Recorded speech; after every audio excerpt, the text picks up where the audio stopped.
Madness has ensued. Once, Master Jiang was revered by you, yet now she finds herself driven to madness by your scorn.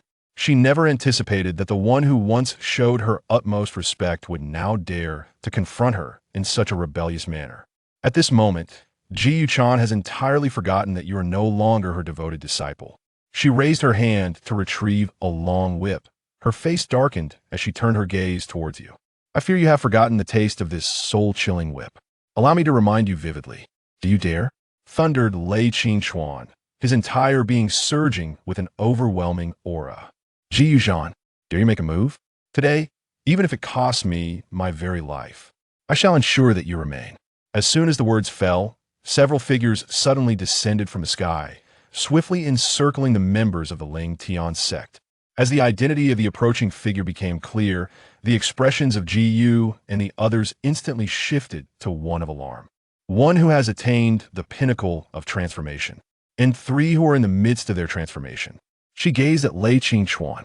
What does the master of the Lei clan mean by this? Could it be that the Zhixiao Sword Sect intends to betray the alliance and engage in conflict with the Ling Tian sect? At this point, Master Ji need not feign ignorance any longer. I have long been aware of your ulterior motives towards my disciple. If you were to behave yourself today, it would have sufficed.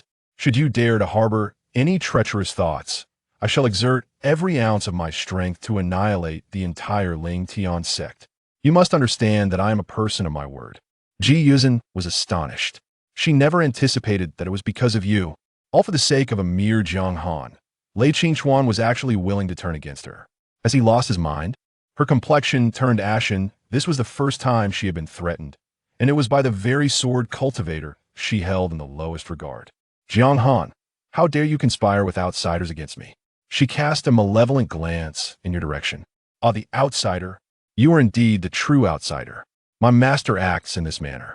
For your own benefit, let us converse amicably and refrain from resorting to violence. Ji Yu clenched her fists tightly, her molars almost grinding to dust.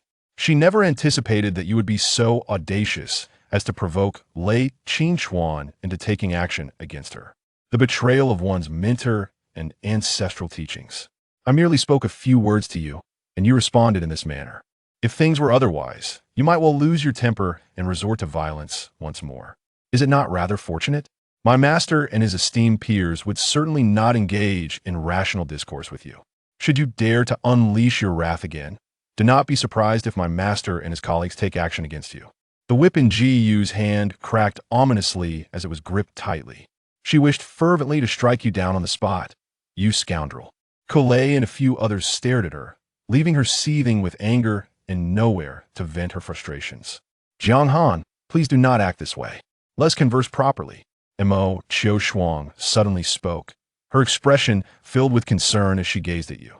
Xiao Han truly need not have escalated the situation to this extent. You should return with your senior sister. Master is not an unreasonable person and would not strike you without cause. Tears began to cascade once more from her eyes. You gaze at her as if she were a fool. Mo Qiu Shuang, your heart remains unyielding in its desire to see my demise. You wretched woman, as venomous as a serpent. You are truly malicious. You constantly attempt to lure me into your den of wolves. Do you derive pleasure only from my demise? I genuinely cannot discern whether your foolishness is genuine or feigned. In that place, where one is devoured without a trace, I have managed to escape with great difficulty, and yet you still wish for my return. Mo Qiushuang's complexion was as pale as death, her lips trembling, rendering her speechless. Return when you are told to, without any unnecessary chatter. Ji Yuchan suddenly exclaimed. I merely spoke a few words to you. Is it truly necessary for you to react with such great indignation? Look at what you have done. Not only do you dare to oppose me and insult me, but you also have the audacity to seize the spiritual herbs of the Ling Tian sect. Now, you even conspire with outsiders to plot against me. You have truly grown bolder, haven't you? Jiang Han, are you aware of your transgressions? You are betraying your master and ancestral teachings. If you do not awaken to your follies soon, the entire realm of cultivation will no longer accommodate your presence. Incapable of accommodating me. Ha ha ha. You are amused to the point of laughter. I cannot ascertain whether others can accept me. I only know that your esteemed Ling Tian sect surely cannot tolerate my presence. Let me awaken to the truth. It is you who should come to realization. You, Ji Yuchan, grind your teeth in frustration. Disciple, you are on the verge of madness. Take a moment to reflect upon your present state. I offer my counsel with the best of intentions. Yet you persist in uttering nonsensical words. If you do not return with me soon, you are destined to descend into the path of darkness. Do you wish for me to return? Return for what purpose? To be treated like a mere dog by you. To be struck at your whim and scolded at your leisure. And to amuse you with my barks and moments of idleness? What are you to me? Do I truly deserve to be treated in such a manner? I am your master. Ji Yuchan was on the verge of madness, nearly erupting in exasperation. Master, what kind of master are you? You have neither taught me nor cared for me. Now you claim to be my master. Do you truly believe that? You incessantly urge me to return. Pray tell, where should I go? To that wretched hovel? Or shall I be cast into the forbidden hills to endure my punishment? Or do you intend for me to kneel before your door until my last breath? Jiang Han, what utter nonsense are you speaking? In a fit of rage, Ji Yuchan suddenly rolled up her sleeves. I wish to inform you, Ji Yuchan, that I am now a member of the Zhixiao Sword Sect. I shall remain so in the future. Do not harbor any illusions of bullying me again. If you dare to treat me as you did before, my master will undoubtedly take no mercy upon you. Each and every one of you shall not hope for a favorable outcome. Ji Yuchan's face was dark with rage, her gaze fixed upon you as if she intended to swallow you whole. There are several individuals, including Lei Qingchuan, keeping a watchful eye on her, rendering her utterly apprehensive to act recklessly. Xiaoan, please do not act this way. Mo Qiushuang gazes at you with a pleading look. You remain silent, casting a disdainful glance at her. I once knew not of this side of you. How is it that you weep so effortlessly? Where has the icy, unfeeling demeanor of yours vanished to? Who are you pretending for? Do you believe I would soften my heart and return with you? Cease your daydreaming. From a day, I resolved to depart. I have come to a profound understanding. The Ling Tian sect is but a chasm that ensnares me. I harbor no lingering affection for your den of wolves. I shall no longer possess even a shred of sympathy for your pack of malevolent wolves. Jiang Han, you misguided disciple. How could you harbor such thoughts? What grievance have you suffered from the Ling Tian sect? My actions were solely intended to temper your spirit. Ji Yuchan glared at you fiercely. I have devoted so much to you, yet you remain oblivious to my efforts. Instead, you cling to trivial matters and dare to speak harshly to me. You are the true ingrate, a heartless wolf in sheep's clothing. You gaze at her with curiosity. Pray, do enlighten me. What have you truly invested? No matter what. Seasonal rain, Zen coldly exclaimed. I merely inquire. Will you accompany me back? She regarded her with an expression of utmost disdain. Absolutely not. I shall not decline. Rather than return to the Ling Tian sect as a mere servant, I would much prefer to retain my humanity. The gaze of Ji Zen grew increasingly frigid. Jiang Han, what nonsense are you spouting? What have I ever wronged you? Is it merely the lack of cultivation resources that has stirred such a commotion? She slightly lifted her head, regarding you with a hint of haughtiness. As long as you return with me, I can offer you some cultivation resources. You were suddenly amused. Resources, ha ha ha. Do you really have to be so amusing? Ji Yuchan's expression darkened. He gritted his teeth. How dare you speak to me in such a manner? Should you be so disrespectful again, I shall withhold your cultivation resources. You cannot obtain even a single piece of spiritual stone. You laughed and said, Go ahead, make your move. Hurry up and act. With your meager resources, I wouldn't accept them even if you offered. How can you possibly think that threatening me with this would work? I truly cannot comprehend your thought process. Senior brother, please do not act this way. Lin Xian suddenly stepped forward, with reddened eyes, looking at you with a face full of disappointment. Master used to do this, solely for your own benefit. She traveled such a great distance to meet you, not just because she holds you in high regard. Please refrain from provoking Master any further. Come back with us, won't you? You have been away for so many days. Both the senior sisters, and I miss you dearly. He gazes at you with anticipation. Brother, you wouldn't want to see the senior sisters in sorrow, would you? I could go to your place, can I? Upon hearing his words, it felt as repulsive as consuming a worm. Who on earth has prompted you to think of me? Damn it, you revolting creature. Lin Xian's expression stiffened. How is this different from what he had envisioned? Did you not hold a deep affection for your senior sisters? He had assumed that merely mentioning them would stir your emotions, would make you hesitate. If you hesitate even slightly, the members of the Zixiao Sword Sect will undoubtedly take notice. At that point, he will become the subject of their suspicion and may even be expelled from the sect. In such a scenario, he would have no choice but to return to the Ling Tian sect. What is happening now? Why does he wear an expression of disdain, even bordering on disgust? Is there something amiss? Lin Xian's mind raced with thoughts, yet his body instinctively reacted to your tirade. He gazed at you with tearful eyes, a pitiful expression on his face. Senior brother, I am truly sorry. I did not realize how much you despised me. I was wrong, senior brother.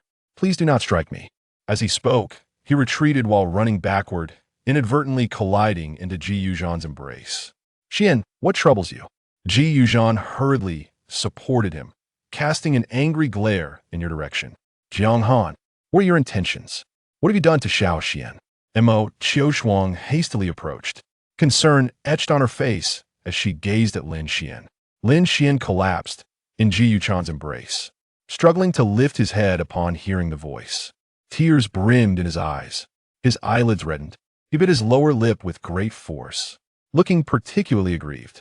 Master, please do not blame my senior brother. He stuttered. Amidst the concerned and anxious gaze of Ji Yuchan, he struggled to turn his head to face you. It is all my fault. Had I not wished to persuade my senior brother to return, he would not have scolded me in such a manner. Master, please do not blame my senior brother. He turned away, burying his face in Ji Yu's arm, and wept like an infant, asserting that my senior brother surely did not intend to act thus. Jiang Han, consider the actions you have taken. Ji Yuchan, consumed by fury, exclaimed. Xiao Xian, with good intentions, endeavored to counsel you. Yet you audaciously insult him. You heartless creature, I should never have come to your aid. You stand still, motionless, with a stern expression directed at them. Yet within, an infinite fury has already ignited. Once again, it is this way Lin Xian, that ancient Biluakanti, every time he seeks to ensnare me, he orchestrates this spectacle. Feigning grievance, pretending to be pitiful. Clearly, they haven't even touched him, yet he wails as if on the brink of death. A discerning, I can easily perceive that this fellow is merely acting. Yet Ji Yuchan and the others, seemingly blind to the ruse. He says something, and they believe it without question. This pattern repeats itself time and again. It is as if you are a malevolent senior brother, tormenting your fellow disciples. No matter how he tries to explain himself, they will still administer a lesson to him. During your time at the Ling Tian sect, you were frequently ensnared by Lin Xian using this very tactic. A significant portion of his injuries were inflicted in such a manner. Yet now, he is no longer a part of the Ling Tian sect, and you still resort to this stratagem. He originally believed that the strength he exhibited in the secret realm was sufficient to intimidate the petty Lin Xian, at the very least, to dissuade him from harboring any further intentions towards him. As long as Lin Xian conducted himself with propriety within the Ling Tian sect, he would not have sought trouble so soon. However, at this moment, you realize the gravity of your misjudgment, and it is indeed egregious. Lin Xian, that contemptible creature, is truly an insufferable being who takes kindness for granted. If one does not administer a sound thrashing, he will never rid himself of the pent-up resentment within. Your gaze grows increasingly frigid, yet your demeanor becomes ever more gentle. He gazed at Lin Xian, a smile of delight gracing his lips.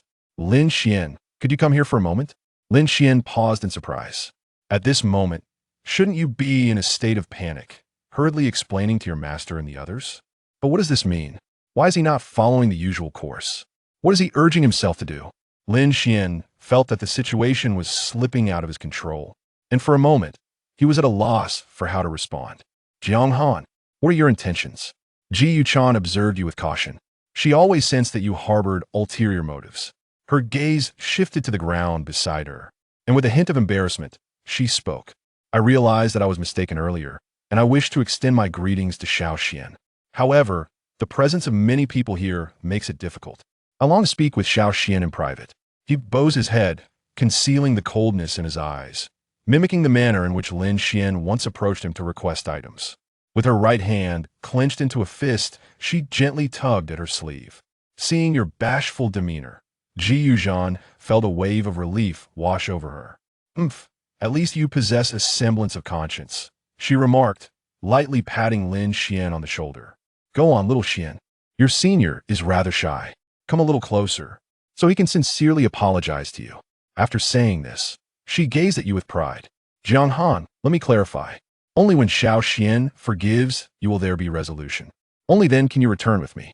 Therefore, you must sincerely apologize to Xiao Xian. As long as he does not forgive you, you shall continue to apologize unceasingly. Otherwise, I shall certainly not permit your return to the Ling Tian sect." You bow your head, clenching your fists tightly, nodding gently. Lin Xian, upon hearing these words, and witnessing your bashful demeanor, can't help but feel that something is amiss. Instinctively, he desires to decline. "No need for that. As long as my senior brother is willing to return, it suffices. My senior brother has struck me countless times. I have long since grown accustomed to it. There is no need for my junior sister to apologize." Just as she finished speaking, Lin Xian heard a muffled thud. Upon closer inspection, he noticed that the ground beneath your feet suddenly trembled, revealing a gaping chasm of unfathomable depth. A surge of alarm coursed through him as he instinctively grasped onto Jiang, his face etched with terror as he gazed at you. In a fit of anger, Jiang exclaimed, "What do you intend to do? You wretched obstacle. A sincere apology would suffice." "What do you mean by that? Look at how frightened Xiao Xian is." She gently patted Lin Xian's back, glaring at you in anger. You take a deep breath. Had it not been for Lin Xian hiding within Jiang's embrace, he would have long urged his master to intervene and separate them, then rushed forward to deliver a sound thrashing to that scoundrel. However, he did not anticipate that Lin Xian would exhibit such caution. Despite having gone to such lengths, this individual still refrained from revealing himself. His patience was nearing its breaking point. The act of feigning pity was truly repugnant. He cast a furtive glance at Lei Qingchuan and, upon noticing the latter's nod, felt an unwavering certainty within. He forcibly inhaled, his fists clenched tightly, emulating Lin Xian's demeanor. With a gaze filled with a mix of grievance and apology, she looked at him. "Xian, I am truly sorry. I have just refined my elixir, and I still struggle to regulate my strength. I accidentally exerted a bit too much force. You won't hold it against me, will you?" A profound sense of familiarity surged within Lin Xian's heart.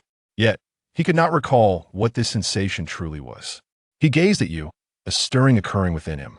Could it be that you wish to deceive yourself and then turn against yourself? Just as this thought crossed his mind, he abruptly shook his head. His master was still present, observing there was no way he would dare to act against him. Moreover, at such a close distance, even if he were to strike, master would undoubtedly be able to intervene. Contemplating this, Lin Xian felt assured, for he was certain that you would not dare to act against him in front of master. It seems that you genuinely wish to apologize. In light of this, one must not easily forgive him. It is imperative to ensure he suffers significantly. Thus, he straightened his posture and first cast a glance at Jiang. Under the encouraging gaze of the seasonal rain and the Zen drum, "I stride towards you. Brother, you need not act this way. I understand that it was not your intention. Thus, I bear you no resentment." As he walked, he spoke, his eyes greedily fixated on your storage bag. "It is not a matter of great significance. I had no intention of mentioning it. However, since my senior brother has expressed his goodwill sincerely, I believe it is better to clarify the matter. Senior brother's actions this time have truly gone too far, provoking great anger in our master. If senior brother does not demonstrate some sincerity, I fear that my master will not be pleased. My junior brother is in need of a suitable weapon at this moment. I find my elder brother's flying sword to be quite exceptional, especially since he has already attained the golden core stage. It seems that the flying sword may no longer be of use. Senior brother, perhaps you could bestow that sword upon me. This way, I can also provide an explanation to master. The flying sword deserves a proper farewell."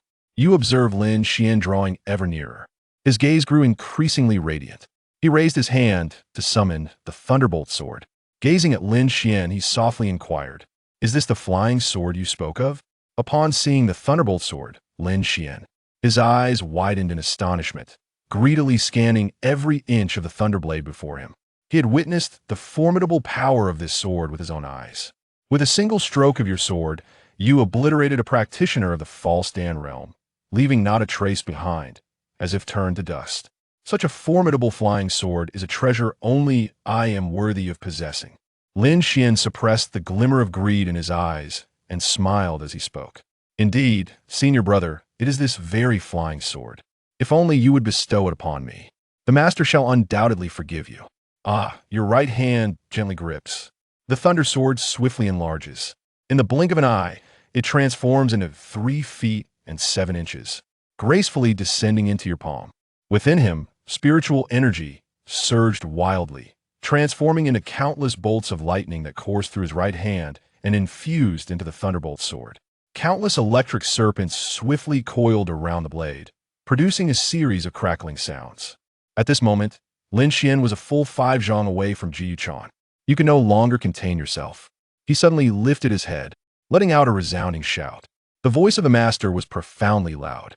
Upon hearing this, Ji Yuchan was momentarily taken aback. Just as he was about to scold him for his nonsensical utterance, he was suddenly struck by a piercing aura of sword energy rushing towards him. Lei Qingchuan, what are you doing? She shouted in anger. Already injured, her strength could not be fully exerted. She truly did not wish to confront Lei Qingchuan Heiden. Yet at this moment, the opponent was already advancing. She hastily pushed aside Mo Qiushuang and her companions, soaring into the air. She summoned a small azure banner, swiftly intercepting Lei Qingchuan's flying sword. Lei Qingchuan let out a furious roar. Ji Yuchan, you shameless old wretch, daring to undermine me before my very eyes, attempting to steal my disciple. I shall strike you down. Boom, boom, boom. The clash between 2 formidable masters of the transformation stage was nothing short of cataclysmic. Although neither party unleashed their full power, the battle still wrought a transformation in the very fabric of the world, as the sky reverberated with the surging essence of spiritual energy. The ground trembles with the resonance of distant explosions. Occasionally, a thunderous sound reverberates through the air. You witness Ji Yuchan ensnared, glaring furiously at Lin Xian and exclaiming vehemently, Lin Xian, you scoundrel!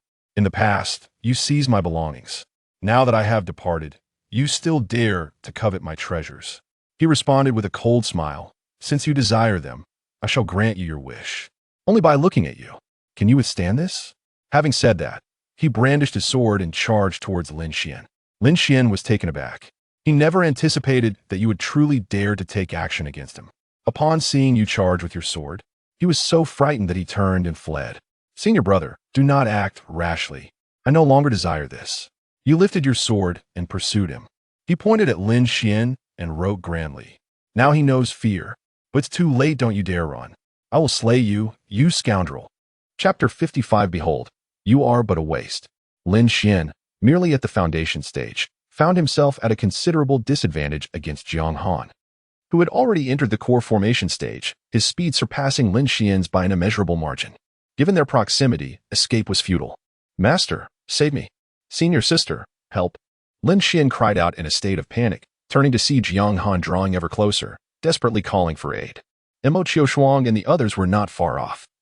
If they could react in time, a mere teleportation could rescue him. Alas, Jiang Han was prepared. Even before Lei Qingchuan had struck, Liang Zihan had already teleported above Mo Qiushuang and her companions.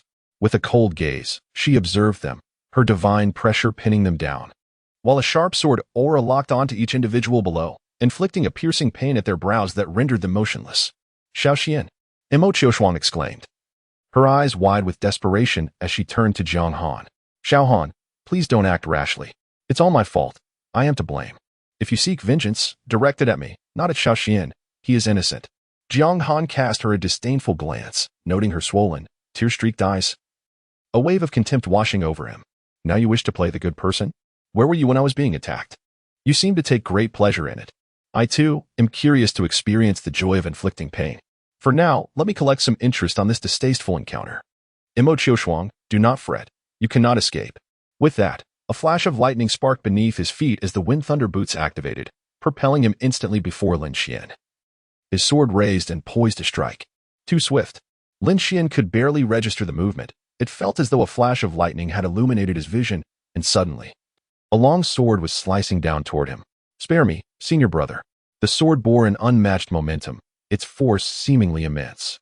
Lin Xian, terrified, realized Jiang Han intended to kill him. "How dare he?" "Stop. Jiang Han, how dare you?" Ji Yuchan shouted, hastily attempting to teleport to rescue him. However, just as she initiated her teleportation, Lei Qingchuan's flying sword pierced through the void, aiming directly for her face. Ji Yuchan quickly interrupted her teleportation, summoning a green flag that billowed rapidly as she exerted all her strength to barely deflect the strike. Furious, she glared at Lei Qingchuan, astonished that he would dare to strike with such lethal intent. Had she not reacted swiftly, that blow would have surely injured her. "Where do you think you're going? Stay right there, or I shall show no mercy." Lei Qingchuan bellowed, forming a sword seal with his hands, his assault becoming increasingly fierce, forcing Ji Yuchan into a defensive stance. Boom! The thunder sword surged like a streak of lightning, crashing down upon Lin Xian. At the moment of impact, a white protective barrier emanated from the jade pendant hanging at Lin Xian's waist, deflecting the thunder sword with a loud bang. Yet, though the barrier absorbed the blow, Lin Xian could not withstand the tremendous force, being sent flying backward, crashing to the ground and rolling several meters before finally coming to a halt. "Pfft," he gasped, spitting out a mouthful of blood, enduring the excruciating pain within as he strained to rise from the ground, his eyes wide with terror as he gazed at Jiang Han. How could Jiang Han be so formidable? But in the next moment, his eyes widened in sheer dread. A series of sharp cracking sounds echoed in his ears as he witnessed a crack suddenly appear in the white protective shield. The fissure rapidly spread, branching out into countless tiny fractures. In the blink of an eye, the once seamless shield was marred with cracks and, in his horrified gaze, it erupted with a thunderous explosion. How could this be? Lin Xian stood in a daze. This was a defensive artifact gifted by his senior sister, capable of withstanding a full-force strike from a cultivator at the core formation stage. Yet, Jiang Han's earlier strike was clearly a casual blow. How could it possess the might of a core formation expert? Lin Xian, momentarily stunned, gritted his teeth and retrieved a token from his storage pouch. But just as he was about to activate it for defense, an icy chill pierced through him. Jiang Han formed a sword seal, summoning the Thunderbolt sword from the heavens. Aiming directly at Lin Xian's crown, Lin Xian hastily summoned his fire spirit fan, raising it to defend himself, but Jiang Han was already upon him. "Spare me, senior brother." Lin Xian barely had time to shout before Jiang Han interrupted him. Upon closing the distance, without a moment's hesitation, he raised his hand and struck Lin Xian's face with a resounding slap. The Thunderbolt sword hovered ominously above Lin Xian's head, its fierce sword energy locking onto him, as if ready to pierce through him at the slightest movement. His body froze, cold sweat pouring down as he dared not move, helplessly watching Jiang Han's hand approach. With a sharp crack, Lin Xian was sent sprawling to the ground, his face swelling rapidly, but Jiang Han had no intention of sparing him. He sought only to unleash his fury. Jiang Han dashed forward, lifting his palm to deliver another ferocious slap to Lin Xian's face. With each word he uttered, he landed a slap upon Lin Xian's face. "I've let you off before, yet you still dare to provoke me." Though he had withdrawn most of his spiritual energy, Lin Xian's face swelled grotesquely, leaving him dazed, blood trickling from the corners of his mouth. "Xian!" Ji Yuchan screamed, rushing toward Jiang Han, cursing, "You wretched creature! Stop this at once. If you dare to strike him again, I will flay you alive." "Threatening me?" Jiang Han cast her a sidelong glance, then turned to gather his strength, delivering a fierce kick to Lin Xian's chest, sending him crashing to the ground. "If you dare to utter another word, I shall skin him alive." His gaze was menacing, showing no regard for Ji Yuchan. "You dare." Ji Yuchan was almost driven to madness, her voice growing increasingly shrill, her face contorted in rage. "Dare I?" Jiang Han laughed heartily. "Let me show you just how daring I can be." He stepped forward, grasping Lin Xian by the hair and yanking him up with a harsh pull, eliciting a cry of pain. Raising his hand, a long sword materialized, and he thrust it toward Lin Xian with ferocity. "I shall skin him alive right now, so you can witness for yourself whether I dare or not." "Stop, Jiang Han. Please." Ji Yuchan shouted frantically, yet Jiang Han remained unfazed. Upon witnessing this, Ji Yuchan became desperate and let out a piercing scream, his aura suddenly surging as he attempted to rush forward to save Lin Xian. Lin Xian's eyes widened, his body racked with excruciating pain. Yet he was incapable of feeling it at that moment. His gaze was fixated on the sword tip advancing towards his eyes. "No, please, brother.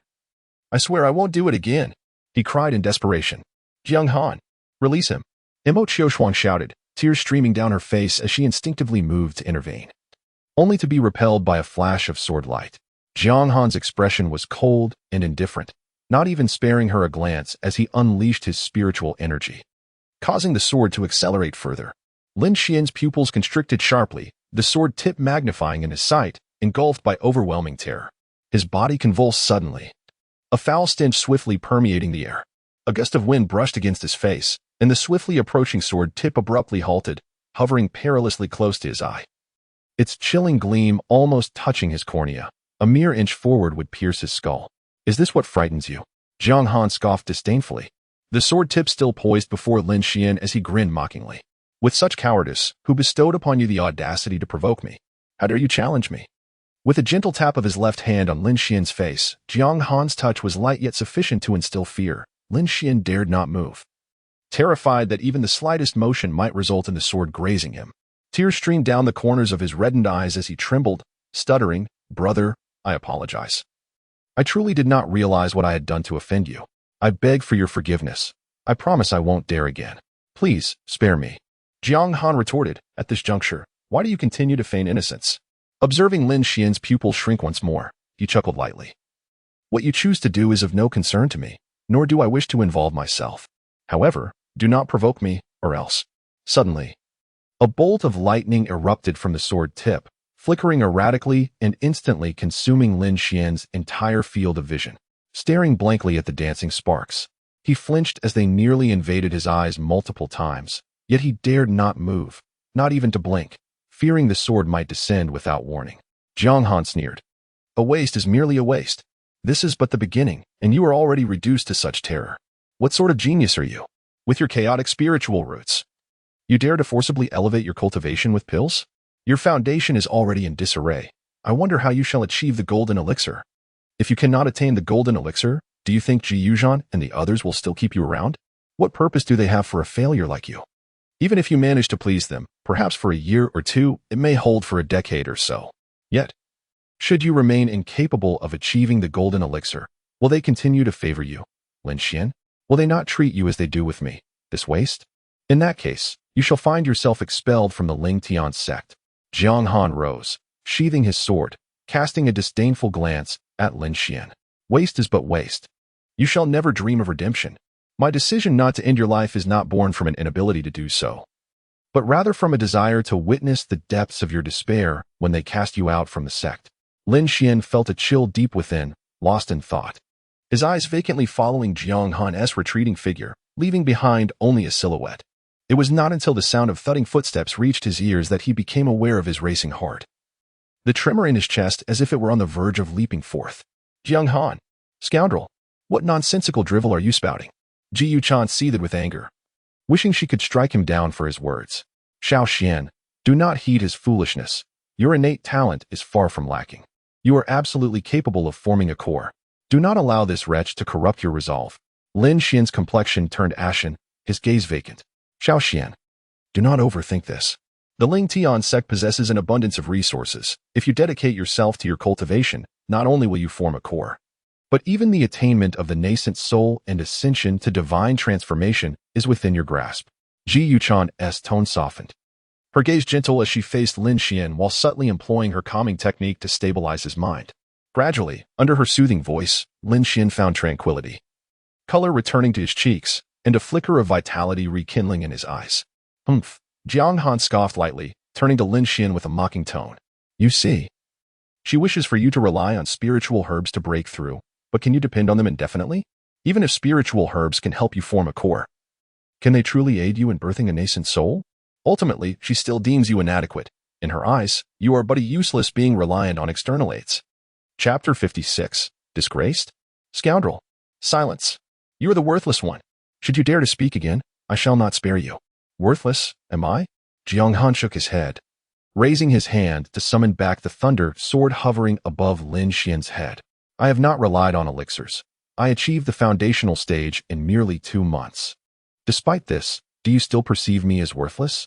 He pointed at Lin Xian and declared, "If I am worthless, then what does that make him, who cannot even reach the foundational stage with the aid of spiritual herbs?" Lin Xian suddenly lifted his head, Ji Yuchan was about to hurl insults, but he faltered, unsure how to retort. If achieving the foundational stage in 2 months equates to worthlessness, then surely everyone else in this world must also be deemed worthless. Jiang Han chuckled lightly. You see, even you regard him as worthless. Ji Yuchan's expression changed drastically. You speak nonsense. I do not. Whether you do or not. You know well enough. What does it matter to me? Jiang Han cast a scornful glance at Lin Xian. You ought to play your part more convincingly, otherwise you will inevitably be cast aside by them. At that time, without anyone to protect you, just watch how I deal with you. Jiang Han, you are courting death.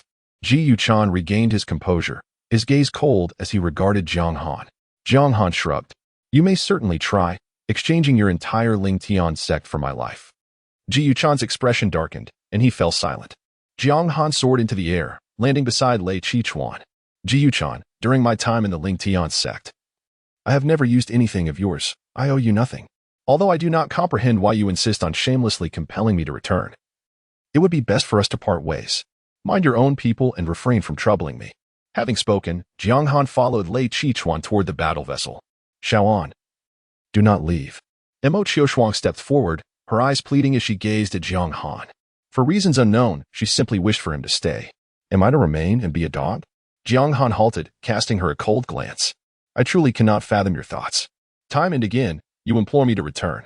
If your mind is troubled, why not retreat to your cave abode and await death there? Must you emerge to flaunt your foolishness? Jiang Han dismissed her.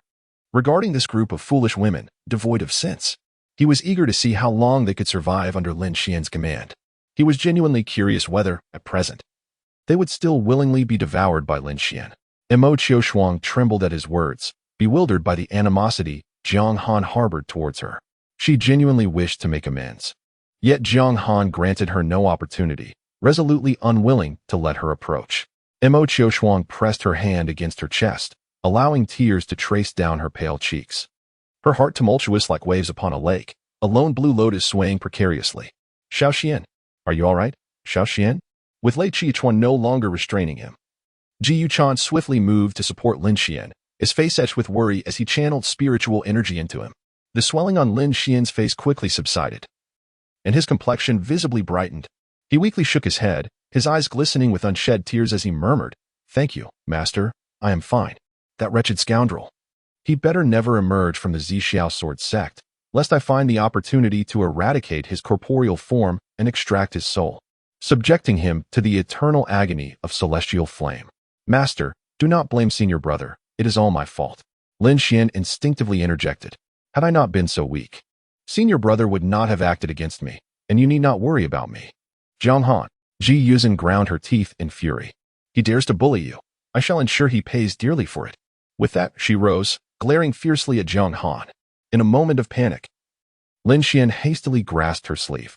Master, please, do not provoke them. The Purple Sword Sect is already prepared. If you cause a scene, what if they retaliate? Master, do not blame senior brother. There are many now, and we cannot match them. I will diligently train and cultivate my core. And then he will dare not lay a hand on me. Little Xian, you are too considerate of others. Ji Yuchan gently ruffled his hair. But rest assured, I will not allow you to suffer in vain. Jiang Han has been pilfering at Ling Tian sect, has he not? I shall procure the celestial viewing mirror from Lingyun Mountain for a single use. With the 5 major sects present, I will expose the true nature of Jiang Han. That scoundrel who steals like a common thief. Let us see if the Purple Sword Sect will still protect him. The celestial viewing mirror? Mo Qiushuang exclaimed in alarm, rushing to obstruct her. Master, please. This will ruin Jiang Han. Her expression was fraught with anxiety. For cultivators, integrity is paramount, and should Jiang Han's past thievery be revealed, the entire cultivation world would surely despise him, leaving him with no refuge within the Purple Sword Sect. Ji Yuchan shot her a glare. I intend to ruin him. He dared to speak ill of me before so many today, and even laid hands on little Xian. He is a traitor. Once the Purple Sword Sect no longer protects him, a mere core formation will render him vulnerable to my disposal. But Mo Qiushuang's anxiety deepened. She knew that Jiang Han had not stolen much. At most, he had taken a few spiritual herbs from little Xian. Yet, she was at a loss on how to explain this to her master. Should she confess that they had previously conspired against Jiang Han? If she did, how could she face her master and little Xian? As the eldest disciple, How could she condone her junior sister's schemes against Jiang Han? What would her master think of her? What would little Xian think? Would they come to loathe her for it? Imo Qiushuang bit her lip, grappling with uncertainty on how to voice her concerns. While Ji Yuzhen assumed, she simply lacked resolve. Step aside. I must ruin him. This matter is non-negotiable. Did he not just earn the title of the top disciple among his peers? I shall show all sect disciples the true nature of this idol they revere. Only little Xian truly deserves that title. Imo Qiushuang bit her lip in silence, resolutely standing in front of Ji Yuzhen to prevent her from advancing. Stand aside. Do not force my hand. Ji Yuzhen's gaze was icy, as if she were ready to strike at any moment. Jiang Han observed them with a bemused expression. The celestial mirror? A tarnished reputation? Huh. Imo Qiushuang, why do you obstruct her? Allow her to proceed. I too wish to witness whether the celestial mirror is indeed as wondrous as the rumors suggest. Imo Qiushuang hesitated at his words, yet she maintained her defiance. Staring steadfastly at Ji Yuzhen. Jiang Han, can you still find humor in this? Ji Yuzhen scoffed. Once I unveil all your past misdeeds, let everyone see what kind of person you truly are. I wonder if you will still be able to laugh. Go ahead, proceed. I will be right here waiting. Jiang Han smirked, mocking Ji Yuzhen. I am eager to see who truly suffers disgrace. How could he be unaware of his own thievery? Jiang Han was curious to witness the expressions of Ji Yuzhen and the others when they realized they have wrongfully accused him. It would undoubtedly be entertaining. Seeing Jiang Han's nonchalant demeanor, Ji Yuzhen gritted her teeth in frustration, unable to comprehend why he was unafraid. Shouldn't he be begging her not to employ the celestial mirror? What was happening now? At that moment, Lin Xian suddenly recalled what the celestial mirror entailed. If it were to reveal Jiang Han's record of theft, his accusations would be laid bare. How would the others from various sects perceive him? What would the elders of the Ling Tian sect think? How could he continue as the holy son of Ling Tian sect? Realizing this, Lin Xian hastily rose from the ground and clutched Ji Yuzhen's sleeve tightly. Master, please. Senior brother certainly did not steal intentionally. There must be some misunderstanding. Wiping the corners of his eyes, he spoke sorrowfully. Master, I do not wish for senior brother to suffer any further. Please spare him this time. I assure you he will never dare again. Seeing Lin Xian speak up, Ji Yuzhen, though still seething with anger, relented, afraid of causing Lin Xian distress. Alas, Xiao Xian, your kindness is boundless. This time, I shall let that wretch off the hook. However, should he dare to bully you again, I will ensure he is shamed and reviled by all. Master Ji, please hold your ground. You are an elder. How can you heed the words of a junior? Jiang Han scoffed. Silence. You insolent wretch. Were it not for Xiao Xian pleading for you, do you think you would still stand here speaking to me? Ji Yuzhen's fists were clenched. Wishing to strike down this worthless fool, yet with Lei Chi-chuan and 3 transformation stage cultivators watching closely, she could not act recklessly. Isn't that still listening to him? What a shame for a sect leader, unable to manage even one disciple. Jiang Han shook his head in derision, knowing that today's spectacle was futile, and turned to fly towards the warship. Scoundrel! Xiao Xian, do not stop me. I shall ensure he faces disgrace today. Ji Yuzhen's expression darkened, her silver teeth clenched tightly, and her chest heaved violently. She longed to immediately teach that scoundrel a lesson. However, to her surprise, Jiang Han did not linger at all, swiftly departing alongside Lei Chi-chuan back to the warship. Once they had left, she let out a cold snort and bit down to assist Lin Xian. Yet, as she lowered herself, a sudden twitch at her nose caught her attention, revealing Lin Xian's disheveled state. Frowning, she rose and, with a flick of her right hand, used her spiritual energy to lift Lin Xian, gritting her teeth as she said, Xian, your kindness and consideration are excessive. That scoundrel has caused you such distress. And yet you still plead on his behalf. Had it not been for your intercession, I would have ensured he faced the scorn of all. And that ungrateful wretch remains oblivious. Lin Xian kept his head bowed in silence. After Jiang Han's departure, he suddenly felt surrounded by countless mocking gazes.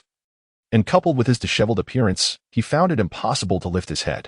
Imo Qiushuang, observing Lin Xian's demeanor and hearing Ji Yuzhen's words, felt a profound anguish in her heart. How could Jiang Han be so lacking? When he was at Ling Tian's sect, he would comply with any request they made.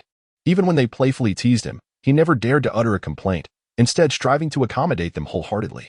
Was such behavior not indicative of a dutiful and understanding nature? Imo Qiushuang's heart twisted in pain, her eyes stung with tears that fell silently. Perhaps, no matter how well-behaved Jiang Han was, no matter how hard he tried, in the eyes of their master, he would forever be deemed ungrateful, eternally regarded as a failure. Chapter 57. He had long grown accustomed to solitude after the conclusion of the secret realm, the Zixiao Sword Sect became swiftly engulfed in activity. Countless elders and disciples were dispatched from the sect to various locations to seize cities, mineral veins, and paradisiacal realms. With their first-place victory in the secret realm, the Zixiao Sword Sect held the privilege of priority selection. Regardless of the resources available, they were entitled to choose first, leaving the remaining options for other sects to select from afterward. This time, the Zixiao Sword Sect emerged as the most formidable victor. Within the cave dwelling, Jiang Han sat cross-legged, his body fully immersed in the spirit spring. Above his head, a swirling vortex of spiritual energy, measuring a foot in diameter, continuously whirled, forcefully infusing the ethereal essence, now transformed into white mist, into his being. After forming his golden core, the spiritual power within Jiang Han had undergone a baptism by tribulation lightning, eliminating all impurities and becoming profoundly refined. Merely a trace of this spiritual energy equated to the potency of hundreds of strands prior to his tribulation. The meridians, tempered by the tribulation lightning, had broadened significantly, doubling in capacity. Inside the meridians, countless tiny bolts of lightning flickered and danced, incessantly refining the spiritual energy drawn into his body, expelling impurities. A substantial mass of spiritual energy coursed through the meridians, during which impurities were forcibly expelled by the lightning, exiting through the pores, until ultimately, only a minuscule trace of spiritual energy remained to be absorbed by the purple core. The purple core had also undergone significant transformation post-tribulation. Once dim and lackluster, it now radiated an inexhaustible violet brilliance after being refined by the lightning calamity. Within it, violet lightning swirled as the core rotated, while black extinguishing divine thunder danced around its surface. The spiritual energy absorbed by the core would circulate within, only to be devoured by the violet lightning and the extinguishing divine thunder. Shortly after consuming the spiritual energy, the lightning would expel a purer form of electrical force, nourishing the purple core in return. A delicate balance formed between the three, growing at an imperceptible speed to the naked eye. Jiang Han sensed that if he could incorporate the extinguishing divine thunder into the purple core, his strength would undoubtedly experience a meteoric rise. After an extended period, once the purple core was finally brimming with electrical energy, Jiang Han retracted his consciousness from within, suddenly opening his eyes to gaze forward. Clang! Above the heart lake, a sword's resonance echoed, its sound rich and clear, the sword aura cleaving through the spirit pool, revealing Jiang Han seated within. The sound even penetrated the cave's boundaries, faintly reaching the outside world. Ever since he had decisively vanquished Lin Xian, Jiang Han's state of mind had become remarkably unclouded, and even the haze surrounding his sword heart had dissipated considerably, allowing him to vaguely discern the shape of a small sword. Abruptly, he opened his eyes and leaped from the spirit pool. As his spiritual power stirred, a flash of azure light glimmered on his celestial silkworm robe, instantly dispersing the spiritual liquid on its surface. After a moment's contemplation, Jiang Han stepped toward the cave's exit. It was time to refine his lifebound flying sword. The lifebound flying sword is a treasured artifact intrinsically linked to the sword cultivator's very essence. Upon advancing to the golden core stage, the sword cultivator may select a sword embryo from the sword pavilion to refine into their lifebound flying sword. This sword possesses immense power. Even a rudimentary lifebound flying sword can rival treasures of the third tier of the Xian class or above.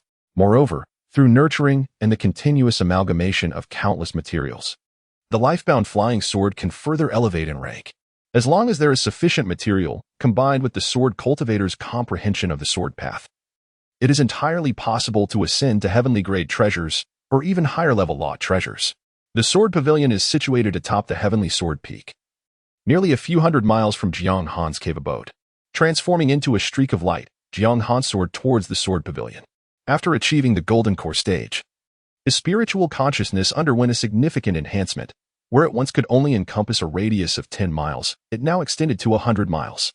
With a mere sweep of his consciousness, he could perceive every subtle movement within that vast expanse, including the chirping of insects beneath the earth and the stirring of the soil, all vividly clear.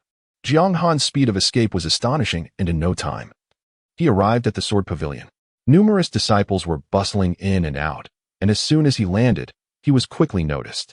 Senior brother Jiang has arrived, someone exclaimed excitedly, prompting all disciples to turn and behold the sight of Jiang Han, who was immediately met with respectful bows as they stepped aside. Greetings, senior brother Jiang. It is an honor to meet you. Jiang Han felt slightly uneasy under their eager gazes. After all, He was accustomed to being overlooked, to standing alone in the corner, and to quietly observing the merriment of others. From a young age, he had grown used to dining alone, sleeping alone, daydreaming alone, and conversing with himself. He was a person well-versed in solitude. Now, suddenly thrust into the spotlight, Jiang Han felt a profound discomfort. Yet he forced a smile and nodded in acknowledgement to each greeting. Wow, it truly is Senior Brother Jiang. I heard that this time in the secret realm, it was all thanks to Senior Brother Jiang's unparalleled prowess, suppressing countless peers of the same rank, becoming the foremost disciple of our generation. Indeed, Senior Brother Jiang possesses extraordinary talent. No wonder the sect leader intends to hold a grand ceremony to honor the heavens and proclaim Senior Brother Jiang as the holy son of our sect. Without Senior Brother Jiang, our Zishu Sword Sect would not have secured such abundant resources. You are our greatest benefactor. The cacophony of voices soared to the heavens. And as Jiang Han listened, his body trembled uncontrollably. He could not discern whether it was fear or excitement. Standing there, he could clearly see the myriad expressions on each face, some wild, some exuberant, some filled with adoration, and others brimming with gratitude. For the first time, he truly felt what it was like to be at the center of a crowd, to experience the sensation of being revered. Standing there, he could behold everyone. Gradually, his heart calmed, and after a considerable time, he finally extricated himself from the throng. Upon entering the sword pavilion, despite having achieved the golden core stage and possessing a robust physique, he still felt a slight stiffness in his neck. Senior Brother, the guarding disciple of the sword pavilion, approached to pay his respects. Have you come seeking a sword embryo? Indeed, Jiang Han responded, suppressing the discomfort as he nodded. For the first time, he began to question whether the indifference of the senior sister was a reflection of this very truth. After all, a touch of aloofness would spare one from the incessant need to nod in return to every greeting. Please, follow me upstairs. The sect leader has instructed that if Senior Brother Jiang comes to acquire a sword embryo, you may select one from the top floor. A sword embryo? Jiang Han was perplexed, for he did not possess extensive knowledge regarding the essence of the sword embryo. The innate sword embryo is a manifestation born from the refinement of celestial materials over countless millennia, giving rise to a trace of inherent sword intent.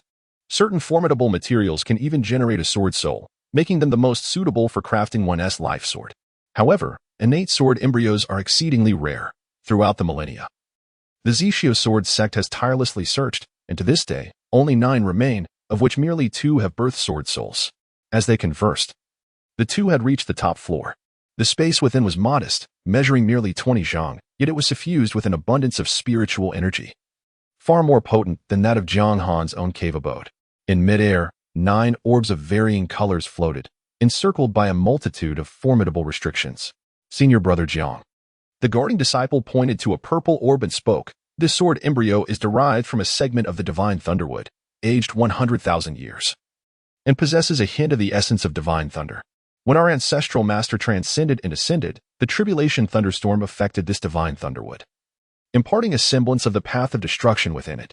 Subsequently, it has been nurtured in the core of the thunderpool for tens of thousands of years. And through the continuous nurturing of the Zishu divine sword, it has begun to manifest a nascent sword soul. He turned to Jiang Han, noting that the sect master had instructed that this particular sword embryo was exceptionally suited for Senior Brother Jiang's use. You might wish to consider it. Though Jiang Han was not well versed in such matters, he trusted his master's judgment implicitly. He nodded. Then I shall choose this one. Thank you, Junior Brother. He aimed to seize every opportunity to augment his own strength. He could not remain sheltered within the Zishu Sword Sect indefinitely. Retreating to the sect was a last resort.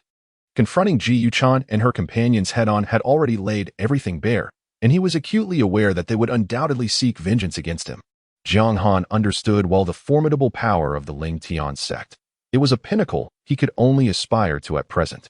He could not continue to hide within the Zishu Sword Sect. Evasion was never a path befitting a sword cultivator. If he merely chose to flee, how could he forge his Dao heart? Without a steadfast Dao heart, how could he hope to transcend? Therefore, he must hasten his ascendance, seizing every opportunity to grow to an unimaginable height before the Ling Tian sect could react. Only in this manner could he liberate himself from the shadow cast by Ji Yuchan. It was only by advancing to the stage of transformation that he could possess the strength to exact personal vengeance. Thus, he would not overlook any opportunity for empowerment. He aimed to plunge the Ling Tian sect into a ceaseless abyss of despair and terror with utmost swiftness. Chapter 58. We are his true kin. Senior Sister. Brother Lu has crafted a garment for me. He is truly remarkable. The fabric is incredibly soft. Would you care to feel it? It surpasses the comfort of my previous attire. Look, senior sister, I have washed it impeccably. I discovered a small pond on the back mountain. And now I have a place to cleanse my clothes. Senior sister, I found a jade pendant in the pond. See how it glimmers. Brother Lu mentioned it is a defensive talisman, and I wish to present it to you. I have also just come across a wisdom fruit that can nurture one's consciousness. Senior sister, your cultivation is arduous. You should consume it. Why did you strike me, senior sister? I did not steal anything. It was not me. I refuse to admit to such accusations. I am sorry, senior sister. Please stop hitting me. It hurts. It was I who trampled the bellflower. Please do not strike me. Senior sister, my arm has lost its strength. I have bled so much. The pain is overwhelming. Senior sister. Suddenly, Lu Hanwei coughed up blood, jolted awake from her meditation, her body drenched in cold sweat. Jiang Han. She felt blood trickling from the corner of her mouth, yet she seemed oblivious, desperately pressing her hands against her lips, allowing the crimson to seep through her fingers as she stifled her cries. Despite her attempts to suppress her voice, she could not contain her tears. Her eyes blurred instantly, and the tears cascaded down her chin, mingling with blood and staining her garments a deep crimson. With an unexpected surge of strength, she arched her back, laboriously bending forward. Her throat constricted as tears dripped onto the ground, creating a faint rosy hue. She was bewildered, having thought she would not be so affected by Jiang Han. Yet, in that moment, forgotten memories erupted violently from the depths of her mind. Despairing scenes relentlessly assailed her consciousness, crashing against the tranquility of her heart. Her resolve wavered violently, as a blue lotus was shaken by countless waves of despair, shattering into fragments. Even the entire lotus platform seemed on the verge of collapse. It dawned upon her that she indeed cared for Jiang Han. In those days, consumed by her pursuit of understanding formations, she had disregarded him. Yet he tirelessly sought her out. After Xiaoxian ascended the mountain, her time became increasingly scarce as she guided Xiaoxian's cultivation, and her annoyance toward Jiang Han grew. Lu Hanwei dared not contemplate further, burying her face into her knees, tears flowing uncontrollably. At that time, despite his youth, Jiang Han would go to great lengths to please her and her companions. At Ling Tian's sect, he resembled a devoted pet, wagging his tail fervently in hopes of spending more time with them, humbly seeking their favor. Whether it was spirit fruits he gathered or talismans he found, he would be the first to present them to her. In order to engage in conversation with them, he relentlessly forced himself to study formations, alchemy, and talismans. His diligence and unwavering efforts were solely aimed at humbly seeking their guidance, hoping to exchange mere words with them. Yet, in their eyes, he was nothing more than a sycophant, a contemptible waste of space. He exerted every ounce of his being to draw closer to them, employing every humble means of ingratiation, yearning solely for a word of concern, a greeting, or even just to witness a less disdainful expression on their faces. However, until the very end, even now, they had never bestowed upon him even a semblance of kindness. They, everyone, all of them, except for the senior sister, who had just recently come to her senses. But what good was that? He had already departed, driven away by them. Up until the day he left, he still harbored a final glimmer of hope for them. They continued to torment him, loathe him, to despise him, even to conspire against him. I have never had a senior sister, nor a master. I have always been alone. You are all my enemies. If heaven does not exact retribution upon you, then I shall be your retribution. The words of Jiang Han echoed incessantly in her mind, filling her with an overwhelming sense of hatred for the first time.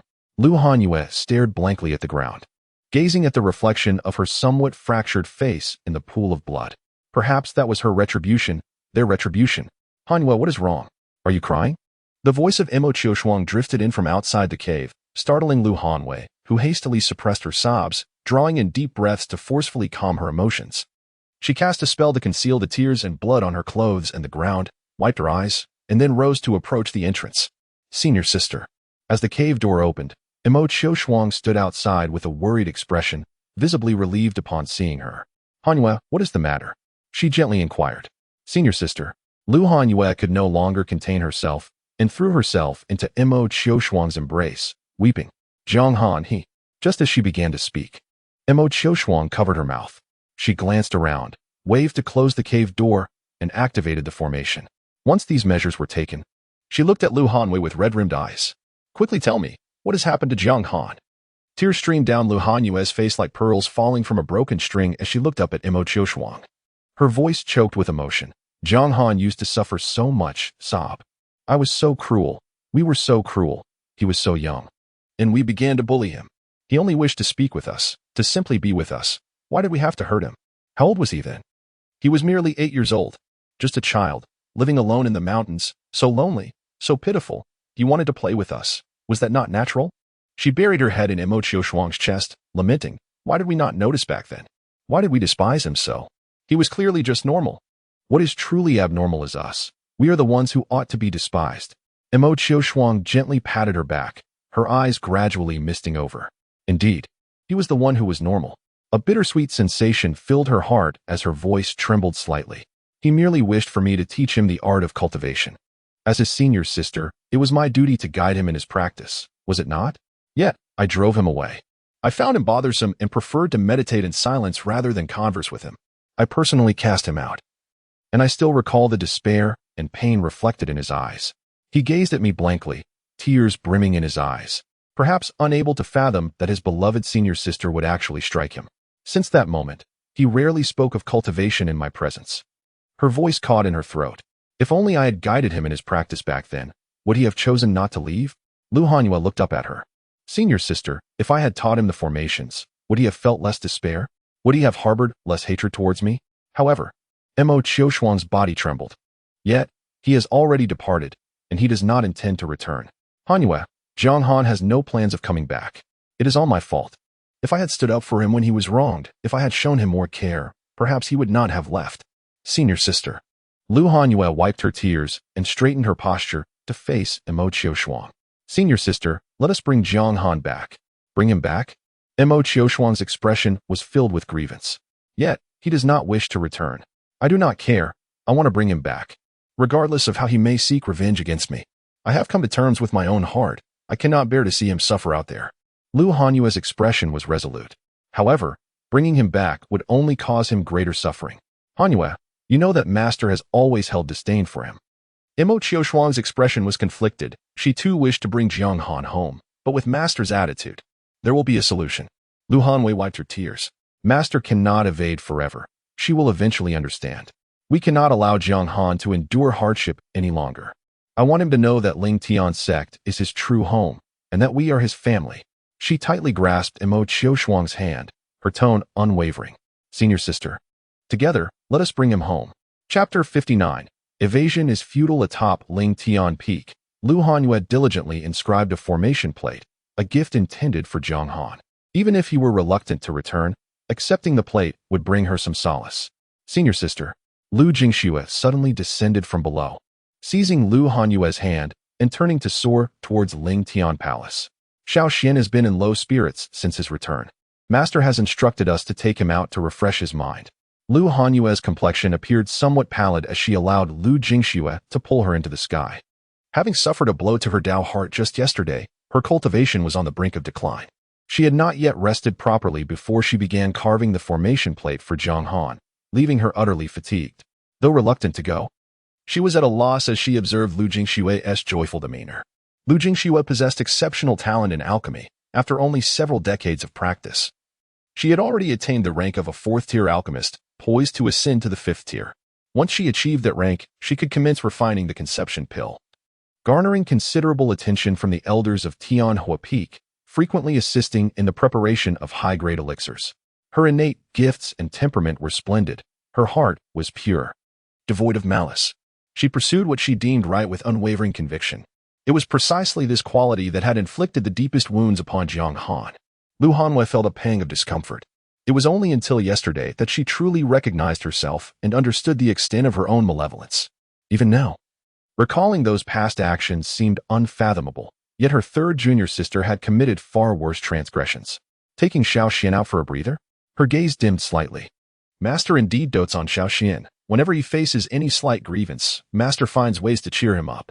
Indeed, a trip to Xing Luo City would delight Xiao Xian, who adored acquiring treasures and elixirs. If they purchased more of his favorite items, he would surely find joy. The two landed before Ling Tian Palace, where Ji Yuchan's vehicle, the Lingyun boat, hovered gracefully in the air. Let us depart once everyone has arrived. Jiang said, seated cross-legged within the vessel, idly toying with a wine cup, his expression serene and inscrutable. Lu Hanyue surveyed the surroundings and noticed only Lu Jingxue, Xia Qianqian, and Lin Xian present, prompting her to inquire, "Isn't the senior sister coming?" "The senior sister is in seclusion. Come, let us hasten our departure," Lu Jingxue urged, pulling Lu Hanyue towards the warship. "Master has granted us the freedom to purchase whatever we desire. He will cover the expenses." Lu Hanyue felt a surge of emotion as her eyes fell upon the small formation plate hanging from Lin Xian's waist. It was the very one she had gifted him for self-defense. It would automatically activate its protective measures upon receiving an attack. This formation plate had consumed a great deal of her effort. Even a single plate was worth 10,000 high-grade spirit stones. Not to mention the half-month she had dedicated to inscribing over 100 defensive formations. Back then, merely a distant glance from Jiang Han at her formation plate would have prompted her to retaliate with force. Yet, for Lin Xian, she had tirelessly labored for half a month, striving to aid him, even if he had never utilized it. In the eyes of Lin Xian, her heartfelt efforts might be utterly worthless. Now that her protective talisman is gone, he remembers the defensive array plate she gifted him. Yet, even so, Lu Hanyue never felt anything amiss at that time. She regarded everything as a matter of course. After all, Xiao Xian was so well-behaved, understanding, charming, capable of telling jokes, and recounting a myriad of fascinating tales. Therefore, she and the others were exceedingly fond of him. Regardless of his actions, they perceived them as right and justifiable. However, now, Lu Hanyue feels an overwhelming chill engulfing her. This should not be the case. Even though Xiao Xian is well-behaved, Jiang Han is not lacking in merit either. Admittedly, his attire is perpetually tattered, and he speaks with his gaze averted, embodying a timid and cowardly disposition. Yet he is their junior brother. How could they harbor disdain towards him? Why had they never gifted him clothing? Why had they not instructed him to maintain eye contact while speaking? Why had they not accompanied him to instill confidence? Did the master never perceive the injustice in this? Or did she simply believe that Jiang Han ought to be this way, forever flawed and incapable of improvement? Thus, every time she punished Jiang Han, it was to the fullest extent.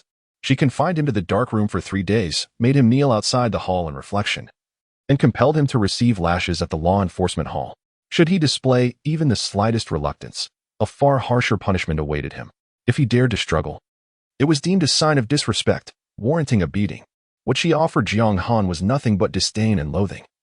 She never extended even a semblance of kindness towards him, nor did she invest anything in him. The only thing Jiang Han ever received from her was contempt. Yet, she was always eager to fulfill Lin Xian's every request, unconditionally accommodating whatever he desired, even producing forbidden treasures from the sect for his amusement. The master claimed that this was all due to Xiao Xian's exceptional talent and diligent cultivation, predicting an immeasurable future achievement that would be pivotal for Ling Tian's sect. But is that truly the reason? Is it merely because of his talent that she so openly exhibits favoritism? Moreover, even for the sake of education, was it necessary to be so harsh on Jiang Han? He was always met with punishment, never rewarded. Even when he did well, there was no recognition, perhaps. In the master's eyes, right was also wrong. Was Jiang Han not her disciple? Had he not been raised on the mountain by the master since childhood? Why then, did she treat him this way? The punishments inflicted upon Jiang Han were never administered to them, nor to Xiao Xian, not once. It seemed as though the punishments were solely designed for the purpose of chastising Jiang Han. Those restrictions never targeted them, nor Lin Xian. They had once watched Jiang Han face punishment and humiliation, like a puppet manipulated at their will. Nonetheless, despite this, he always endeavored to cooperate with them. He endured the master's demanded punishments with unwavering fortitude until they concluded. Even amidst the pain and discomfort, he would not allow a single tear to escape. For he knew that to weep would invite a doubled punishment. In the past, he had humbled himself to please them, gazing at them with a pitiful longing, desperately wishing for their assistance, their salvation. Yet, they had never even cast a glance his way, offering him not a shred of kindness. Not even a word of comfort, none at all. "Senior sister, let us hasten. A new delicacy has emerged at Yuxing Studio, purportedly crafted from the 5-stage star spirit fish. Consuming it not only imparts a delightful fragrance to the body, but also calms the mind and accelerates the cultivation process. We must go and sample it," Lu Jingxue exclaimed, enthusiastically pulling both Lu Hanyue and Lin Xian along, her joy palpable. Especially Lin Xian, who had endured great hardships for the sect.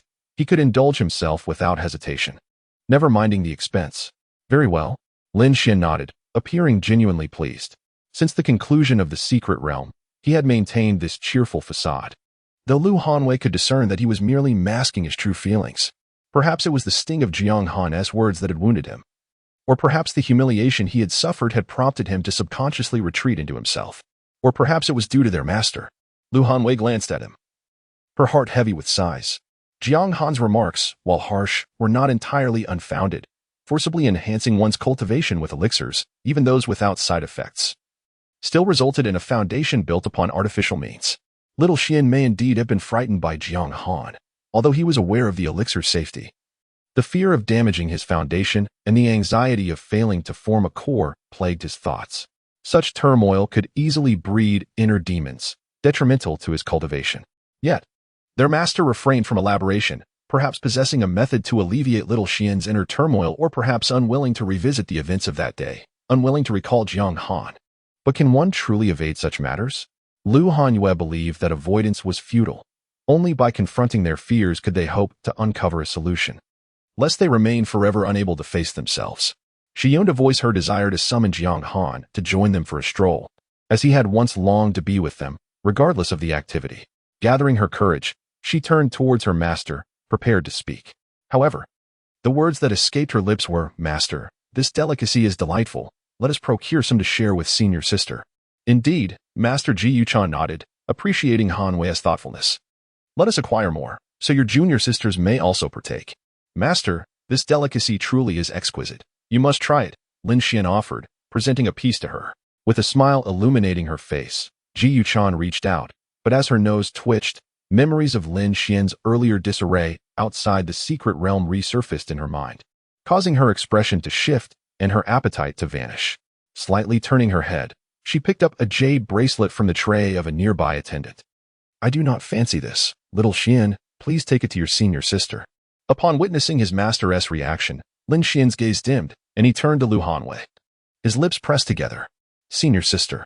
Lu Hanwei's expression stiffened, and a wave of regret washed over her. She should not have ventured out today. Chapter 60. How could she be so unburdened? Yet, upon observing the dimness in Lin Xian's eyes, she could not bring herself to refuse. Lu Hanwei suppressed her discomfort as she accepted the jade plate, swiftly stowing the delicacies into her storage pouch as Lin Xian turned away, intending to deal with them later when no one was around. However, watching Lin Xian select magic treasures, she could not help but let out a quiet sigh.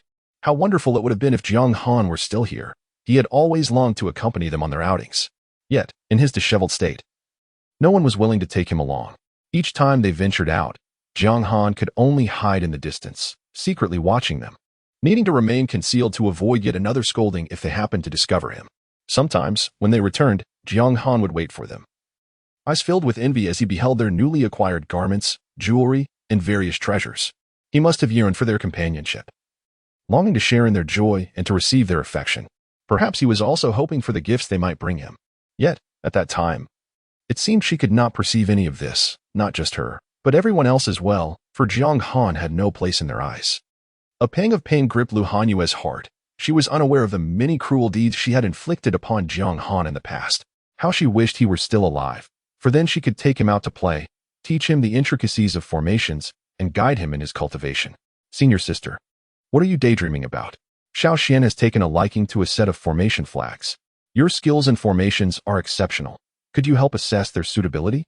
Lu Jingshue's cheerful voice irked Lu Hanwei. She could not fathom why the third junior sister was so carefree. It was she who had caused Jiang Han the deepest wounds. Yet why was she so indifferent? A million miles east of the Zishu Sword Sect lies the Demon Dragon Sea. Two streaks of light, one purple and one blue, flashed through the sky, their immense force slicing through the clouds, leaving behind a long trail.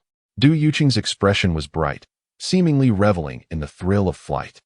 Her spiritual awareness swept through the seawater, occasionally releasing a pulse of spiritual energy to probe the depths. Jiang Han followed closely, similarly extending his awareness to search meticulously within the waters. This was the location he recalled from his memories, the site of the spirit-devouring cave heaven. The spirit-devouring cave heaven was peculiar, as it did not remain fixed in one location. Instead, it perpetually shifted. In a previous life, a group of rogue cultivators had stumbled upon it, and once they entered, they never emerged again.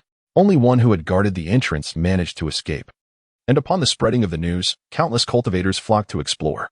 Now, just a few months remained until the rogues made their discovery, necessitating meticulous searching on their part. However, after 3 continuous days of searching, they had found nothing. Regrettably, the sect was currently overwhelmed with affairs, from the sect leader down to numerous disciples. All were preoccupied with managing resources and territories, as well as receiving offerings from subordinate sections. Jiang Han wished not to trouble his masters further. So he sought this venture solely with his senior sister, otherwise, they might have already scoured the entire Demon Dragon Sea. Someone is coming. Yuqing suddenly halted, glancing back. Her figure vanishing in an instant. In the next moment, a sudden and intense surge of spiritual energy erupted from the distant horizon. Clang! The crisp sound of a sword echoed through the void as a violent bolt of lightning transformed into a dazzling blue swordlight. Slicing through the sky in an instant and thrusting forcefully towards an empty expanse of nothingness. Where the sword point struck, the void rippled, revealing a swiftly materializing azure shield that positioned itself before the blue light. Boom! A deep, resonant chime reverberated outward in waves. The azure shield quivered under the onslaught of the swordlight, seemingly struggling to withstand the force. However, it suddenly radiated an even more intense azure glow, swiftly stabilizing the trembling barrier. At the point of their collision, a massive ripple surged forth, crashing toward the ocean's surface. Bang! The sea was violently struck by the colossal wave, instantly erupting into towering surges, staining the waters a vivid crimson as countless fish and shrimp corpses floated lifelessly to the surface, witnessing the might of a single strike being nullified. Yuqing furrowed her brow, teleporting back to Jiang Han's side, her expression dark as she gazed at the void enveloped in azure light. Gradually, the azure shield dissipated, revealing a group of figures within. Upon recognizing the newcomers, Jiang Han's countenance immediately darkened. Mo Qiushuang, what are you doing here? No, wait, Xiao Han, don't misunderstand. Mo Qiushuang hurriedly retracted the azure bell, her face etched with urgency. Jiang Han, you scoundrel, how dare you follow us? Xia Qianqian seethed. Follow you? Jiang Han scoffed, realizing the futility of reasoning with such a dim-witted woman. He then turned his derisive gaze towards Lin Xian, who was hiding behind Xia Qianqian, taunting, Lin Xian, you have quite the discerning eye. Lin Xian was momentarily taken aback. Just as he was about to respond, he heard Jiang Han's mocking voice. The outfit you chose this time is much better than the last one. The previous choice was overwhelmingly pungent and suffocating. Lin Xian's expression darkened, a deep-seated hatred flashing in his eyes. Last time, he had been careless, inadvertently falling into Jiang Han's trap, enduring humiliation before so many onlookers, a profound disgrace. Even though his master had said little upon returning, he could still sense a palpable distance between them. Even the senior and second senior sisters no longer regarded him with the same warmth as before. The many disciples within the sect, while appearing unchanged, seemed to exude a mocking demeanor in their gazes. Some elders from other peaks even dared to openly ridicule him, claiming his abilities were lacking, that he harbored grand ambitions without the requisite talent, and that ultimately he would bring shame to Ling Tian's sect, allowing Purple Sword Sect to reap the benefits. Now, he felt the scorn and disdain in every gaze directed at him, driving him to the brink of madness. This torment had left him restless and stagnant in his cultivation, further exacerbating his agitation. Were it not for his master's intervention, helping him to break through to the pinnacle of foundation establishment, he would have been in an even worse state. All of this was because of Jiang Han. After finally persuading his senior sister to join him in catching a few spirit fish, this scoundrel had the audacity to mock him. If it weren't for the vast disparity in their realms, he would have long since drained Jiang Han dry with his chains. He clenched his fists tightly, looking at Jiang Han with a mix of grievance and anger. Brother, I'm sorry. What are you apologizing to him for? Xia Qianqian interrupted sharply. Jiang Han, you useless waste. Since you've left, stay away from us. Why do you keep clinging to us every day? You must be out of your mind. I have no time to waste on you. Jiang Han, filled with disdain, turned away. Sister, let's go. Yuqing frowned. Xia Qianqian's words unsettled her greatly. But after glancing at Jiang Han, she said nothing more and merely nodded. All right. Just as Jiang Han was about to leave, Mo Qiushuang hurriedly called out, Xiao Han. Wait a moment. However, Jiang Han ignored her, being pulled away by Yuqing in an instant. Xiao Han, Mo Qiushuang, in her haste, attempted to chase after him, only to be restrained by Xia Qianqian. Sister, what do you need him for? If he chooses to leave, let him go. His departure gives us peace. We can accompany Xiao Xian, and catch a few three-tailed colorful phoenix fish to raise. Xia Qianqian appeared confident, believing that Jiang Han was undoubtedly captured by them. Filled with rage and shame, too afraid to face them. I noticed last time that Jiang Han actually yearns to return.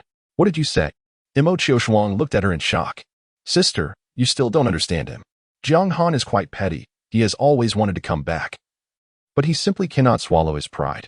Last time, outside the secret realm, when the secret realm concluded, he didn't follow the Zishu Sword Sect but deliberately waited for us to find him.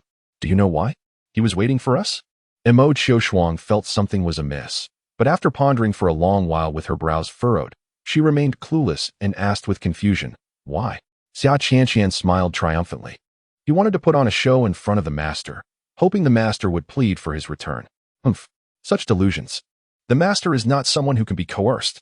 Sister, just wait and see. He will not be content for long. Let us change our location and continue fishing. There are surely three-tailed colorful phoenix fish nearby. Imo Qiushuang sighed lightly, deciding to wait and see. If they encountered Jiang Han again, perhaps what the junior sister said might indeed hold some truth. If that were the case, once the master gave the nod, would Jiang Han not return? But if it were not so? Imo Qiushuang's gaze turned cold. It seemed that the fourth junior sister held a deep-seated bias against Jiang Han. Chapter 61. Are you trying to seize my opportunity again? Jiang Han transformed into a beam of light, meticulously scanning the ocean below. He was uncertain why Imo Qiushuang and her companions had appeared in this place, but he had no time to engage with them. The most pressing matter was to locate the spirit-devouring cave heaven. The devouring intent was a significant aid in accelerating his cultivation, and it was something he desperately needed at this moment. The presence of Imo Qiushuang and her group here undoubtedly bore ill intent, so he remained vigilant. If they dared to make a move, with his senior sister present, they still had a fighting chance. As he pondered, Diyuqing suddenly grasped his arm and swiftly pulled him backward. Senior sister? Jiang Han gazed ahead with a grave expression, summoning the thunderbolt sword. His body crackling with the power of lightning, ready for action. Although he could see nothing, he understood that his senior sister would not act without reason. Her heightened alertness indicated an imminent and formidable danger. Diyuqing's face was etched with seriousness as she focused intently on the void ahead, her blue flying sword poised and ready. A fluctuation in space. At that moment, a small black dot abruptly appeared in midair, expanding at an astonishing rate, magnifying 1,000-fold within the blink of an eye. Retreat. Diyuqing urgently urged Jiang Han to retreat rapidly, and in an instant, they had moved back several dozen miles. Just as they halted, the central black hole had expanded to nearly 100 feet in diameter, and then, a colossal shadow suddenly plummeted from within. Boom. The surface of the ocean shattered under the impact of the shadow, waves crashing and roaring ferociously. As the shadow descended, a powerful presence surged forth from the black hole. But before it could fully emerge, the black hole began to contract swiftly.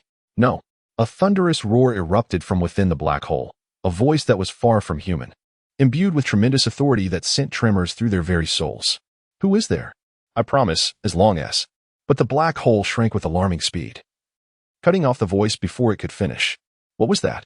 Jiang Han's complexion paled slightly. It was evident that a formidable being resided within the black hole. The aura it emanated rivaling that of the elders within their sect. A demon cultivator at the early stage of the transformation stage. Diyuqing relaxed slightly and whispered, "It's nothing to worry about." Jiang Han's mind raced. A demon cultivator, the very vessel of the spirit-devouring cave heaven, was also a demon. Once the ocean calmed, a small, stationary island emerged amidst the waves. Though labeled an island, it resembled a smooth shell, approximately 50 feet in size. The shell was pitch black, with mysterious light emanating from within, floating motionless on the ocean's surface. A mysterious turtle at the early stage of the nascent soul. Diyuqing clenched her fist to suppress her excitement and turned to Jiang Han, though she spoke not a word. Their time spent together had allowed Jiang Han to understand her intent. He quickly dispersed his spiritual sense, sweeping it across the shell of the mysterious turtle. According to legend, the spirit-devouring cave heaven was concealed within the intricate patterns of a demon cultivator's shell. He had initially presumed it to be a mysterious turtle residing in the outer sea. Little did he know it had been transported from the outer sea, which explained why they had been unable to locate it despite their extensive search. As his spiritual sense traversed the shell inch by inch, it suddenly vanished at one point, and Jiang Han's expression brightened. Found it. This is it. Diyuqing exuded a formidable presence, firmly suppressing the Ming turtle.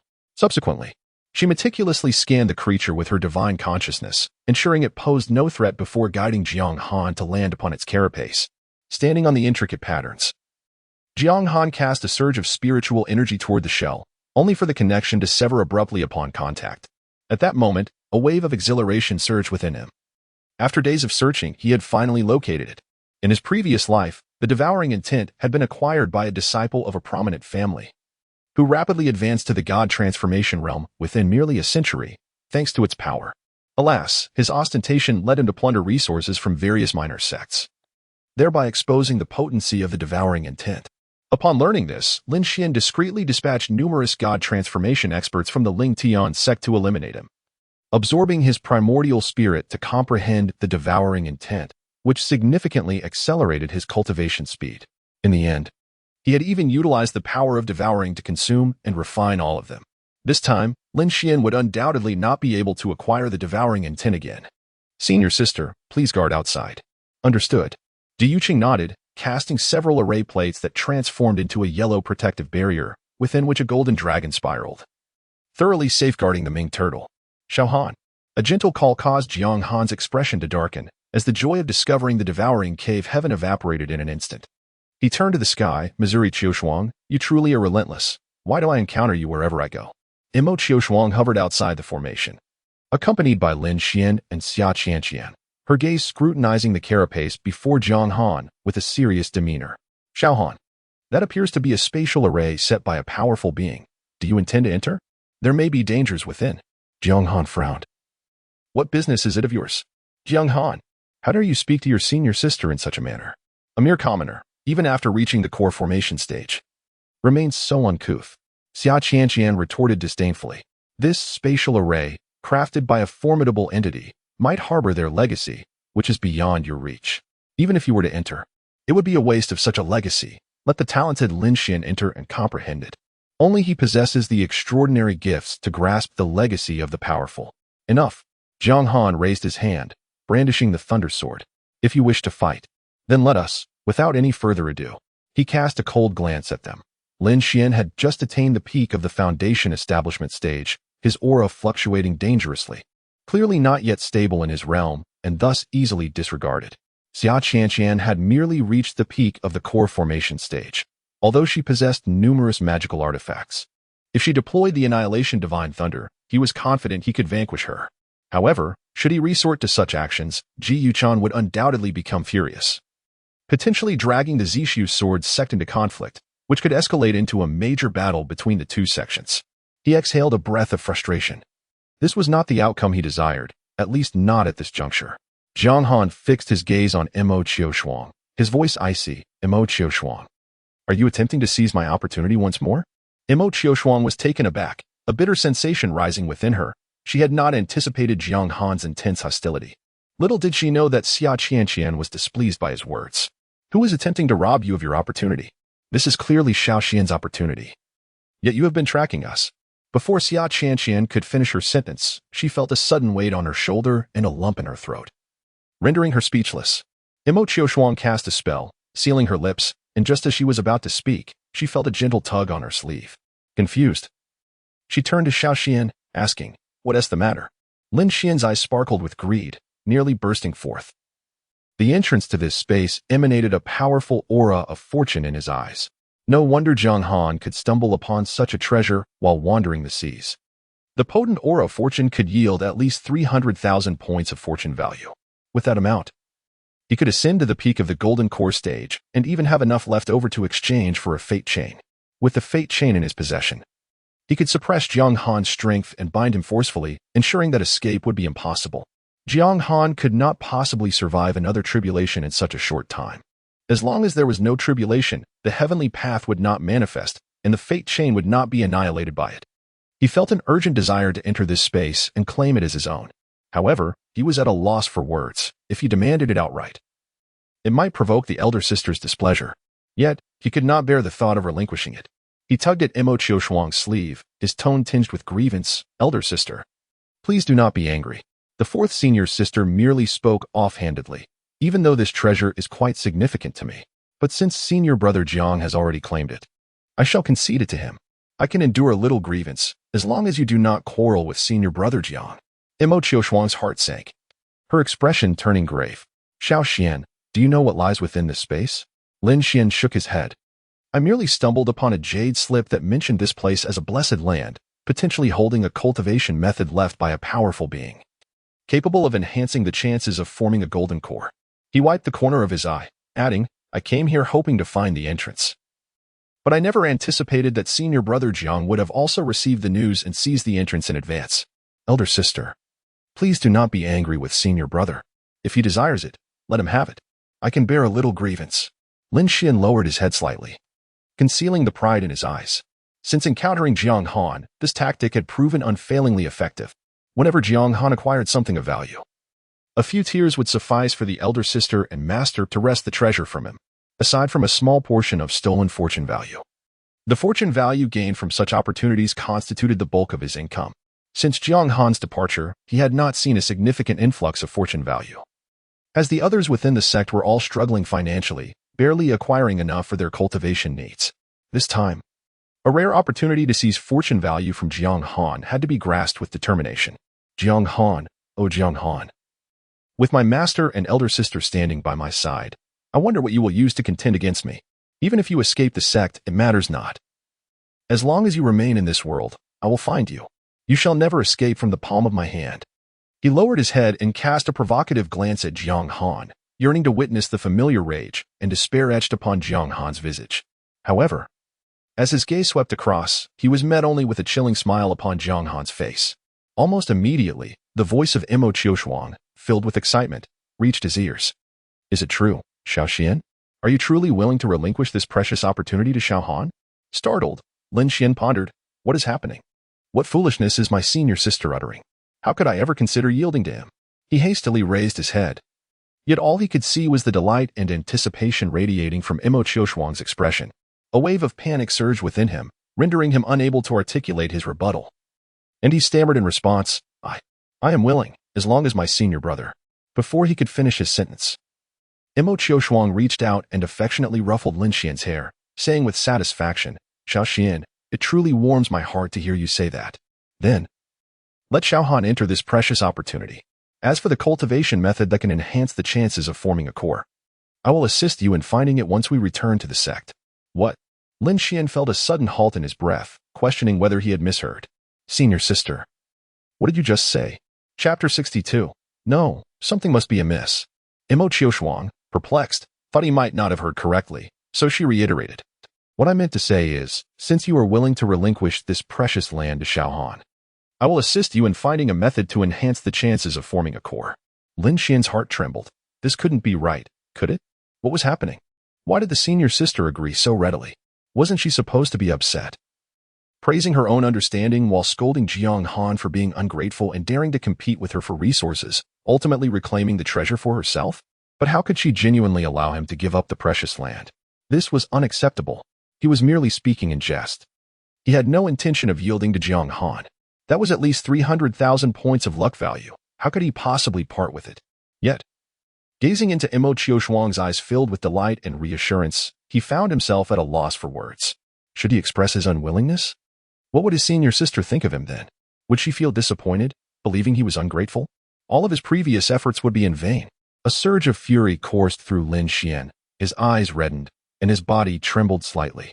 Jiang Han, this is all your fault. He forced a smile, his voice faltering as he managed to utter, It's fine, senior sister. This is what I should do. His voice dwindled, and his heart ached. So much luck value, just like that. It was taken by Jiang Han. Excellent. Imo Qiushuang turned with joy, addressing Jiang Han. Xiao Han, this space of inheritance is fraught with peril. I have a few protective talismans here for you to take. As she spoke, she raised her hand and produced several talismans. Introducing them, this is the Celestial Grade 3 artifact, the Qing Sui Pearl. This is the Celestial Grade 1 artifact, the Tian Yun Bell. And this is the Earth Grade 9 artifact, the 5 Elements Pendant. Senior sister had to leave in haste this time and didn't he bring many artifacts. Take these for now, and if you need more, I'll find some later. The Qing Sui Pearl, the Tian Yun Bell, the 5 Elements Pendant. Lin Xian's eyes turned bloodshot. These were artifacts frequently used by his senior sister. How could she bestow such valuable treasures upon someone else? He had subtly expressed his fondness for these artifacts on numerous occasions, yet she had never gifted them to him. Why was it that upon seeing Jiang Han, she seemed bewitched, giving away all these treasures so freely? Damn Jiang Han! Lin Xian felt as if his teeth might shatter. He clenched his sleeves tightly, watching helplessly as the artifacts floated toward Jiang Han, wishing he could tear Jiang Han limb from limb on the spot. Even Xia Qianqian, witnessing this scene, was so anxious she began to stomp her feet, but she was rendered mute by Mo Qiushuang's spell that sealed her meridians, no matter how impatient she felt. She could not utter a single word. She stared wide-eyed at Mo Qiushuang, mouthing her frustrations helplessly. Little did she know, Mo Qiushuang paid her no mind, even casting another spell to immobilize her further. The artifacts passed effortlessly through the array's barrier, hovering before Jiang Han, who was taken aback once more. Mo Qiushuang was indeed a prodigy among her generation of disciples, capable not only of discerning the location of the soul-devouring cave at a glance, but also adept at swiftly deciphering her senior sister's formation. Although the senior sister is not adept at formations, Mo Qiushuang's methods are indeed quite formidable. A sense of unease crept into his heart as he waved his hand, sending several magical artifacts flying, and sternly exclaimed, Mo Qiushuang, do not entertain any dubious thoughts. This treasure land is rightfully mine. There is no need for your insincere gestures of feigned generosity. Xiao Han, do not misunderstand, Mo Qiushuang urged anxiously. I merely wish to assist you. Assist me? Jiang Han retorted with disdain in his eyes. If you truly wish to help, then keep your distance. I would be grateful just to be left in peace. Very well. Mo Qiushuang's eyes reddened as she hurriedly nodded. I shall take my leave now. Focus on comprehending the inheritance, and I will stand guard at the periphery for you. With that, she gestured for Xia Qianqian and Lin Xian to follow her, swiftly retreating as if fearful of Jiang Han's change of heart, soon disappearing from sight. Jiang Han's expression hardened. What scheme was Mo Qiushuang concocting this time? Previously, she had played the emotional card to soften his resolve, yet now she seemed overly compliant. Something was amiss. She was undoubtedly plotting something nefarious. After a brief contemplation, he muttered, Senior sister, be cautious. I suspect Mo Qiushuang harbors ulterior motives. If danger arises, retreat to the space and seek me out. Do not confront her directly. Within the spirit-devouring cave, there exists an ethereal realm capable of absorbing spiritual energy, and his storage ring was replete with numerous medicinal pills at his disposal. Should Mo Qiushuang indeed entertain any ill intentions, he was more than prepared to outlast her with the ample supplies at hand. During the contest for the cave, it was not uncommon for a few to perish due to miscalculated strikes. No sect would instigate a war over such trivialities. Even if Ji Yuchan insisted on conflict, those elders were not to be trifled with. Du Yuqing cast a glance at him, nodding slightly in agreement. All right. Jiang Han turned his gaze towards the direction where Mo Qiushuang had vanished, contemplated for a moment, then plunged into the turtle shell. Meanwhile, Mo Qiushuang, accompanied by Lin Xian, halted 50 miles away from the Ming turtle. As soon as they stopped, she produced several array discs, conjuring a massive light screen that enveloped a 100-mile radius. Seeing her actions, Lin Xian felt a surge of panic within him. What on earth was happening? Why was the senior sister suddenly so benevolent towards Jiang Han? Not only had she graciously relinquished the treasure land, but she also intended to gift numerous magical artifacts and now offered to protect Jiang Han. Shouldn't such treatment be reserved for him? When had it shifted to Jiang Han? Unable to contain himself, he inquired, Senior sister, Jiang Shixiao. Mo Qiushuang, focused on extending her consciousness to meticulously monitor every movement within 1,000 miles, turned her gaze towards Lin Xian upon hearing his voice and replied softly, What is it? Upon meeting Mo Qiushuang's gentle gaze, Lin Xian's heart skipped a beat, inexplicably filled with unease. Yet, as he recalled Jiang Han's face, the tide of resentment surged within him. Gritting his teeth, he stated, Senior sister, please do not be upset. Jiang Shixiang is likely in a foul mood, which is why his tone towards you is so harsh. He certainly did not intend to insult you. Insult me? Mo Qiushuang's expression fell, and she gently shook her head. As long as he is willing, it is acceptable for him to scold me a little more. What? Lin Xian was taken aback. What nonsense was his senior sister talking about? How could it be good for Jiang Han to scold her more? In the past, if Jiang Han had even a slightly harsh tone, she would have reprimanded him. Yet now she seemed to want him to berate her? Was she losing her mind? Mo Qiushuang shook her head and reassured, It's all right, Xiao Xian. You just need to focus on your cultivation and not overthink. She gently ruffled Lin Xian's hair, her tone filled with comfort. You did well just now. In the future, when you encounter things that Jiang Han desires, you should be a bit more magnanimous towards your senior brother, just as you were today. He has always treated you well. And if you possess good things, you should also think of him. What is going on? Lin Xian felt as though his head might explode. His senior sister must be mistaken, absolutely mistaken. Shouldn't Jiang Han be the one to offer the good things to him? How could he possibly give them to him? Yet, he could not express his frustration and could only feign a cheerful nod. Yes, I will. No. Senior sister, you must be mistaken. Xia Qianqian finally broke free from her restraints, rushing angrily before Imo Qiushuang. That waste, Jiang Han. Receiving good things is a waste. Only Xiao Xian can utilize them to their fullest potential. Why are you asking Xiao Xian to give all the benefits to him? Imo Qiushuang frowned. I am your senior sister. Are you ignoring my words? That's not it, senior sister. Xia Qianqian replied anxiously. But why should it be like this? Jiang Han has already formed his core. What does he need the techniques that increase the chances of forming a core for? Clearly, Xiao Xian is the one who needs it most. Be quiet. Imo Qiushuang's expression turned cold. Xiao Han faces many challenges outside. He has finally gained the opportunity to occupy a cave abode. Can't you just allow him this? Within our sect, there are countless techniques to increase core formation chances. Why must you compete with Xiao Han for this one? Xia Qianqian's eyes turned red. But it can't be just given to him without reason. He chose to leave. We did not force him out. Even if he lacks techniques, it's his own fault. I refuse to let Xiao Xian be the scapegoat. This opportunity belongs to Xiao Xian, and it must not be given to him. Imo Qiushuang's expression darkened. Ultimately, you are also Xiao Han's senior sister. Why can't you bear to see him do well? Why must you compete for this opportunity? The more Xia Qianqian thought about it, the angrier she became. Her face flushing. I don't care. He has no right to occupy such a treasure. I will go and take it back. With that, she turned and stormed inward. Despite Lin Xian's attempts to restrain her. Senior sister, Lin Xian exclaimed urgently. But Jiang Han is guarded by a fully realized Yuanying sword cultivator. How could the fourth senior sister dare to confront him? Let her go. Imo Qiushuang snorted coldly. Look at her. She is on the verge of forming her infant, yet still acts like a child, getting angry at the slightest provocation.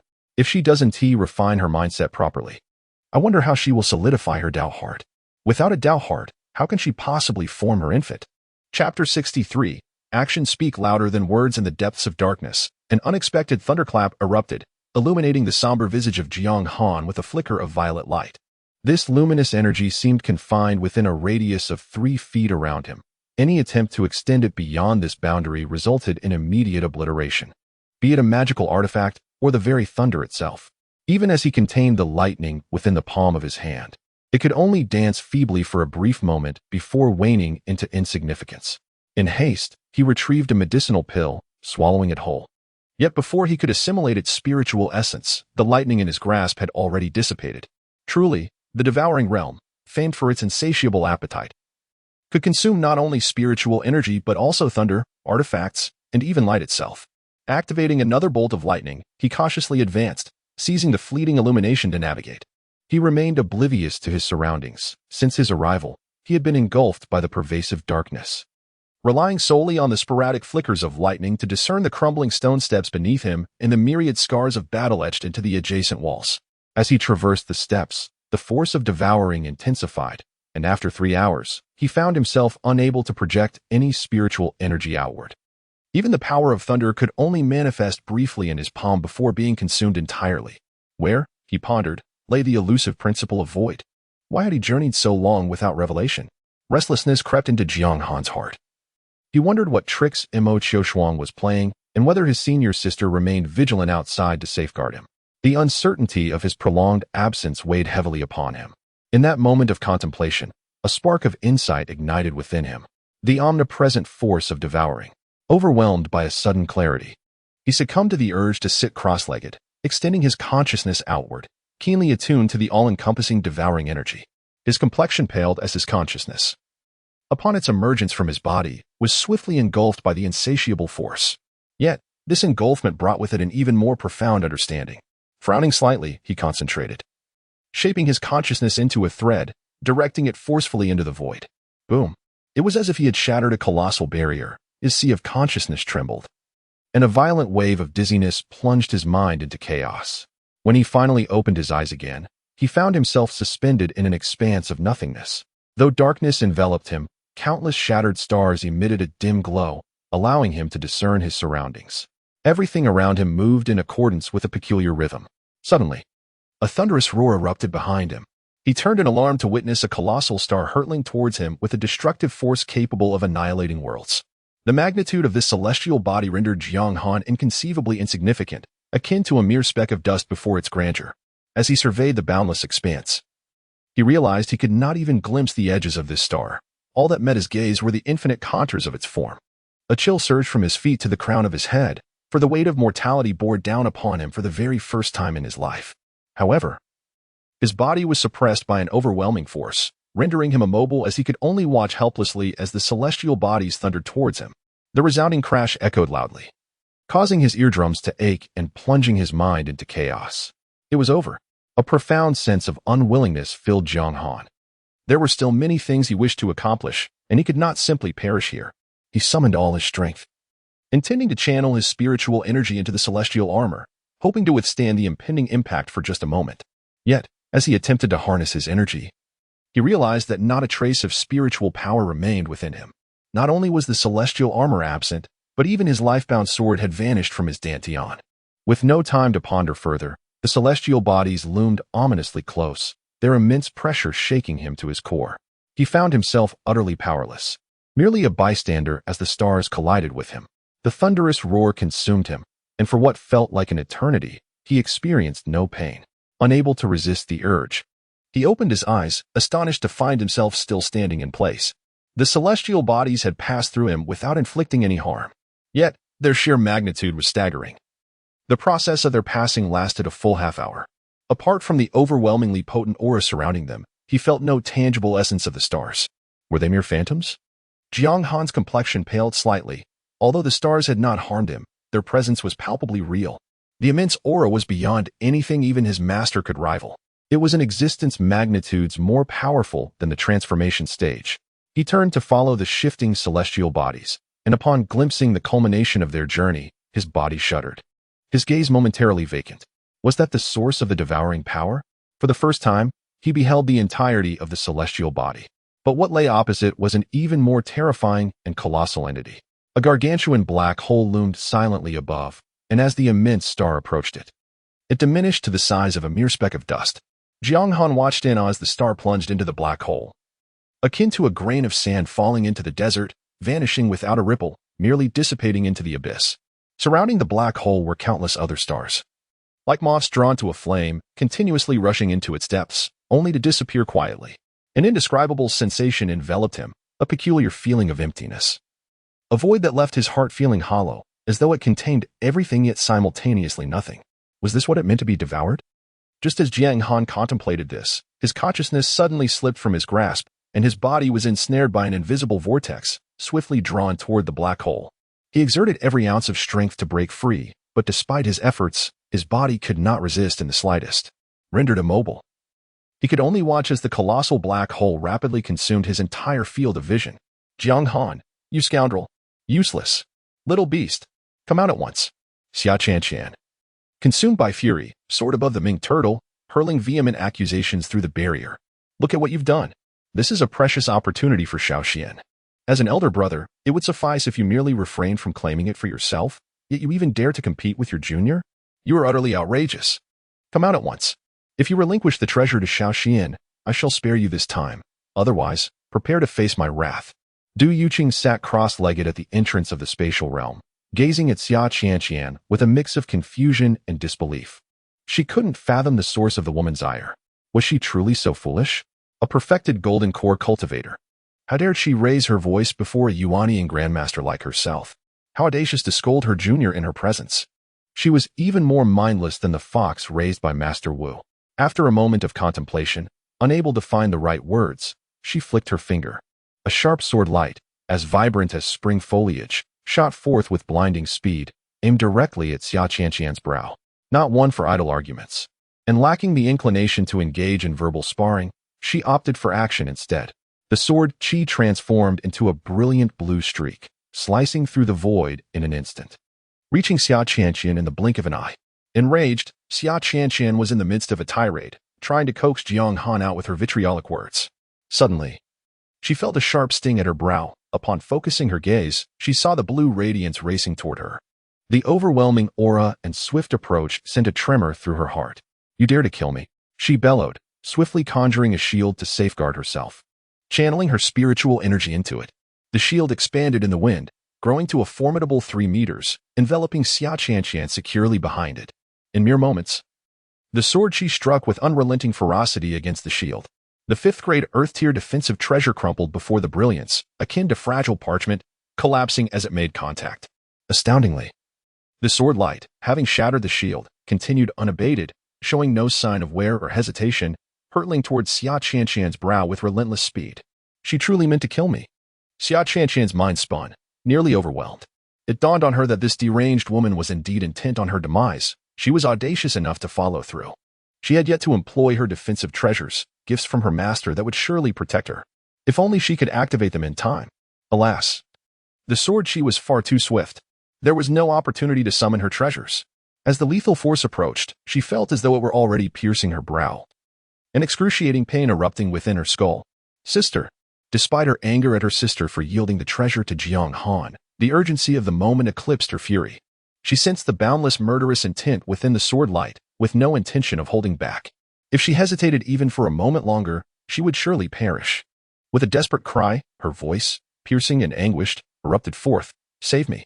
Yet the brilliance of the sword was exceedingly swift. The moment she uttered a cry, the luminous blade had already surged before her eyes.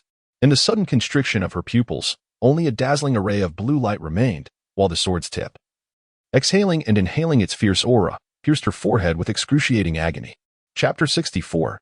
How can you help outsiders? At this critical juncture, a sudden azure light materialized before her. An ethereal blue bell emerged abruptly from the void, as if it had always existed, only unseen until now, and now it chose to reveal itself to all. As soon as the bell appeared, the azure radiance intensified, swiftly forming a barrier of blue light that resolutely shielded against the sword's glow. When the bell tolled, a deep resonance echoed through the air, and at the moment the blue sword light collided with the azure glow, they mutually extinguished each other into nothingness. Yet, inexplicably, a formidable force still managed to seep through the bell. With a sudden gasp, Xia Qianqian was struck by a minuscule strand of sword energy, causing her to cough up a mouthful of blood and uncontrollably fly backward. After a considerable struggle to regain her footing, she spat out several more mouthfuls of blood, barely managing to refine the sword energy that had invaded her meridians, leaving her complexion exceedingly pale.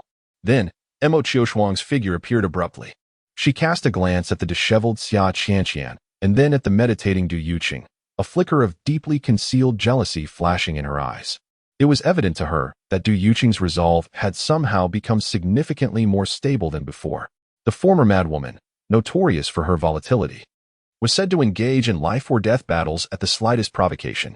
Yet now, even as Xia Qianqian stood before her hurling insults, Du Yuqing remained composed, devoid of any emotional turmoil.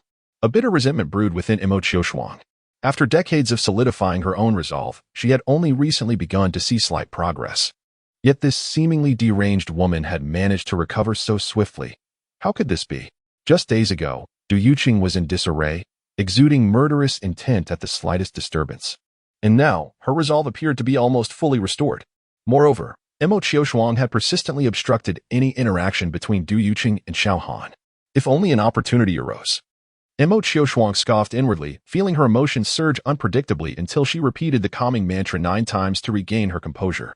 With a congenial expression, she turned to Du Yuqing and spoke softly, "Please, Yuqing, do not take offense. My junior sister acted impulsively and inadvertently offended you. Now, she is gravely injured.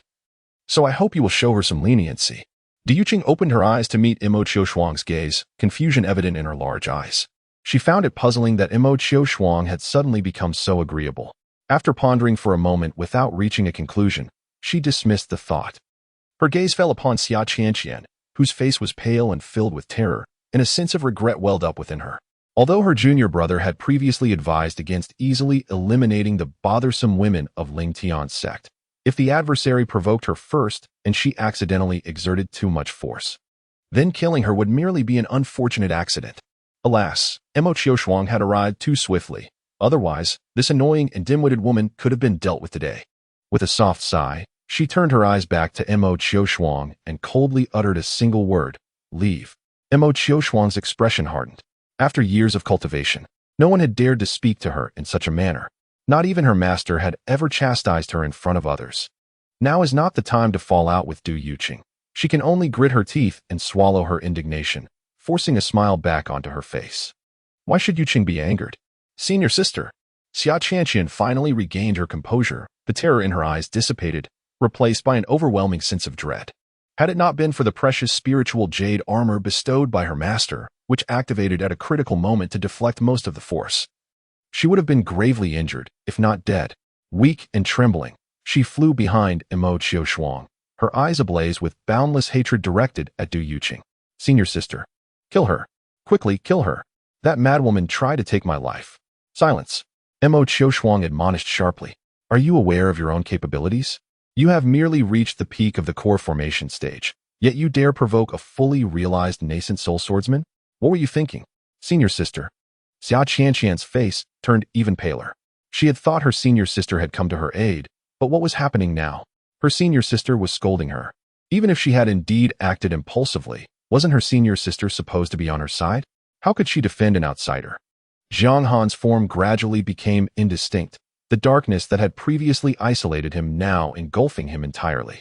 Time passed, though its duration was indeterminate, until suddenly his body re-emerged from the shadows, like a candle flickering to life in the dark, weak yet remarkably steadfast. With a crackle, a bolt of lightning appeared in his palm, radiating a brilliant violet light. This time, the power of the lightning did not diminish. Instead, it continuously released brilliance, illuminating a 3-meter radius around him. Jiang Han slowly opened his eyes, gazing at the lightning in his hand, a glimmer of joy illuminating his face. So this is what it means to devour. Above the heart lake, a small black hole, the size of a palm, emerged opposite the previously indistinct sword heart. The black hole hovered quietly in midair, exuding no aura, no tremor, merely an uncanny yet fitting absence in that space. A similar fist-sized black hole appeared within his dantian. Manifesting beside the purple core, though it remained still, it possessed a peculiar gravitational pull. The once arrogant Annihilation Divine Thunder timidly recoiled upon the appearance of the black hole. Retreating to a safe distance, daring not to approach its vicinity, Jiang Han clenched his right hand, and with a mere thought, a similar fist-sized black hole materialized in his palm. As soon as it appeared, a significant portion of the surrounding purple light vanished, while simultaneously, a pure essence of spiritual energy emerged within his dantian. Such formidable devouring power. To grasp this concept so swiftly, and to be able to consume lightning. Jiang Han felt an exhilarating thrill within. If he were to cultivate this power to its pinnacle, would he not, like he had witnessed in the realm of consciousness, transform into a colossal black hole, devouring stars and all existence? With a flick of his hand, the black hole vanished in an instant. After comprehending the essence of devouring, the spiritual energy within him ceased to dissipate. Now, the 3-meter radius surrounding him belonged to his domain. The external devouring force could no longer affect him within his territory. Only he had the power to consume. Once he had composed himself, he resumed surveying his surroundings.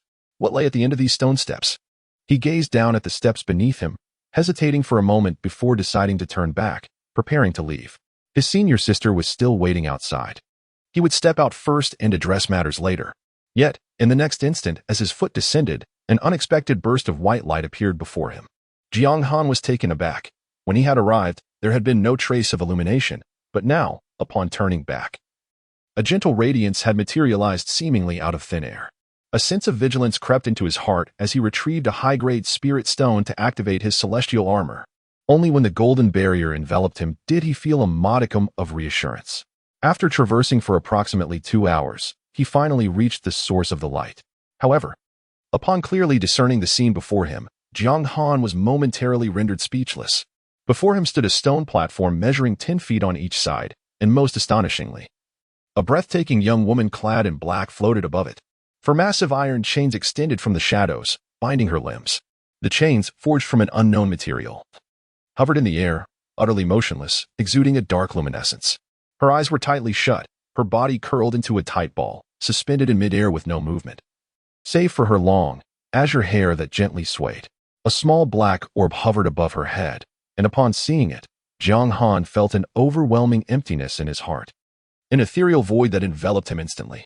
This sensation of hollowness was strikingly akin to what he had experienced when confronted with the immense black hole in the realm of consciousness, a feeling remarkably pure. It was as if he was face to face with the same black hole. Chapter 65. Silence, please. The black sphere, though eerily silent and motionless, emanated an overwhelmingly potent aura of devouring intent. Merely casting a glance upon it felt as though one's very soul was being drawn in. The richness of this power dwarfed the newly comprehended intent he had just grasped by an unfathomable magnitude. Jiang Han furrowed his brows in his past life.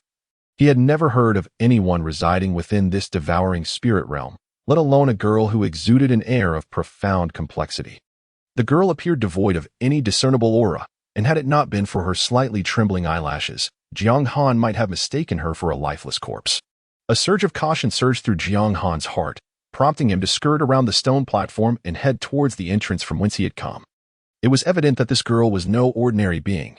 Given the uncertainty of the external circumstances, it would be prudent to leave as soon as possible. In times past, curiosity might have compelled him to investigate further, but now, he dreaded nothing more than the prospect of entanglement and trouble. Only upon reaching the swirling exit did he feel a modicum of relief. Turning back, he noted that the stone platform had vanished, leaving behind only a faint glimmer of white light flickering in the depths. Without further hesitation, he stepped towards the exit, and amidst the tumult of shifting realities, a beam of light swiftly expanded before his eyes. Gurgle, gurgle. The cries of seabirds mingled with the sound of wind reached his ears. Once his eyes adjusted to the brightness, he finally discerned the scene before him. The vast light barrier continued to enclose the surroundings, and Du Yuqing sat cross-legged nearby, tilting her head to observe him. Upon meeting Jiang Han's gaze, she blinked. "Are you all right?" "Yes," Jiang Han replied, inhaling the briny sea air deeply. "Sister, how long have I been inside?" "A quarter of an hour," Du Yuqing responded. Jiang Han's pupils constricted sharply. A quarter of an hour? He distinctly felt as though he had spent at least 6 or 7 hours within. So how could only a quarter of an hour have passed outside?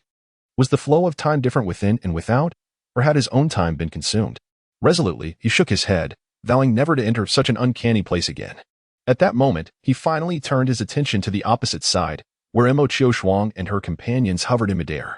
Jiang Han cast a puzzled glance at the pale-faced Xia Qianqian, and then at the stern expression of Mo Qiushuang, frowning. "Mo Qiushuang, what are you doing here again?" His voice carried an edge of irritation. How is it that he encountered these lunatics wherever he went? Seeing Jiang Han emerge, Mo Qiushuang felt a sense of relief wash over her, but upon hearing his words, her eyes reddened with grievance. "Xiao Han, don't misunderstand. I was merely worried about you and came to check on you. You can ask Yuqing. She can attest that I haven't done anything since I arrived." "Yuqing?" Jiang Han's eyes widened in surprise. When did Mo Qiushuang become so familiar with his sister? Du Yuqing furrowed her brow at Mo Qiushuang, contemplating a rebuttal. However, after some consideration, she realized that Mo Qiushuang had, indeed, done nothing upon her arrival. Her actions had transpired before. Feeling slightly disoriented, she fell silent for a moment, suppressing the impulse to draw her sword and strike, and began to quietly recite the heart-calming incantation. "Jiang Han, you have finally emerged." Xia Qianqian swiftly evaded Lin Xian's support, positioning herself beside Mo Qiushuang. With her senior sister present, she felt emboldened against that lunatic, Du Yuqing. This time, she resolved not to provoke the madwoman. Should that maniac dare to act again, her senior sister would undoubtedly ensure she faced consequences. She pointed at Jiang Han and berated him. "You useless creature. Merely a waste hiding behind women. Look at your pallid complexion. Surely this time you have achieved nothing. Humph. Even if you managed to enter the treasure land, what would it matter? You'd still come away with nothing. I have long told you that entering such a treasure land would be a waste for you. Hurry and step aside so that Xiaoxin can enter and comprehend the inheritance. Open your eyes and witness the inheritance you have failed to grasp after so long. Xiaoxin will understand in mere moments." Silence. Before Jiang Han could utter a word, Mo Qiushuang could no longer contain herself. "Which of your eyes has seen Xiao Han fail? When did you ever know he did not acquire the inheritance?" Xia Qianqian faltered. What was the meaning of her senior sister's words? Why was she defending Jiang Han? Gritting her teeth, she pointed at Jiang Han and exclaimed, "I can make guesses too." With his pitiful talent, he likely cannot even comprehend Earth-tier techniques, let alone grasp the inheritance. He should be grateful if he doesn't damage his consciousness from the inheritance. Mo Qiushuang's expression darkened. Who said Jiang Han cannot comprehend high-level techniques? Have you seen it? Xia Qianqian hesitated. Though I have not seen it. His natural talent is indeed lacking. Otherwise, how could he not cultivate the Ling Tian classic? Mo Qiushuang paused. For her junior sisters were unaware that she had never transmitted the Ling Tian classic to Jiang Han. How could he cultivate it? Seeing Mo Qiushuang silent, Xia Qianqian assumed she had struck a nerve and felt a surge of pride. Jiang Han, trash must have the awareness of trash. You have neither the ability to comprehend the inheritance nor the right to occupy this treasure land so arrogantly. If you relinquish the secret realm, I shall spare you. Otherwise, I will ensure you revisit your past terrors. Jiang Han's expression darkened. This lunatic could not find peace anywhere. Xia Qianqian, step aside. Who are you to meddle in my affairs? What did you say? Xia Qianqian erupted in fury. How dare you insult me? If you wish to return to the Ling Tian sect, then you must sincerely apologize and cease this nonsense with me. I tell you, that tactic won't work. Who the hell is playing games with you? Jiang Han was revolted, finding her words more nauseating than swallowing a fly. Your skin is thicker than the soles of Wang the butcher's shoes. Take a moment to reflect on your own character, besides barking like a dog. What else can you do? You speak of returning to the Ling Tian sect. Not even a dog would go to that wretched place. You treat it like a treasure. Jiang Han, Xia Qianqian fumed. How dare you insult me? You dare to insult me. Silence. Mo Qiushuang's icy voice resonated within her mind, but in her current fury, Xia Qianqian had lost all reason. She jumped up and shouted, if it weren't for your desire to return to the Ling Tian sect. Why do you keep seeking me out time and again? Are you still hoping for me to speak well of you? Let me tell you, Jiang Han, it's futile. No matter how much you plead this time, it will be in vain. You truly believe you have grown wings, don't you? How dare you raise your voice against me? How dare you insult me? Xia Qianqian seethed, her teeth clenched. Since you have left, stay far away from us. Why do you keep prancing around before us? One moment seeking the eldest senior sister, the next the second senior sister. And now you dare to turn your sights on me? I assure you, I am not as soft-hearted as they are. While they may hesitate to speak the truth to you, I will not hold back. As long as I am here. You can forget about returning to the Ling Tian sect. I will never allow your return. No sooner had she spoken than she felt a sudden chill at her neck, followed by a constriction in her throat, rendering her speechless. Mo Qiushuang cast a cold glance at her. How could the fourth junior sister be so dim-witted? She had clearly instructed her to be silent, yet here she was, brimming with words. Must it come to physical intervention to silence her?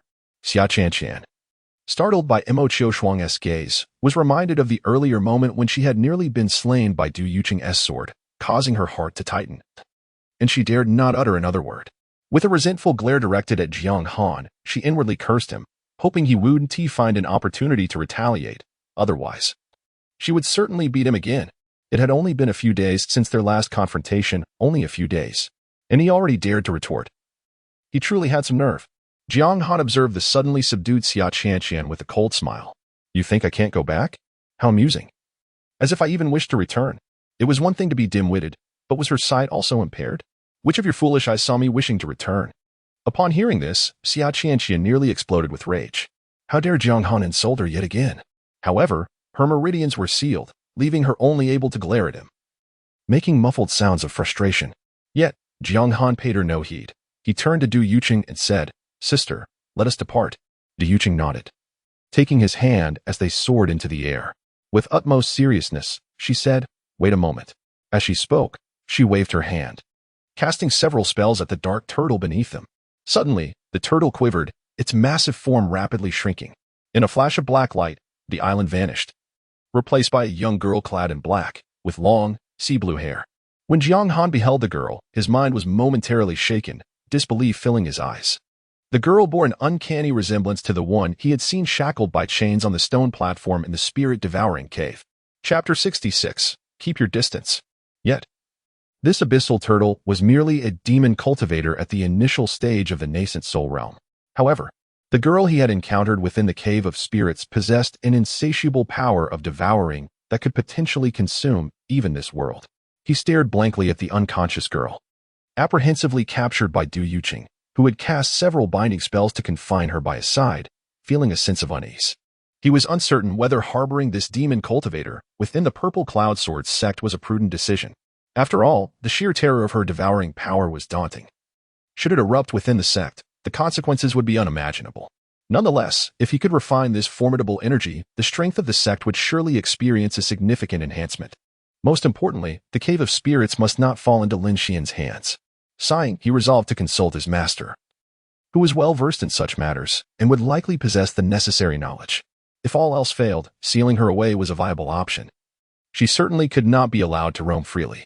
With these thoughts in mind, he decided to refrain from further contemplation and opted to take her back. Du Yuqing tirelessly unleashed over 100 binding spells, ensuring the abyssal turtle was thoroughly restrained, fearing she might attempt to flee. Once she completed her incantations, she suddenly felt Jiang Han's gaze upon her, causing her cheeks to flush with warmth, as if worried he might misunderstand. She hastily pointed at the girl transformed from the abyssal turtle and declared, "A valuable asset. We must take her with us." Jiang Han's expression softened. After spending considerable time together, he had discerned that his senior sister was somewhat inarticulate. He smiled and nodded in agreement, acknowledging that she was indeed a valuable asset to present to their master. Unbeknownst to them, Xia Qianqian was growing increasingly anxious. She watched helplessly as Jiang Han prepared to take the treasure away, her frustration mounting as Du Yuqing remained utterly unresponsive. In fact, judging by Du Yuqing's delighted demeanor, it seemed she would gladly assist Jiang Han in packing up. It was only when Jiang Han and his companions were about to depart that they heard the somewhat obsequious voice of Mo Qiushuang. "Xiao Han, are you returning?" She attempted to soften her tone. "Recently, there have been many demon beasts rampaging in the outer sea. We too must return, so why not travel together?" Upon hearing this, Jiang Han cast her a disdainful glance, just as he was about to respond. However, Du Yuqing interjected first. "No, you should keep your distance." Her voice was icy, tinged with a hint of menace, as if she were prepared to strike should Mo Qiushuang dare to approach. She had endured Mo Qiushuang's presence for far too long. That woman had been persistently trying to draw near to her junior brother, and her intentions were undoubtedly ill. Their master had instructed her to protect her junior brother, and she was determined to fulfill that duty with utmost vigilance. Moreover, it had been an eternity since anyone had conversed with her daily. The disciples within the sect were terrified of her, and she was not adept at communication, feeling anxious around strangers. Since her junior brother's arrival, the mountaintop had become livelier, and she could not allow him to be taken away by anyone, especially not by a woman like Mo Qiushuang, who clearly harbored ulterior motives. Mo Qiushuang, flustered, had assumed that Du Yuqing's reticence meant that a little kindness on her part would suffice to ease the tension. She thought that even if Jiang Han rejected her, she could persistently follow him, making it difficult for him to refuse her presence. Unexpectedly, before Jiang Han could utter a word, Du Yuqing preemptively rejected him, her tone harsh and laced with an air of menace. What was her intention? Did she wish to provoke a confrontation? Mo Qiushuang relaxed her fists. Engaging in a brawl with this deranged woman would be unwise. Even if victorious, the cost would be too high, yielding no benefit whatsoever. Her expression stiffened as she disregarded the furious Xia Qianqian beside her and forced a benign smile. "Yuqing, there's no need to be so irate. My concern for Xiao Han stems from the recent unrest in the outer seas. Should we encounter the demon clan's forces, it would be prudent for us to look out for one another." Jiang Han's voice dripped with disdain. "What pretense are you putting on now? I suspect that when the demon clan arrives, you will be the first to strike against me." How had he never noticed how shameless Mo Qiushuang could be? The senior sister had already made her intentions clear, yet she still approached him with a brazen demeanor. Mo Qiushuang's eyes reddened as she pleaded, "Xiao Han, please don't misunderstand. I could never wish you harm." But Jiang Han dismissed her entirely, retorting before turning to Du Yuqing with a smile. "Senior sister, let us depart." Du Yuqing cast a wary glance at Mo Qiushuang before grasping Jiang Han's hand, stepping into the void and vanishing in an instant. Mo Qiushuang remained rooted in place, her expression fluctuating between anger and despair. Hadn't she lowered herself enough? How could Du Yuqing be so heartless? "Senior sister." Lin Xian noticed her distress and hurriedly approached to offer comfort. Jiang Shixiang simply acted out of confusion. "Perhaps we should follow them directly. I am certain he will not refuse us again." Lin Xian harbored a deep resentment towards Jiang Han. After all, he was about to lose a fortune of at least 300,000 in fortune value. He could not bear to witness it being whisked away. With all his might, he resolved to find a way to reclaim it. Mo Qiushuang's eyes brightened with determination. "Yes, let us pursue them directly, though at a distance. Should he see us, he will not raise an objection." With that, she raised her hand, summoning a small vessel that swiftly expanded into a 5-zhang long boat. She ushered the two aboard and steered the craft rapidly in the direction Jiang Han had taken. Senior sister. Xia Qianqian finally broke free from her restraints and jumped before Imo Qiushuang. How can you allow that worthless Jiang Han to take away the treasure? That is Xia Xian's opportunity. Imo Qiushuang cast her a sidelong glance, her demeanor returning to its customary chill, and replied softly, "And what do you propose to do? Attempt to snatch it back?" Xia Qianqian averted her gaze.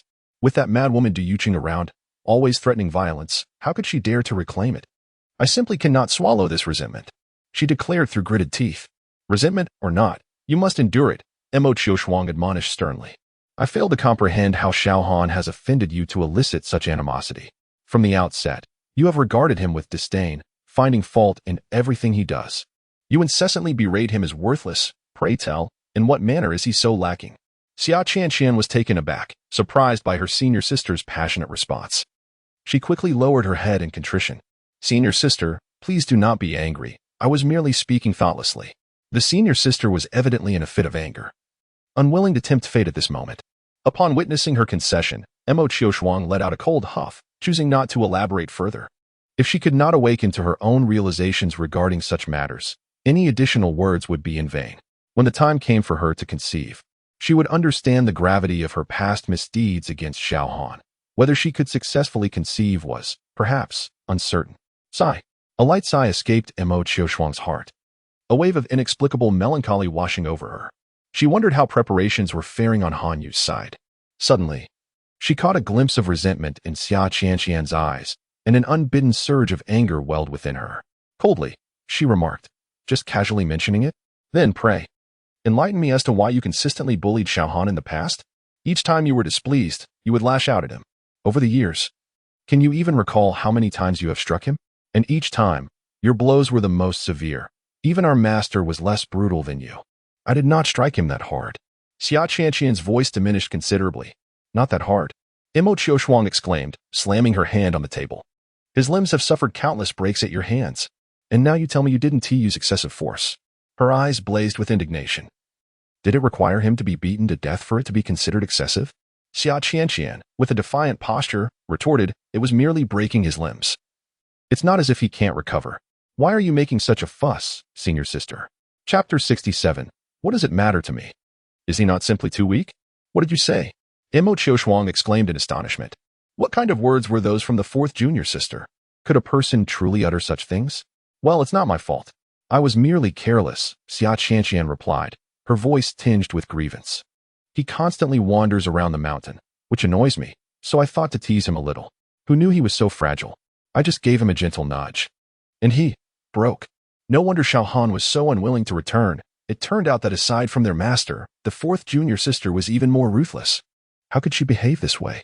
How could she nonchalantly speak such venomous words? This was her junior brother, a child she had watched grow up, not some random stray. Imo Qiushuang's face turned pale. Her heart felt as if it were being grasped tightly by a large hand, causing her nearly unbearable pain. Jiang Han had no training resources, and wasn't he wandering the mountain in search of discarded spirit fruits? What else could he do? Because of such a trivial matter. The fourth junior sister had. Imo Qiushuang felt a sharp sting in her nose, tears nearly spilling from her eyes. Senior sister. Jiang Han has already left the sect. Why do you still care about him? Xia Qianqian questioned. Since he is gone, we should sever ties. So he doesn't keep bothering us. Qianqian, Imo Qiushuang interrupted, casting a glance at Lin Xian. Lin Xian was taken aback. He too had been startled by Xia Qianqian's words and had yet to recover. He was merely framing Jiang Han, snatching a little fortune and talent, while the fourth senior sister had truly inflicted harm. At that moment, seeing the senior sister's expression, he could not comprehend the situation, and suddenly his head grew heavy, causing him to collapse. Xiao Xian. Xia Qianqian hurriedly rushed over to support Lin Xian, her voice filled with urgency. Xiao Xian, what happened to you? Xiao Xian. He is fine. Let him rest for a while, Imo Qiushuang said, her reddened eyes fixed on Xia Qianqian. I don't want Xiao Xian to witness this vicious side of you. I fear it may frighten him. Xia Qianqian was taken aback. Me vicious? Frighten Xiao Xian? Senior sister, what are you saying? I don't understand. Don't understand? Imo Qiushuang forced a bitter smile. You have done so many malicious things to Xiao Han, and now you claim you don't understand? No, senior sister, you must be mistaken. How could I do anything malicious? Xia Qianqian stammered, panic evident in her voice. Mistaken? Mo Qiushuang laughed in anger, unable to believe that the fourth junior sister remained unrepentant and dared to argue. Tell me, is Jiang Han not your junior brother? She locked her gaze onto Xia Qianqian's eyes. Xia Qianqian felt her heart race under that piercing gaze, afraid that a misstep would lead to punishment. After a moment of hesitation, she nodded. He was. Now he still is. Mo Qiushuang scoffed coldly. Among fellow disciples, the most crucial aspect is mutual assistance and treating one another as family. Only through unity can the sect grow ever stronger. Mo Qiushuang glared at Xia Qianqian. But look at what you have done to him. As a senior sister, not only do you refuse to assist him, but you also seem to relish in creating trouble for him, often resorting to physical aggression against Xiaoan. Each encounter is marked by your biting sarcasm. After all these years of companionship, you have never uttered a single compliment to him, nor offered him a gift, let alone show any concern for his well-being. Moreover, not only do you torment him yourself, but you also enlist the help of the 5th and 6th junior sisters in your bullying. Is this your notion of being a senior sister? You clearly do not regard Xiaoan as family. It appears you wish to bring about his ruin. Mo Qiushuang spoke fervently, her body trembling with indignation. She had assumed they were the most malicious, yet she was astonished to find that the 4th junior sister could be even more spiteful, rivaling the 3rd junior sister in venom. Xia Qianqian was taken aback. She could not fathom what had come over the senior sister today. In the past, when she shared insights on tormenting Jiang Han with the senior sister, her reaction was never this intense. Occasionally, the senior sister would even share methods to evade Jiang Han. So why had she transformed so drastically? After merely scolding Jiang Han a few times, the senior sister now bore an expression of profound grievance. Could it be that she had been enchanted by Jiang Han? Noticing the fierce glint in Mo Qiushuang's eyes, Xia Qianqian involuntarily shivered. Senior sister, I truly did not mean it. She stammered, her anxiety evident. Besides, those events happened so long ago. Surely Jiang Han wouldn't hold a grudge. Her gaze flickered, uncertain. Perhaps he has already forgotten. At worst, I could treat him better in the future and refrain from hitting him indiscriminately. Forgotten? Mo Qiushuang ground her teeth. You remember so vividly. Do you truly believe that Jiang Han could forget so easily after being bullied repeatedly by you? What can I do? Xia Qianqian responded nervously. It's not as if I can bow and apologize to him. She was bewildered by the senior sister's insistence on revisiting these past grievances. What had Jiang Han done to warrant such sudden concern from a senior sister? Senior sister, what are you trying to convey? Those matters are long behind us. Why do you keep bringing them up? Mo Qiushuang fixed her gaze upon Xia Qianqian, her heart torn with conflict. After a long silence, during which Xia Qianqian grew increasingly apprehensive, she finally spoke softly. Qianqian. She inhaled deeply, her tone turning serious. Do you wish to cultivate an embryo? Cultivate an embryo? Xia Qianqian was taken aback. Was this not about Jiang Han? How had the conversation shifted to embryo cultivation? Despite her confusion, she recognized that she had reached a critical juncture in her journey to form a nascent soul. If she could stabilize her mental state and solidify it into a path of enlightenment, she could attempt to cultivate the embryo. Since the senior sister posed the question, she must have her reasons. Of course, I wish to cultivate an embryo, she asserted with unwavering conviction. Mo Qiushuang's expression softened slightly. Since you intend to cultivate an embryo, you must treat Jiang Han with kindness. Otherwise, you may never achieve the formation of your nascent soul in this lifetime. Treat Jiang Han with kindness? Xia Qianqian was taken aback, then hastily protested. Why should I? That good-for-nothing Jiang Han. What right does he have? What qualifications does he possess to deserve my benevolence? Xia Qianqian found it utterly unacceptable to be compelled to treat that scoundrel Jiang Han favorably. She would rather extinguish her own existence than endure such humiliation. She resolutely refused to compromise her dignity due to a mere utterance from the senior sister. Senior sister. I fail to comprehend how my ability to conceive is connected to him. Mo Qiushuang's eyes darkened as she slowly shook her head. Reflect deeply upon your actions towards Jiang Han, and the answer shall reveal itself. What actions? Xia Qianqian scoffed. What else could it be but playful banter among peers? Isn't that a perfectly ordinary occurrence? It's only he, that useless wretch, who cannot take a joke, frail as he is, and prone to tears. Mo Qiushuang's expression soured at her words. She had hoped that the 4th junior sister, steadfast in her pursuit of the Tao, would grasp the essential truth. To her dismay, the 4th junior sister remained ensnared in her ignorance. The recollection of Xia Qianqian's past actions towards Jiang Han stirred discomfort within her. If you choose to remain obstinate, then when the time comes for conception and you find yourself unable, do not blame me for failing to forewarn you." With that, she closed her eyes, directing her spiritual awareness to trace the remnants left by Jiang Han and the others, hastening her pursuit. She felt it futile to elaborate further. The fourth junior sister's current state rendered any additional words meaningless. Without experiencing that profound despair, she would never attain enlightenment. Xia Qianqian clenched her teeth, harboring a deep-seated resentment. It was all Jiang Han's fault. Ever since the conclusion of the last secret realm, both the senior and second senior sisters had been keenly observing Jiang Han's movements, particularly the second senior sister, who had taken to purchasing an array of inexplicable items. Claiming they were gifts to replenish Jiang Han, Xia Qianqian simply could not fathom what they were up to. Had they become so obsessed with Jiang Han that they were nearing madness? Moreover, this time, the senior sister had scolded her repeatedly in connection with Jiang Han. Most infuriating of all was the senior sister's attempt to link the matter of conception to Jiang Han. What relevance did he hold in her aspirations? Was she to believe that without treating Jiang Han kindly, she would be unable to conceive? The very thought was laughable. If he had any power to influence her ability, she would willingly kneel and bow before him.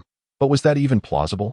Furthermore, if it were not for that incompetent Jiang Han insisting on seizing the chance meant for Xiao Xian, she would never have scolded him. Had it not been for the need to teach him a lesson, she would not have been harmed by that madwoman Du Yuqing, nor would she have faced the ire of her senior sister. Time and again, it was he who had erred first. Why should the blame fall upon her? None of this was her fault, and it was all because of him that Xiao Xian was in such a dismal mood. Ever since encountering Jiang Han today, Xiao Xian had not shown a trace of happiness, her demeanor weighed down by heavy thoughts. Xia Qianqian was so furious that she felt she might grind her teeth to dust. That scoundrel Jiang Han sought to destabilize her state of mind through the senior sister. He had better not fall into her grasp, otherwise she would undoubtedly break his legs. Chapter 68. What face do you have? In the vast expanse of the ocean beyond the Dragon Sea, a streak of brilliant blue light pierced through the void, racing towards the land with astonishing speed. Du Yuqing furrowed her brows slightly, skillfully maneuvering the star escape compass while simultaneously attuning her senses to the surrounding atmosphere. "They are pursuing us again," she remarked, her tone laced with displeasure. With that, she produced a premium spirit stone and placed it upon the compass, instantly enhancing its speed further, likely rivaling even that of a cultivator in the transformation stage. Jiang Han sat cross-legged next to Du Yuqing, glancing back at the sound of her words. However, with his current level of cultivation, he could discern nothing. He turned back and delved his consciousness into the jade slip for a moment. At this pace, we shall reach Kaifeng City in just half a day's time. We can utilize the teleportation array to return, and they will be unable to catch us. Since they set out with the Ming turtle 3 hours ago, Mo Chiu Shuang and the others have been relentlessly tailing them, accelerating in an attempt to close the gap. Yet, the Star Escape Compass is a top-tier treasure of the 5th rank, renowned for its ability to traverse the stars at remarkable speed, making it exceedingly difficult to overtake. He immersed his consciousness into his dantian, where the black hole, born from the devouring intent, quietly hovered. Although invisible to the naked eye, he could sense its gentle rotation. As it spun, nearby spiritual energy was drawn in forcefully. Anything within a 3-meter radius would vanish in an instant, only to reappear within his dantian. In just 3 short hours, he had amassed the equivalent of a day's worth of arduous cultivation. Were he to practice within the spirit pool of his cave dwelling, his cultivation speed might even increase 5-fold or more. During this time, Jiang Han also experimented with devouring treasures and spirit stones. The spirit stones were manageable. He could entirely absorb their spiritual energy, even extracting a trace of spiritual aura from the residual shell. However, treasures were a different matter altogether, as they not only provided spiritual energy but also facilitated the growth of his devouring intent. Although consuming a 3rd-tier profound treasure yielded only a trivial advancement in his intent, the prospect of future effectiveness filled him with hope. Ever since witnessing that terrifying black hole, Jiang Han harbored an obsession within him. He yearned to possess the power of that black hole. In his past life, as his soul lingered on the brink of dissolution, he had vividly witnessed the blood sacrifice ritual performed by Lin Xian. At that moment, Lin Xian had likely not intended to resort to such a method. Yet having exhausted all his means and with every treasure and technique at his disposal, he was left with no choice. With 3 divine lightning strikes still to descend, he summoned the devouring intent, initiating the blood sacrifice. Harnessing a massive black hole, he consumed all living beings within a radius of 100,000 miles. In less than half an hour, he refined them all, culminating in a single drop of demonic blood. Within that vast area, countless mortals, cultivators, and various beings existed. Yet, despite their desperate resistance, they could not withstand the overwhelming force of the consuming power. Mortals and beasts were swiftly refined, while cultivators could only endure for a few breaths. Even those at the transformation stage, despite deploying all their treasures, could withstand it for merely a quarter of an hour before becoming mere sustenance for the black hole. At that time, Jiang Han and the others had already been consumed, leaving only a consummate expert of the transformation stage within the Lingtian sect. Regrettably, even a formidable being who has achieved the pinnacle of transformation could only endure for a mere quarter of an hour under the relentless force of the black hole before being completely consumed. However, in his final moments, he ignited his primordial spirit, invoking a token to forcibly establish a passage to the upper realms, sending a last plea for salvation to the sect above. Moreover, Lin Xian's act of blood sacrificing countless beings within a radius of 1,000,000 miles seemed to have provoked the will of the heavenly Tao, causing the heavens to change color, plunging the world into an instant of darkness. The sky transformed into innumerable bolts of black calamity lightning, each stretching thousands of feet long, relentlessly striking the black hole. In mere moments, the black hole was shattered into oblivion by the onslaught of thunder. Yet at that time, Lin Xian had already reached a pivotal moment, and this brief interval was sufficient for him to employ his ultimate techniques. At that juncture, Jiang Han was on the brink of death, unable to hold on until the sect dispatched reinforcements. However, before his lingering soul dissipated, he beheld Lin Xian summon the spectral manifestation of an ancient demon god with a single drop of demonic blood. This spectral figure was immensely powerful, possessing perhaps only a fraction of its true strength, yet its mere appearance completely suppressed the heavenly Tao. Countless bolts of calamity lightning struck it as if merely tickling, having no effect whatsoever. Despite the heavenly Tao's wrath, the world turned upside down. Time and space became chaotic, thunder roared, and fissures marred the fabric of reality. With the infernal flames capable of incinerating transformation-level cultivators erupting everywhere, accompanied by the chaotic winds of soul destruction, painting a scene reminiscent of the apocalypse. Yet, even amidst such turmoil, they remained unaffected. The spectral figure effortlessly shattered the blood calamity, parting the spatial rifts as if they were mere weeds, extinguished the infernal flames with a single breath, and dispersed the chaotic winds with a single punch. It raised its hand to forcibly tear open a passage for ascension, placing Lin Xian within it and even kindly enveloping him with a protective blood shield to safeguard him from the dangers within the ascension passage. Jiang Han vividly recalled the astonishment in Lin Xian's eyes. He likely never anticipated that the blood sacrifice would summon such a formidable ancient demon god specter. After all, it took the sacrifice of countless beings over 1,000,000 miles to condense just a single drop of demonic blood. Lin Xian's actions had even provoked the heavenly Tao, and one could only wonder what immense karmic repercussions he would bear. The crux of it all lay within this concept of devouring, this time. With the essence of devouring firmly in his grasp, Lin Xian would no longer have the opportunity to blood sacrifice countless beings again. In his memory, the black hole Lin Xian had utilized was merely 1,000 feet in size. Yet, even at such dimensions, it was capable of devouring all life within a 1,000,000-mile radius, proving insurmountable even for those at the peak of transformation. If he could cultivate this devouring essence to profound depths, expanding the black hole to 10,000 feet, 100,000 feet, or even 1,000,000 feet, what sights would await him? Would it truly enable the consumption of all things? Shaking off such unrealistic thoughts, Jiang Han focused intently on his dantian, relying on the still tiny black hole, no larger than a fist, to absorb the surrounding spiritual energy. A mysterious third-grade artifact could only allow the devouring essence to grow marginally. How many materials would be required to expand it to the size of 10,000 feet? Just as he pondered, a blinding azure light suddenly illuminated the area ahead, and several figures materialized from the void. Xiaohan, Mo Qiushuang stepped out of the void, positioning herself before them. Her complexion appeared somewhat pale, evidently having exerted considerable effort to catch up. The minor teleportation talisman? Jiang Han's expression darkened, revealing his impatience. The minor teleportation talisman was a consumable heavenly artifact that could instantaneously transport 1,000s of miles away, containing the spatial rules of a divine transformation expert, thus holding immense value, at least worth 100,000 high-grade spirit stones. He had not anticipated that Mo Qiushuang would expend such a precious talisman merely to pursue them. Mo Qiushuang, having gone to such lengths to catch up, what is it that you truly desire? Du Yuqing also halted the star compass, casting an unfriendly glance at Mo Qiushuang. Jiang Han, do not misunderstand, Mo Qiushuang began, attempting to appear conciliatory. You must have comprehended this inheritance space. It should hold no further value for you. She gazed earnestly at Jiang Han. Xiaoxian is in dire need of this inheritance space. Could you allow him to enter and comprehend it? Allow Lin Xian to enter for comprehension? Jiang Han's eyes turned icy. After painstakingly acquiring the Devouring Spirit Cave, he had hoped to sever the ties between Lin Xian and the Devouring Realm, only to find that Lin Xian remained undeterred. This matter is absolutely out of the question. Please. Mo Qiushuang's eyes were filled with a pleading desperation. Just let Xiaoxian enter for a brief moment, if you feel it is inappropriate. I can exchange it for a heavenly artifact. You came all this way just for this? Jiang Han regarded her with confusion. Having thought she intended to put on another theatrical display, only to discover it was for Lin Xian. Indeed, I have but this one request. Mo Qiushuang produced a talisman and offered it to him.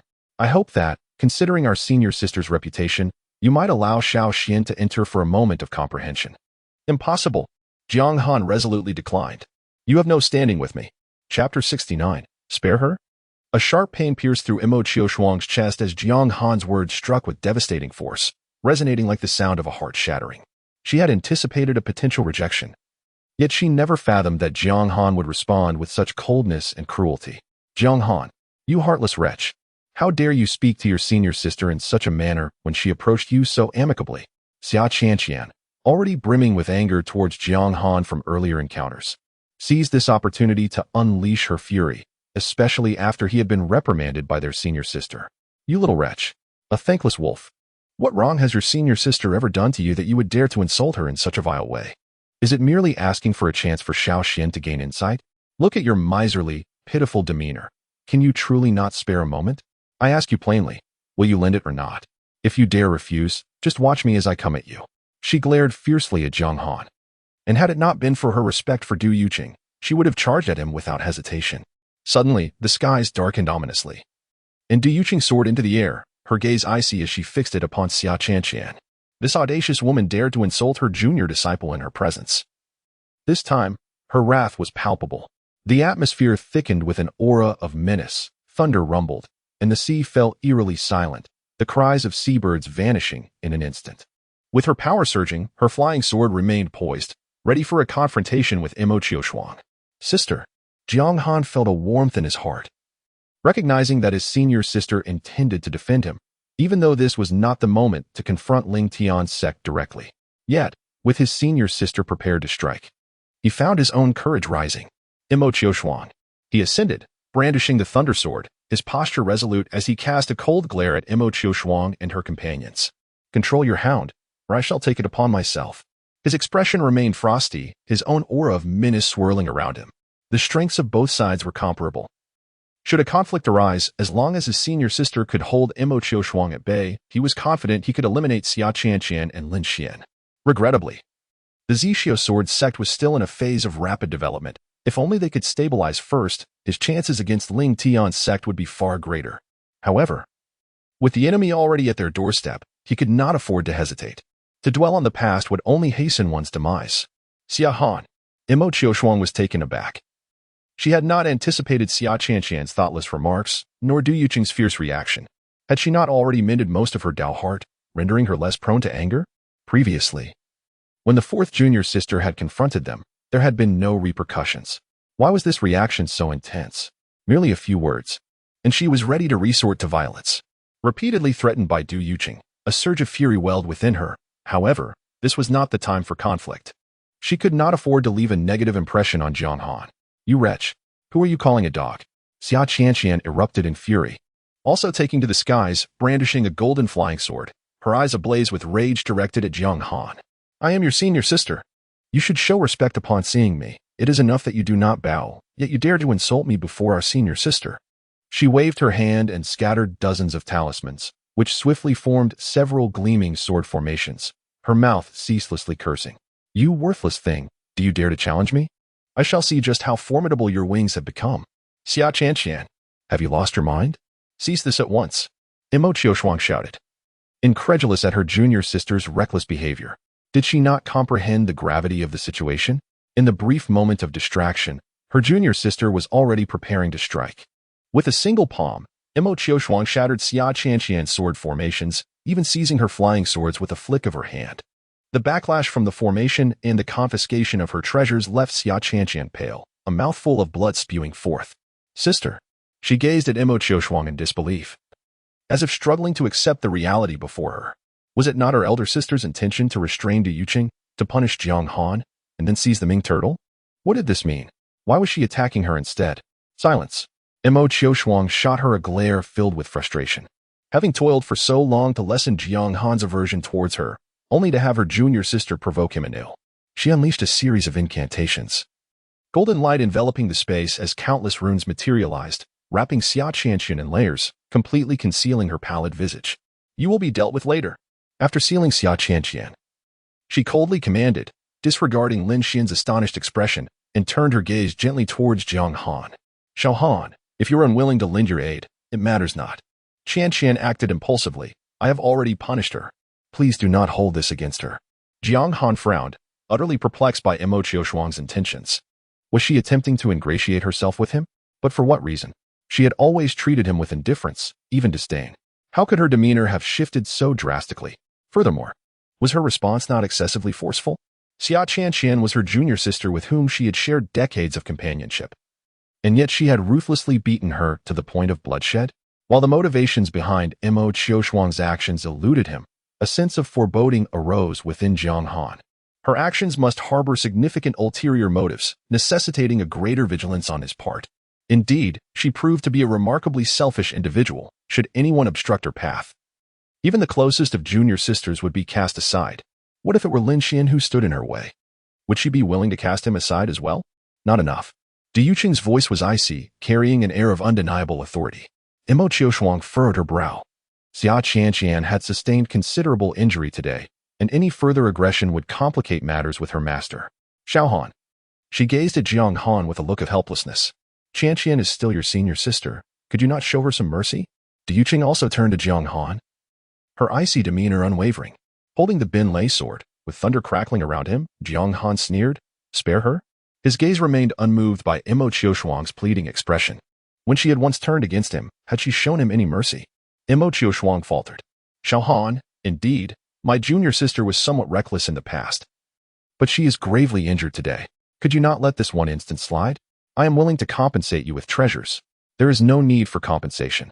Jiang Han pointed his sword towards the rune seal. You may spare her, he said with a grin, provided you break one of her legs. I shall overlook today's events. What? Imo Qiushuang's complexion paled. She had not anticipated Jiang Han's cruelty, suggesting he would break a leg at once. However, today Jiang Han had shown her considerable leniency, and despite her trailing behind him for so long, he had not scolded her. If, due to Xia Qianqian, Jiang Han's impression of her were to deteriorate once more, it would truly be a case of losing more than one gains. Yet, should he truly break a leg, how could she face her master? Imo Qiushuang felt conflicted, uncertain of how to explain the situation to her master. At that moment, Jiang Han's voice resonated once again. If you are reluctant, I have another suggestion. Imo Qiushuang's head shot up, her eyes filled with delight. She knew Jiang Han could not be so heartless, that he remained the kind-hearted boy she remembered. What is it? Just tell me, Xiao Han. I will do whatever is within my power. Jiang Han subtly turned his right hand holding the sword, the tip now angled towards Lin Xian, who stood quietly to the side, head bowed, striving to diminish his presence. A smile graced Jiang Han's lips as he whispered, Lin Xian has long coveted my opportunities. If you truly cannot bring yourself to harm Xia Qianqian, then, his smile faded, his gaze turning frigid. Showing no concern for the fear and shock radiating from Lin Xian, his voice turned chillingly cold as he declared, you may break Lin Xian's leg instead. Chapter 70. It's your turn. What? Imo Qiushuang's complexion turned pale as the surprise in her eyes evaporated in an instant. I do not wish to repeat myself. Jiang Han gazed at her with an impassive expression, curious to see how far Imo Qiushuang would go and what schemes she was truly concocting. Of course, you may choose not to, and I shall not impose upon you. His tone was devoid of inflection, yet to Imo Qiushuang's ears, it resonated as an unabashed threat. After striving for so long, she had finally managed to ease the tension in her relationship with Jiang Han. He had not rejected her calling him Xiao Han, nor denied their conversations under her guise as a senior sister. If she persevered, Surely there would come a day when they could mend their bond. As long as he could forgive her, she would find solace and clarity in her thoughts. To relinquish this endeavor now would render any future attempts to draw near him far more arduous. Mo Qiushuang's countenance fluctuated between crimson and pallor, a dark red hue gradually surfacing in her eyes. Yet, if she were to truly harm Qian or Xiaoxian, what would become of her master? Although her master cared little for Jiang Han, she held great affection for others. Should Mo Qiushuang act against them due to Jiang Han, her master would undoubtedly show her no mercy. Suddenly, she lifted her gaze towards Lin Xian. Xiaoxian was merely at the foundation establishment stage, his physique still frail. A swift recovery would only require the breaking of a leg, and with some superior medicinal herbs, he would likely be restored in about 7 days. At worst, she could delay returning to the sect for a few days, and her master would remain oblivious. By then, as long as he remained silent, no one would ever learn of the incident. Senior sister. Lin Xian's voice was thick with terror. The look in his senior sister's eyes was too fearsome. One he had never encountered before, bloodthirsty and frenzied, reminiscent of the remnants of a celestial demon he had once witnessed. Mo Qiushuang's heart quivered, as if awakened by Lin Xian's voice, and a flicker of clarity returned to her eyes. Xiaoxian, you. She regarded Lin Xian's terrified expression, wishing to enlist his aid, yet a wave of compassion surged within her. Senior sister, I'm scared. Lin Xian bit his lip, gazing at Mo Qiushuang with a pitiable expression. Mo Qiushuang's heart trembled. She could hardly bring herself to act against him, having watched him grow. Sigh. She lamented her own tenderness. Xiao Han. She raised her gaze, her eyes reddened, tears pooling, as if ready to spill over at any moment, presenting an exceptionally pitiful sight. Could we not negotiate different terms? Senior sister, I cannot bring myself to do it. Cannot bring yourself to do it. Jiang Han chuckled, a glimmer of amusement in his eyes. Mo Qiushuang's heart leaped with hope, and she fought back her tears, yet just as she was about to speak, Jiang Han's chilling voice cut through the air. If you cannot do it, I shall assist you. After all, I have no qualms about taking action. His cold gaze swept over Lin Xian before returning to Mo Qiushuang. The question remains, whose leg do you intend to break? He regarded Mo Qiushuang, awaiting her decision. For regardless of whom she chose, an irreparable rift would inevitably ensue. Once such a chasm was formed, it would prove difficult to mend. Upon the utterance of those words, Mo Qiushuang was immediately engulfed by a wave of panic. She could not strike against anyone. She harbored no desire to do so. The Xia family, a lineage of cultivators, was not inferior in strength to the Mo family. They too were protected by formidable beings of the transformation realm. And both clans were affiliated families of the Lingtian sect, maintaining a historically close relationship, often intertwined through marriage. Her branch was not the main lineage. And should an outsider like Jiang Han jeopardize the relationship between the two families, regardless of other considerations, the ancestors would not let her off lightly. Even if she were a genius, it would make no difference. Until she ascended to the transformation realm, no matter how exceptional her talent, it would be of little consequence. In her absence, there were countless juniors who could take her place.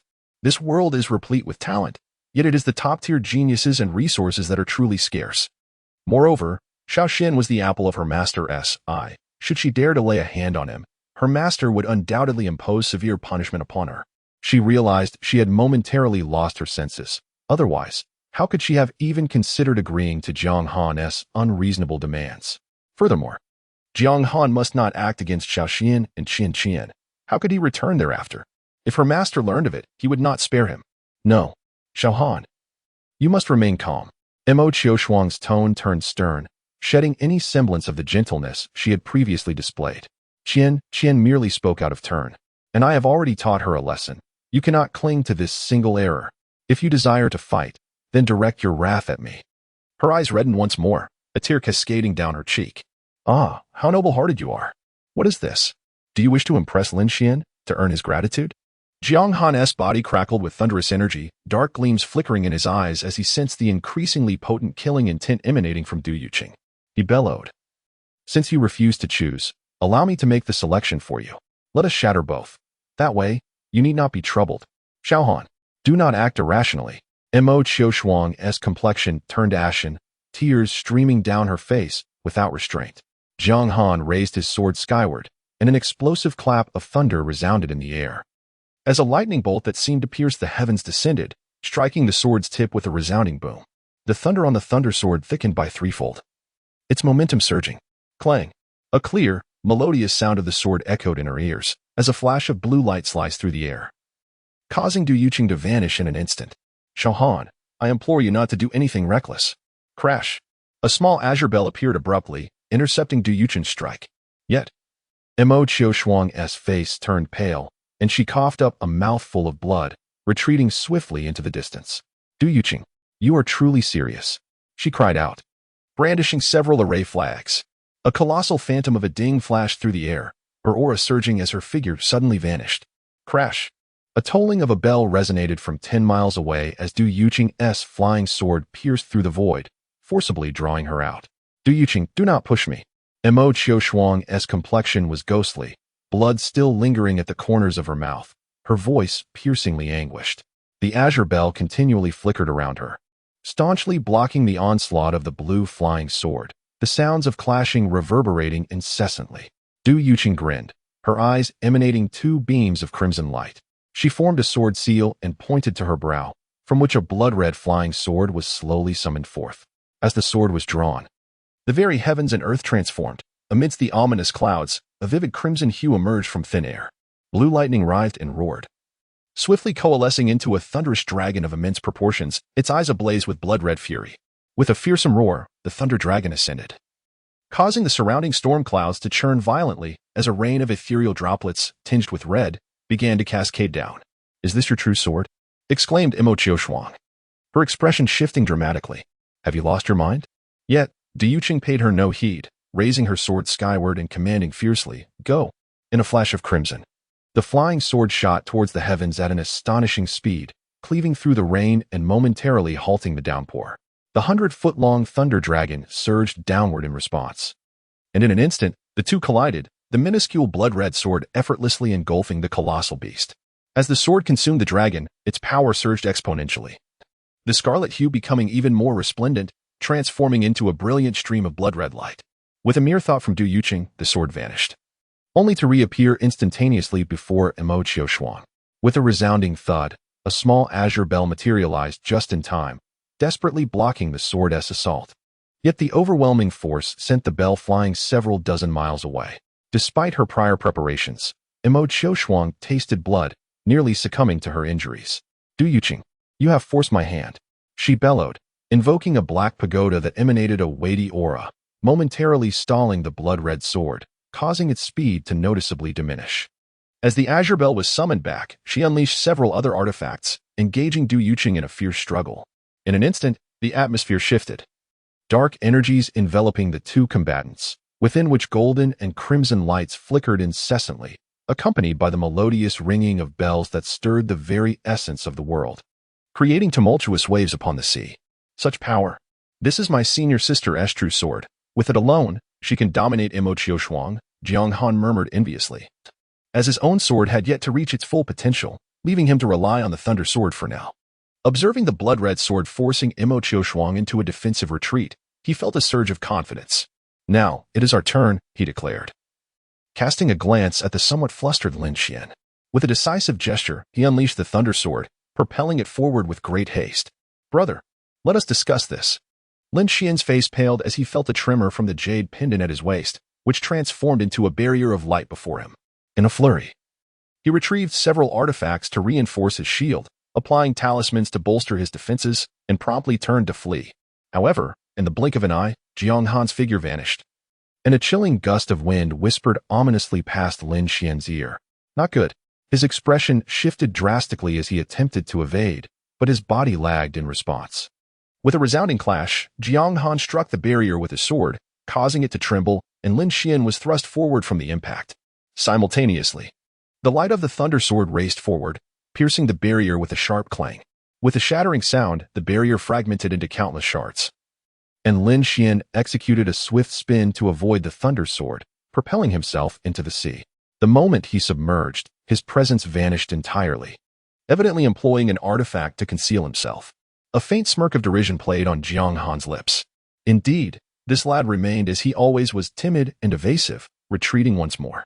With a swift gesture, he summoned the thunder sword, which plunged into the depths of the sea, piercing back and forth toward Lin Xian's submerged location, while bolts of lightning relentlessly rained down from above. Jiang Han followed closely behind, diving into the ocean, yet before him, Lin Xian's figure had vanished completely. The sea erupted with the thunderous roar of lightning, turning crimson as countless fish corpses floated upward. It was as though Lin Xian had evaporated into thin air. A mere moment's delay had rendered him undetectable. Jiang Han furrowed his brow, directing his consciousness away from his sister's battle, meticulously sweeping through the water inch by inch. Yet still yielded no results. This fellow certainly possessed some skill, leaving not a trace behind. Could it be that he had vanished the instant he entered the water? With a sigh of regret, he leaped from the surface of the sea and gazed up at the sealed Xia Qianqian. So then, let us begin with you. Chapter 71. Strike me as Mo Qiushuang witnessed Lin Xian's escape. A sigh of relief escaped her lips. Little Xian had just attained the pinnacle of foundation establishment. While Jiang Han had already reached the golden core stage, he was no match for Jiang Han. At this moment, his ability to flee was a stroke of fortune, otherwise. She truly feared that Jiang Han might commit some egregious act. Xiao Han, do not act impulsively, she admonished, hastily evading the sword light, while simultaneously keeping a vigilant eye on Jiang Han's movements, terrified that his recklessness would lead to calamity. Yet, Jiang Han paid her no heed. Directing his sword towards the golden seal suspended in midair. Xiao Han, what are you doing? Mo Qiushuang exclaimed, her voice rising in alarm. That is your senior sister. What do you intend to do? As Jiang Han drew ever closer, she gritted her teeth, raising her hand to unleash her magical artifact, only to suddenly change countenance. With a clang, a cyan bell materialized from the void, precisely intercepting the crimson sword's tip. The point of contact caused ripples to reverberate outward, sending waves of sound cascading in all directions. Crack, crack. This was Du Yuqing's long-planned formidable strike. Even the third-grade sky-tier artifact, the rifting bell, could scarcely withstand such an onslaught. A fine crack swiftly appeared, spreading across the entire bell's surface in an instant. Mo Qiushuang's complexion paled, a trace of blood escaping from her lips as she stared incredulously at the fissures on the rifting bell, her heart aching as if it would bleed. Du Yuqing, you dare to destroy my artifact. She seethed, biting her lip, and struck the rifting bell with her palm. A resounding boom echoed as a wave of sound surged forth. Wherever the sound wave passed, numerous ominous fissures materialized in the air, completely occupying the space within 1,000 meters around her. That dense expanse caused the raindrops to vanish upon contact, and from the cracks emanated a chilling aura. Spatial rifts. Du Yuqing furrowed her brow, the red and blue sword light swirling protectively around her, refraining from any rash action. Then, with a surge of thought, a bolt of thunder descended. The blue light flashed, the thunder crashing down upon the myriad fissures, only to be swallowed by them, vanishing without a trace, leaving no trace of its presence. Du Yuqing, calm yourself. I have no desire to fight you. It serves no purpose. Mo Qiushuang implored, her gaze darting anxiously between Du Yuqing and Jiang Han. Xia Qianqian, sealed away, remained oblivious to the external turmoil. Should Jiang Han break the seal, a confrontation between the two could ensue. That would truly result in fratricide, a fate she would never allow to unfold. Yet Du Yuqing persisted in her entanglement, rendering Mo Qiushuang unable to employ her full array of techniques. The rifting bell was already critically damaged and could not withstand much longer. She needed to devise a solution swiftly. Xiao Han, Qianqian has realized her mistakes. Must you escalate this to an irreparable state? Her voice was tinged with sorrow as she remained vigilant against Du Yuqing's assaults, casting a humble glance towards Jiang Han. But Jiang Han ignored her, guiding his sword towards the seal. The seal shimmered with golden light, countless runes ascending to effortlessly deflect his strike. Truly, a formidable being at the pinnacle of the nascent soul stage. Even a casually laid seal was not easily shattered, with a single strike failing. Jiang Han swiftly altered his offensive strategy. Within his dantian, the purple elixir emitted a blinding radiance, consuming his spiritual energy at an alarming rate, summoning thunder from the heavens to strike down. The thunderbolt sword ascended into the air, piercing through the lightning, its blade expanding rapidly to an impressive length of 10 zhang. Wisps of purple lightning coalesced into a serpentine form, swirling around the sword, enhancing its formidable presence. The thunderous sound reverberated as Jiang Han formed a sword seal with his hands, his entire being illuminated by flickering lightning, his robes billowing, and his long hair cascading. Moments later, he pointed decisively at the seal, commanding, "Go." A cacophony of thunder erupted from the sky as the thunderbolt sword responded, swiftly darting toward the seal, accelerating from a slow pace to a remarkable speed, and in the blink of an eye, it reached above the seal. The manifestation of spiritual energy? Wasn't this technique reserved for the nascent soul stage? Mo Qiushuang observed the dragon-shaped lightning entwined around the sword, although it was merely a fleeting illusion. It was something beyond the capabilities of an early-stage core formation cultivator. Fortunately, he was not yet at the nascent soul level. Otherwise, it would have posed a significant threat. Mo Qiushuang's expression fluctuated between concern and determination, caught between the vigilant Du Yuqing, with whom she was evenly matched, and the guilt-ridden Jiang Han, whom she hesitated to confront. At this moment, she was at a loss as to how to resolve the impasse. The tip of the thunderbolt sword struck heavily against the seal, where their contact generated a massive wave that expanded outward, enveloping the seal in a dazzling display of crackling electricity. The seal trembled violently, as if on the verge of breaking. Yet, as the lightning subsided, the seal remained steadfastly suspended in midair, revealing no signs of damage upon closer inspection. Such formidable defenses, this strike had yielded no results? Jiang Han's countenance darkened. He had believed that with the 8th-tier Thunderbolt sword and the full infusion of his spiritual energy, this attack would surely cause the seal to waver, revealing a flaw. To his dismay, it had proven ineffective. If one strike could not breach it, I shall unleash 10, 100 strikes. Let us see how long you can endure. With this thought, he hefted the enormous sword hilt, activating the devouring force to draw in the surrounding spiritual energy, replenishing his expended power. Xia Qianqian, prepare to meet your end, he bellowed, raising the thunderbolt sword and forcefully bringing it down upon the seal. A resounding thud echoed, yet the seal remained unyielding. Undeterred, he swung the sword again. The thunderous clashes reverberated continuously, even causing Du Yuqing to glance over in surprise. It was the first time she realized that her junior brother possessed a touch of madness. His depleted spiritual energy swiftly replenished. After over 50 strikes, the seal finally quivered, showing signs of instability. Seeing this, Jiang Han was filled with elation, his strikes accelerating further. Jiang Han, cease at once. Mo Qiushuang cried out in distress. She had not anticipated that Jiang Han would truly manage to destabilize the seal. However, she was too far away, and with Du Yuqing watching closely, she dared not intervene. Jiang Han ignored her, lost in the frenzy of his relentless strikes. The thunderous sounds awakening the slumbering Xia Qianqian. Jiang Han. She momentarily froze before her expression shifted dramatically. What are you doing? The colossal sword descended with a thunderous crash, its overwhelming might causing her heart to race uncontrollably. For the first time, she realized that Jiang Han's strength seemed rather formidable. That immense aura was even more powerful than her own, yet hadn't he just recently formed his core? As the gigantic sword struck down once more, Xia Qianqian was better prepared this time, feeling considerably more at ease. Observing that Jiang Han could not even breach the outer defenses, she felt a surge of confidence. What a useless fool. Is that all you've got? Unable to break through my defenses, and yet you dare to strike at me?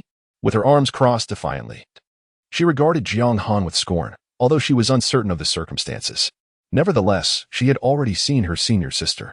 Though Xiao Xian's whereabouts were unknown, she firmly believed that her senior sister would undoubtedly ensure Xiao Xian's safety. With everyone else unharmed, she had no reason to fear. I shall merely stand by and watch you swing, you little brat. Just having formed your core, do you think you can challenge me? Have you forgotten how I dealt with you before? Just wait until I am free. You will witness my wrath. With that, she retrieved a healing elixir and consumed it, sitting cross-legged as she cultivated to mend her injuries while casting derisive glances at Jiang Han. Oh, you pitiful fool, can you even manage it? Your senior sister effortlessly conjured a shield that you cannot even shatter. With such pathetic strength, how dare you make a move against me? It seems you harbor quite a grudge against me. What is this? Do you think that now that you've formed your core, you have become invincible? Ready for revenge? Chapter 72. As long as I am here, you shall never rise again. Boom. The colossal sword crashed down, its thunderous sound causing her eyelids to flutter. A faint sense of panic stirring within her. Particularly unsettling was Jiang Han's silence, his relentless attacks amplifying her unease. You wretched fool, is there no end to your folly? With such feeble strikes, you achieve nothing. Shouldn't you hastily retreat? You are nothing but a worthless being, even if you were to strike 500 times. You would not breach my defenses. That blow must have consumed a significant portion of your spiritual energy, hasn't it? You have just formed your core. How dare you expend it so recklessly? Once your energy is depleted, I shall relish your predicament. She forced herself to regain composure, her eyes darting as she began to taunt him. Do you recall the time when you trampled the spirit herbs I cultivated, leading me to thrash you and subsequently punish you with the task of transcribing scriptures? Because of a single erroneous character. You faced my wrath again and had to rewrite it? As she spoke, a gleeful smile graced her lips. Noticing Jiang Han's silence, she let out a cold huff before continuing. On that day, I merely sought a pretext to punish you, for those spirit herbs were nothing more than mere weeds by the roadside. How amusing it is that you believed I actually planted them. I truly question your intelligence. Jiang Han paid her no mind, continuing his furious onslaught. The power of devouring unleashed at full throttle, rapidly replenishing his spiritual energy. Even before his sword descended, his energy had completely restored. And regarding those scriptures, I deliberately altered a character, ensuring your mistake was intentional. How does it feel to have transcribed it 100 times? Tell me, when you realized your error, what was your sentiment? Were you frightened, or did anger consume you? She observed Jiang Han's expression, her own gradually morphing into astonishment. Surely, you do not genuinely believe that the fault lay with you? Ha. Her laughter resonated, echoing for some time before subsiding. When I commanded you to rewrite it, what were your feelings? Did you feel wronged? I distinctly remember you nearly in tears, laboring for days to achieve a proper rendition. Was it 3 days? Or 5? Then I struck you again, making you rewrite it, only to change another character on you once more. Her gaze turned icy. Recalling how he had unexpectedly discovered her alteration, the character he corrected was indeed wrong. Yet what of it? My version was the correct one. Even if you wrote the right character, I declare it erroneous, and thus it is. Have I not treated you well? I always sought a reason before laying hands on you. Why do you harbor such animosity towards me? She exclaimed coldly. I have not harmed your foundation. I merely toy with you. Yet, you ran off to complain. Do you take delight in knowing that I was scolded by the senior sister because of you? Now that you are aware, are you pleased? Wait for me to recover a bit, you little wretch. Once I am free, I shall not spare you. Jiang Han gripped the sword with increasing intensity, dark flickers dancing in his eyes, even the thunder upon the blade faintly exhibiting a tinge of black. He certainly remembered those events, vividly etched in his mind. They would forever remain unforgettable. What has Xia Qianqian done to him, if not this? So many times, countless instances. How could he possibly be wrong in every action? How could he be incorrect each time? It is evident that she has been deliberately toying with him. A thunderous roar echoed as over 200 swords descended, causing the seal to tremble violently. At this moment, Xia Qianqian had lost the arrogance she once displayed. As the seal loosened further, she sensed the overwhelming force from outside, an aura of murderous intent even more formidable than her own. She was at the pinnacle of the core formation stage. Could it be that Jiang Han was nearing the nascent soul stage? A wave of terror washed over her. She had assumed Jiang Han was incapable of breaking through, hence her mocking him in an attempt to disrupt his composure and induce his collapse. Who could have anticipated that he would relentlessly attack the seal for so long, even under the formidable pressure of the nascent soul's complete manifestation? It appeared he had not only remained composed, but had also grown increasingly frenzied, his strikes becoming more vigorous. Just how many swords had he unleashed? Was his spiritual energy inexhaustible? How could he still possess such vigor? A resounding thud reverberated as the seal quaked violently, a slender crack subtly emerging. Though it was merely the width of a hair, it signified the seal's impending rupture. Panic surged within Xia Qianqian. She had never imagined that Jiang Han truly possessed the strength to break the seal. This seal had been laid by the senior sister. Even if it had been done casually, it was not something a mere core formation practitioner could dismantle. At the very least, she herself could not breach it. Gazing at the flickering power of thunder behind the crack, Xia Qianqian suddenly felt a chill surge from her feet to the crown of her head. She beheld a pair of eyes hidden behind the lightning, blood-red, and emanating an icy aura that sent a shiver down her spine. Such an overwhelming murderous intent. Her expression shifted drastically, and a sense of unprecedented panic gripped her heart. Could it be that Jiang Han intended to kill her? Xia Qianqian involuntarily shuddered, instinctively retreating to distance herself from the crack. But she quickly regained her composure. After all, she was at the pinnacle of the core formation stage. Despite her injuries, they were merely minor, and after taking a medicinal pill, she had nearly recovered. Jiang Han had been attacking the seal for such an extended period. He must be utterly exhausted, relying solely on sheer willpower to persist. Despite his fearsome appearance, one could not predict the outcome of a confrontation. Indeed, it must be so. Xia Qianqian gritted her teeth, bolstering her resolve as her fear dissipated significantly. She cast a cold smile at Jiang Han. Humph, since you are so eager for death, I shall not hold back. With that, she called out to Imo Qiushuang, senior sister, keep that lunatic Du Yuqing at bay. Jiang Han has audaciously dared to strike at me, and I shall teach him a lesson this time. Qianqian, do not act recklessly. Jiang Han's attacks are formidable. You are not his match, Imo Qiushuang urgently replied. She could see clearly that Jiang Han's strength surpassed Xia Qianqian's by a considerable margin, and his spiritual power was extraordinarily abundant. Despite his sustained full-force assault, he showed no signs of fatigue. He must have some special means. His strength was undoubtedly more complex than it appeared. Moreover, although the fourth junior sister possesses remarkable talent, she seldom engages in duels with others. And managing to harness 80% of her capabilities is commendable. Should a confrontation ensue, the outcome remains uncertain. Elder sister, do not speak on Jiang Han's behalf. Xia Qianqian clenched her teeth, exasperated by the circumstances. Jiang Han had already struck her, yet the senior sister continued to defend him. What nonsense! Was Jiang Han's attack formidable while hers was feeble? She was the senior sister, having attained the pinnacle of golden core cultivation. Jiang Han was merely at the initial stage of golden core. Were it not for his possession of the 8th grade Thunderbolt sword, his offensive prowess would be significantly diminished. How could the senior sister suggest that she retreat? Absolutely not. In the past, Jiang Han had only known to kneel before her. Now, he was seething with rage, his demeanor betraying a desire to devour her. If she were to flee in such a cowardly manner, where would her dignity reside? She would never escape. She intended to demonstrate to Jiang Han that even within the golden core realm, the disparity in strength could be immense. If she could strike him once, she could strike him countless times. How absurd that he would seek retribution against her. With resolve, Xia Qianqian rose, sword in hand. Forming seals with one hand as several formation plates prepared to unleash their power. She regarded the widening fissure with a cold smirk.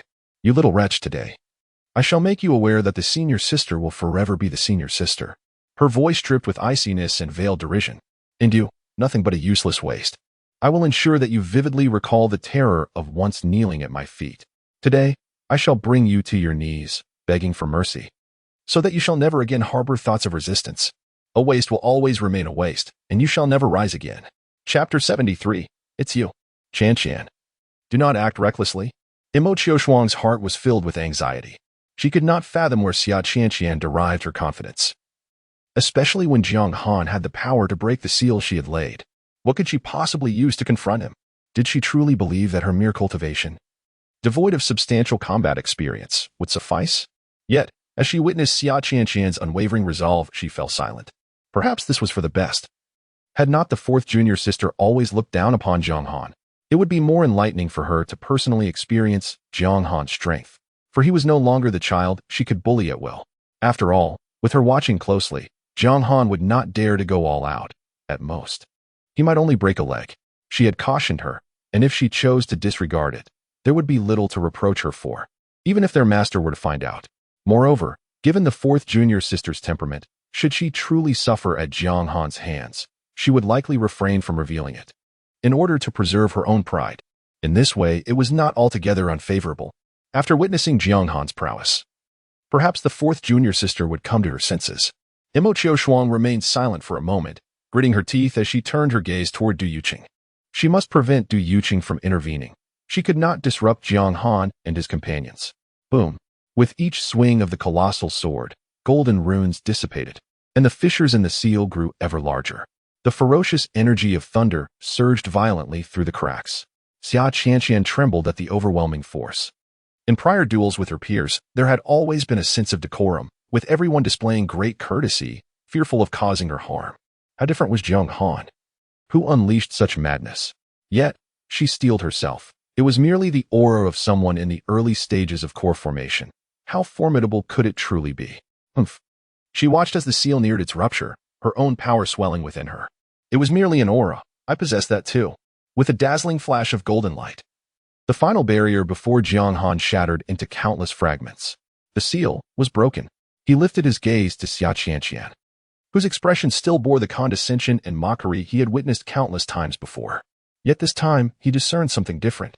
She had just taken a half step back. Was it fear? Indeed, it seemed she was afraid. So she, too, was susceptible to fear. Boom. A tremendous bolt of lightning descended from the heavens, striking the sea. And the thunderous roar sent a wave of trepidation through Xia Qianqian's heart, especially with the vast expanse of purple light behind Jiang Han. The hint of crimson in his eyes appeared even more frenzied. With the seal's barrier gone, Jiang Han's aura was astonishing. It was not merely madness, but a palpable killing intent, far stronger than what she had previously sensed. Xia Qianqian. Jiang Han's expression remained serene, yet a bloodthirsty smirk graced his lips. You seem to be afraid of me? Xia Qianqian's complexion paled, her grip on the sword trembling slightly. She was bewildered by her own reaction. She had always relished the duels with her peers, never once feeling fear. Yet now, she found herself intimidated by Jiang Han's overwhelming presence, her body betraying her with a sense of uncontrollable terror. Silence, she shouted, inhaling deeply as her internal energy surged rapidly, forcefully suppressing her trembling. You worthless fool. What nonsense are you spouting? I was merely overwhelmed with excitement, and I fear not such things. Is that so? Jiang Han stepped forward, sword in hand, slowly advancing towards her. That would be splendid. I am eager to see just how long you can endure. As he spoke, his figure suddenly vanished. Xia Qianqian was taken aback, her hand loosening the seal, causing several formation discs to rapidly scatter, transforming into a series of sword formations that enveloped the void. Yet, she was still a moment too late. Too slow. Jiang Han's voice echoed in her ear, sending chills down her spine and raising the hairs on her neck. Teleportation? How could you possibly teleport? She gasped in astonishment. Clang. The tip of the sword struck against the shield, producing a crisp sound, and Xia Qianqian was sent flying backward. The flash of the sword followed closely behind, as the thunderous blade flickered, causing her shield to tremble incessantly. Xia Qianqian sought refuge behind the shield, rendered powerless to retaliate. Forced into a defensive stance, the sword formations she had set up were utterly ineffective against Jiang Han, failing even to breach the faint layer of protection surrounding him. What manner of defensive artifact is this? How could it be so formidable? Xia Qianqian gritted her teeth in frustration, unable to comprehend how Jiang Han had acquired such a treasure, one that could withstand her perfected golden core attacks. Curse you! Where did you steal this artifact from? She forced down the tremors within her heart, shouting to bolster her resolve. You think this renders me helpless? I assure you, I possess many tricks. Just watch how I deal with you. Crack. The shield shattered with a resounding snap, and Xia Qianqian was startled, hastily attempting to activate another artifact. However, it was far too late. Whoosh. The sword light grazed her hair, severing several strands that floated down. Xia Qianqian froze in fear, watching as the sword light vanished only to reappear in an instant. Jiang Han, what are you planning to do? She realized she might not be able to defeat Jiang Han. He could teleport, and his attacks were indeed formidable. At that moment, as the sword light lunged toward her, her heart trembled in terror. What are you doing? Naturally, I am here to strike you. Jiang Han bellowed coldly, directing the sword light towards Xia Qianqian. The moment she attempted to evade, the sword slipped from his grasp, and he swiftly struck her face with his palm. Smack. Ah. Xia Qianqian was sent spinning through the air, the force of Jiang Han's slap evident. You scoundrel! How dare you strike me? She struggled to regain her footing, fury surging within her. You worthless wretch! You dare to hit me! You actually dare to hit me! I am indeed here to strike you! Jiang Han roared, his right hand trembling slightly. How many years has it been? At long last, he glimpsed the dawn of vengeance, even if it was merely a single slap. His expression brimmed with excitement, his sword heart quaked violently, and above the lake of his heart, a resounding sword cry echoed, the crimson glimmer in his eyes threatening to overflow. Suddenly, his figure vanished once more. What are you doing? Xia Qianqian gasped, hastily trying to activate her artifact. But Jiang Han's teleportation was simply too swift. Bang! Suddenly, Jiang Han's figure materialized before her, leaving her no time to react as he delivered a powerful punch to Xia Qianqian's nose. Her head jerked back violently, a wave of dizziness enveloping her, and blood gushed forth from her nostrils. Blood! It was flowing. You little bastard, how dare you? She clutched her nose, her eyes wide with terror as she watched the crimson droplets cascade down. Even her speech began to falter, and the fury within her swelled. Jiang Han was merely a useless wretch she could easily bully. How dared he strike her? Seizing the moment of her shock, Jiang Han launched another punch. She attempted to evade, but he was far too swift. With a resounding thud, her head snapped back again, and more blood erupted from her. The excruciating pain momentarily cleared her mind, and a profound fear surged from the depths of her being, swiftly engulfing her. Ah, you scoundrel! You seek death! She shrieked, brandishing her sword in a desperate charge. Yet, as her vision blurred, another fist descended upon her. Bang! The tremendous force sent her hurtling backward. Xia Qianqian's vision sparkled with stars, the overwhelming agony nearly consuming her. She swayed unsteadily, mustering the strength to stand, her eyes filled with palpable dread. Just as she steadied herself, she saw Jiang Han's fist barreling toward her once more. Ah! She screamed, her latent potential surging forth as her body trembled, propelling her with the swiftest speed she had ever known toward Imo Qiushuang. Senior sister, save me. Fear gripped her heart, and regret washed over her. She should have heeded her senior sister's counsel. She should not have provoked Jiang Han. She should have fled at that moment. Jiang Han. He was no ordinary being. How could someone at the early stage of core formation possess such strength? She could not even breach a shield. How could she win? Moreover, she was his senior sister. She was to be revered, and he was supposed to obey her commands. How dared he lay a hand upon her? Her entire body trembled, as Jiang Han loomed behind her like a frenzied beast, leaving her utterly defenseless. Genuine fear gripped her, the sensation of helplessness causing her to quiver. All she desired was to escape. She must flee. Senior sister. She screamed as if she had seen a ghost, her voice piercing the air. Chapter 74. I shall annihilate you. Do not flee. Stand still. In a fleeting moment, Jiang Han attempted to teleport but failed to capture Xia Qianqian, revealing the astonishing speed at which she was fleeing. Xia Qianqian, are you not a formidable fighter? Did you not intend to confront me? Why are you running away? Return and face me, he bellowed, gesturing forward with a sword gesture, sending the thunderbolt sword hurtling ahead with a whoosh. Bang! Just as Xia Qianqian summoned her artifact, it was shattered by the thunderbolt sword, staggering her escape light in the process. Little Han. No. Imo Qiushuang's face paled. She had anticipated that Jiang Han would merely deliver a lesson, but she never expected his ruthlessness to result in Xia Qianqian losing so much blood. However, with Du Yuqing keeping a watchful eye on her, she was helpless to intervene. Senior sister. Hearing Imo Qiushuang's voice, Xia Qianqian felt as though she had spotted a lifeline, scrambling up in terror and flying toward her. Senior sister, save me. Little Han. Cease your actions. Realizing that her senior sister was furious, she found a flicker of courage within her. Turning to the rapidly approaching Jiang Han, she shouted, Jiang Han. You must leave. Do not pursue me. Senior sister is on her way. If you wish to survive, vacate the premises at once. Seeing Jiang Han unfazed, even accelerating towards her, she was nearly brought to tears. Do not approach. I am your senior sister. To strike me would be an abomination, a betrayal of your master and ancestors. You would be pursued by the entirety of the cultivation world. Her voice was shrill, tears brimming in her eyes. For the first time, she perceived Jiang Han as terrifying, a stark contrast to her previous experiences with him. You can still relent, should you dare to harm me further. I shall instruct senior sister to eliminate you. No sooner had she spoken than she felt a chill behind her, prompting her to swiftly dodge to the side. Whoosh, the flying sword grazed her garment, its overwhelming murderous intent causing her to shudder involuntarily. You dare to wield a flying sword? She screamed in horror. Ah, do you intend to kill me? You fiend, senior sister will arrive imminently. Cease your actions at once. With every ounce of strength, she surged forward, her heart pounding violently. However, she dared not halt or even glance back. She ignited her vital essence, doubling her speed once more. Senior sister, save me. Jiang Han has gone mad. He wishes to kill me. Senior sister, Jiang Han intends to murder me. Xia Qianqian cried out frantically as Jiang Han drew ever closer, her mind buzzing and her scalp tingling. In her desperation, she hurled her artifacts behind her without hesitation.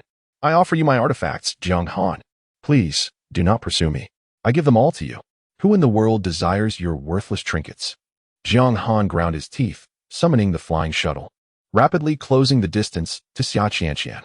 The flying shuttle boasted a speed comparable to that of the nascent soul stage, no matter how swiftly Xia Qianqian fled. She remained merely at the core formation stage. As the distance became sufficient, he suddenly lunged forward, positioning himself protectively in front of Xia Qianqian. Run. Just run, he shouted, his eyes ablaze with fury. Were you not filled with delight and exhilaration when you struck me? What are you so afraid of now? Finally, it is your turn. You should be reveling in this moment, so why are you fleeing? He approached Xia Qianqian, knowing full well that at this proximity, escape was impossible for her. Xia Qianqian stood frozen, her body trembling uncontrollably, her feet inching backward. She could sense the murderous intent radiating from Jiang Han, and terror gripped her heart. She did not wish to perish here. Jiang Han, think this through, she stammered, her voice quivering, eyes wide with fear. I am a direct descendant of the Ling Tian sect. My ancestral master is a formidable figure. If you dare lay a hand on me, My master and the Xia family will not let you go unpunished. Cease your actions now, and I will treat this as if nothing has occurred. I will not report you, and my master will remain oblivious. Noticing Jiang Han hesitate, she assumed he was intimidated and felt a surge of hope. Isn't your animosity towards me stemming from my past bullying? I can offer you compensation, whether it be magical artifacts or rare materials. I can provide whatever you desire, as long as it is within my means. There is no insurmountable enmity between us. Simply voice your demands, and I shall ensure your satisfaction. Jiang Han regarded her, the crimson light in his eyes intensifying. No insurmountable enmity? Yes, yes. Xia Qianqian nodded frantically. I can apologize. I regret my past actions. I should not have treated you that way. I understand my mistakes now. Please, do not act impulsively. My status is noble. You cannot afford to provoke me. Driven to madness, her mind raced, and she felt an unprecedented cleverness surging within her. After all, we were once comrades. There is no need to escalate this to a life or death confrontation. I can give you anything you want. Artifacts, elixirs. Just say the word, and I will provide. You need not offer anything. Jiang Han's figure vanished in an instant, and a chilling voice echoed in Xia Qianqian's ear. I have no desire for your gifts. With a resounding crash, he shattered her protective barrier with a single punch, striking her face with a forceful blow, then seized her head, pressing it downward with brutal strength. A dull thud resonated as her face collided violently with his knee. Ah, she whimpered, her voice fractured, releasing a heart-wrenching scream. No, please. Jiang Han disregarded her cries, yanking her hair upward and delivering a sharp slap. What do you have to say now? Were you not overjoyed when you struck me? He continued to hit her relentlessly, as if the slaps were free of consequence. Bark. That's all you can do. You dare to frame me? To slander me for theft? With a forceful knee strike to her abdomen, he rendered her body convulsed in pain. Gripping her hair tightly, he lifted her again. How dare you accuse me? You, a mere cultivator at the foundation establishment stage, spend your days neglecting your training, incessantly bullying me. What have I done to provoke you? What debts do I owe you? Smack. Summer Qianqian's right cheek visibly swelled in an instant. Ah, Jiang Han, stop hitting me, please. I will never dare again. Just stop. Summer Qianqian screamed frantically, her hands flailing helplessly, unable to breach Jiang Han's protective shield. Dare you not? Jiang Han switched hands, lifting her effortlessly, while his left hand swung back, poised to strike her left cheek with ferocity. Too late. Where were you before? Always resorting to violence. Smack. Smack. Smack. You worthless thing. What else can you do besides hitting and cursing at me? As he spoke, he continued to strike. Summer Qianqian, overwhelmed by the pain now numbing her face, felt a surge of desperation as escape seemed futile. Ah, you lunatic. You're still hitting me. I strike you because you stole. She screamed, her hands waving frantically. Stole? When have I ever taken anything from you? It's always you accusing me. Jiang Han's anger flared at her words, lifting her with one hand and glaring fiercely. Now tell me, what have I stolen from you? If you can't provide an answer, I swear I will ruin you. Chapter 75. You cannot do this. Are you going to ruin me? Xia Qianqian was taken aback, her face swollen to the point of resembling a pig's head, with her eyes reduced to mere slits. Through these narrow openings, two terrified glances emerged as she struggled desperately in Jiang Han's grasp. She could not afford to be rendered useless. It was absolutely unacceptable. The elder had high expectations of her, and she had fought hard to establish her position within the Lingtian sect. Once she achieved the Golden Core stage, her clan would bestow upon her greater resources. If she were to be discarded like this, wasting the clan's considerable investments, the elder would undoubtedly abandon her in favor of another. She racked her brain, frantically recalling Jiang Han's past transgressions. You stole my Qing Yuan Dan last time. Her voice was muffled, tinged with a sob due to her swollen face. Qing Yuan Dan. Jiang Han's expression darkened. Think carefully before you speak. Was he at Lin Xian who framed me that time? Xia Qianqian froze, suddenly remembering that she had conspired with Lin Xian to play a prank on Jiang Han. But you also secretly touched the chair I sat on. How could you? You lot punish me by making me wipe the chairs. How could I do that without touching them? Tell me. Jiang Han, infuriated, struck her face repeatedly, causing blood to seep from the corners of her mouth. Clarify yourself. If I didn't touch the chairs, how could I wipe them? Wailing, Xia Qianqian came to a startling realization. Jiang Han seemed to bear little fault in the past incidents. But you shouldn't hit me.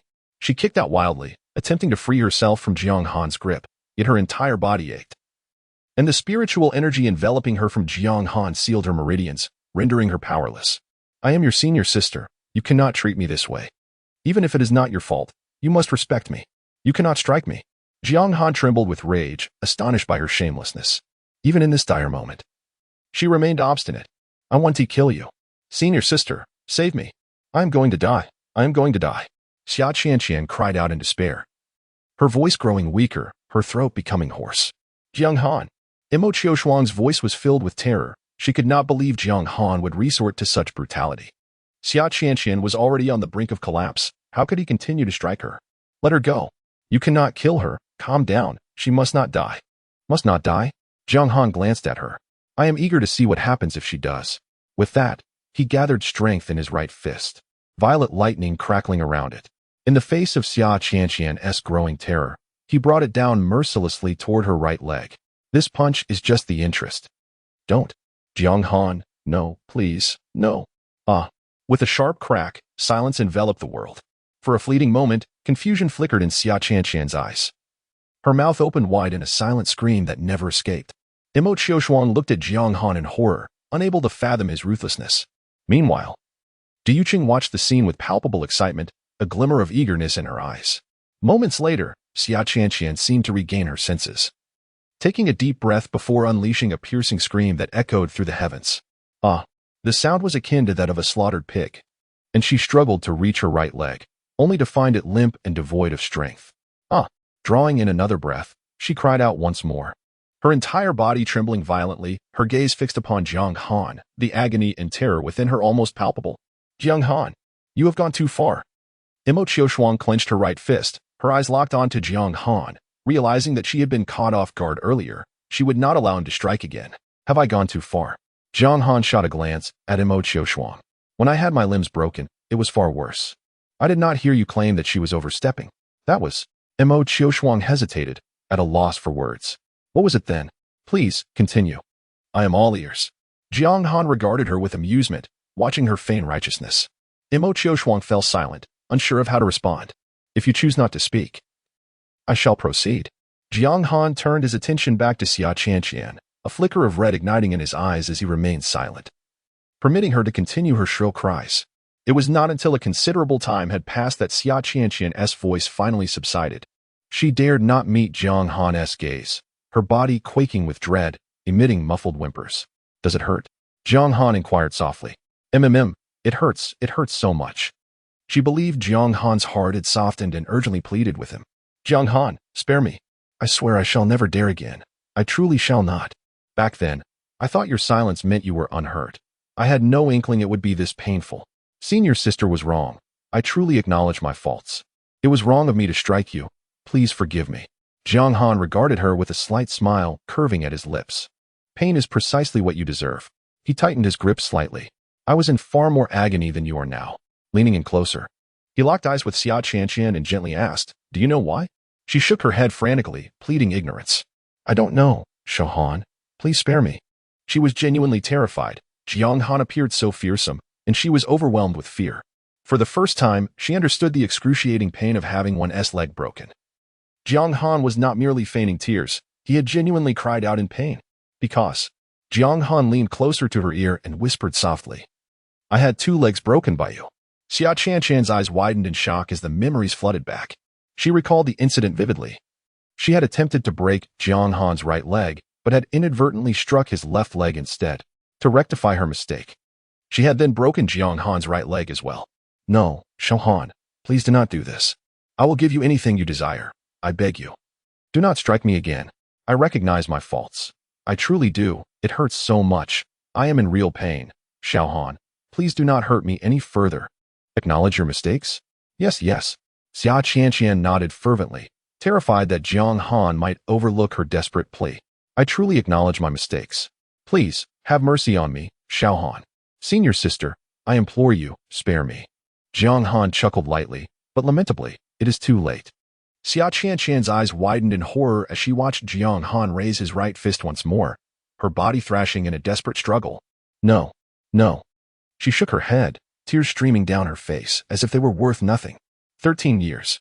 Jiang Han's hand crackled with thunder, gathering strength while reflecting on the past. I wonder if you still remember how many times you struck me over these 13 years? Xia Qianqian was oblivious to his words. All she felt was the excruciating pain in her legs, longing only to escape this place. Jiang Han, indifferent to whether she could hear him, continued to speak to himself. I remember it all too well. Over the course of 13 years, you broke my limbs 37 times, framed me no fewer than 70 times, and routinely assaulted me every 3 to 5 days. But what could I do? You were my senior sister then, your cultivation surpassed mine. And I dared not resist, enduring the beatings seemed deserved. His tone suddenly shifted. Yet now, you are no longer my senior sister, your strength has waned, and at last, I can. His gaze grew increasingly frenzied. I shall make you experience the agony of having your limbs shattered. His smile vanished as he locked eyes with Xia Qianqian and said, in truth, you only need to lose one leg. Xia Qianqian paused, momentarily silenced. Thinking Jiang Han might spare her, her eyes pleadingly turned toward him. Then, are you going to let me go? You should have been spared. Jiang Han sighed softly. Alas, Lin Xian has fled, and the leg that must be broken must be yours to bear in his stead. Xia Qianqian's eyes widened once more. No, I refuse. I shall not suffer in his place. Xiao Han, spare me. Go after Lin Xian, strike him instead. Do not harm me. Do not strike me, please. Jiang Han lifted her higher, allowing her to thrash in terror without a hint of concern. With his right fist drawn back, he built momentum for a moment before unleashing a fierce blow, crackling with purple lightning, towards Xia Qianqian's left leg. Ah, no, no. Xia Qianqian screamed in terror, her body writhing frantically. Crack. Chapter 76. Regrettably, I no longer require it. Ha. Ha. Ha ha. Jiang Han laughed maniacally, his visage twisted in madness. Above him, the anguished cries and wails of Xia Qianqian echoed, as she dangled like a frightened chick in his grasp. Jiang Han. Enough. Truly, enough. Mo Qiushuang wept, her heart heavy with sorrow as she gazed at him. Qianqian is your senior sister. How can you act this way? How can you do this? Jiang Han's laughter ceased as he tilted his head to regard her. Why must I not act thus? The crimson light in his eyes had not faded. An overwhelming aura of hostility coalesced within them, making Mo Qiushuang's heart tremble. Is it only permissible for you to strike at me? Am I destined to endure your scorn and abuse? Jiang Han tightened his grip, his voice rising with intensity. I have endured for 13 years. 13 years. Ever since I ascended the mountain, not a single day has brought me respite. Each day, it is either you or they who seek to trouble me. I live in constant trepidation, ever wary of your expressions, fearful of inciting your wrath and facing your brutal retribution. Raindrops battered against the surface of his spiritual shield, the splashes rendering his vision momentarily hazy. After countless implorations, you have shown me no compassion. Today, I merely seek a modicum of recompense. And you act as though your heart is shattering. Mo Qiushuang, am I truly so wretched, deserving of being trampled into the mire? Frantically shaking her head, Mo Qiushuang's tears scattered like droplets. It is not so, Xiao Han, it is not so. It was wrong of your senior sister. I truly acknowledge my mistakes. I know you did not act with malice. You are a kind-hearted child, and I will make amends. Grant me a chance, and I shall prove to you that I am the senior sister who cares for you the most. Her eyes pleaded with Jiang Han. Qianqian realizes her errors. She genuinely understands her wrongdoing. If you release her, she will change, I swear she will. Is that so? Jiang Han's countenance remained unyielding. Mo Qiushuang felt a flicker of hope, believing Jiang Han might relent, but before her joy could blossom, he interrupted her thoughts. He gazed at the contorted figure of Xia Qianqian, a sardonic smile creeping across his face. Regrettably, I no longer require it. His expression grew ever more frenzied. I do not seek your pity, nor do I desire your charity. All the humiliations you have bestowed upon me, I shall reclaim 100-fold. With his right hand clenched into a fist, he focused his gaze on Xia Qianqian, his expression calm, yet his grip tightening further. Today, let it begin with her. Please. Xia Qianqian gazed at him weakly, tears streaming down her face, as she felt the chilling grip of fear for her life. Do not kill me, please. Her voice was hoarse, lacking the strength to resist. Jiang Han's face was devoid of emotion. His right arm slowly drew back, purple lightning bursting forth, casting him in the guise of a divine being descending from the heavens. This time, he was truly set on bloodshed. All notions of grand schemes and revenge paled in comparison to the clarity of his inner turmoil. If he could not eliminate Xia Qianqian now, she would only grow more vigilant in the future, and he could not foresee when another opportunity might arise. He had endured for far too long, suppressing his emotions throughout the 13 years of darkness that nearly crushed him. Today, He yearned for a complete release, fearing that if he continued to hold back, he would truly become a madman. Xia Qianqian. His gaze was icy, his words devoid of compassion. Farewell to this world. No. Xia Qianqian unleashed all her strength, struggling frantically in his grasp, yet her spiritual powers were sealed, rendering her efforts utterly futile. Jiang Han had long since gathered his strength to its zenith. His cheeks flushed with excitement as his right fist, infused with boundless thunder, hurtled towards Xia Qianqian's head. No. Xia Qianqian let out a final, anguished scream. Her body trembling violently. Time seemed to freeze, the surroundings suddenly slowing down. Countless images of her moments with Jiang Han flashed through her mind, as if she were a mere observer, witnessing the fragments of their shared history. She recalled the former Jiang Han, the one who smiled weakly at her feet, the one who bit his lip in pain, stifling his cries. And that first meeting, when he had appeared so innocent and awkward, scratching his head with embarrassment. Finally, she saw him lying in a pool of blood, struggling on the ground, gritting his teeth in agony. When everything came to an end, the world before her regained its clarity. What she saw again was only Jiang Han, whose eyes harbored a profound hatred, intent on killing her. She suddenly realized that her past actions towards him had indeed been excessive. Perhaps there truly is a cycle of cause and effect? Her mind abruptly settled into tranquility as she stared blankly at Jiang Han, allowing his fist to expand rapidly within her pupils. Could this be retribution? A violet radiance filled the air as Jiang Han summoned every ounce of strength in his being, striking fiercely at Xia Qianqian's head. This punch encompassed all his power. With this blow, she was destined to perish. Enough. A thunderous shout resonated, yet Jiang Han's fist was already mere inches from Xia Qianqian's face. Boom. A golden light suddenly emerged, intercepting Jiang Han's tremendous blow. Xia Qianqian's face was barely 3 inches from his fist. Yet, despite his immense effort, this short distance proved insurmountable, as even the surging bolts of lightning were deflected. Jiang Han's expression shifted, his countenance growing increasingly ferocious. He gritted his teeth and lifted his leg, evading the golden light, and aimed a vicious kick at Xia Qianqian. I said enough? Mo Qiushuang's voice bore a hint of her customary indifference. Boom. The golden light suddenly expanded, forcefully repelling Jiang Han. While the golden light caused no harm, he was still pushed back several dozen paces. Only then did he realize that a golden disc had mysteriously appeared above Xia Qianqian's head. The disc emitted a circular beam of golden light, fiercely protecting Xia Qianqian within. Mo Qiushuang. Jiang Han's breath grew heavy as he gazed at Xia Qianqian, who floated within the golden light, gradually regaining consciousness, his right fist clenching involuntarily. So close. So close. He was on the brink of vengeance. Yet this Mo Qiushuang. He gritted his teeth in frustration. Strength, still not enough strength. If I were at the stage of transformation, if I possessed the consummate mastery of transformation, how could Mo Qiushuang possibly impede me? In that moment, even Ji Yuzhan would have no choice but to succumb to his fate. His eyes grew increasingly crimson, and upon the lake of his heart, the sword intent trembled violently. From the once indistinct sword shadow, a faint trace of darkness emerged. The humiliation that had been concealed for years erupted at this instant. He desperately sought a means of release. Suddenly, he charged forward without regard for his own safety, even forsaking his flying sword, raising his fist to strike vehemently at that beam of golden light. Shatter! Shatter! Shatter! He appeared to be in a frenzy. Oblivious to the pain, his fist raining down upon the golden light like a torrential downpour. Thunder roared as it shattered, blood raining down, his fists quickly becoming drenched in crimson. Yet, this was ultimately Mo Qiushuang's treasure. Its formidable defense was beyond the capability of his nascent soul to breach. Regardless of how brutally he pounded his fists until they were bloodied and mangled, the golden light remained as steadfast as a mountain, showing not the slightest tremor. Xia Qianqian's legs hung limply, suspended in the golden glow, as she stared blankly at the frenzied Jiang Han, observing his darkened eyes and the crimson that brimmed in their depths. A momentary haze of confusion clouded her gaze, and countless scenes replayed in her mind. They were all the malicious and frenzied deeds she had inflicted upon Jiang Han. This time, she relived those moments from her own perspective, vividly feeling the emotions she had experienced then, how exhilarated and mad she had been.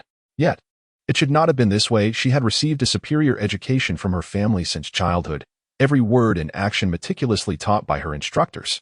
Though her personality was somewhat unruly, she had always been fundamentally kind. How could she have descended to being such a venomous shrew? As she gazed at the rampaging Jiang Han outside, an inexplicable sensation surged within her heart. She could not discern what it was, warm yet tinged with a hint of bitterness. Jiang Han, she whispered softly, a tear suddenly slipping from the corner of her eye. I'm sorry. With a thud, blood splattered alongside the golden light, obscuring her pale visage. Chapter 77. This sword is potent. At this moment, Jiang Han's mind was a void. He could scarcely hear what Xia Qianqian was saying. Even if he did, it would be of no consequence to him. The pent-up frustration that had long resided within him surged forth, a powerful resentment rendering him incapable of restraint. All he desired was to unleash his fury, to vent, to release. Oh, die, die, die, die. He unleashed a frenzied barrage against the golden light, the darkness in his eyes expanding, while the crimson glow at the corners threatened to bleed. Xia Qianqian, weren't you looking to strike me? Come out. Show yourself. You were so formidable just moments ago. Weren't you intent on ending my life? Here I stand. Come forth and confront me. Come and kill me. His fists, imbued with the fury of thunder, struck mercilessly against the golden radiance. The amalgamation of lightning and blood burst forth, mingling with the rain as it cascaded onto the sea. Bang, bang, bang, bang, bang. His fists fell like raindrops upon the golden barrier, yet no matter how fiercely he struck, it remained utterly impervious, unwavering and silent in its defense. Xiaohan. Mo Qiushuang watched Jiang Han's madness with a heart heavy with sorrow. She was at a loss as to what to do. Not long ago, he had shown her a semblance of tolerance, even managing to converse with her normally. How had everything devolved into such chaos? Why had he suddenly become so unhinged? If not for the protective talisman she had discreetly left behind, hidden beside her junior sister, her junior sister would have surely faced grave harm at his hands. Yet, that same talisman now brought Jiang Han such torment, deepening her anguish. Especially the sight of his bloodied fists, which evoked memories of when he had knelt amidst a pool of blood years ago. Xiaohan, please, cease your assault. Her voice quivered with unshed tears, cascading down her cheeks. Xiaohan, you cannot break through. Do not inflict further harm upon yourself. This only deepens my heartache. Silence. Jiang Han barked angrily. If you fear for my safety, then withdraw the golden light. Withdraw it, and I shall be unharmed. Wailing. All you do is weep. What else can you possibly accomplish besides crying? Mo Qiushuang faltered, covering her mouth, her heart aching as she gazed at Jiang Han, tears flowing freely from her eyes. She could not comprehend how, despite her intentions to aid him, he could utter such cold and callous words. Did he not see her efforts? Mo Qiushuang's heart felt as if it were shattering. She genuinely wished to assist him. Why then did Xiaohan still harbor such disdain for her? She could not fathom why Jiang Han could not comprehend her intentions. As Jiang Han's onslaught gradually waned, he eventually came to a halt. With the diminishing intensity of his attacks, the sliver of darkness upon the sword's heart also began to fade, ultimately obscured by a delicate veil of ambiguity. He gasped for breath, the long-held frustrations easing slightly, the darkness and crimson in his eyes slowly dissipating, replaced by a palpable, tangible hatred. He loathed the very thought of not being able to rend Xia Qianqian asunder. Yet, that fragile golden light stood resolutely in his way. After all this time striking, it had not quivered even once. He underestimated Mo Qiushuang's capabilities. This shield, unless wielded by someone with the formidable strength of a perfected nascent soul, could hardly be breached. Moreover, he failed to discern the precise moment this artifact had manifested. Trapped within the spatial rift, though his senior sister could not strike her, she too was unable to retaliate. Facing off against his sister, any attempt on her part would surely alert her adversary, who would swiftly intervene. Yet, throughout this encounter, she had not launched a single attack toward him, as if this protective artifact had materialized from thin air. Jiang Han's gaze darkened. Ultimately, it was his own weakness that was to blame. Power. He yearned for strength. He craved an even greater force. Standing amidst the rain, he silently locked eyes with Xia Qianqian, who was merely a breath away. He could perceive the complexity and guilt reflected in her gaze. However, within his eyes, only hatred resided, as the scars he had meticulously concealed for years were ruthlessly laid bare by her today. The rain intensified unnoticed as Du Yuqing glanced at Mo Qiushuang, who was hidden within the spatial rift, and then at Jiang Han, who had vented his emotions. Mo Qiushuang's artifact was indeed mysterious, having appeared from such a distance. The surrounding space was unstable, rendering even teleportation useless. How had she managed to send her artifact there? Furthermore, she had sensed no anomaly prior to its emergence. Nevertheless, What did it matter how many tricks she possessed? She was currently ensconced in the protection of the spatial rift, rendering her temporarily untouchable. Yet the woman in the core formation stage was still outside. A smile crept across Du Yuqing's lips as she swiftly dashed toward the golden shield. Her surroundings awash in swirling red and blue sword light, moving with great velocity. Du Yuqing, what do you intend to do? Mo Qiushuang cried out in alarm. Realizing that Du Yuqing's demeanor clearly indicated an intent to strike at Xia Qianqian, she could conceive of no other reason for such urgency. Du Yuqing's offensive capabilities far surpassed her own, and her artifact would undoubtedly falter under such pressure. The golden protective light would likely shatter with a single blow, leading to what fate awaited Xia Qianqian. She dared not dwell on it, hastily retracting the space-rending bell, causing the spatial rifts to dissipate in an instant as she swiftly pursued Du Yuqing. Though she was fast, the red and blue sword light was swifter, and Du Yuqing reached the apex of the golden shield in the blink of an eye. Du Yuqing would not ruminate like Jiang Han. Any perceived threat was to be eliminated without hesitation, even if she were to slay those who should not be slain. The worst that would come would be a reprimand from her master, a consequence she had long since grown accustomed to. Initially, she believed her junior brother had been under too much pressure these days, wishing to provide him an outlet for his frustrations. Yet, since the adversary had breached the rules by preying upon her junior brother's inadequacies, it fell upon her, as his senior sister, to take action on his behalf. Ideally, she would do so decisively, thereby clarifying the disparity between her and Mo Qiushuang in her junior brother's mind. With this understanding, he would hopefully refrain from such timidity in the future. In the path of cultivation, one must cultivate a transparent heart. One cannot afford to constantly look back and hesitate. Today, she is to impart a lesson to her junior disciple, aiming to make him comprehend that as long as one's strength is formidable, no matter the endeavor, one will face no consequences. Her master once proclaimed that the denizens of this world never extend compassion to the weak, they only harbor fear for the strong. As long as you possess sufficient might, all your actions are justified. As the thought of substituting for her master to teach her junior disciple surged within her, Du Yuqing felt a wave of anxiety wash over her, her heart pounding fiercely. Yet, in order to ensure her junior comprehends the principle of survival of the fittest, she compelled herself to remain calm, disregarding her racing heart, and strive to devise a plan. After a moment of contemplation, a surge of crimson light ignited in her eyes. Her fingertips trembling with excitement as the blood-red sword shadow quivered intensely, the tip suddenly adorned with a flicker of red lightning.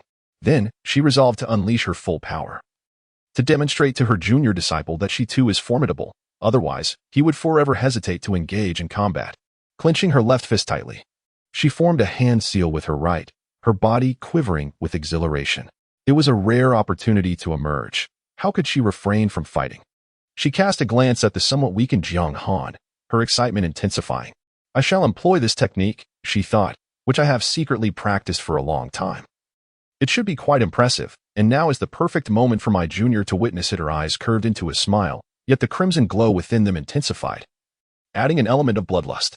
The red sword shadow vanished into thin air, only to reappear as a 3-foot-7-inch long crimson sword, which she grasped with determination. Taking a deep breath to quell the tumult within her, she steeled her resolve, her grip on the sword tightening, her gaze sharpening into a fierce glare. Junior disciple, watch closely. This sword strikes with great power, she silently affirmed, her toes lightly tapping the ground as she leaped into the air, behind her emerging a sea of blood. An overwhelmingly savage and bloodthirsty aura enveloping the entire realm. The rain in the air abruptly paused, the red and blue droplets seemingly suspended in time, glistening like precious gems as they reflected the increasingly ethereal blue lightning and the blood-red sword light. With the sword in hand, her hair danced gracefully, as she glided effortlessly among the myriad gems, resembling a celestial maiden in flight. She raised her sword and brought it down decisively.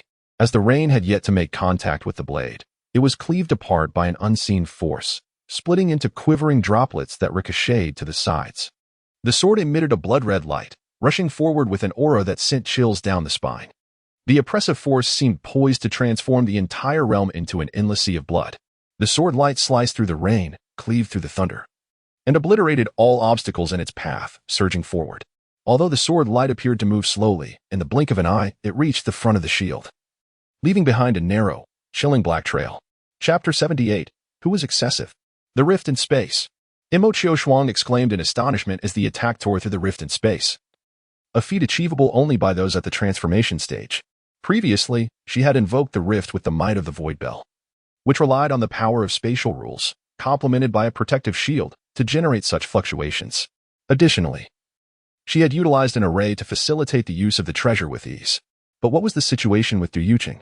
That slash was undeniably a rift in space. Could it be that she had attained strength comparable to the transformation stage, enabling her to effortlessly rend the fabric of space? Or had she comprehended the essence of spatial intent? Mo Qiushuang's expression changed dramatically. Regardless, if that sword struck, Xia Tianqian would perish. Absolutely perish. She could not allow that to happen, at least not before her own eyes. Regret surged within her. Had she known that matters would escalate to this point, she would have left at the outset. At the very least, Jiang Han's attitude had improved significantly, showing considerable progress compared to before. This outing had not been entirely in vain. It was all the fault of the fourth junior sister, who insisted on contesting for some trivial inheritance for Xiaoxian. Was it merely a technique that could enhance the chances of forming a core? The sect had plenty of those.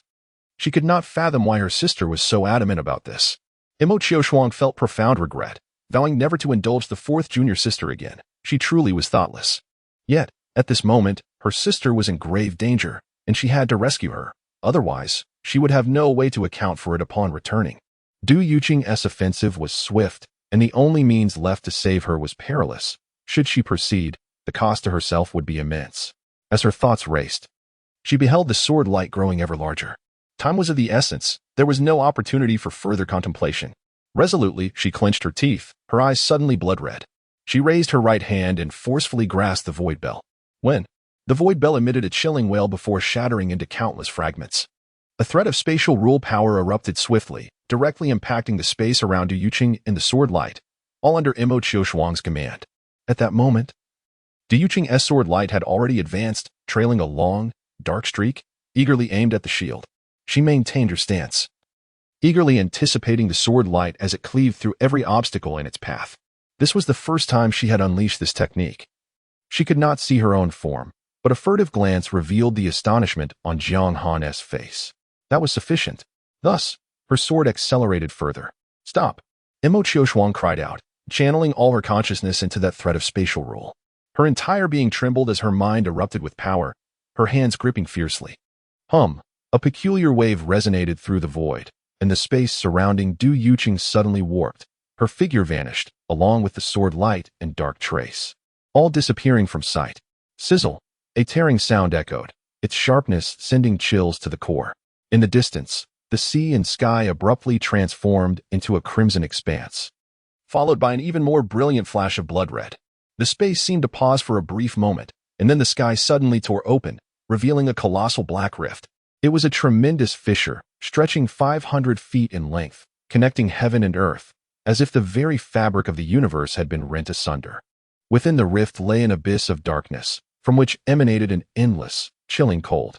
In an instant, the distant sea froze, and even the ethereal blood sea above appeared to be immobilized by the frigid air. Jiang Han felt as though the ocean beneath his feet had momentarily stilled. How formidable! Jiang Han murmured, his eyes wide with astonishment, realizing for the first time just how powerful his senior sister truly was. That single strike had cleaved through the void, undoubtedly surpassing the capabilities of the nascent soul stage, rendering even some ordinary transformation stage cultivators incapable of withstanding such a blow. Had it not been for Mo Qiushuang's self-detonation of her magical artifact, she would have been unable to save Xia Tianqian. Cough, cough, cough. Mo Qiushuang spat out several mouthfuls of blood, her complexion as pale as snow, devoid of any color. The previous attack had forced her to wield power beyond her realm, resulting in severe damage to her consciousness, which would take a considerable time to recover. She gazed apprehensively at the vast rift in the distance, her pupils constricting in sheer terror. Could such devastation be wrought by a cultivator in the nascent soul stage? This extensive rift must be approaching the power of the mid-transformation stage. As the shock within her heart lingered, she recalled the recently self-detonated Void Bell, her heart aching as if it were bleeding. The Void Bell had been a precious artifact bestowed upon her by her master, although it was merely a third-tier heavenly artifact. It contained a fragment of the spatial rules left by a fully realized transformation stage master, making it incredibly valuable. If she could immerse herself in its understanding over time, she might even glean a hint of spatial insight, which could potentially elevate her comprehension to the level of spatial rules upon reaching the transformation stage. But now, it was all gone. She cast a glance at Jiang Han, her eyes tinged with a hint of reproach. If he had not been so reckless, Diuching would not have intervened. If he had not insisted on confronting Xia Qianshan, Diuching would not have felt compelled to assist him. Xiao Han, you have gone too far this time, she chided, her tone laced with complaint. Too far? Jiang Han scoffed. The things you all have done to me are far more egregious. At that time, did you think you were being excessive? And now you dare to call me excessive? How can you even utter such words? Xiao Han. Mo Qiushuang's eyes reddened. The past was behind them, and I sincerely wish to make amends. I have prepared many treasures for you, along with your second senior sister. We have gathered ample natural and earthly treasures that will be more than sufficient to help you withstand the infant conception thunder tribulation. If you return, all of this will be yours. With Diuching absent, you need not fear. Come back with me, shall we? Let us hurry, and she won't notice. Impossible. I have told you countless times, I will absolutely not return. Jiang Han's face displayed impatience as he covertly activated the sealing armor. With his senior sister absent, he feared that Mo Qiushuang might resort to underhanded means against him. Mo Qiushuang stepped forward, her gaze anxious as she looked at Jiang Han. She could sense a surging aura of murderous intent approaching rapidly. Her time was running short. Xiao Han, rest assured, as long as you return with me, I will conceal today's events from Master. I will not allow him to know. Yet what difference did it make? Jiang Han remained unmoved, his vigilance heightened. Ever ready to teleport away? This is your freedom. Speak if you wish, for it is not the first time you have lodged a complaint. Mo Qiushuang felt a pang in her heart. Indeed, she had not treated Jiang Han well in the past. However, that was a bygone era. Xiao Han. What Qian said is true. These matters do not amount to deep-seated enmity. Every misunderstanding can be resolved. She took a cautious step closer, her lips trembling. Xiao Han. Senior sister acknowledges her past mistakes. She truly regrets them. Do not live in hatred any longer. Grant senior sister an opportunity for redemption. And allow yourself a chance for liberation, will you? There is much ahead of us. You have just formed your core, and attaining clarity of mind is paramount. Hatred will only stagnate your progress, hindering your journey. With your talent, you should not be mired in resentment. If you can let go of your hatred, your future will undoubtedly be more expansive, and your cultivation will advance swiftly. At that time, you may pursue whatever you desire, for senior sister shall be your strongest support. As she observed Jiang Han retreating, a bitter smile graced her face. Xiao Han, will you forgive your senior sister? Jiang Han paid her no heed, steadily backing away, maintaining his distance from Mo Qiushuang. He had grown weary of her words. Every time she sought him out, it was the same refrain, her phrases merely recycled. Ultimately boiling down to one plea, she wished for his forgiveness. But did it truly matter whether he forgave her? He could not comprehend why Mo Qiushuang remained so entangled in this issue. Just then, his heart jolted unexpectedly, his complexion paling as a wave of discomfort surged within him. Boom. A tremendous pressure descended from above. Although it swept past him in a deliberate avoidance, it still left him feeling unwell. That unmatched aura created an invisible shockwave, causing the sea to sink 100 meters, forming a colossal pit. Mo Qiushuang. Diuching suddenly appeared in midair, clad in a flowing black dress that shimmered with vivid crimson light, a boundless sea of violent blood swirling behind her. Her eyes glowed red with fury, and with gritted teeth, she spat out a few blood-red words. You shall pay for this. Chapter 79. She will not refuse. Diuching trembled with anger. After mustering her courage to perform a sword technique in front of her junior, that woman, Mo Qiushuang, dared to interrupt her display. Diuching's grip on the sword tightened, the blood sea behind her emitting a mournful wail. How would her junior perceive her? Would he consider her an ineffectual senior? After so long of practicing the sword technique, after gathering so much energy, she had ultimately failed to even strike her opponent. What to do? What to do? What to do? Her exquisite face flushed crimson, and she didn't even dare to glance at Jiang Han. How could she explain to her junior? Would he believe her if she spoke the truth? No, absolutely not. Gritting her teeth in resentment, she glared fiercely at Mo Qiushuang, an overwhelming aura of murderous intent erupting from her. Kill her! Kill her! Kill her! Only by eliminating her could she redeem her image in her junior's eyes. Only by killing her would her junior refrain from viewing her as a useless senior. Only by slaying her could the resentment in her heart find resolution. Boom! A blood-red beam of light soared from her, crashing into the dark clouds, staining the sky with a frenzied hue of crimson. She raised her sword, unleashing a volume of fury never before witnessed, shouting at Mo Qiushuang. You scoundrel. Bastard. Die. With that, she appeared above Imo Qiushuang in an instant, the boundless blood sea accompanying her as she struck down with tremendous force. What madness is this? Imo Qiushuang was taken aback, realizing the intensity of Du Yuqing's intent. Did she truly wish to fight to the death? But why? She had merely intervened to save her junior from harm. Was that not the rightful thing to do? Imo Qiushuang felt no anger toward Du Yuqing's aggression towards her junior. Why was she so furious? A surge of ire welled up within Imo Qiushuang if it came to a life-or-death struggle. She was no mere clay figure. Who would emerge victorious was uncertain. However, she was gravely injured, her consciousness severely impaired. And this was not the time to quarrel with Du Yuqing. With a cold huff, she used her swift movement to evade Du Yuqing's frenzied sword strike. Yet, as she reappeared at a distance, Du Yuqing followed her with a swift movement, the long sword descending from above, leaving her with no place to hide. What kind of sword technique was this? Imo Qiushuang gasped in horror, hastily spitting out a mouthful of essence blood, taking advantage of the fleeting spatial rules. She forced herself to activate spatial movement. Whoosh!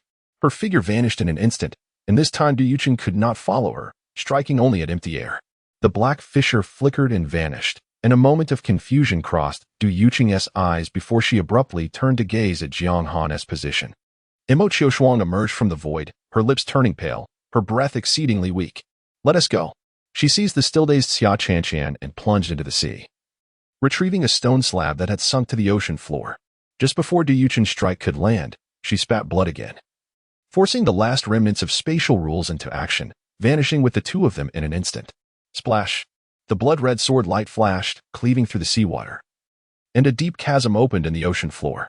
Du Yuqing floated on the surface, her gaze icy, the blood on her body growing ever more vivid. Although the surface appeared exceedingly tranquil, the ceaselessly undulating sea of blood revealed the turmoil within her heart. What to do? What to do? She had escaped once again. Where could she have gone? Why was there not a single trace to sense? How should she confront her junior brother? He must think me utterly useless.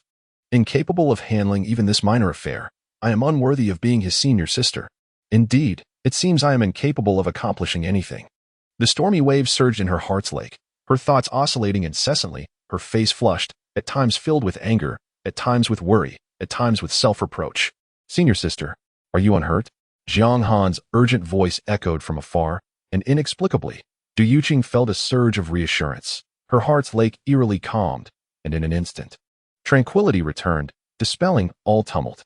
As she relaxed, the boundless sea of blood dissipated, the torrential rain ceased, the dark clouds parted, and the waters conjoined, restoring serenity to the realm.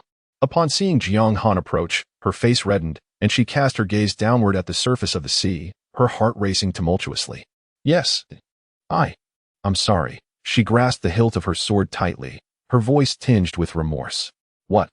Jiang Han did not quite catch what his senior sister had just uttered. The negative emotions that had once plagued him were now deeply buried, leaving only the surface excitement. This was his first glimpse of his senior sister's true prowess, or perhaps it was not even her full strength. Imo Qiushuang, also at the peak of the nascent soul stage, had not dared to confront even a single strike, underscoring the vast disparity in their strengths. Hearing his senior sister speak, he suppressed his excitement and inquired with confusion, "What is it, senior sister?" Du Yuqing's face flushed deeper, a wave of self-reproach swelling in her eyes. "I am fine, but..." She clenched her left hand tightly around the hem of her garment. "Yes, I'm sorry. I couldn't keep them." Jiang Han was taken aback, initially believing he had misheard. Was his senior sister expressing regret? Though uncertain of the circumstances, he promptly responded with reassurance. "It's all right, senior sister, as long as you are unhurt. Whether Imo Qiushuang and the others live or die is of no consequence. If they've fled, so be it. They are gravely injured and will likely take a long time to recover." Upon finishing, he gazed at Du Yuqing with admiration. "Senior sister, you were incredible just now. That strike could cleave through space." Incredible? Du Yuqing was momentarily taken aback, an odd sense of joy blossoming within her.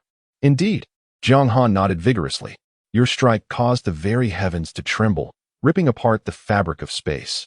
It was as though a celestial being had descended to earth. Moreover, your mere presence frightened them all away, not daring to confront even a single blow. Truly invincible." He.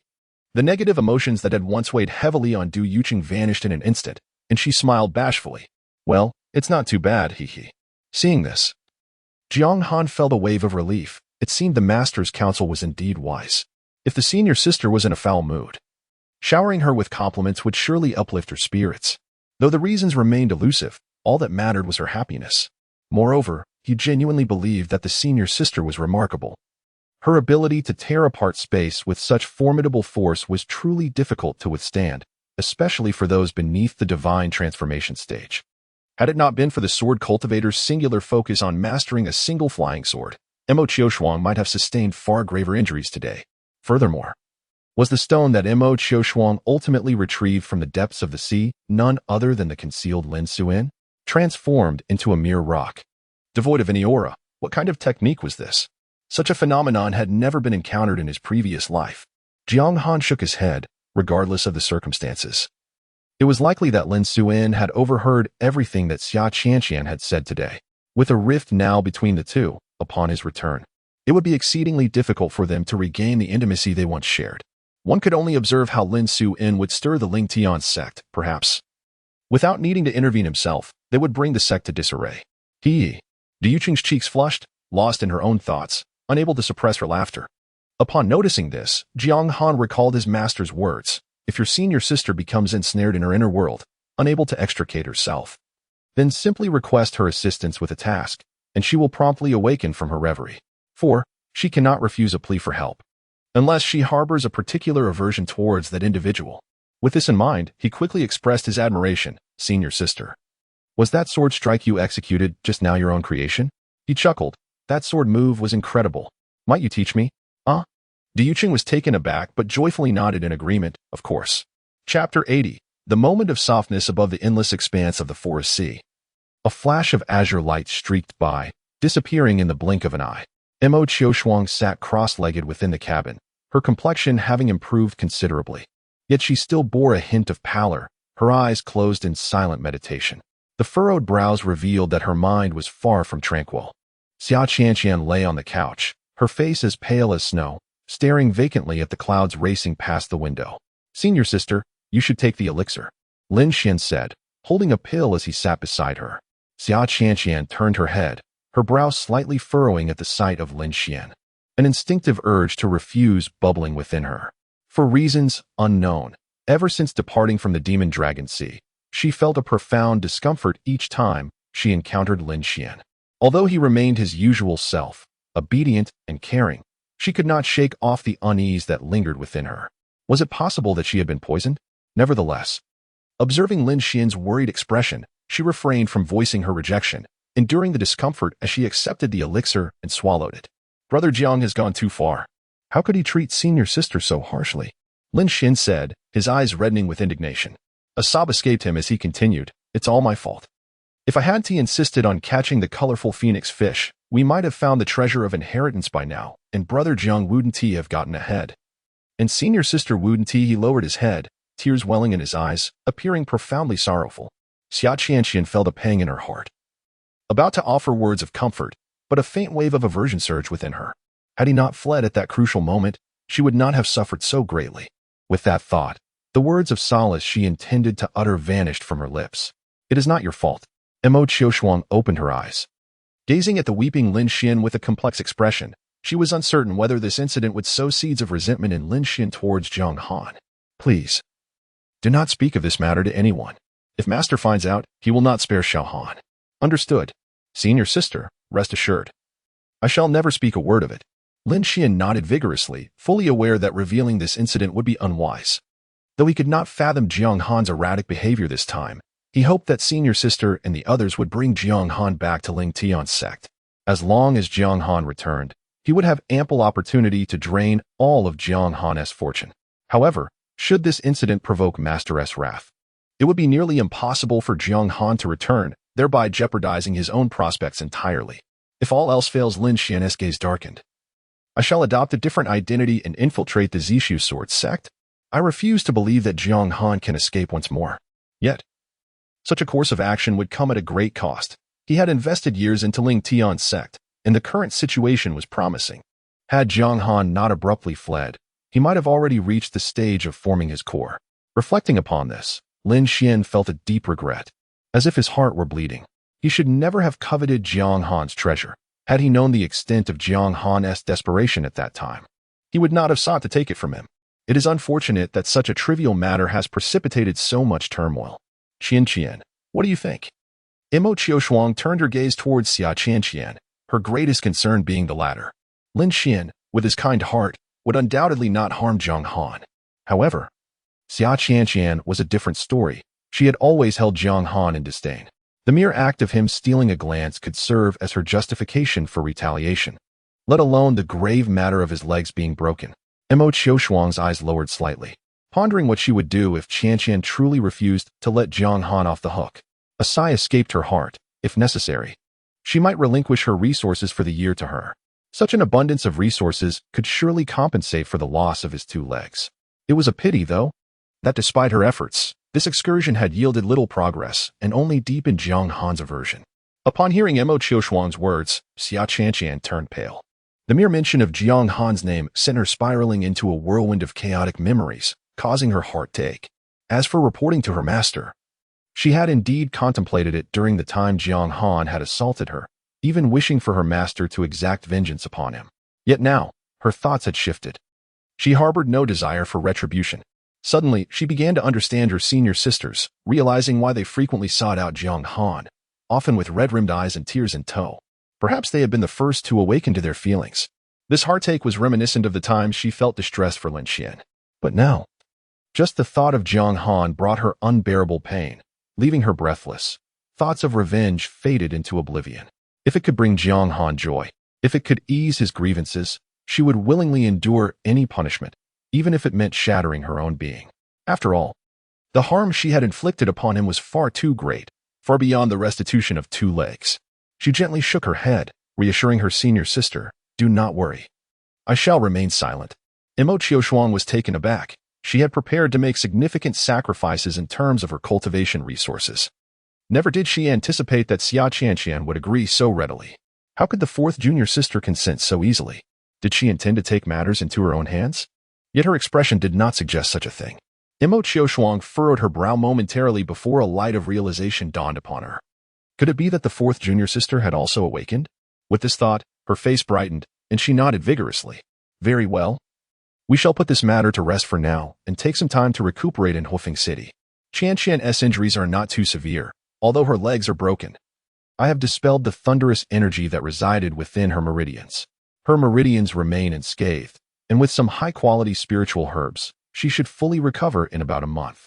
I will inform our master that we are traveling, and once you are healed, we shall return." Xia Qian listened quietly, responding weakly, "All right."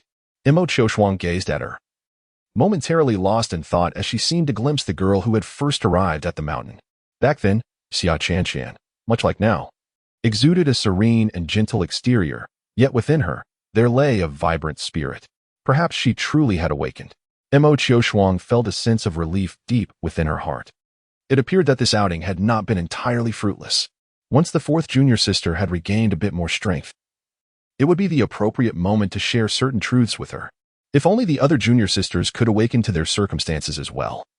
Then collectively they could exert their efforts, and surely their master would not impose too great a burden upon them. Thus, Jiang Han would have a justification for returning. The mere thought of the future caused a faint blush to rise on her cheeks. At that time, everything would return to its rightful course, and she could once again retreat into seclusion, preparing herself with tranquility for the impending tribulation. Not only did Imo Qiushuang notice the changes in Xia Qian, but even Lin Xian sensed that something was amiss. Previously, when the 4th senior sister beheld him, her countenance would radiate joy, and she would shower him with warmth and concern, her eyes brimming with delight. Yet now, he could perceive that she was intentionally avoiding him. Her gaze deliberately averted, and an almost imperceptible sense of estrangement lingered in the air. As these thoughts coursed through his mind, Lin Xian felt a shudder within his heart. He suddenly recalled the words the 4th senior sister had uttered when facing Jiang Han. "Don't strike me. Go after Lin Xian. Strike him." His expression darkened, a chill creeping into his heart. After years of trying to win her favor, when danger loomed, she had turned her back on him without a second thought. Despite his unwavering kindness towards her over the years, she had acted with such indifference, without a flicker of hesitation. What, then, of the other senior sisters? Would they not behave in a similar manner? Perhaps he had been mistaken all along. Lin Xian's gaze fell upon the blood-red jade compass within the void interface, a flicker of darkness glimmering in his eyes. He should never have shown weakness. The remnants of the Ling Tian sect's fortune could have been absorbed directly. It should suffice for his advancement. At worst, he could feign death and extricate himself, seeking refuge in the Zhixiao Sword Sect. Chapter 81. Truly mistaken. In the flourishing Fire Phoenix City, nestled within the majestic Deer Yuan Mountain, Mo Qiushuang had secured a cavern abundant in spiritual energy, where several individuals were quietly recuperating. Previously, her reckless invocation of spatial laws had left her divine consciousness severely injured. After secluding herself for half a month and expending an immense quantity of rare materials, she had regained a significant portion of her strength. "Senior sister," came the faint voice of Xia Qianqian from outside the door, sounding somewhat weak. Mo Qiushuang rose to open the door, allowing Xia Qianqian to glide in gracefully. "Fourth junior sister, what brings you here?" she inquired with a hint of confusion. "Your leg is still healing. You should call for me if you need anything. Why have you come out on your own?" Xia Qianqian's complexion had improved, regaining much of its color, yet her eyes were slightly red, suggesting she had recently shed tears. "Senior sister." Upon seeing Mo Qiushuang, she immediately flung herself into her embrace and began to weep. Mo Qiushuang, startled, assumed something had gone awry and quickly enveloped her in a comforting embrace, murmuring softly, "Do not cry, do not cry. What troubles you? Has someone offended you?" Xia Qianqian shook her head vigorously. "No, it's about Jiang Han." "Jiang Han?" Mo Qiushuang's expression shifted dramatically as she urgently asked, "What has happened to him?" As if recalling something crucial, she swiftly closed the door, activated the formation, and guided Xia Qianqian to sit down, fixing her gaze upon her with utmost seriousness. "Qianqian, tell me, what has transpired with Jiang Han?" Wiping her nose, Xia Qianqian, feeling the weight of her senior sister's stern gaze, straightened her posture and pouted as she spoke. "While I was meditating just now, a flood of memories from the past suddenly surged forth, all concerning Jiang Han." Her eyes again glistened with unshed tears, nearly spilling over. "He was truly so pitiful back then. How could we have bullied him so?" Upon hearing this, Mo Qiushuang comprehended the depth of Xia Qianqian's realization. A sense of joy blossomed within her, prompting her to sit up even straighter. Alas, she exhaled heavily, gazing at Xia Qianqian with compassion. "Fourth junior sister, you were indeed excessive in your actions, seeking reasons to chastise Jiang Han time and again. He trembled in fear at the mere sight of you." Xia Qianqian, upon hearing this, felt a pang of guilt welling up inside her, her head bowing deeply. "I still do not understand why you derive such pleasure from tormenting Jiang Han." Mo Qiushuang continued. "He never wronged you, did he? Why did you harbor such animosity towards him?" Startled, Xia Qianqian shot her head up and hurriedly defended herself. "No, it wasn't intentional. It was only because he..." Her voice faltered as two conflicting thoughts wrestled within her mind, leaving her in a state of confusion. Because of what? Mo Qiushuang's expression turned icy. Because he is easy to bully? Because he does not retaliate? Or perhaps because he lacks anyone to care for him or stand up for him?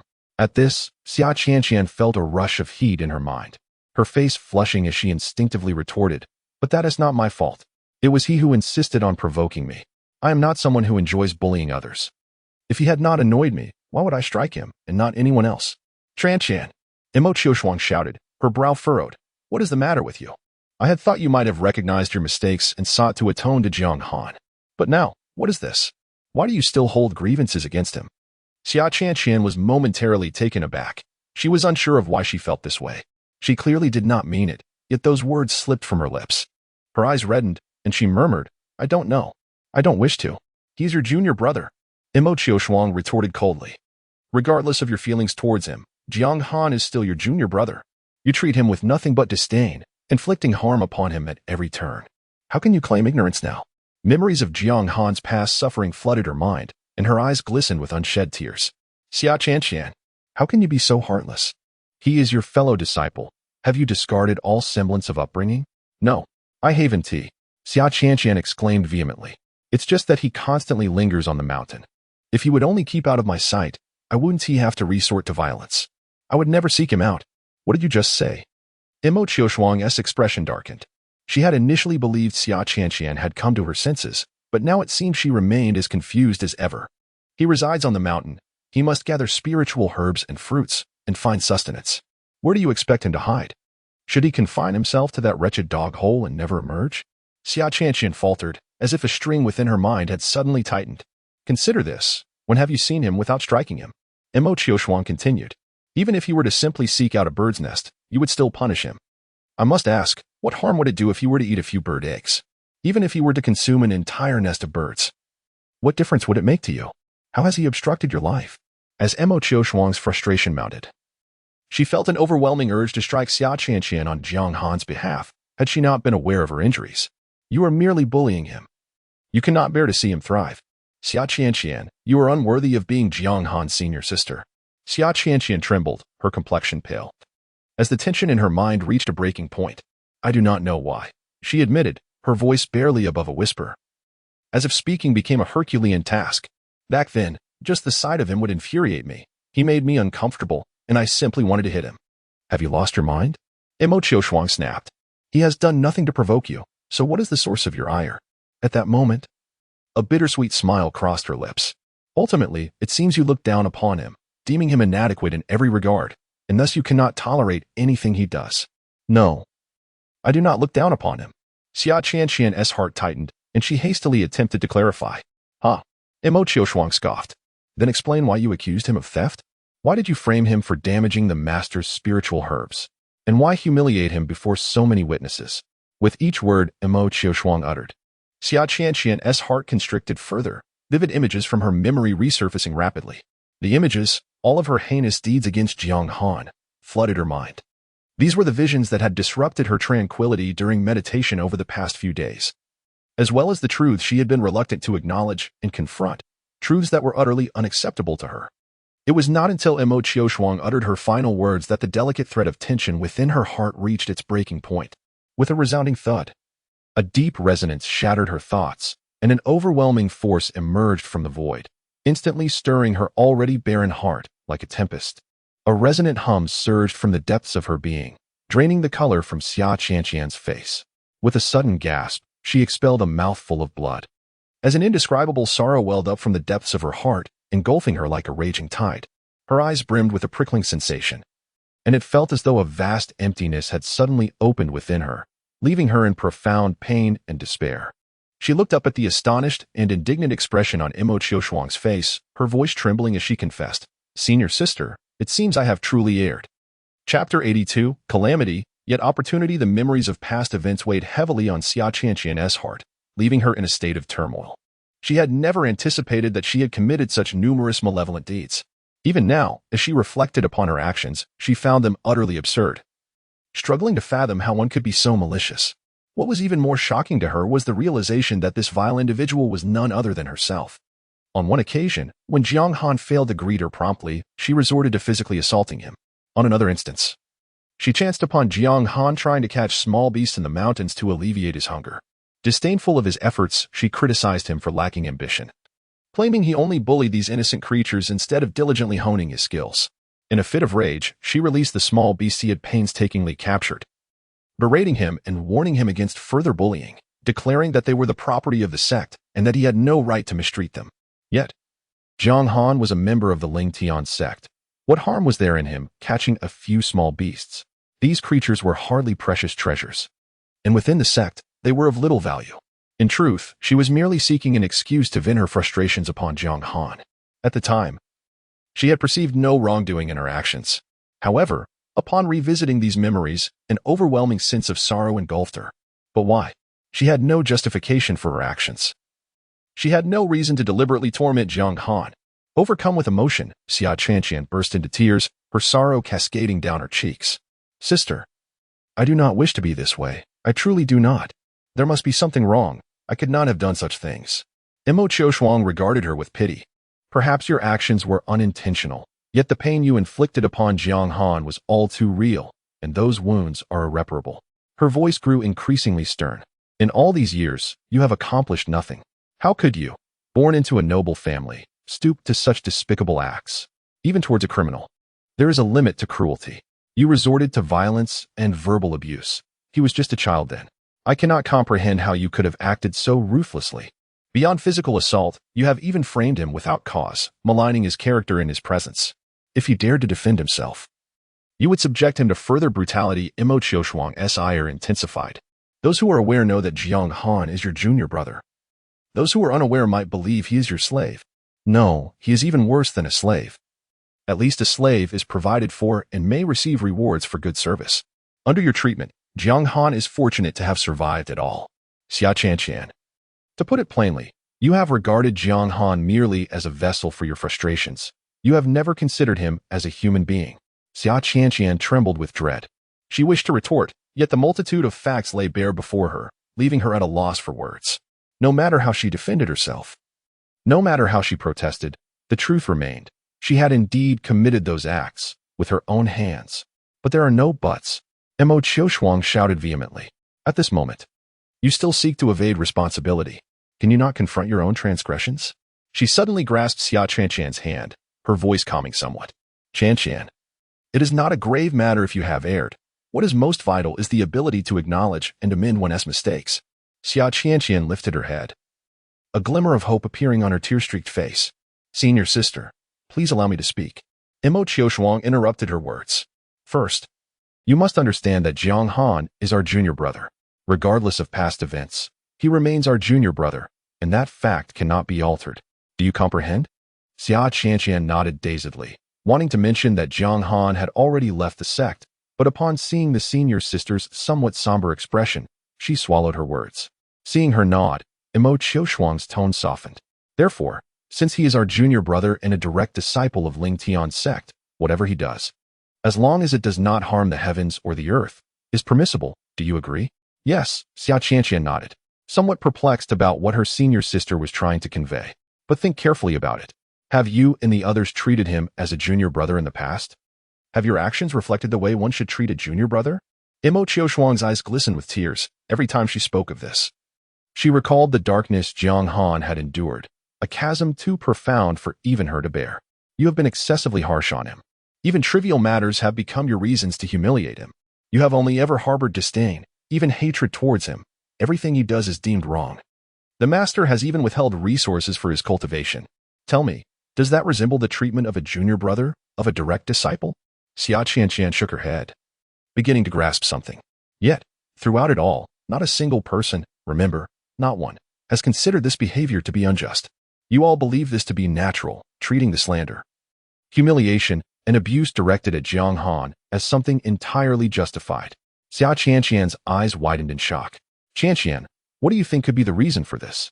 Could it be that we all... Xia Qian's voice faltered, seemingly struggling to articulate her thoughts. Mo Qiushuang looked at her encouragingly, urging her to speak. Have we all been poisoned? Xia Qian ventured hesitantly, her tone laced with uncertainty. No. Mo Qiushuang gazed at her with exasperation. It is not poison, it is prejudice. It is the bias we have held against Jiang Han from the very beginning.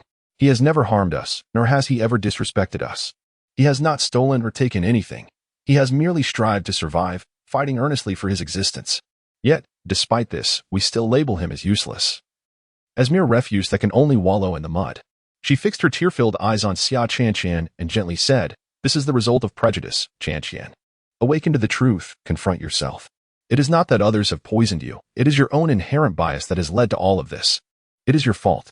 Do not shirk responsibility any longer. Recognize your errors, amend them, and only then can you genuinely comprehend your own heart and consolidate your own path. You must understand that senior sister does not wish to see you struggle with your past transgressions. To earn Jiang Han's forgiveness is essential.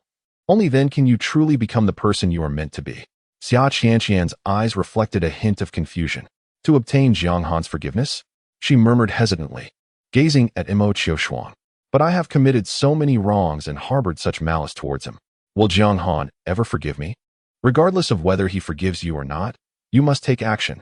Mo Qiushuang gazed at her with unwavering seriousness. If you do not acknowledge your mistakes, Jiang Han will never forgive you. Yet, if you strive to make amends, even if he does not grant you forgiveness, you will find a measure of peace within yourself. Otherwise, you will undoubtedly regret it in the future. Qian, our families have been close for generations, and now we share a bond as fellow disciples. As your senior sister, I cannot bear to witness your decline, which is why I am imparting this wisdom to you. She gently wiped away the tears from Xia Qian's eyes and spoke softly. The path of immortality is long and arduous. To seek eternal life, one must not be burdened by worldly consequences. Only by resolving this karmic entanglement, achieving a pure and clear heart, and steadfastly pursuing the path, can one hope for a chance at ascension. A tremor passed through Xia Qian's heart, and a flicker of enlightenment began to rise within her. Senior sister, it seems I am on the verge of solidifying my Dao heart. Imo Qiushuang nodded gently, affirming, indeed. As long as you can comprehend your true heart and attain clarity, overcoming tribulations and achieving spiritual birth will come naturally. But how can I make Jiang Han forgive me? Reflect deeply on what you have done to Jiang Han. Imo Qiushuang's expression turned serious. Those memories may bring you sorrow and shatter your peace of mind. However, do not attempt to evade them. Only by confronting that painful past, truly recognizing your former errors, and enduring endless trials will your heart be refined, allowing your Tao heart to flourish, thus laying a solid foundation for your future path to transcendence. Though these trials are ours to bear, they may also present an opportunity. Moreover, Jiang Han has genuinely endured those experiences. The pain he has suffered is 1,000-fold greater than yours. If you lack the courage to face your own suffering, it will be exceedingly difficult to earn his understanding. Confront those events? Xia Qianqian's complexion turned pale. Just the thought of them brought forth an intense anguish within her. A feeling of shattered spirit she never wished to endure again. Yet, since senior sister has said so, there seems to be some truth in it. All right. I will take action, she affirmed resolutely.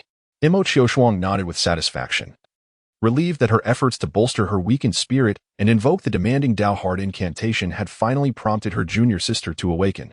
As long as Xia Qianqian genuinely experiences the despair of her heart crumbling time and again, combined with the allure of solidifying her Tao heart, she will surely seek Jiang Han's return. Thus, the distance to bringing Jiang Han back to the sect has diminished further. Chapter 83. He truly harbors hatred. Are you Jiang Han, a mere beggar? The name, evoking images of coldness, poverty, and humility, seemed all too fitting. Xia Qianqian regarded the dirty, ragged child before her with a notable disdain, wrinkling her nose in distaste. This was her first encounter with such a disheveled child. Not only were his clothes tattered and filthy, but his body bore numerous scars and grime. His speech was halting, suggesting a lack of intelligence, leaving her puzzled as to why her master had brought him back. Her master had stated that while he was still young, he must undergo trials. Only through such testing would he be formally accepted as a disciple. Very well, thought the anxious Jiang Han, nervously clutching at the torn fabric, attempting to conceal his wounds. A smile of embarrassment and servility adorning his face. His gaze remained fixed on the ground, as if terrified to meet her eyes, a blend of fear and inferiority. Yet, he was unaware that his timidity only served to heighten Xia Qianqian's aversion. His shrinking demeanor, cowardice, and fragile spirit rendered him unworthy of greatness. It was no wonder her master had emphasized the need to temper his character. Inwardly, Xia Qianqian felt a wave of contempt, deeming Jiang Han no more than a muddy urchin who had wallowed in the filth of a cesspool. His poor disposition and naivete were evident. Likely his first encounter with someone as ethereal as herself. She raised her chin defiantly, addressing Jiang Han with an air of superiority. You have seen my senior sisters. They are busy and have no time for you. I, too, am occupied, so do not disturb me unless necessary. You must be more sensible and keep your distance. Should I discover any unsavory thoughts from you, I shall not hesitate to act. Jiang Han seemed to perceive the disdain and threat in her words, trembling slightly as he lowered his head even further, daring not to glance in her direction. At that moment, she perceived him as an unworthy peasant who had stumbled upon a grand opportunity, wholly unfit to be associated with her and her peers. Thus, she scrutinized him, finding fault in every aspect. However, in that instant, her consciousness transformed into that of an observer, keenly watching the scene unfold, and her perspective shifted. Jiang Han, having suddenly ascended from the depths of a mire to a realm of celestial beauty, was understandably in awe and trepidation upon witnessing the prowess and elegance of his senior sisters, residing in such an enchanting abode. Was it not natural for him to feel this way? Much like a pet thrust into an unfamiliar environment, he would instinctively seek the approval of his new caretakers, acting with caution to avoid displeasure. Jiang Han was merely terrified. He did not comprehend the challenges that lay ahead. His instinctive desire to please them stemmed from a fear of making mistakes. In truth, he had done nothing wrong. Suddenly, Xia Qianqian recognized the true misstep. It had always been her. Her attitude at that time had been inappropriate. How could she treat her young junior brother in such a manner? Disdaining Jiang Han for his dirt and rags, why had she not arranged for someone to cleanse him, tend to his wounds, provide him with fresh garments, and secure him a proper dwelling? There were myriad ways to cultivate one's character. Why had she chosen the path of torment? At that moment, she was devoid of any such thoughts. From the very first glance at Jiang Han, her heart was filled solely with disdain and aversion. She had never considered Jiang Han, nor had she ever contemplated the extent of the harm her actions could inflict upon him. In truth, she had never regarded him with any real attention. It dawned on her that this was the essence of prejudice. Xia Qianxian felt a sharp pang in her heart, her spirit unsteady, beginning to sway. Even her memories seemed to ripple slightly. "Junior sister, are you done?" Lu Jingque's voice suddenly echoed from a distance. Xia Qianxian panicked. She recalled that the next moment was. Her consciousness trembled violently as she hurriedly reached out to grasp Jiang Han, but this was merely a fragment of her memory. She could only observe, not partake in it. All right, truly a waste of time," the Xia Qianxian of the memory grumbled, reaching out to pull Jiang Han up. "No." The consciousness cried out in terror, yet her former self was oblivious to it. Xia Qianxian seized Jiang Han's arm, and as he looked up in surprise, she abruptly hurled him towards the sky. The joy on Jiang Han's face instantly froze, replaced by overwhelming fear, causing him to burst into tears. "I'll send you down the mountain. Just climb back up once more. Consider it training." She afforded him no opportunity to respond, and as she spoke, Jiang Han had already been cast away. Once she witnessed Jiang Han tumble down the mountainside, she disdainfully used her spiritual power to wipe away any traces on her hands. How filthy. Jiang Han. The consciousness instinctively attempted to rush after him, but as she leaped from the cliff, everything before her instantly dissipated into a void of darkness. She paused, her expression shifting drastically. She remembered that she had no recollection of what transpired after Jiang Han's fall. She had never cared whether he was injured or even dared to glance in his direction. Now, she could only witness the events unfolding on the mountain. Remnants of her existing memories. "Junior sister, what happened?" I heard a scream. Imo Qiushuang's figure suddenly appeared in midair, gazing at Xia Qianxian, who was wiping her hands with spiritual water. Xia Qianxian vigorously scrubbed her hands and then replied with a pout, "It's nothing. That coward Jiang Han is just shouting in a frenzy. I just tossed him down to let him climb up again for some exercise." "You tossed him down?" Imo Qiushuang frowned. "He is merely immortal now. Aren't you afraid he might die from the fall?" "Fear not. I shielded him with spiritual power. It's merely to frighten him. He won't be harmed." Xia Qianxian smiled with pride. "All right, you've tossed him. Let him come back up. And you take him to the disciplinary hall to register." Imo Qiushuang said no more and turned towards the main hall. "Come on. The master and the elders have already cast spells to stabilize the sect's fortunes.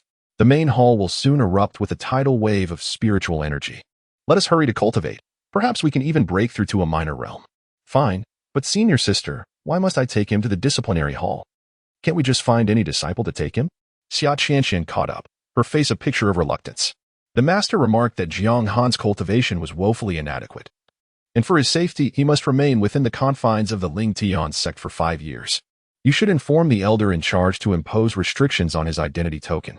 As the two figures gradually receded, this fragment of memory began to fade into nothingness, leaving only Xia Qianxian's spiritual essence behind. She stood in the darkness, somewhat dazed. Had her spiritual form possessed the ability to weep, she would have surely been in tears. This mere recollection had already struck her with profound discomfort, her mind echoing with the admonitions of her senior sister. How could you lay a hand on someone as young as Jiang Han? The actions you took are scarcely better than those of a beast. What offense has he committed against you that warrants such cruelty? If you cannot awaken to this truth, you shall never achieve the formation of your nascent soul." Xia Qianxian's heart surged with tumult, her heartstrings twitching painfully, almost leading her to the brink of despair. This sensation of heartbreak rivaled, if not exceeded, the torment of 1,000 demons gnawing at her soul. It was a shattering feeling, one that made her long for death as a means of escape. There is no greater sorrow than a heart that has perished. No pain surpasses that of a broken heart. And yet she was destined to endure this heartbreak hundreds of times. The day Jiang Han struck her, the ferocity and malice in his gaze further unsettled her spirit. In his eyes, she perceived boundless hatred. He truly loathed her, with a profound intensity. His words rang true. Given the chance, he would retaliate 100-fold. Yet, as Xia Qianxian reflected upon these thoughts, a sense of relief washed over her. She believed that if Jiang Han were to strike her back, perhaps he would no longer harbor hatred towards her, allowing her to feel a modicum of alleviation from her guilt. Now, this notion resonated even more strongly in her mind. Compared to the physical pain, the shattering of her spirit was far more unbearable. The sensation was more agonizing than death itself, and she fervently wished to avoid experiencing it again. If it were possible, she would gladly endure another beating from Jiang Han, even 10 times over. As long as it could dispel his hatred and free her from the daily torment of heartbreak and despair, she would willingly sacrifice her limbs. Chapter 84. No one can harm him. Qian. What is wrong with you? The anxious call of Mo Qiushuang roused her from the depths of her memories. Xia Qianqian's eyelids fluttered before she slowly opened her eyes. Once vibrant, her gaze now overflowed with anguish and sorrow. Senior sister, are you all right? You just coughed up a lot of blood. Mo Qiushuang urgently wiped away the blood at the corner of her mouth. I'm fine. Xia Qianqian's complexion was as pale as parchment, her delicate frame trembling slightly as she lowered her head and said, Senior sister, it was I who threw Jiang Han down. Mo Qiushuang paused, her fingertips hovering. I know, she replied. Jiang Han knows as well. That is why he fears you so deeply. After all, you were the first person to strike at him after he ascended the mountain, and the first to nearly take his life. Upon hearing this, Xia Qianqian felt as if her heart had been suddenly pierced, the pain causing beads of cold sweat to form on her brow. So it was all because of her. Had she not been so cruel, perhaps Jiang Han would not have suffered so terribly. It is not just you. Mo Qiushuang remained silent for a moment, concerned that Xia Qianqian could not bear the weight of these words, yet she continued, In truth, I have also thrown him, and so has the third junior sister. We all have done similar things. Senior sister. Xia Qianqian looked up abruptly, recalling the incident where her senior sister had been particularly harsh. She had not expected her senior sister to openly speak of it. Jiang Han has always remembered these events, though he may not voice it. It remains etched in his heart. I believe he is waiting for an opportunity. Mo Qiushuang's eyes glistened with unshed tears. Given the chance, he will surely seek retribution. And none of us shall escape. Xia Qianqian lowered her head, resigned to the prospect of Jiang Han's revenge. Do you recall the dream autumn you raised before? Mo Qiushuang inquired. Of course I remember. A wave of sadness washed over Xia Qianqian's face. That day, Dream Autumn was basking in the sun outside my cave. I stepped out for a moment, and when I returned, it was gone. Then, she suddenly covered her mouth, weeping bitterly. It was not until the next day that I found Dream Autumn's fur outside Jiang Han's cave. He actually cooked and ate my Dream Autumn. That was my most beloved pet. Xia Qianqian's expression was a tumult of emotions, both grievance and heartache, unsure whether she should despise him. If he was in need of food, he could have simply told me. Why did he have to eat my Dream Autumn? Woo. It was so adorable, so understanding. How could Jiang Han bring himself to do such a thing? Moreover, when I caught him, he wouldn't even admit to it. I have never seen anyone so stubborn. He nearly faced death yet refused to confess. Whether he admitted it or not, he would still be beaten. Why could he not understand? It is my Dream Autumn that suffers, woo. In truth, it was not Jiang Han who did this. Mo Qiushuang interjected sharply. What? Xia Qianqian's pupils contracted. Her tears instantly held back as she stared at her in shock. Mo Qiushuang stifled a sob. Think carefully, Dream Autumn was not an ordinary spirit beast. It was a fourth-tier spirit beast, possessing strength comparable to that of a Foundation Establishment stage cultivator. How could Jiang Han have captured it without making a sound? Moreover, due to your incessant mistreatment of Jiang Han and your repeated coercion of Meng Qiu to intimidate him, Meng Qiu has developed a palpable animosity towards Jiang Han, rendering her unlikely to approach him willingly. She inhaled sharply, emphasizing that, most critically, Jiang Han lacks the passage token to your cave. Thus, he is utterly incapable of approaching within 100 meters of your abode. How could he possibly infiltrate and abduct Meng Qiu? You never truly investigated the matter. No. You did not investigate at all. You hastily placed all the blame upon Jiang Han, and even, at this juncture, Mo Qiushuang felt a surge of fury. Glaring vehemently at Xia Qianqian, a wave of panic surged through Xia Qianqian, her heart pounding violently. She grasped Mo Qiushuang's hand tightly, fervently shaking her head in desperation. Please. Senior sister, do not speak of this. I implore you, do not reveal it. Mo Qiushuang gritted her teeth, exclaiming in anger, Do you now realize your error? It is too late. Trembling with rage, she pointed an accusing finger at Xia Qianqian. Her voice laced with hatred. Did you even consider today when you forced him to bow before Meng Qiu's remains and pay homage? Xia Qianqian's mind erupted in chaos, her heart pounding as a wave of metallic sweetness surged in her mouth. Unable to contain herself any longer, she violently spat out a mouthful of blood, crying out in anguish. I was wrong, senior sister, please, no more. Yet, Mo Qiushuang showed no inclination to show mercy, offering no sympathy whatsoever. Instead, she coldly retorted, Had you possessed even a modicum of sense, you would not have coerced him into bowing, nor pressured him into offering incense, which would not have led him to harbor such hatred towards you. Do you recall? Just as he knelt and lit the incense at Meng Qiu's grave, a divine lightning struck and obliterated it. Did you not harbor any doubts?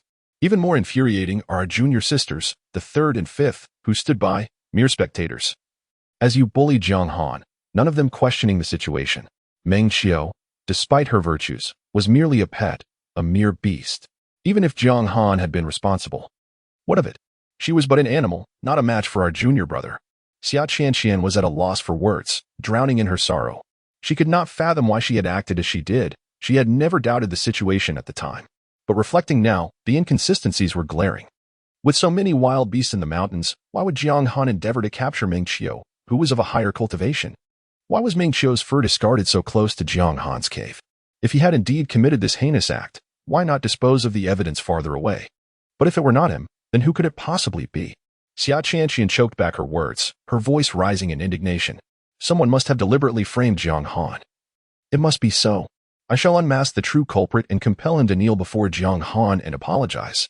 It is he who has wrought this suffering upon Jiang Han. Xia Qianqian clutched Mo Qiushuang's sleeve, pleading fervently, "Senior sister, let us expose him, reveal the true criminal, and force him to apologize to Jiang Han. He will surely forgive us. This individual must be brought to justice." Mo Qiushuang's expression darkened ominously. However, one must ponder carefully. The individual most likely responsible for this act is undoubtedly a certain junior sister. Xia Qianqian froze, wondering if it could be the seventh junior sister. Impossible. Xia Qianqian, can you not engage your intellect? Mo Qiushuang exclaimed vehemently. The seventh junior sister had not yet ascended the mountain at that time. How could it possibly be her? Xia Qianqian was taken aback, her tears suppressed. Then who else could it be? The other senior and junior sisters cherished Meng Qiu and would never be so cruel. Mo Qiushuang sighed lightly. I do not know. The passage of time makes it difficult to ascertain. Nonetheless, it must be one among them. For only my few dear junior sisters have taken pleasure in framing Jiang Han. Each of you has accused him countless times. I am uncertain if you recall the exact number, but as far as I know, you have framed him no fewer than 100 times. Xia Qianqian's eyes widened, her breath quickening. She had never considered such matters, believing her own accusations against Jiang Han were trivial. Yet, she had not realized they were all complicit in framing him. How many instances had there been? With each occurrence, Jiang Han endured a brutal beating and punishment. How had he withstood such torment for so long? Sister, regardless of who it may be, we must unearth the culprit. It is imperative that we do so. Xia Qianqian grasped Mo Qiushuang's sleeve in a state of panic, her expression pleading. Such a malicious individual, even our master could not tolerate. We shall strip him of his cultivation, compel him to kneel and apologize to Jiang Han, and then extract his soul, tormenting him until he is utterly shattered. Only then will Jiang Han comprehend our sincerity. Mo Qiushuang gently brushed away the tears from her eyes, her voice cold and resolute. Fear not. I shall certainly bring him to light. I shall not let slip anyone who seeks to harm Jiang Han. She gazed intently at Xia Qianqian, her tone soft yet laced with a chilling undertone. Including you and me. Chapter 85. Drink again. And prepare for the aftermath within the confines of the Purple Sky Sword Sect. At the abode of a direct disciple, ethereal energies coalesced into countless white spiritual dragons, swirling and gathering above Jiang Han's dwelling. Inside the sanctuary, Jiang Han sat cross-legged at the bottom of a spiritual pool, merely a foot away from a spring that connected to a premium spiritual vein. The tangible spiritual energy surged forth from the spring in a steady stream, only to be swiftly consumed by the black hole of his dantian.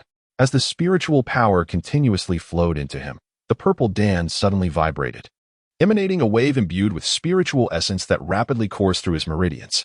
This wave traveled with remarkable speed, completing a full circulation in the meridians in the blink of an eye. With a hum, as the wave re-entered the purple Dan, it radiated a brilliant light, simultaneously releasing a similar wave that cycled back to the dantian. With each iteration, the spiritual essence within the Dan grew stronger, its luminosity intensifying with each cycle. At last, he had broken through to the mid-stage of the core formation. Jiang Han opened his eyes, dissipating the devouring force, and leapt from the spiritual pool, following his breakthrough. His internal spiritual energy became more robust, infused with a newfound vitality, no longer the lifeless, rigid energy of before. It now flowed with greater agility, During their previous sparring session, he had sensed a shift in his realm. After secluding himself in the Purple Sky Sword Sect for half a month, he had indeed ascended to the mid-core formation. It was evident that releasing pinned-up frustrations allowed for swifter cultivation. Had he struck her a few more times, perhaps his state of mind would have been even clearer, and he might have quickly ascended to the late stage of core formation. He glanced down at his now-healed fist. Recalling the exhilaration of having pummeled Xia Qianqian, his body trembling with excitement. After so many years of restraint, he finally possessed the strength to retaliate. Although he had not achieved his revenge this time, life was long, and the future remained uncertain. Furthermore, Lin Xian's mischief lurked in the shadows. They would not be able to frolic for long. It was regrettable that she had escaped in the end. Otherwise, his state of mind would have been even more unencumbered. Jiang Han's gaze darkened momentarily as he suppressed his negative emotions deep within, making his way outside the dwelling. It had not yet been a month since he had withstood the thunder tribulation to reach core formation, yet he had already advanced to the mid-core formation. With the aid of the devouring intent, his body was perpetually absorbing spiritual energy, and his cultivation was consistently ascending. At this rate, it would not be long before he reached the infant formation. Once he achieved that, could the divine transformation be far behind? With this thought, his steps grew lighter, and the weight of his worries lifted considerably. Outside the dwelling, tranquility reigned as usual. Since returning to the Purple Sky Sword Sect, Diuqing had retreated to her abode and had not been seen since. His master was preoccupied with various affairs, making personal encounters rare. On the expansive mountaintop, he found himself alone, save for the young woman standing at the cliff's edge atop a pine tree. Dressed in a flowing dark gown, she gazed eastward, her azure hair billowing in the wind. From a distance, Jiang Han could sense a hint of detachment emanating from her. As if sensing his presence, she turned her head to look at him. Jiang Shixiao. Her voice, although crisp, seemed to lack a certain ethereal quality. Much like her beautiful light blue eyes, clear yet devoid of a radiant sparkle. Despite the gentle smile adorning her delicate face, the warmth of laughter was conspicuously absent. She was the girl transformed from the abyssal turtle, having awakened on the day he sparred with Xia Qianqian. After returning to the sect and meeting her master, she was designated as a registered disciple, remaining at the Zixio Sword Sect. Sister Ming. Ming Qingli gazed at Jiang Han with a complex expression. For the man who had usurped her clan's legacy, she should have fought fiercely. Yet now, alas, it was best left unspoken. She turned her gaze eastward, seemingly reluctant to elaborate. Jiang Han, however, paid little heed. Ever since she had settled in, she had consistently stood atop the tree, gazing towards the east. While she appeared outwardly composed, he could not shake the feeling of an underlying estrangement. Scanning the surroundings, Jiang Han noted that Diuqing's cave abode remained firmly closed, indicating she had no intention of emerging anytime soon. After a moment's contemplation, he decided not to disturb her, instead transforming into a beam of light and soaring towards the sword pavilion. After a prolonged period of nurturing, his innate flying sword had taken form, lacking only the final step. Although the sword embryo naturally harbored a sword spirit, it remained merely a shell, devoid of sentience. Only by awakening the sword spirit could it truly become his innate flying sword. To awaken the sword spirit, he needed to venture to the sword pavilion and enter the secret realm of the sword tomb, where he could commune with the myriad remnants of sword spirits scattered across infinite worlds. By selecting a spirit that resonated with the attributes of his flying sword and utilizing the spirit awakening stone, he could integrate it into his innate flying sword, ultimately giving birth to a new, sentient sword spirit. Ah, Jiang nephew, what brings you here today? On the second floor of the sword pavilion, Xiao Yunjian, an elder of the pavilion, personally came to greet Jiang Han. Master Qiao, Jiang Han replied respectfully. Xiao Yunjian had previously collaborated with several other elders during the Lingyuan secret realm, confronting Ji Yuchan outside the realm. Had it not been for the support of his master and the other elders, Jiang Han would have faced dire consequences that day, and thus he held profound gratitude towards them. Mid-stage foundation establishment. Xiao Yunjian was momentarily taken aback, feeling a surge of astonishment the last time they met. Jiang Han had just begun his journey of foundation establishment. How much time had elapsed? He had already reached mid-stage foundation establishment. However, being a seasoned individual, and knowing that Jiang Han was a promising disciple nurtured by their sect, he quickly regained his composure and smiled. Indeed, Jiang nephew, you possess extraordinary talent. Just over a month has passed, and you have made remarkable strides to mid-stage foundation establishment. It is a pity that the sect master has gotten to you first. Otherwise, I would have shamelessly taken you as my disciple. He affectionately took Jiang Han's arm. I happen to have time today. Come with me upstairs for a drink. Ah, drink? Jiang Han was momentarily stunned, hastily waving his hand. Master, wait. I am here today to awaken the sword spirit. Awakening the sword spirit can be done any day. But with such a splendid day as today, it would be a pity not to indulge in some wine, Xiao Yunjin insisted, pulling Jiang Han upstairs. Come, come. Listen to your master, uncle. Today we shall indulge in a hearty drink, and tomorrow I shall personally guide you to awaken the sword spirit. Jiang Han, unable to resist, was pulled upstairs. Master, what are you doing? A melodious voice called from below. Jiang Han glanced down to see a fiery figure swiftly ascending. I told you not to drink. Why won't you listen? The newcomer, adorned in a flowing crimson dress, possessed a striking beauty and swiftly approached. Upon her arrival, she grasped Xiao Yunjian's arm, pulling him away, her enchanting eyes glaring at him with indignation. You are injured. Elder Fong specifically forbade alcohol. How many times must I repeat this? You are grown, yet you still require my supervision. I leave you alone for just a moment. And you are already seeking to drink again.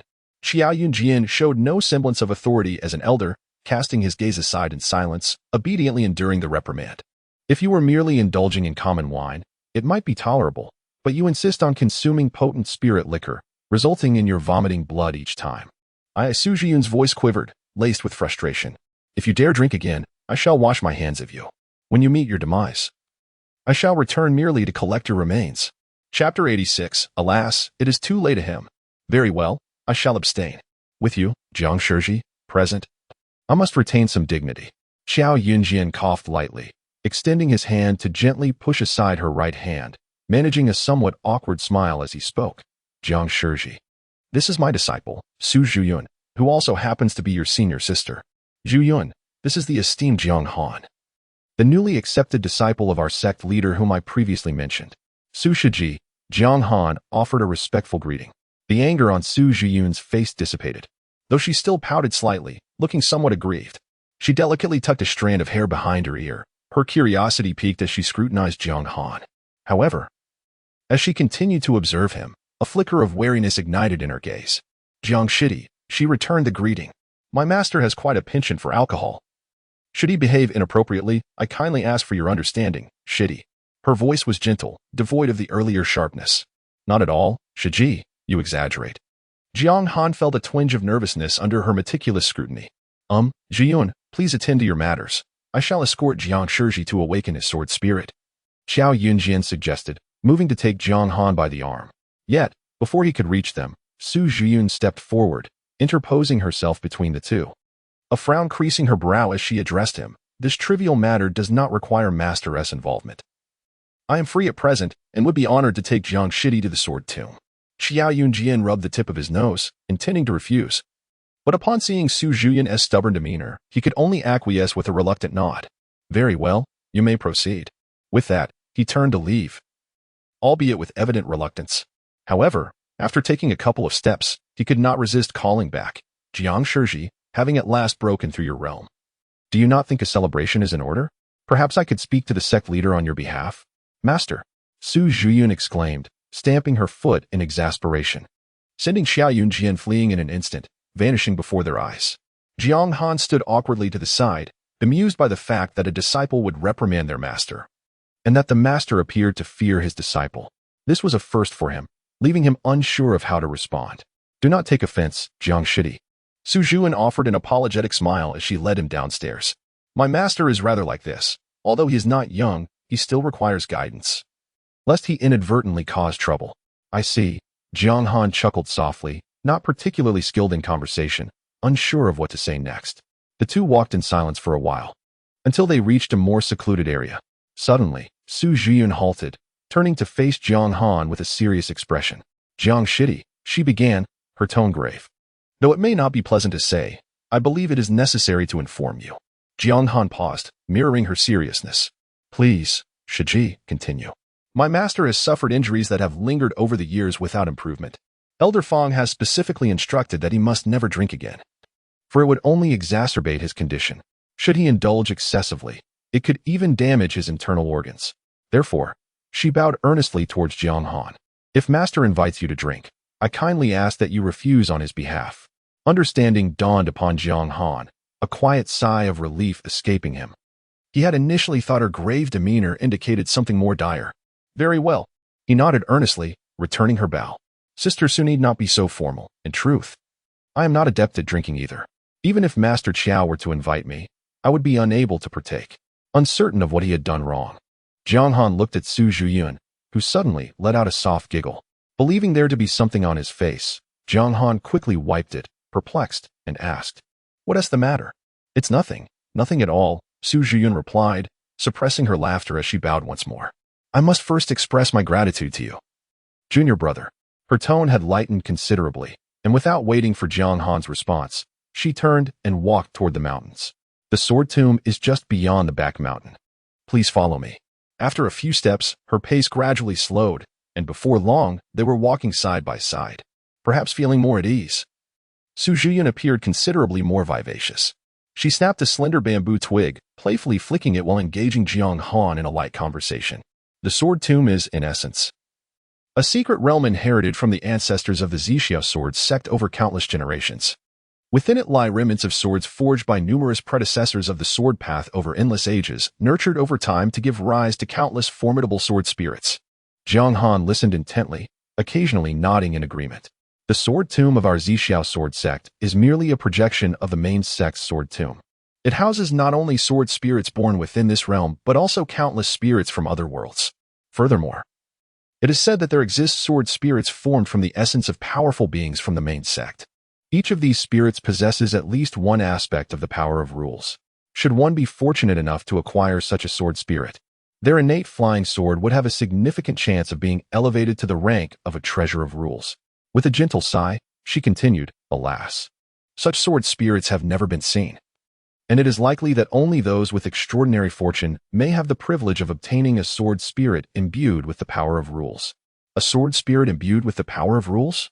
Jiang Han was taken aback. The power of rules could only be comprehended at the god transformation stage.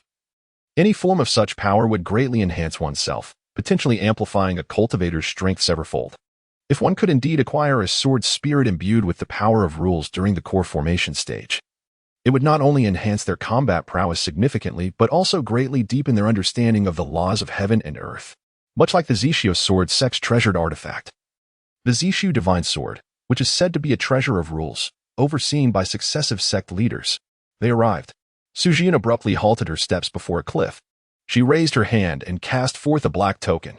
As the token appeared, it emanated an eerie aura, causing the cliff to tremble and gradually revealing a gray vortex. Junior Brother Jiang, entering here leads directly to the sword tomb. You may proceed inside at your leisure, once you select a sword spirit. The sword tomb will manifest a vortex for your return. Thank you, Sister Su. Jiang Han nodded and stepped into the vortex. Meanwhile, Imo Qiushuang placed her hand upon Xia Qianqian's legs, her gentle spiritual energy pulsating across them, softly applying the medicinal properties to the fractured bones. You are nearly fully recovered. Once Xiaoxian returns, we shall set off back to the sect. She exhaled softly, her expression considerably relaxed. The master has urged us on numerous occasions to swiftly return with Xiaoxian. If we delay any longer, I shall find it impossible to continue. Speaking of this, Xia Qianqian's expression darkened, and with a sigh, she lamented, not long ago, Jiang Han and Lin Xian were merely in the qi refinement stage. Yet now, Xiaoxian has just achieved foundation establishment, and Jiang Han can already overpower me. She let out a soft sigh. The agonizing memories of that time still vivid in her mind, causing her heart to ache faintly. How little time has passed. He has been away from the sect for barely 5 months. Not only has he advanced from the qi refinement stage to foundation establishment, but he has also swiftly progressed to the core formation stage, now capable of battling beyond his rank. Even I, at the pinnacle of core formation, find myself no match for him. Alas, I always believed he was the least gifted among us at Ling Tian's sect, convinced that no matter how hard he practiced, he would never break through the qi refinement stage, that expending any resources on him would be a waste. Yet now I realize Jiang Han's talents are far greater than I ever imagined. His innate abilities have always been remarkable. Imo Qiushuang interjected. During Jiang Han's time at the sect, he lacked cultivation resources, rendering him unable to advance. At this point, her voice grew somber.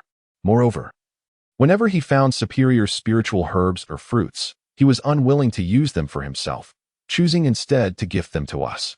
While we dismissed those items, to him, they represented a gesture of goodwill, an attempt to capture our attention.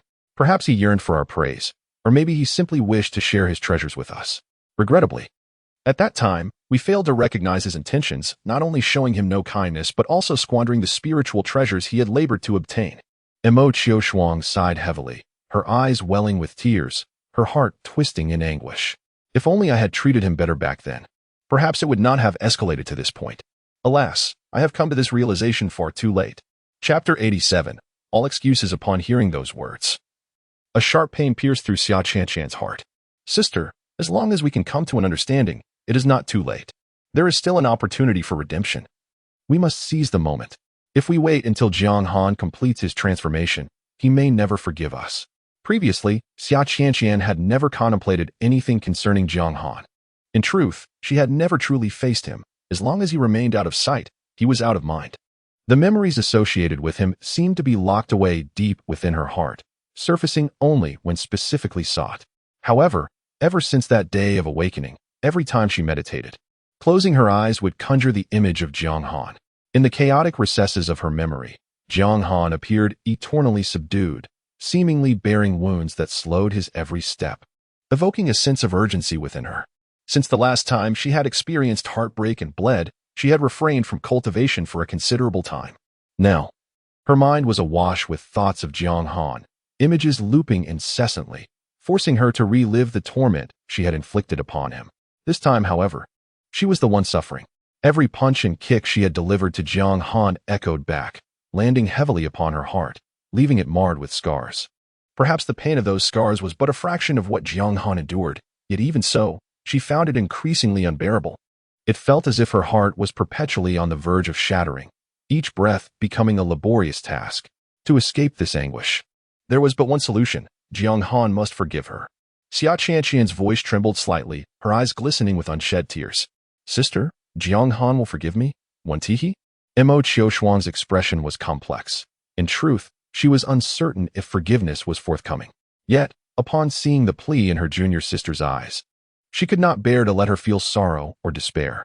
He will, she assured. Xia Qianshan exhaled in relief, placing great faith in her eldest sister's words. Furthermore, she was aware that Jiang Han had always relied on her.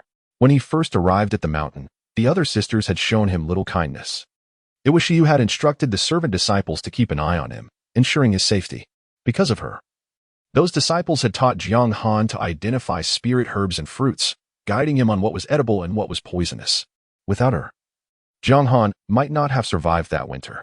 Although Jiang Han held on to grudges, it also indicated that he was grateful. After all, when he had restrained her that day, he had not exerted his full strength. Xia Qianshan sensed his inner conflict. Had he truly wished to harm her, he had ample opportunity to strike her down. While he had fought fiercely, he had not inflicted severe damage, merely breaking her legs. Although it had been excruciating, it had not jeopardized her foundation.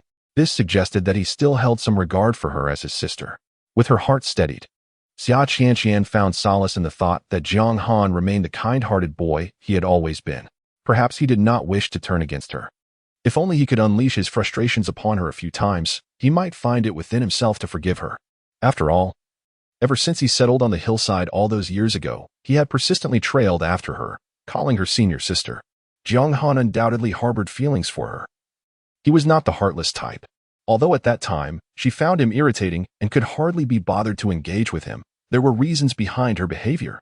She was engrossed in her own meditative practice daily and had little time to converse with him. Senior sister, I've just memorized a new spirit herb. Look, this is the Qianming fruit. Consuming it enhances one's hearing and vision.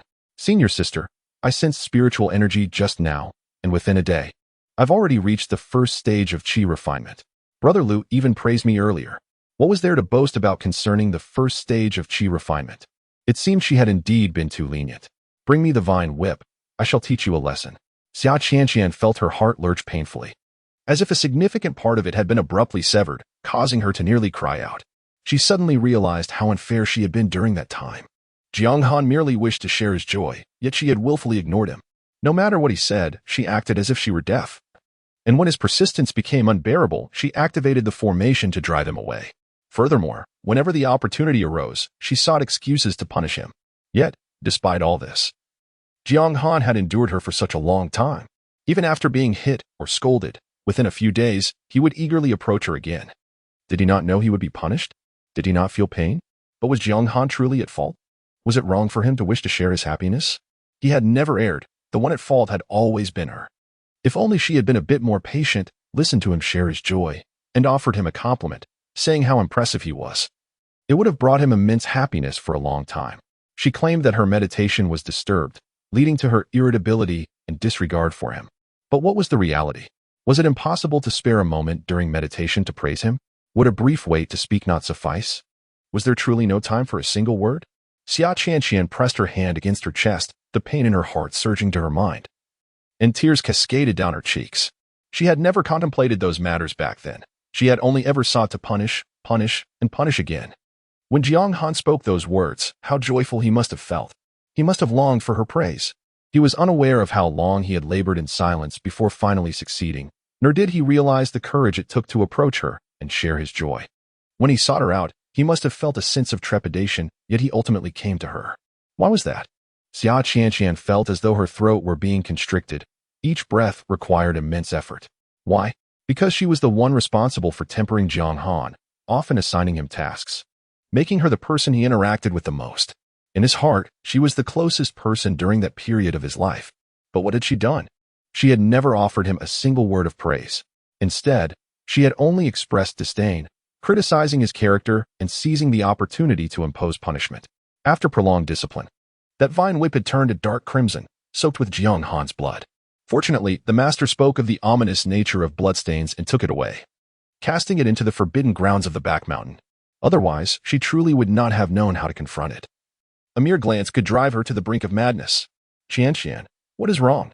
Qianqian, please awaken. The voice of Imo Qiushuang roused her from the depths of her turmoil.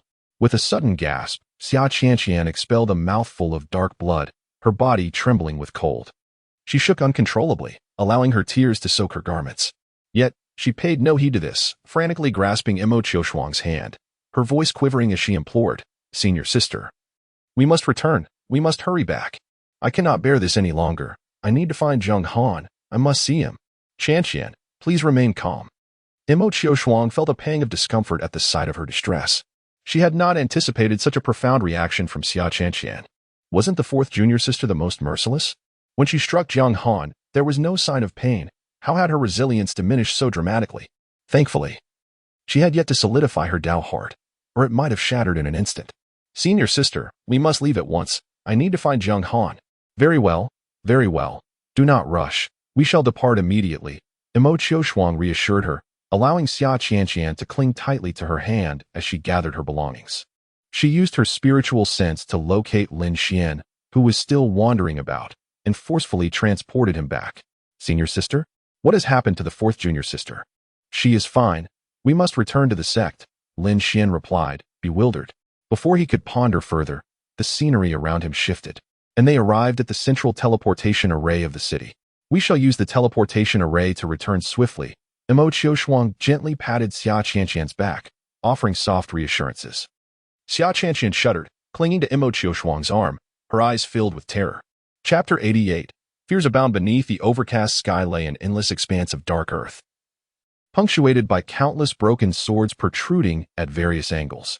The myriad sounds of sword cries surged forth from afar, akin to a tsunami's roar.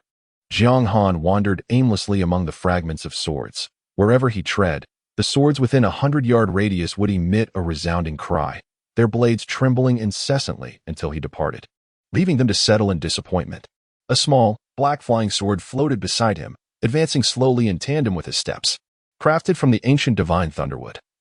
The sword's core was initially a vibrant purple, infused with the essence of thunder. Yet, for reasons unknown, it had taken on a pitch-black hue upon its formation. 3 days had elapsed, yet he had yet to encounter a suitable sword spirit. He gazed into the distance, unable to discern the boundaries of the sword tomb, and thus meandered aimlessly, guided solely by an instinctive feeling. If all else failed, he would choose one at random. Furrowing his brow, he surveyed the trembling remnants of swords around him and sighed inwardly. Each of these broken swords would be the coveted dream of sword cultivators in the outside world. In the past, disciples who entered this realm would rejoice at the mere prospect of resonating with any one of these remnants. Some had ventured in only to find themselves unable to connect with a single sword. For remnants too possess the power to choose their masters. Only when a remnant willingly merges with a sword core can a new sword spirit emerge. Ever since he learned of the existence of higher-tier sword spirits, Jiang Han had yearned to test his luck, hoping to encounter one of superior rank. Regrettably, after such a lengthy period, he remained empty-handed. "Are you in search of a sword spirit?" A chilling voice suddenly pierced Jiang Han's ears, devoid of any emotion, sending a shiver down his spine.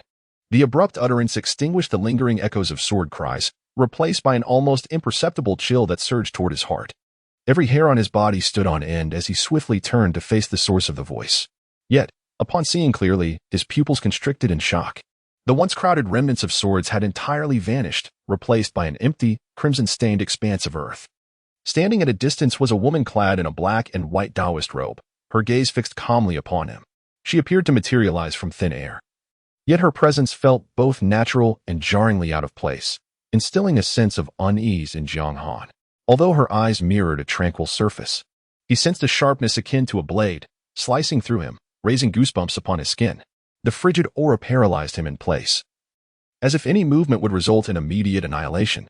"Yes," he managed to articulate, his lips moving with great effort, yielding only that single word. As soon as it escaped his mouth, a sharp pain pierced his brow. Buzz! A resonating hum filled his mind, and he felt engulfed by an overwhelming aura of murderous intent, cold sweat instantly soaking his back. Yet, in the blink of an eye, the hostility dissipated, as if the preceding events were mere illusions, restoring the atmosphere to its previous state of normalcy. "Indeed, you are quite honest." The voice was cold yet tinged with emotion. "Since fate has brought us together, it can be said that we share a certain bond." As the pressure on him eased, Jiang Han finally lifted his head. Gazing at the woman who had approached him, he observed the flickering sword light beside her, and astonishment welled up in his eyes. Could it be that she is a sword spirit possessing the power of rules? Yet, is she truly a sword spirit? Aren't sword spirits merely entities with simple consciousness?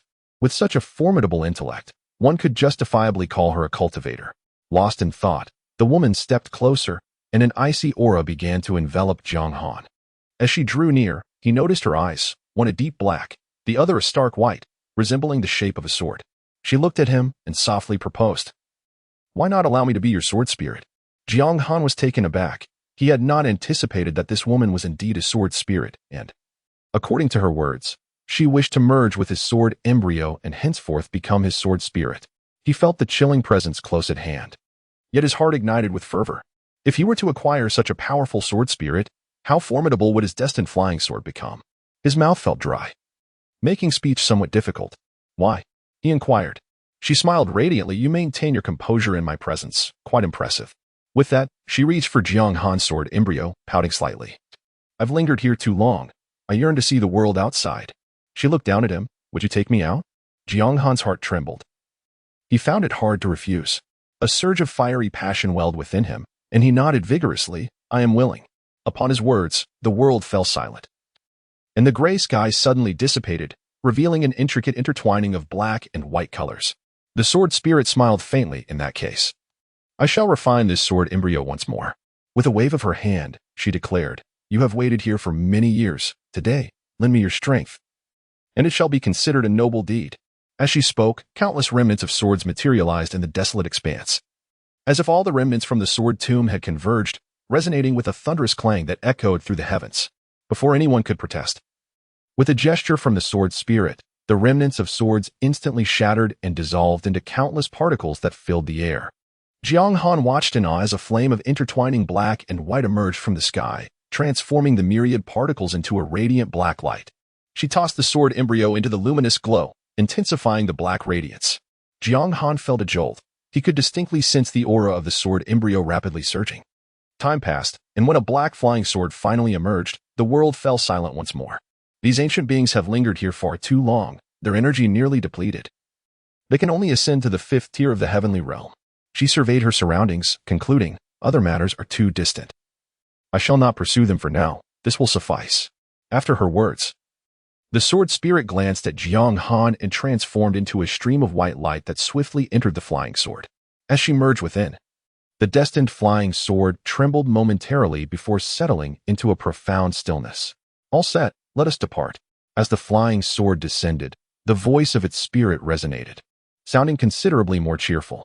Jiang Han, momentarily stunned, grasped the sword, still feeling as though the entire experience was somewhat surreal. He had merely entered this realm and, to his astonishment, acquired an immensely powerful sword spirit, one endowed with complete consciousness and the ability to forge magical artifacts. Although he had long desired such a treasure, he had never dared to harbor significant hope, yet here he was, unexpectedly in possession of it.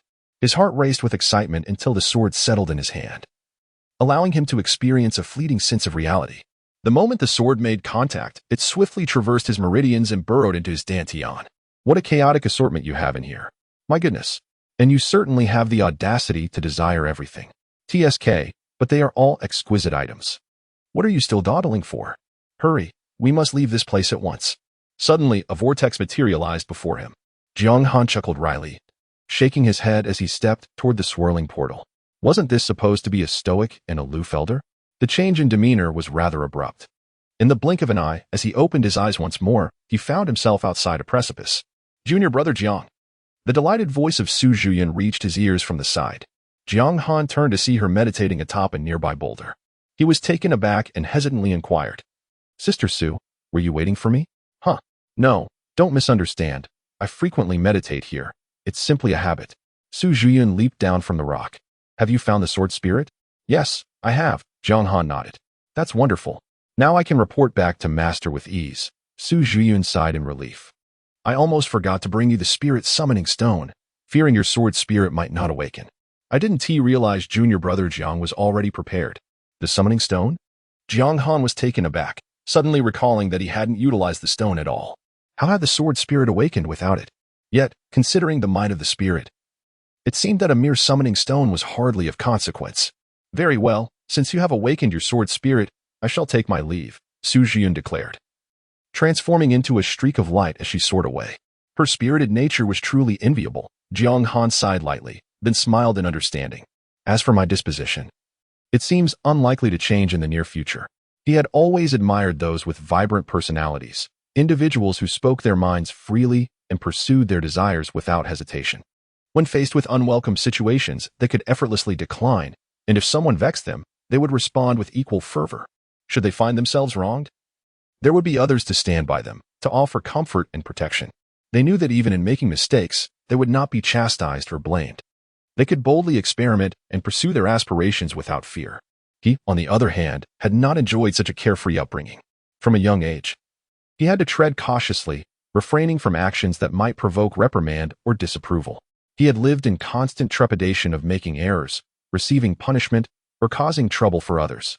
Reluctant to trouble others, hesitant to seek assistance, and fearful of taking risks, he resolutely accomplishes every task on his own, regardless of the challenges it presents. Even when faced with adversity that leaves him battered and bruised, he never reaches out for help. Over the years, this has become second nature to him. And changing such deeply ingrained habits proves to be a formidable challenge. Yet, perhaps there is merit in his cautious approach. Exercising prudence in all matters is undoubtedly a wise course. Chapter 89. Has the fortune dwindled? What on earth is happening? It has barely been a short while since I departed, and the sect's fortune has suddenly diminished so drastically. Lin Xian stood before Jiang Han's cave dwelling.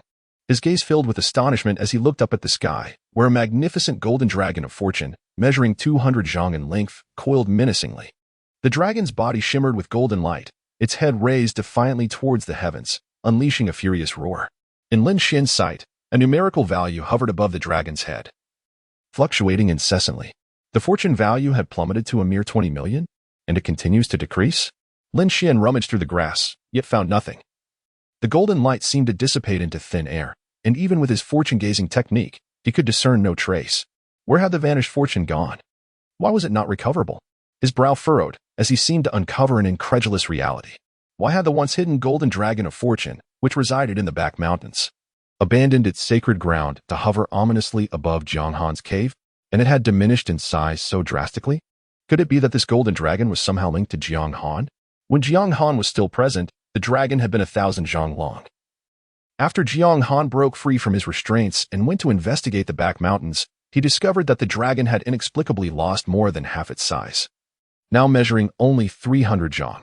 Yet at that time, despite its reduced size, The fortune remained relatively stable, devoid of any unusual occurrences.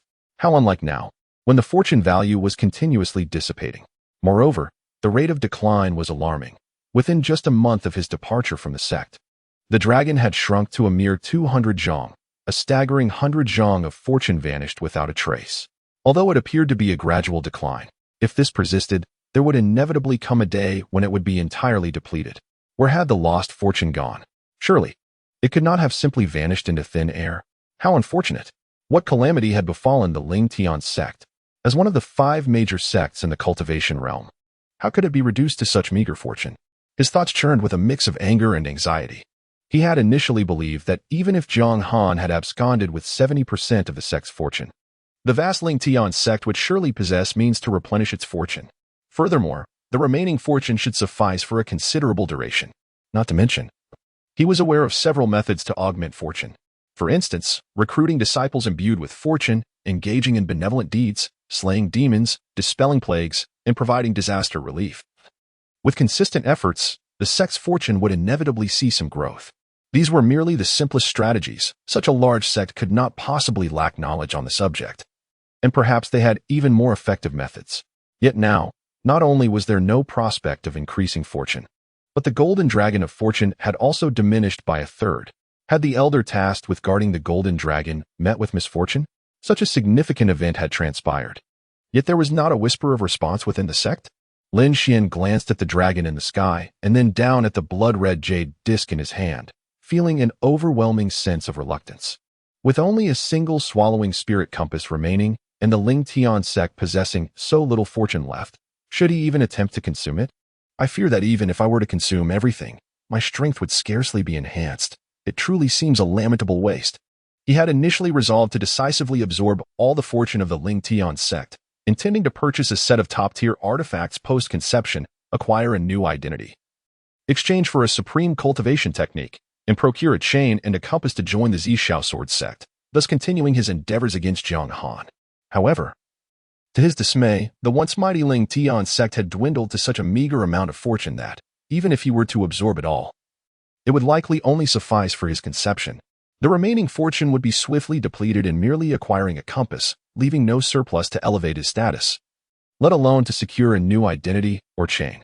Without an enhancement in his cultivation, even with the chain and compass, it would be exceedingly difficult for him to gain entry into the Zishao Sword Sect. After all, his innate talent was rather lacking, and without the means to deceive, any elder could easily discern his spiritual roots. If he failed to conceive, the Zishao Sword Sect might not accept him, rendering his escape from the Ling Tian sect utterly futile. Would he then resort to becoming a wandering cultivator? How could he proceed under such circumstances? As these thoughts coursed through his mind, a tremor ran through his body, and a surge of panic welled within him. Jiang Han had once cursed him, labeling him a worthless individual destined to rely solely on spiritual herbs to amass his cultivation. The initial period upon his return had indeed been arduous. Although his master and senior sister harbored some reservations, they did not overtly disdain him, offering him considerable consolation. He understood that their behavior stemmed from a degree of fastidiousness, and he was willing to endure it. However, the opinions of his fellow disciples were decidedly unfavorable, their veiled mockery unrelenting.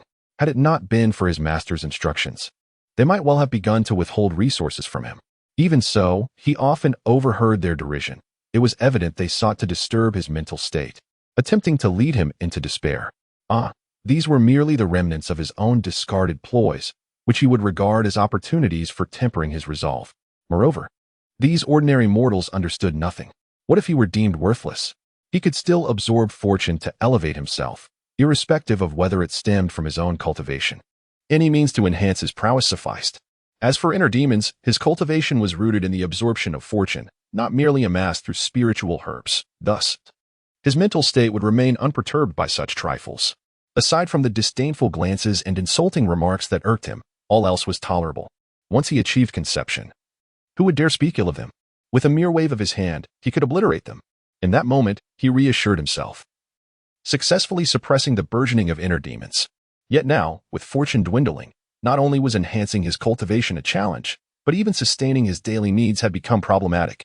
If no solution presented itself, would he truly have to rely on spiritual herbs to elevate his cultivation?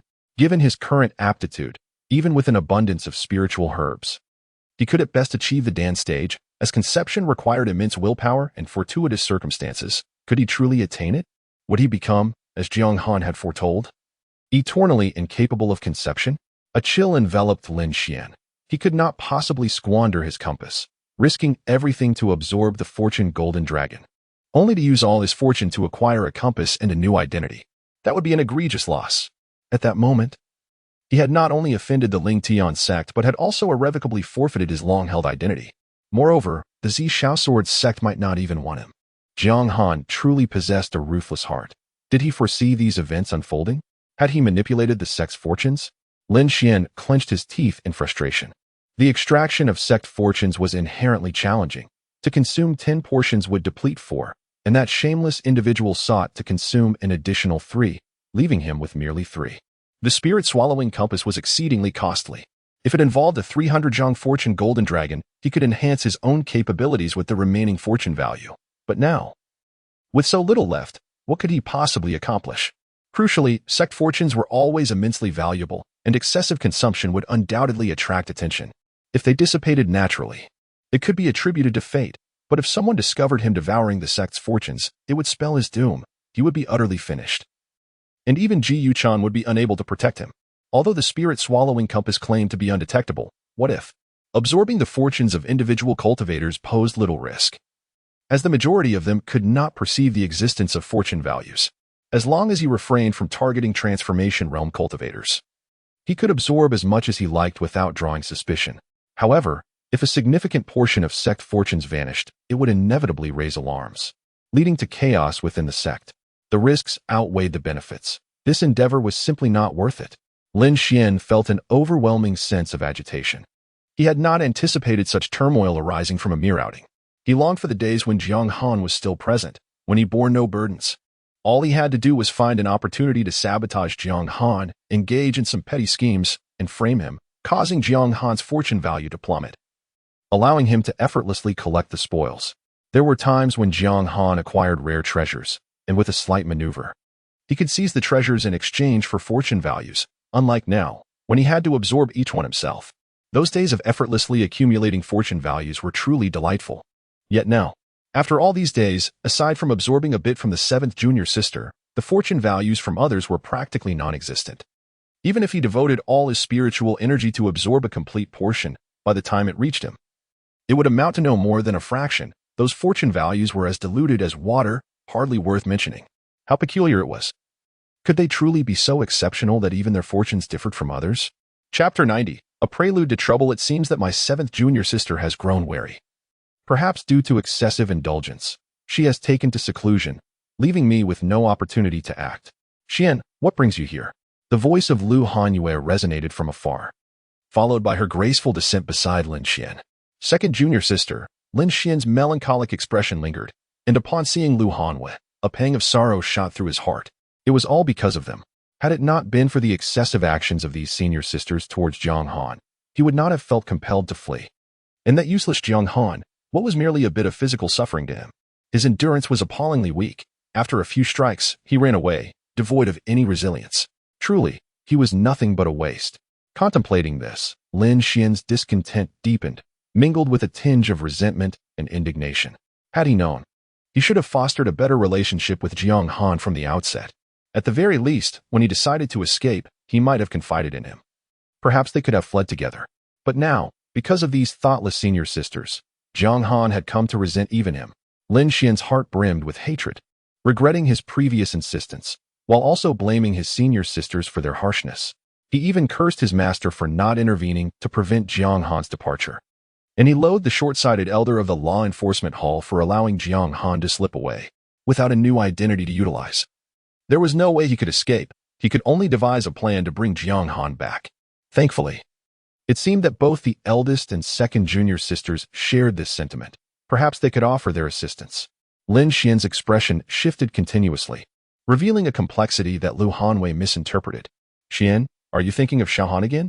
Lu Hanyue's voice had grown considerably somber as she approached Lin Xian, both gazing towards Jiang Han's cave dwelling. The protective formation of the cave had been breached, and the eldest sister had personally set up a new array. Now, aside from her, none could enter. Second junior sister, I truly miss seeing your brother Jiang. Lin Xian's heartfelt longing was evident, leaving no room for doubt. Although the Zixia sword sect was somewhat stronger than ordinary sects, it remained a sword cultivation sect, and the training must be exceedingly rigorous.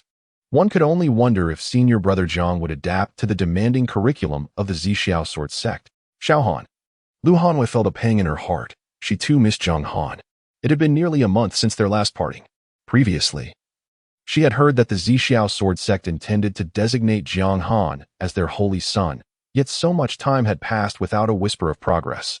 It seemed they had no intention of holding a grand ceremony. This matter was likely mere rumor. Poor Jiang Han, who had accomplished so much for the Zixia sword sect, yet received not a single reward in return. It was truly disheartening. Lu Hanwei shook her head sadly, feeling a profound sense of injustice for Jiang Han. Had he been at Ling Tian's sect, her master would certainly not have treated him so harshly. Even if he were not named Holy Son, he would have been generously bestowed with ample resources and treasures, more than sufficient for his cultivation needs. Lu Hanwei gently wiped the corner of her eye and softly patted Lin Xian's back, saying, "Little Xian, do not be disheartened. In a few days, we shall seek out Xiao Han together. Even if he is unwilling to return, it would still be good to see him." Upon hearing this, Lin Xian was taken aback. Suddenly turning to Lu Hanwei with urgency in his voice, "Second senior sister, why do you say that? Is it possible that brother Jiang truly will not return?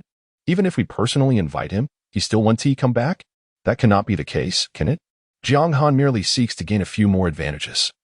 How could he genuinely refuse to return?" Anxiety gripped Lin Xian. He had always believed in the possibility of Jiang Han's return. After all, he had lived here for so long. How could there be no lingering attachment? Although he had previously mentioned, if things turned dire, he would adopt a new identity and join the Zixia sword sect, that was a last resort. After all, to forge an identity that could deceive the heavenly Tao, one would require considerable fortune. That price was beyond his current means. This matter was uncertain. Lu Hanwei's eyes glistened with unshed tears as she turned to Lin Xian. Speaking earnestly, regardless of whether he returns or not, we must still do what is necessary.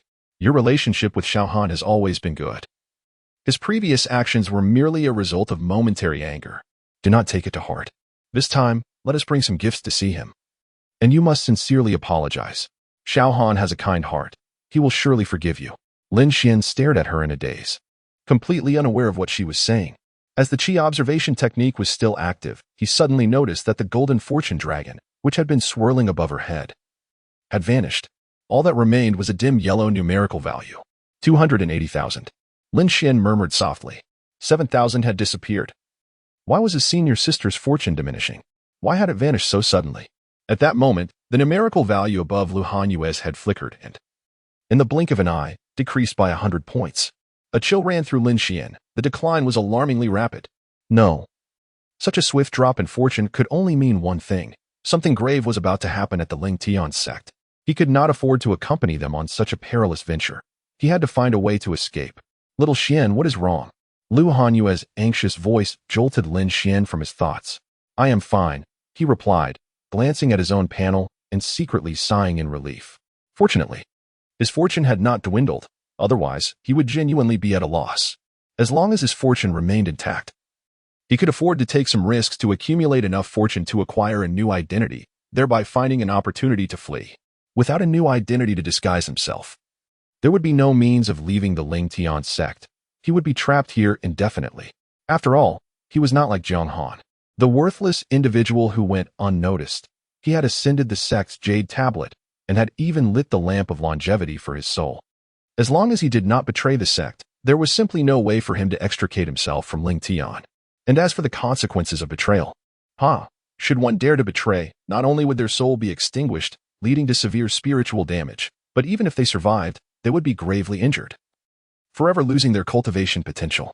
With the soul as a guide, it constantly marks his location and shares it with the entire realm of cultivation, ensuring that everyone is aware of his whereabouts. Moreover, a bounty will be issued. Anyone who can slay him shall ascend to the position of an honorary elder in the Ling Tian sect and receive substantial rewards and resources.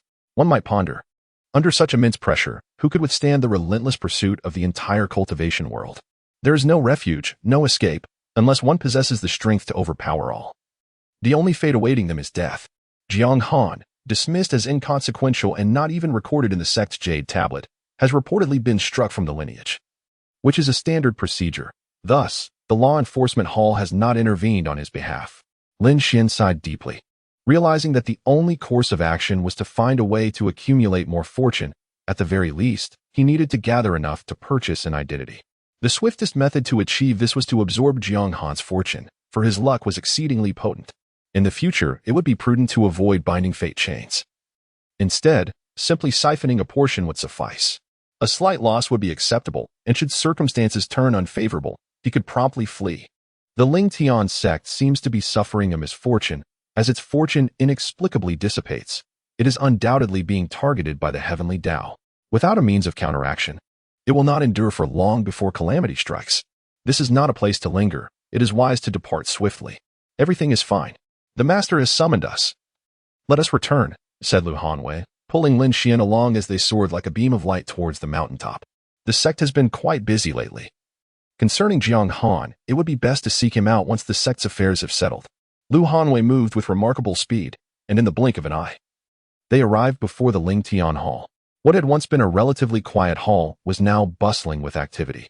Not only were several senior and junior sisters present, but a majority of the elders from various peaks had also gathered.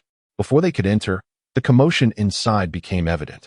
Sectmaster, the barrier of the Yuzhua secret realm has inexplicably begun to collapse. If we do not take immediate action to remedy this, the secret realm is likely to collapse entirely. At that time, the yield of the Zongyang flower will undoubtedly diminish significantly, and the production of foundational and celestial elixirs will be adversely affected, greatly impeding the cultivation speed of our disciples across the peaks.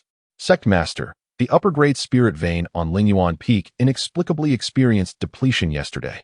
It is projected that within 3 days, the spiritual energy of the entire vein will completely dissipate, necessitating the urgent replenishment of a new spirit vein. Should a new vein not be sourced within 10 days to fill the void, it is feared that the spiritual energy within the sect will diminish by 1/10, severely impacting the operation of the protective formation. Chapter 91. Who is truly shameless?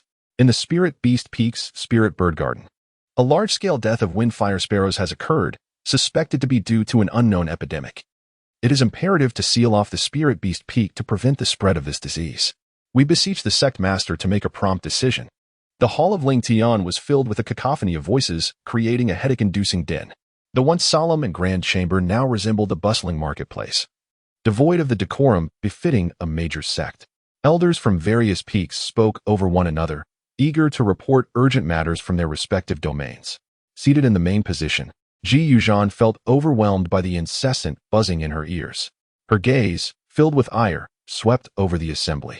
Lately, she had been exceedingly irritable, unable to calm her mind, resulting in frequent errors during her cultivation. Today, as she finally began to find some peace, a flurry of issues arose, leaving anyone in her position in a foul mood. The raucous noise only intensified her frustration. Enough, she exclaimed, slamming her hand on the armrest, her aura erupting like a tempest. The elders' faces turned ashen, and they fell silent, the hall descending into an immediate stillness. With a cold demeanor, she surveyed the room until her expression softened slightly upon seeing Lin Xian enter. What is all this clamor about? Is it not a trivial matter that has you in such a frenzy? Look at yourselves. Where is the demeanor of a peak elder? All the elders bowed their heads, remaining silent as they endured her reprimand. Now speak one by one. With her command, the others dared not speak out of turn, standing respectfully to await her directives. The Yuzhua secret realm is vital to our sect's foundational pill production. The situation is urgent. Elder Wang, go to the Array Immortal Pavilion and summon Elder Yang. Spare no expense. We must protect the Yuzhua secret realm. She turned her gaze to Elder Wang, who was responsible for managing the blessed lands. Elder Wang promptly bowed, expressing no objections. Then go swiftly, Ji Yuzhan commanded, her brow furrowed. Elder Wang shuddered slightly and quickly exited. Next, she addressed Elder Qin of Spirit Source Peak. The Ming family, where Taoist Mengya resides, has long been committing heinous acts in Zuixian City, disregarding the distinction between immortals and mortals. They have repeatedly interfered in the affairs of Zhou Kingdom, disrupting its normal development. Elder Qin was taken aback, puzzled as to why the sect master would mention the Ming family when he was in desperate need of a superior spiritual vein. The ruler of Zhou Kingdom has repeatedly sought assistance, accusing the Ming family of oppressing the common folk and wreaking havoc in the region. Previously, out of consideration for Taoist Meng Ye's arduous cultivation, I refrained from dealing with him. However, recent intelligence from the battle hall reveals that Taoist Meng Ye has audaciously practiced heretical techniques using his own kin's bloodline, resulting in heavy casualties among his family members and the slaughter of countless innocent mortals, leaving a sea of corpses and vengeful spirits in the surrounding area. Such actions are nothing short of evil practices, intolerable by heaven and earth. As righteous cultivators, we must act on behalf of justice and eradicate this malevolent practitioner. Elder Qian, you shall proceed to the battle hall with Elders Li and Zhao, accompanied by 3 squads of Golden Dragon Guards, to eliminate this nefarious practitioner and seek justice for the innocent souls who perished unjustly. Ji Yuzhan paused for a moment, his fingertips lightly tapping the armrest. As for the Meng family's superior spiritual vein, let it serve as a means of atonement for the Meng family. If he were wise, he would leave a legacy for them. Elder Qian's mind was somewhat in disarray. He could not comprehend when the Taoist Meng Ye had begun to cultivate malevolent arts. Just as he was about to inquire, he met the cold glint in Ji Yuzhan's eyes, which paled his complexion, prompting him to lower his head in submission. Elder Li was a formidable figure in the ascension stage, and although he often secluded himself in meditation, none dared to question his prowess. Alongside him, Elder Zhao, both possessing the cultivation of great perfection in the nascent soul stage, wielded formidable artifacts. Furthermore, each group of Golden Dragon Guards consisted of 5 nascent soul cultivators and 100 Golden Core practitioners, their battle prowess rivaling that of a small to mid-sized sect. Any group that emerged would be beyond the capability of minor sects to withstand. As for that Taoist Meng Ye, he was merely at the great perfection of the nascent soul stage, and the Ming family had only 6 such cultivators in total. Should they act in concert, they could easily eliminate any ascension stage expert, let alone a mere nascent soul practitioner. That malevolent cultivator would undoubtedly be unable to escape. Since the sect master had instructed Elder Li to take action, it was clear that a swift resolution was intended, and he need only comply. Regardless of whether he truly practiced malevolent arts, the Ming family's isolated position on the fringes of the Ling Tian sect, monopolizing a superior spiritual vein while neglecting tribute due to their remote location, indicated their disloyalty. Thus, their extermination was justified. Elder Qian respectfully withdrew. And after a moment of contemplation, Ji Yuzhan spoke. As for the Finghua sparrows, eradicate them entirely, seal the spirit bird garden, and summon Master Yulong to investigate the matter. Eradicate them all? Elder Zhou gasped, quickly exclaiming, Sect Master. The Finghua sparrows play a crucial role in stabilizing the core fire of Linghua Peak. If they are all exterminated, it may lead to instability in the earth fire. I urge you to reconsider. My decision is resolute. Ji Yuzhan cast a sidelong glance at him. As for the earth fire, summon Huang Long from his seclusion to oversee and stabilize it. Without waiting for Elder Zhou to respond, she continued, moreover, the law enforcement hall shall supervise. And all disciples stationed at Spirit Beast Peak must undergo soul searching. After the soul searching, each will receive a vial of spirit calming pill to stabilize their souls, along with 3 vials of spirit gathering pills as compensation. Should we discover anyone guilty of poisoning, they shall be executed without mercy. As each incident was appropriately addressed, the elders gradually withdrew, leaving only a few of her fellow disciples respectfully awaiting by her side.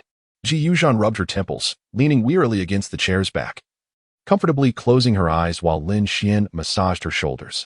Xian understands, she sighed, addressing a few disciples below. Recently, the sect has been unsettled. It is highly likely that some rival sect is instigating trouble. Such widespread actions are certainly not mere trifles. They must be the doing of one of the 4 major sections. Her expression turned icy, and the greatest suspect was Jiang Han, that nefarious scoundrel, inciting the Zixio Sword Sect to take action. Lu Hanwei felt a jolt in her heart. She could not believe Jiang Han would engage in such deeds.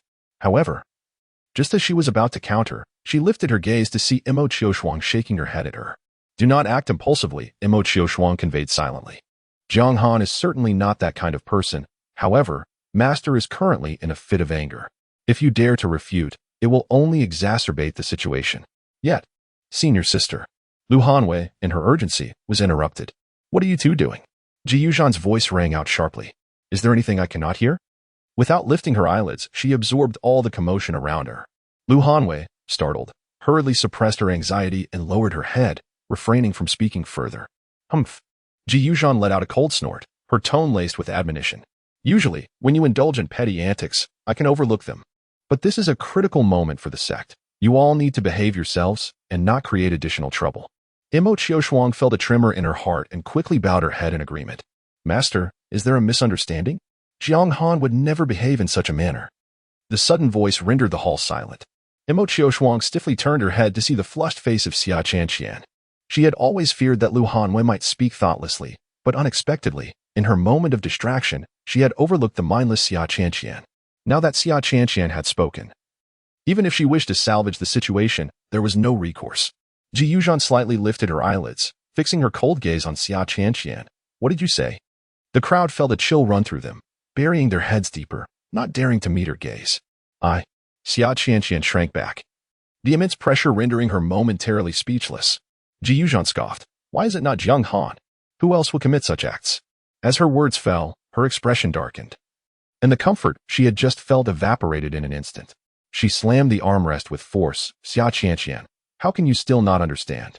Jiang Han is nothing but a disloyal, unprincipled, shameless wretch. Chapter 92. Is this matter unresolvable? Disregarding Xia Chanqian's pallid countenance, she exclaimed in fury. At that moment outside the secret realm, that wretch dared to defy me in front of so many onlookers. Moreover, he ruthlessly beat Xiaoxian, bringing disgrace upon the Ling Tian sect. Had he not refrained from inflicting severe harm, I would have been willing to endure injury myself to teach him a stern lesson. It appeared that the mere mention of Jiang Han ignited an intense rage within her, causing her body to tremble, her grip on the armrest producing a creaking sound. I have always treated him with kindness, providing him opportunities for cultivation and ensuring his safety. Yet, he not only fails to express gratitude, but also dares to oppose me publicly. He audaciously argues with me before so many witnesses. Ji Yuchan gritted her teeth. Argue? He actually had the audacity to argue with me. I, the esteemed leader of the Ling Tian sect, at the pinnacle of the transformation stage, am being berated by a mere junior in the core formation stage, right in front of so many people. Who does he think he is? If not for our master-disciple bond, would he even have the chance to speak to me? I would have long since sent him reeling with a single strike. Despite my patient demeanor and the restraint I exercised in my words, he responds with a torrent of vile language, displaying utter disrespect and a complete disregard for hierarchy. It is simply outrageous. She was so incensed that words failed her, and all she could do was bitterly declare, he is nothing but an ungrateful wretch. The more Ji Yuchan spoke, the more furious she became, her expression dark enough to reign. That scoundrel, that wretch, he is utterly worthless. Does he think he has gained some ability, aligning himself with the Zishu Sword Sect, and now he dares to stand against me? Imo Qiushuang felt a profound bitterness in her heart. Those accusations were not Jiang Han's doing, but rather fabrications against him. Yet, she found herself utterly incapable of explaining the truth. Xia Chanqian, if you claim it was not Jiang Han, then do enlighten me. Who else but that good-for-nothing would stoop to such disgraceful deeds? He has a history of torturing the sect's spirit beasts and stealing sect treasures. Such petty crimes could only be committed by that morally corrupt waste of space. Xia Chanqian felt a pang in her heart. How could she articulate the truth?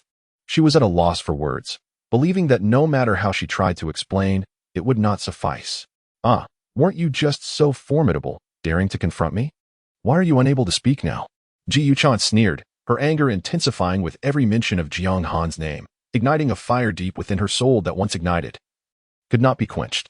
That scoundrel dared to withdraw from the sect without a word and even ran off to the Zishu Sword Sect. He is deliberately opposing me. Does he think the Zishu Sword Sect is so splendid? Those lunatics have not a single sane individual among them. He believes that imbecile Lei Qinchuan is nurturing him for his talent. How foolish. Utterly foolish. Ji Yuchan shouted fiercely.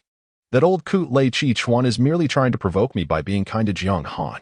Even if it were not Jiang Han. Any disciple who leaves Ling Tian's sect and claims to be my Ji Yuchan's disciple, no matter how insignificant, would receive similar favor from Lei Qinchuan. If it were not for me, Lei Qinchuan would never have allowed him into the sect, nor would he have provided him with resources. He is utterly oblivious to the fact that everything he has gained is solely due to my influence. Imo Qiushuang was taken aback, bewildered by this revelation. She had assumed that Jiang Han had joined the Zishu Sword Sect through his own merit. Little did she know that Lei Qinchuan had taken him in deliberately to oppose his master, thereby humiliating him. How could Jiang Han do this? How could he exploit his master's name for personal gain? Imo Qiushuang felt a pang of sorrow, realizing she had misjudged Jiang Han. Yet, in the next moment, A startling thought struck her. No, Jiang Han possesses extraordinary talent. It is rumored that he bears a mutated lightning spiritual root, exceptionally suited for the Purple Sword Sect's techniques. How could he possibly stoop to such deceit? Furthermore, when she had once curiously examined his spiritual root, he had clearly been of mixed lineage. How had he suddenly transformed into a mutated lightning spiritual root? No, something must be amiss. Humph. Ji Yuchan seemed to have conceived an amusing thought, her anger dissipating significantly. Do refrain from seeking him out for now, lest Lei Chi-chuan mistakenly believe we cannot survive without Jiang Han. I am keen to see how he will react when he realizes I am indifferent to that wretch. I await the day when that ungrateful wolf is expelled from the Purple Sword Sect. He is nothing but a blabbering fool, devoid of any true ability. Once he finds himself wandering the wilderness, I shall confront him and inquire whether he has any regrets. No, he will surely regret it. I will ensure that he comprehends that only within the Ling Tian sect can he find a semblance of survival. The Ling Tian sect is his ultimate sanctuary. Ji Yuchan's anger had subsided, her expression considerably more relaxed. She patted Lin Xian's hand with satisfaction, declaring, little Xian, my wisest decision was to bring you back. Not only do you possess great talent, but your character is equally admirable. You are also skilled in attending to others and bringing joy with your humor. Although you were wronged by Jiang Han in the secret realm, it was understandable given the vast difference in our realms, compounded by Jiang Han's despicable sneak attack. Therefore, do not underestimate little Xian. Remember that he is our hope for the Ling Tian sect. At this point, a sudden thought crossed her mind, causing her to awkwardly withdraw her hand, her expression momentarily stiffening. However, she quickly regained her composure, her face contorted with anger as she exclaimed, "Just look at that wretched Jiang Han. When he is within the sect, he always wears a mournful expression, as though someone owes him millions of spirit stones. His very presence infuriates me. Compared to little Xian, he is leagues apart. One is heavenly, the other utterly beneath." She chuckled, "Little Xian, you need not continue. Go rest now." Lin Xian's countenance stiffened. He had noticed the fleeting discomfort on Ji Yuchan's face. He understood its meaning, and a sudden emptiness enveloped his heart, accompanied by a flicker of sorrow. Even after such a long time, the master who once cherished him still harbored resentment. Could this incident never be forgotten? It was not as if he had acted with intent. At that moment, he had been utterly unable to control himself. Moreover, he had thoroughly cleansed himself, leaving no trace of filth behind. Although his heart was heavy with distress, he uttered no complaints, merely suppressing everything within and obediently responding, "Yes, master." In a fit of anger, Ji Yuchan failed to notice Lin Xian's unusual demeanor. The onlookers in the hall were too intimidated by his presence to utter a word, bowing their heads in silence, oblivious to the fleeting glimmer of self-doubt and malice on Lin Xian's face. It was only when Ji Yuchan's gaze fell upon Xia Qianqian that the atmosphere in the grand hall abruptly stiffened. "Qianqian, did you go looking for that good-for-nothing Jiang Han?" Xia Qianqian started, her breath quickening. "Master, I." Her heart raced wildly, leaving her at a loss for words. She could not fathom how her master had discovered this. She had confided in no one, save for her senior sister and Lin Xian. Surely, her senior sister would never divulge this to the master and Lin Xian. He likely wouldn't either, would he? Stealing a glance at Lin Xian, she realized that Ji Yuchan was fixated on her. "There is no need for you to conceal anything. You still carry Jiang Han's aura. You must have had recent contact with him." Leaning comfortably against the back of his chair, Ji Yuchan slightly closed his eyes, speaking with great satisfaction. "Go on, tell me. That scoundrel Jiang Han, is he struggling out there and hoping you would speak well of him to earn my forgiveness?" Chapter 93. Both are useless. Xia Qianqian felt a chill rush to her head. She never anticipated that after a mere skirmish with Jiang Han, and a month having passed, her master could still detect Jiang Han's lingering presence upon her.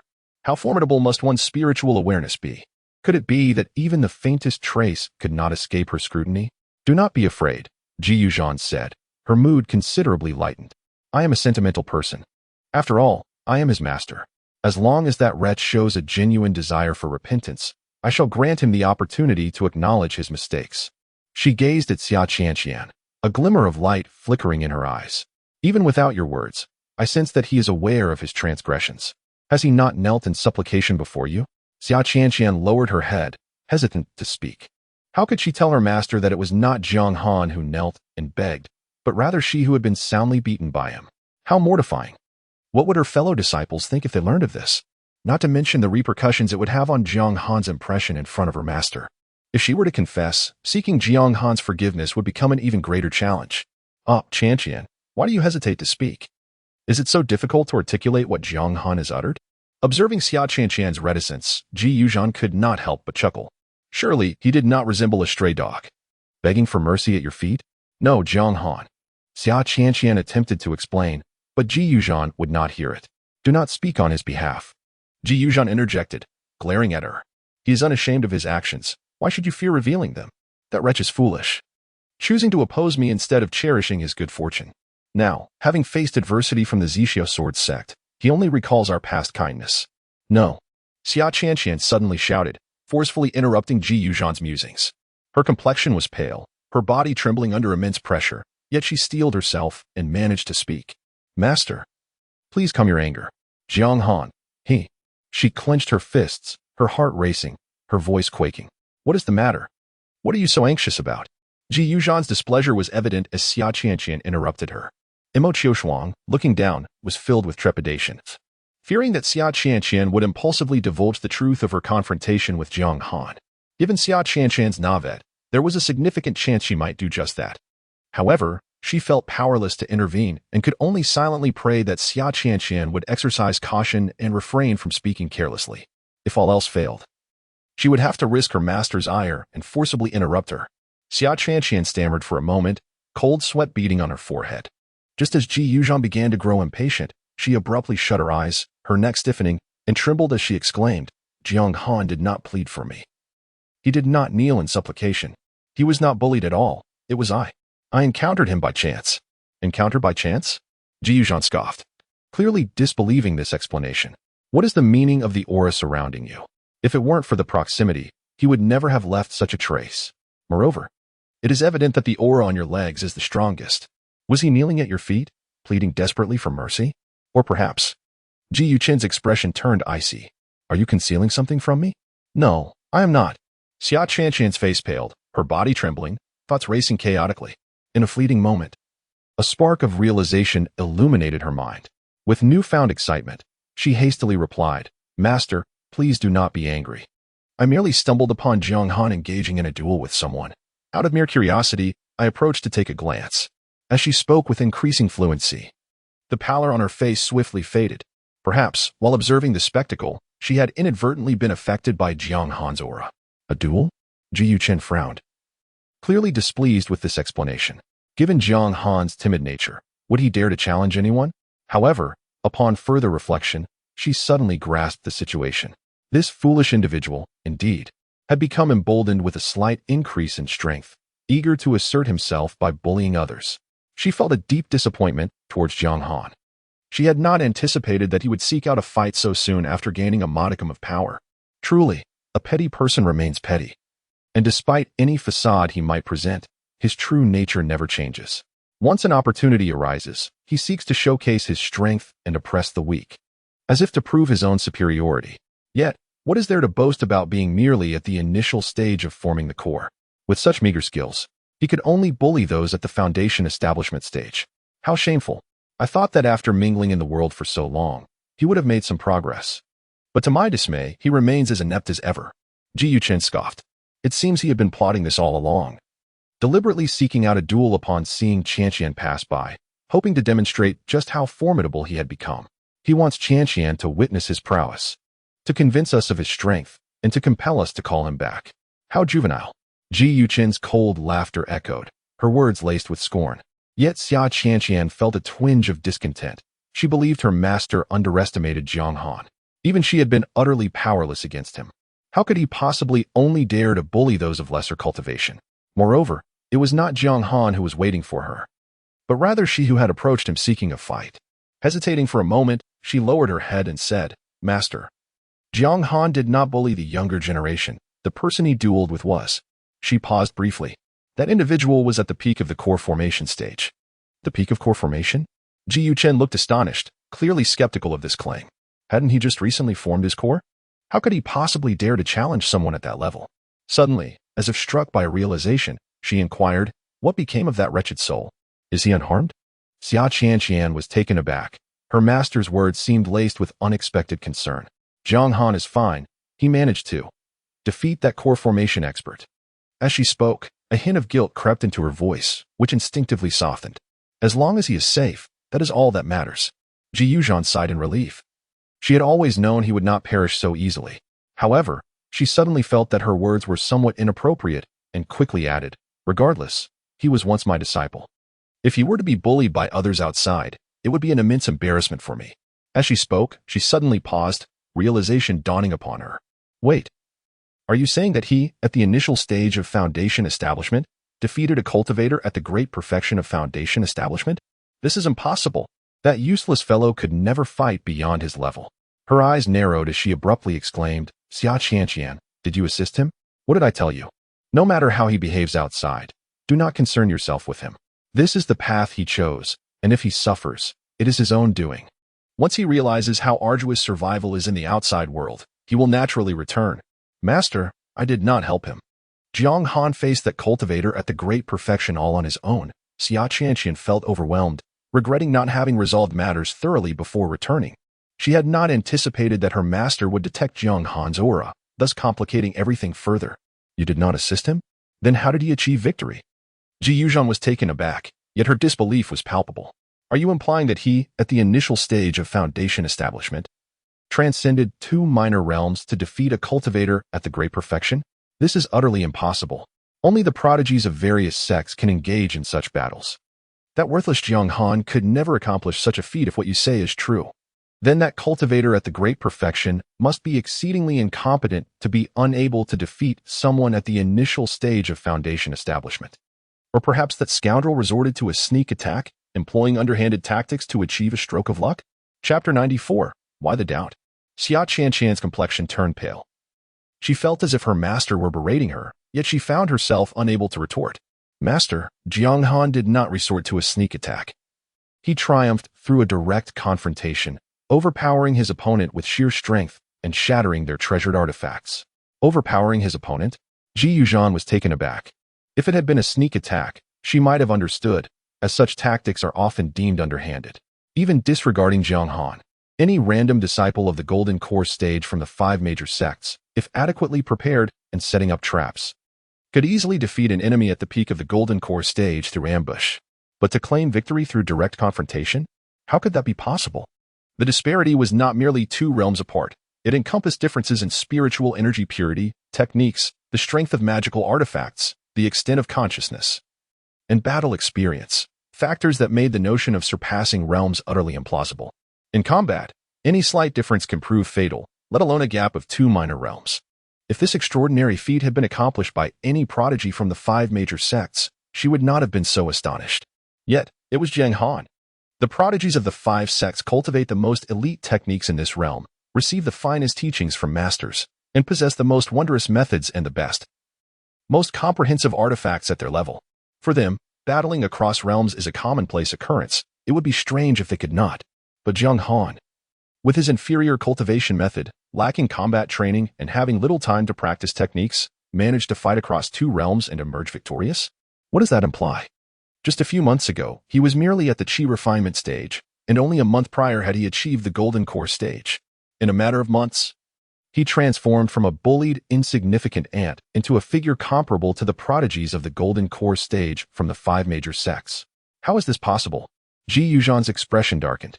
She admitted to having been momentarily stunned, but she could not believe this occurrence. Qianqian, speak the truth. Are you certain Jiang Han fought and won against a perfected Golden Core practitioner all by himself? No one assisted him. That useless fellow, who spends his days tormenting beasts on the mountain, could possibly conquer 2 minor realms in battle. Ji Yuzhan's brow furrowed tightly. This was unequivocally impossible. Did you perhaps misinterpret what you saw? Or was the opponent already gravely injured? Indeed, 4th junior sister, you must have been mistaken. How could that waste, Jiang Han, possibly be so formidable? Lu Jingxue scoffed with a face full of skepticism. In my opinion, he must have employed a sneak attack. That scoundrel can only resort to underhanded tactics, and if confronted head-on, he would undoubtedly suffer a crushing defeat. Upon hearing this, Ji Yuzhan became even more convinced of her suspicions. Qianqian, you must tell me the truth. Did Jiang Han use a sneak attack? That worthless fool. I knew he could not engage in combat across realms. Indeed, he must rely on such underhanded tactics. When will he grow up? When will he cease to bring me shame? His constant resort to these petty tricks only serves to disgrace me and tarnish the reputation of the Lingtian sect. Master. Mo Qiushuang could no longer endure the conversation. She was astounded by the extent of her master's bias, which had become so severe that even when faced with undeniable facts, her master remained unwilling to accept them. Jiang Han had undoubtedly vanquished the enemy with direct force. This was something she had witnessed with her own eyes. Moreover, had her master forgotten that during the battle in the Lingyuan secret realm, Jiang Han single-handedly overpowered hundreds of his peers, securing first place with absolute dominance? He possessed the innate ability to fight beyond his rank, yet her master had never acknowledged this. No, she had persistently refused to believe it. Enough of this nonsense. How dare you speak to me in such a manner? You show a lack of respect. Ji Yuchan exclaimed furiously. Do not think for a moment that I am unaware. The incident in the Lingyuan secret realm was a result of the sudden betrayal by the Lingfu Palace and Lingyun Mountain. With even the Yinyang sect launching a surprise attack against us, Jiang Han only achieved first place with their assistance. What skill does that demonstrate? He merely relied on others. Had it been anyone else in his position, they too would have claimed the top spot.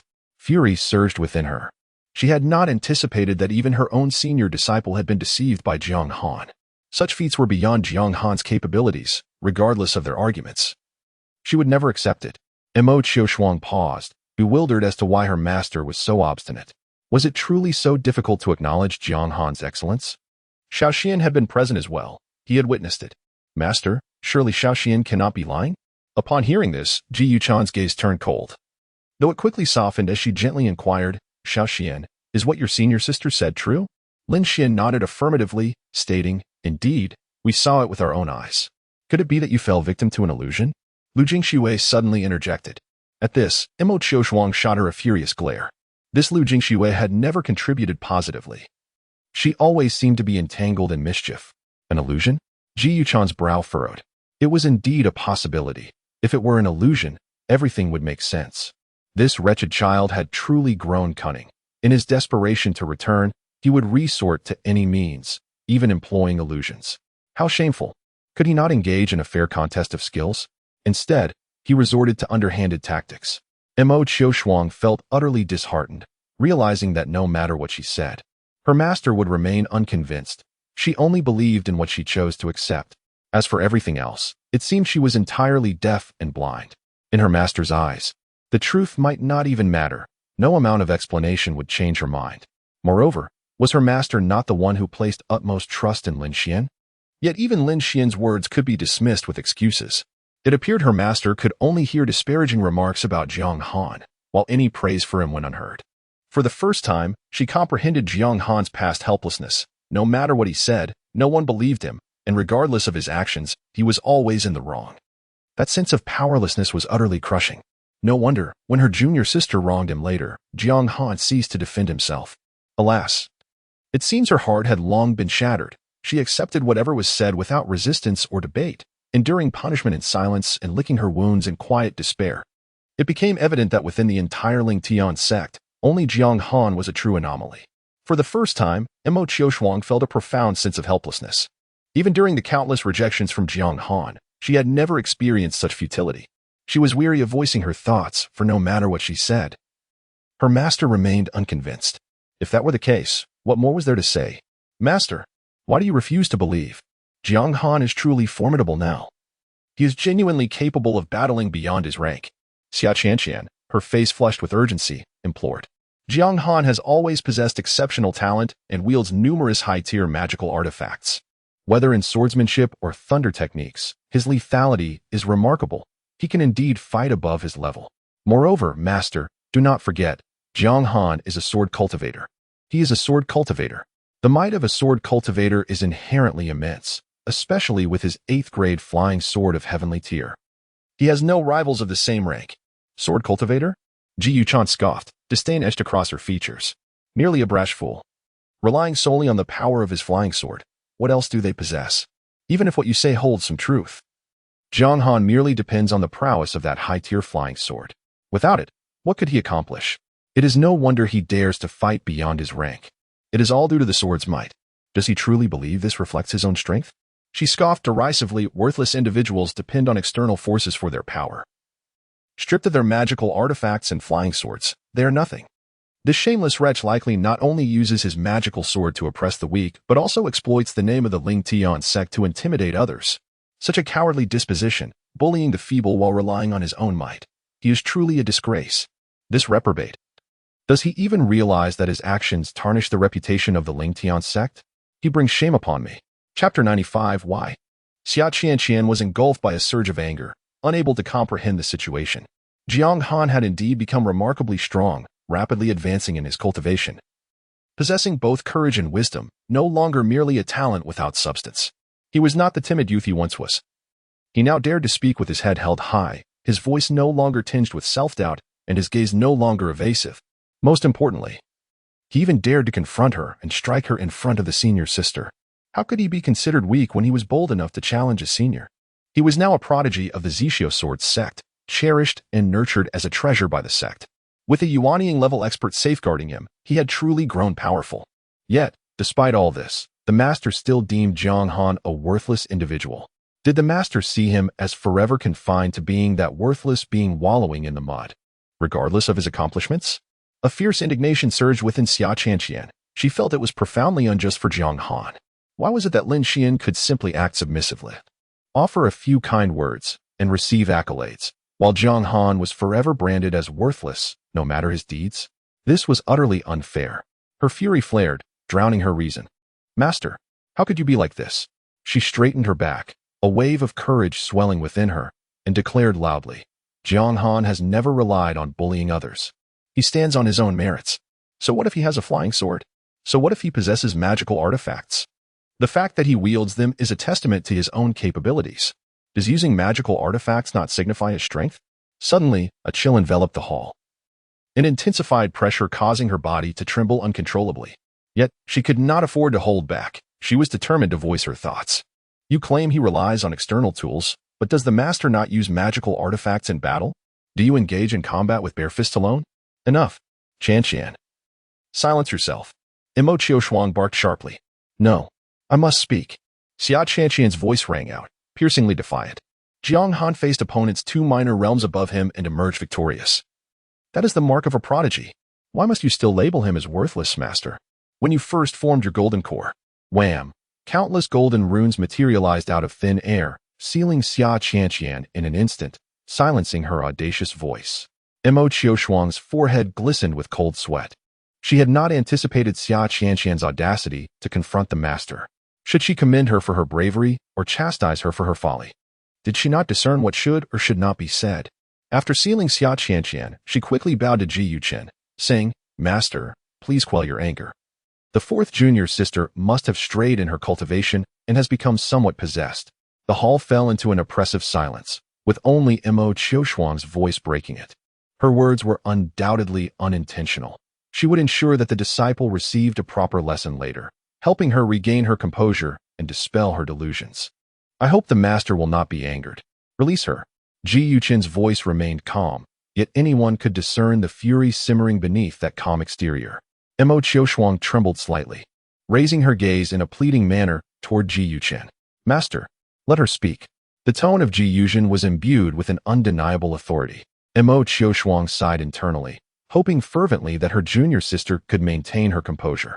She gestured towards the seal, and the golden runes vanished in an instant, revealing the furious visage of Xia Qianqian within. It was over. Imo Qiushuang closed her eyes in despair. It seemed impossible to restrain her junior sister in such a state. You may continue. Ji Yuchen's voice turned somewhat cold. Having just been sealed by the eldest sister, Xia Qianqian's fury did not diminish. In fact, it blazed even more intensely. Upon hearing her master's words, she cast aside all else and desired to voice her grievances completely. She shouted at Ji Yuchen, What is so wrong with Jiang Han?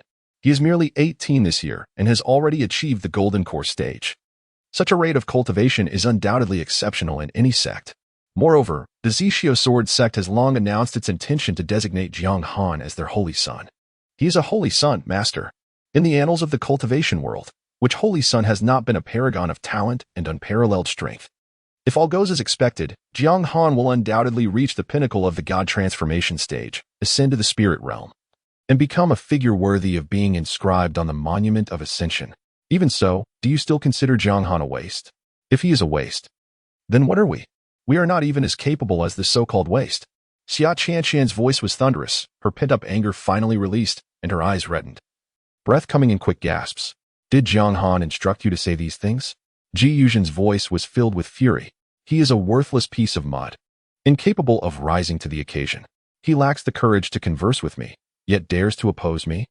With such a cowardly disposition, he is even inferior to a child. If he is not a waste, then who is? Xia Qianqian was taken aback. She had not anticipated that after all her words, her master would still regard Jiang Han as a waste. What do you mean by I? Ji Yuzhan snapped. You are equally useless. He asked you to relay his words, and you actually dared to comply? Have you considered that he is leading you to ruin? Look at your attitude just now. It shows no respect for your master. Were it not for my leniency, I would have struck you down already. Xia Qianqian hesitated. I did not. You needn't say another word. Ji Yuzhan interrupted coldly. Regardless of what you proclaim, Jiang Han is indeed a wretched creature. He has gone to great lengths to approach you, clearly seeking to exploit your soft-heartedness, hoping you would speak favorably on his behalf. You are easily swayed. Believing his words without hesitation, it would be wise for you to limit your interactions with him. However, her tone shifted. If he truly wishes to return, it is not entirely out of the question. Simply inform him that if he is willing to renounce his cultivation and crawl from Lingtian Peak, bowing all the way, I might still acknowledge him as my disciple. Otherwise, he shall never hope for my forgiveness.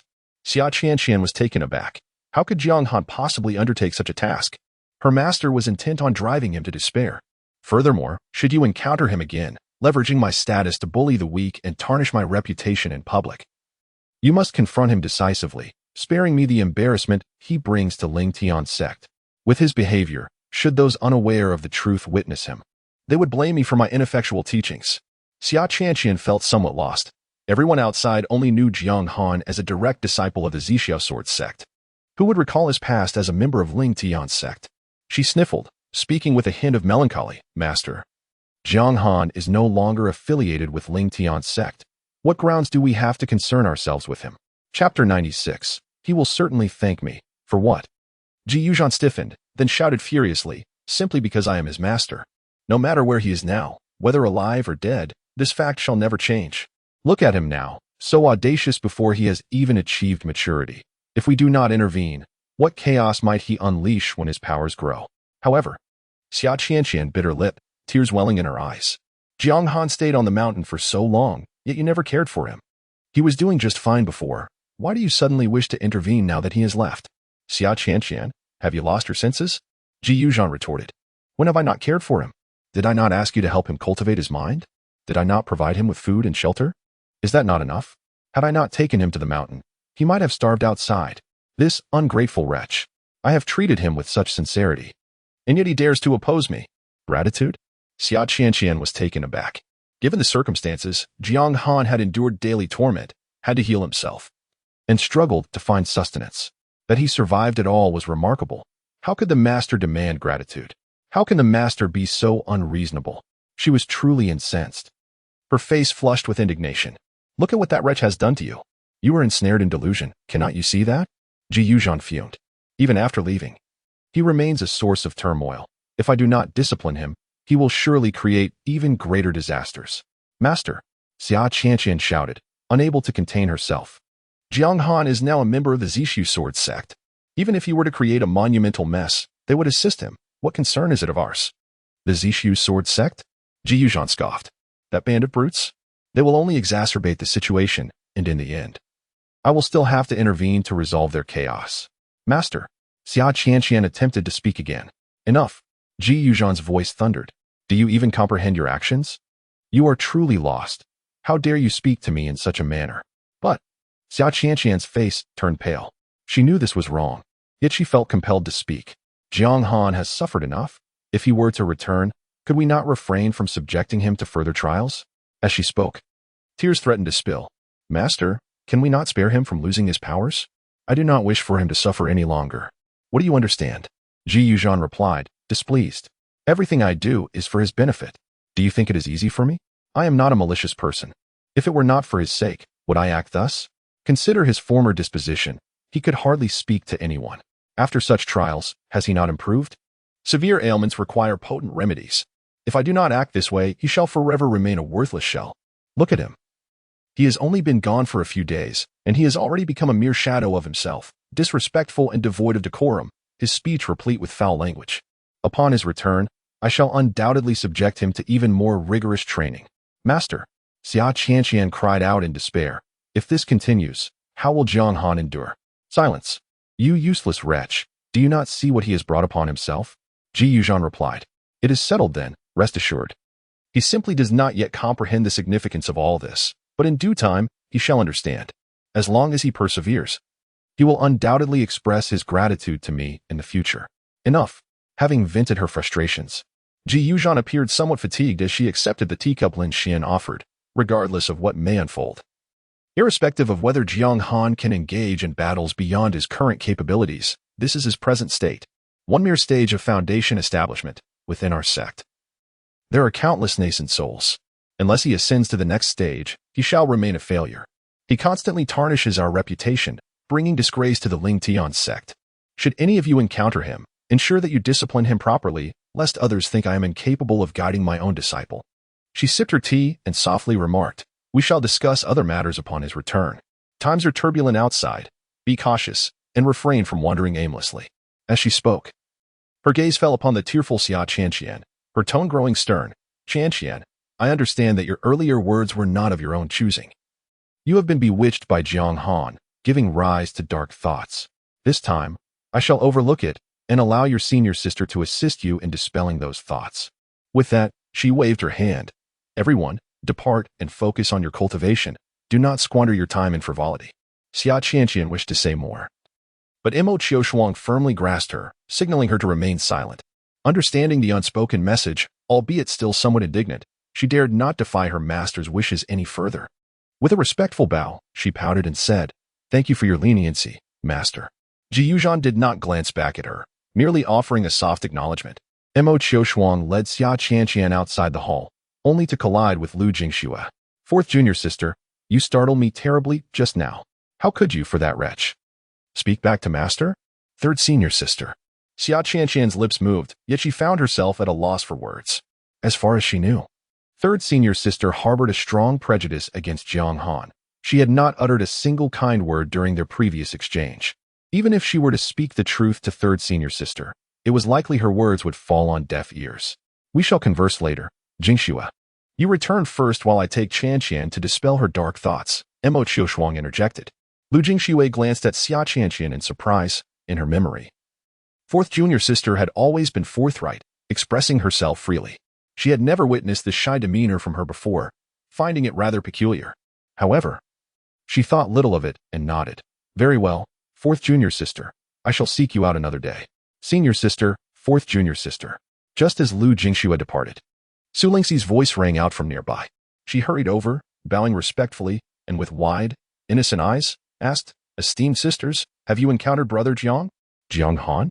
Mo Qiushuang was momentarily taken aback. She had not anticipated that her junior sister, Lingxi, would exhibit such concern for Jiang Han's well-being. Lingxi, at that time we were abroad, accompanying Xiao Xian for some leisure, and by chance encountered Xiao Han seeking opportunities at sea. Oh. Su Lingxi nodded vigorously. Senior sister, I previously heard you mention that brother Jiang is now a direct disciple of the Disgusted Sword Sect, but I have yet to see it with my own eyes. Is this truly the case? Indeed, it is true. Xiao Han is currently at the Disgusted Sword Sect. A glimmer of light flickered in Mo Qiushuang's eyes as she recalled that Lingxi had once shared a good rapport with Jiang Han. Perhaps there was a possibility. Su Lingxi was filled with joy, realizing that brother Jiang was thriving outside, having already become a direct disciple of the Disgusted Sword Sect. It seemed that brother's departure was indeed the right decision.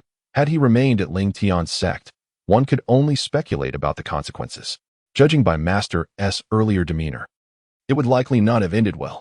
Lingxi, I remember you had a good relationship with Xiao Han. Mo Qiushuang inquired. Su Lingxi, startled, quickly replied. Brother Jiang has been quite considerate towards me, but I cannot ascertain how strong our bond truly is. She hesitated to elaborate, recalling the implication in her senior sister's words about their intention to bring brother Jiang back. That could not possibly be a good idea. If brother Jiang returned, he would only suffer. He was far better off where he was. I see. Mo Qiushuang pondered deeply. Lingxi, there you are. Lin Xian suddenly leaped out from the side, his face alight with delight as he looked at Su Lingxi. I just acquired a Xianqing fruit, and I thought it might be useful to you. I was on my way to deliver it when I fortuitously stumbled upon you here. Chapter 97. She deserves it. Su Lingxi's expression shifted slightly. The adage, no good deed goes unpunished, lingered in her mind. Ever since senior brother Zhang's departure, she had sensed something amiss with Lin Xian, prompting her to remain cautious. Thank you, senior brother Lin, she began with a respectful bow, continuing, it is unfortunate, but I recently acquired a batch of spiritual herbs and must decline your kind offer. Without waiting for Lin Xian's response, she quickly turned to bid farewell to Mo Qiushuang and the others, saying, Senior sister, fourth senior sister, senior brother Lin. Lin Xian found himself with a plethora of words stuck in his throat, unable to voice them. Su Lingxi had intended to seek guidance from her senior sister regarding her cultivation, but, as fate would have it, she suddenly experienced a moment of enlightenment and decided to retreat to her cave abode for seclusion. Very well, Mo Qiushuang nodded. If you have any questions, Lingxi, feel free to seek me out at any time. Su Lingxi nodded in acknowledgement, offering an apologetic smile to the group before hastily departing on her sword. Observing her urgency, Lin Xian's expression darkened. He sensed something was amiss, as if Su Lingxi were guarding herself against him. Yet, her demeanor had always been courteous, leaving him perplexed. Had she truly discovered something? Sha Xian, I have matters to attend to today, so I shall not accompany you. Mo Qiushuang exchanged glances with the newly arrived Lu Hanwei, and then turned to Lin Xian with an apologetic expression. You should focus on your cultivation. Come find me if anything arises. With that, she did not wait for Lin Xian's reply and gently pulled on Xia Qianqian's hand. Whoosh, the three vanished into thin air, leaving Lin Xian standing alone. His countenance clouded with discontent. Humph. He turned to glare at the direction Su Lingxi had fled, snorting disdainfully before departing himself. Senior sister. As the three materialized in midair, Xia Qianqian barely had the chance to speak before the scene before her shifted once more. When her vision cleared, they found themselves in a courtyard. This is a property I acquired in my youth, Mo Qiushuang spoke in a low tone. Whenever I find myself with leisure, I retreat here for a few days to savor the lively atmosphere of the streets and alleviate my weariness. Leading the two upstairs, she settled by the window, perfectly positioned to observe the bustling street below. Senior sister, how can you remain so unperturbed? Xia Qianqian expressed her agitation, traces of tears still evident on her face. How could Jiang Han possibly commit such acts? Why does Master insist on placing all the blame upon him without discernment? How can Master be so unreasonable? We have explained so much, yet she still does not believe us. Mo Qiushuang shot her a glance. What are you so anxious about? Weren't you once in a similar position? Xia Qianqian faltered. That was different. Do not make excuses. Mo Qiushuang's sharp admonition sent a tremor through Xia Qianqian's heart, leaving her pale. Upon her return, with the assistance of her second senior sister, she had finally managed to stabilize her emotional state. Yet, with her senior sister's reminder, a torrent of memories concerning Jiang Han began to surge uncontrollably from the depths of her mind, causing her heart to convulse painfully, leaving her drenched in cold sweat. I realize my mistakes now. The anguish she felt was nearly maddening, driving her to the brink of wishing Jiang Han would strike her just to alleviate the torment. She hurriedly reached out, grasping the sleeve of Mo Qiushuang as if it were a lifeline, her voice tinged with desperation. Senior sister, when shall we seek out Jiang Han? I long to see him. Do not fret. Mo Qiushuang reassured her softly, reciting the calming incantation, and then summoned a jade pendant that transformed into a green light enveloping Xia Qianqian. As the verdant glow descended, the anguish etched on Xia Qianqian's face swiftly dissipated, her complexion visibly improving. However, Mo Qiushuang understood that such measures could only temporarily suppress the intrusive thoughts, unless the root of the problem was addressed. This suppression would inevitably weaken over time. Lu Hanwei observed the scene with a troubled expression. Senior sister, how could Qianqian be in such a dire state? If this persists, her mental state may suffer grave consequences. She had initially believed her own spiritual turmoil to be the most severe. Yet she had not anticipated that Xia Qianqian's plight was even graver, encroaching upon her daily life. It could be said that Xia Qianqian was perpetually ensnared in agony and despair, her mental composure shattered repeatedly by intrusive thoughts, only to be reconstructed and then obliterated by relentless regret. Only by wielding a treasure for tranquility could she suppress the tumult in her mind, providing her a modicum of relief. Had she not previously employed a formation to mitigate some of the intrusive thoughts, the situation would have been far worse. That is a question for her to ponder. Mo Qiushuang harbored considerable resentment. One need only recall Xia Qianqian's past actions. Since Jiang Han ascended the mountain, she had tormented him more than anyone else. How gleeful she had been back then, wielding that whip with such ease, and later resorting to punches and kicks with unrestrained ferocity. Jiang Han had suffered immensely during that time. She was well aware that his injuries had never fully healed. She had never encountered anyone so ruthless. A surge of anger welled up within Mo Qiushuang, wishing she could deliver a sound thrashing to Xia Qianqian on Jiang Han's behalf. The pain she endured now was but a fraction of what Jiang Han had previously experienced, no matter how much she suffered at present. Or even if her torment were to multiply tenfold or 100-fold, it was still what she rightfully deserved. Senior sister. The green light suddenly quivered violently. Xia Qianqian had likely heard her words, and her expression began to contort in pain once more. Lu Hanyue gasped, realizing that Xia Qianqian's intrusive thoughts were nearing the point of overwhelming her. She hastily grasped Mo Qiushuang's arm, shaking her head urgently. Mo Qiushuang let out a soft huff, recognizing that they were nearing a critical juncture, and thus shifted her tone with a hint of dissatisfaction. Ultimately, it all stems from our master. At this, her eyes grew misty. Xia Qianqian had previously mentioned that it was their master's explicit instruction for her to challenge Jiang Han, though she had indeed crossed the line. She paused, wiping at the corners of her eyes. What could their master have been thinking? Such trials were far too harsh, especially considering how young Jiang Han had been at the time. Wailing, the green light could no longer bear the weight of their emotions, shattering into countless fragments. Xia Qianqian wept inconsolably, crying out, "Senior sister, it's all my fault. All my fault." She clasped her head in her hands, shaking it frantically. Scenes of memories surged wildly in her mind, regardless of her capacity to endure, causing her consciousness to tremble incessantly, leading to an excruciating headache. I should not have struck Jiang Han. It was entirely my fault, my fault. Qianqian, please calm down. Mo Qiushuang hurriedly stepped forward to restrain her, raising her hand to cast a golden seal. As a beam of golden light enveloped her, Xia Qianqian gradually settled into tranquility. Whoa, senior sister. It hurts so much. It feels as though a significant part of my heart is missing, leaving an emptiness that aches profoundly. Xia Qianqian turned and collapsed into Mo Qiushuang's embrace, weeping uncontrollably. I should not have looked down upon Jiang Han. I should not have cast him aside. It is all my fault, all my fault. Whoa, there. It is already commendable that you recognize your mistake. Mo Qiushuang gently patted her back, soothing her in a tender voice. He pleaded for mercy from me at that time. Xia Qianqian's voice trembled with sobs, her body quaking continuously. Chapter 98. Does it hurt? Not enough she recalled the first time she struck Jiang Han. He likely never anticipated that, despite his earnest efforts in chopping wood, he would still endure such punishment. At that moment, it was probably the first time he had been lashed by a whip. He dared not evade the blows, allowing the whip to strike his body as he bit down hard on his lip, enduring the excruciating pain while his eyes brimmed with tears, gazing at her with confusion and grievance. Yet, Xia Qianqian offered no explanation, continuing to strike him relentlessly until he wept, at which point she ceased, reveling in her triumph.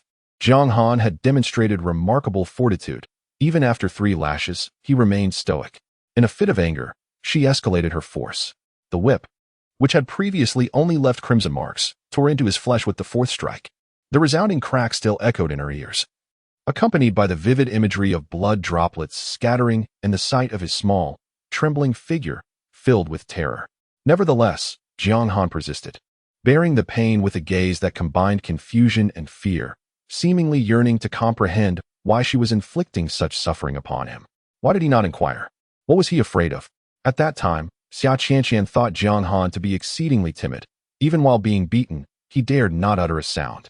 Thus, she struck him again. The sharp sound reverberated painfully in her mind as her heart raced. Each lash brought forth more blood, and the intense agony caused Jiang Han's body to quiver involuntarily. Yet, he endured until the 6th strike, at last succumbing to tears.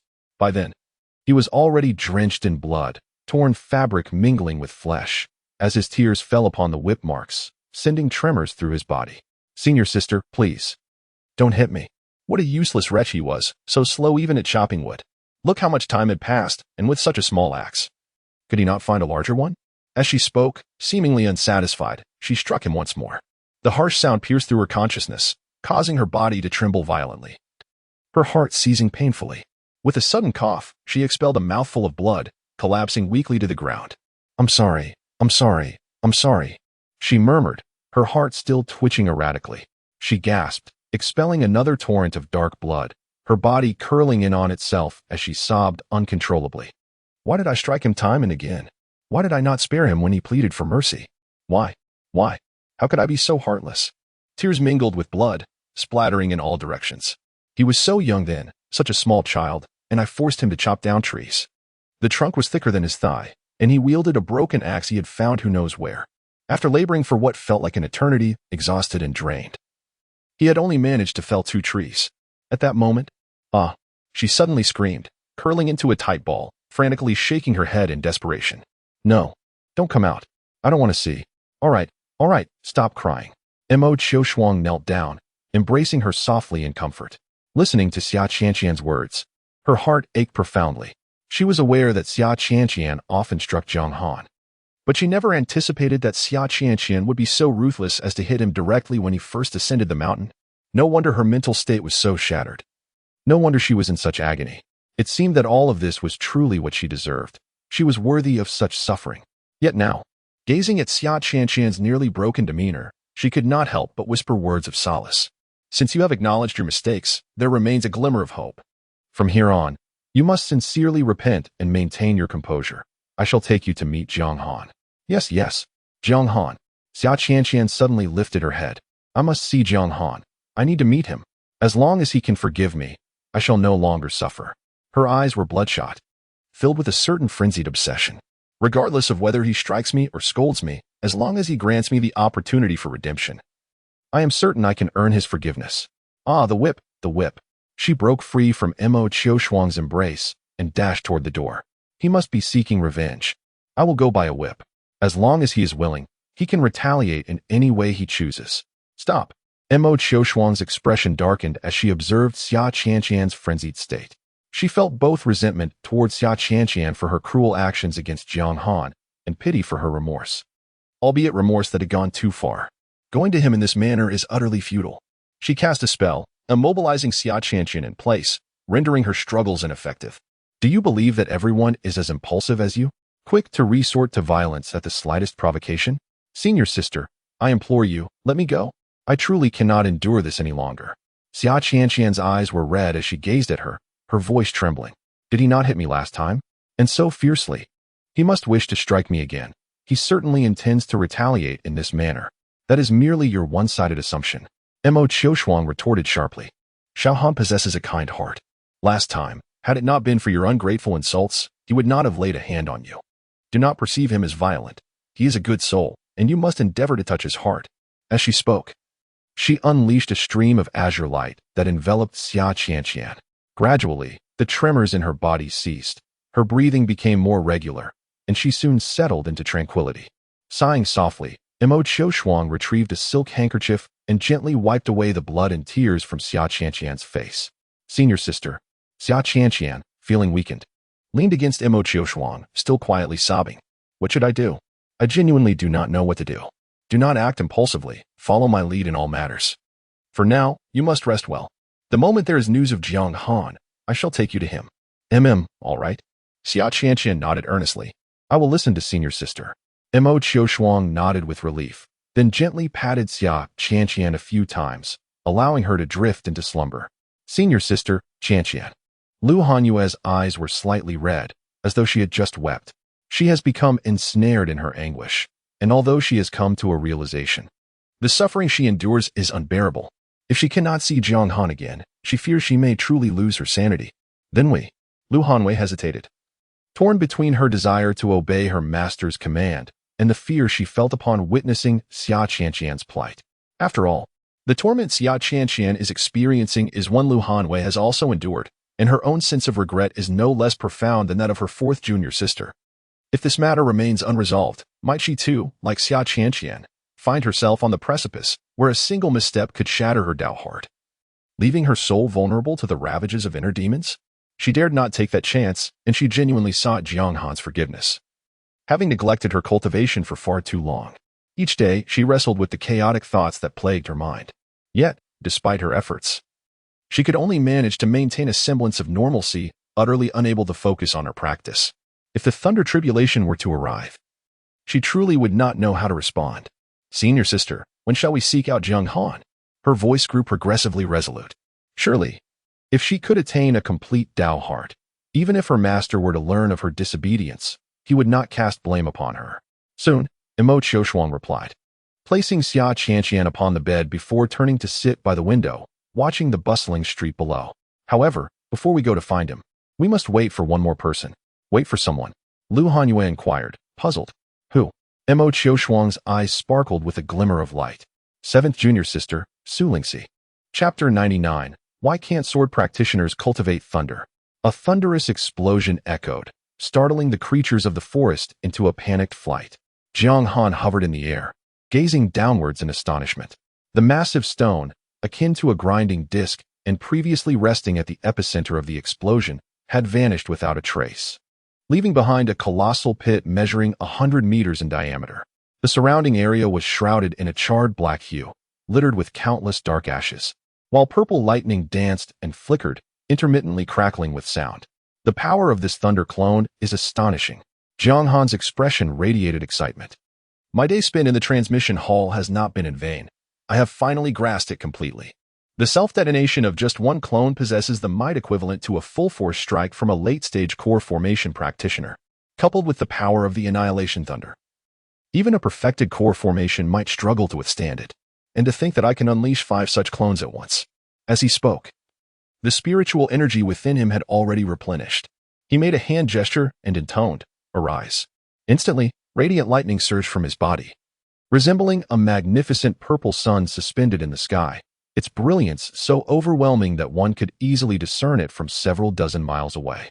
In the next moment, the great sun quivered and swiftly split into 5 orbs of lightning, which quickly dimmed and transformed into 5 humanoid forms of thunder, dispersing around Jiang Han.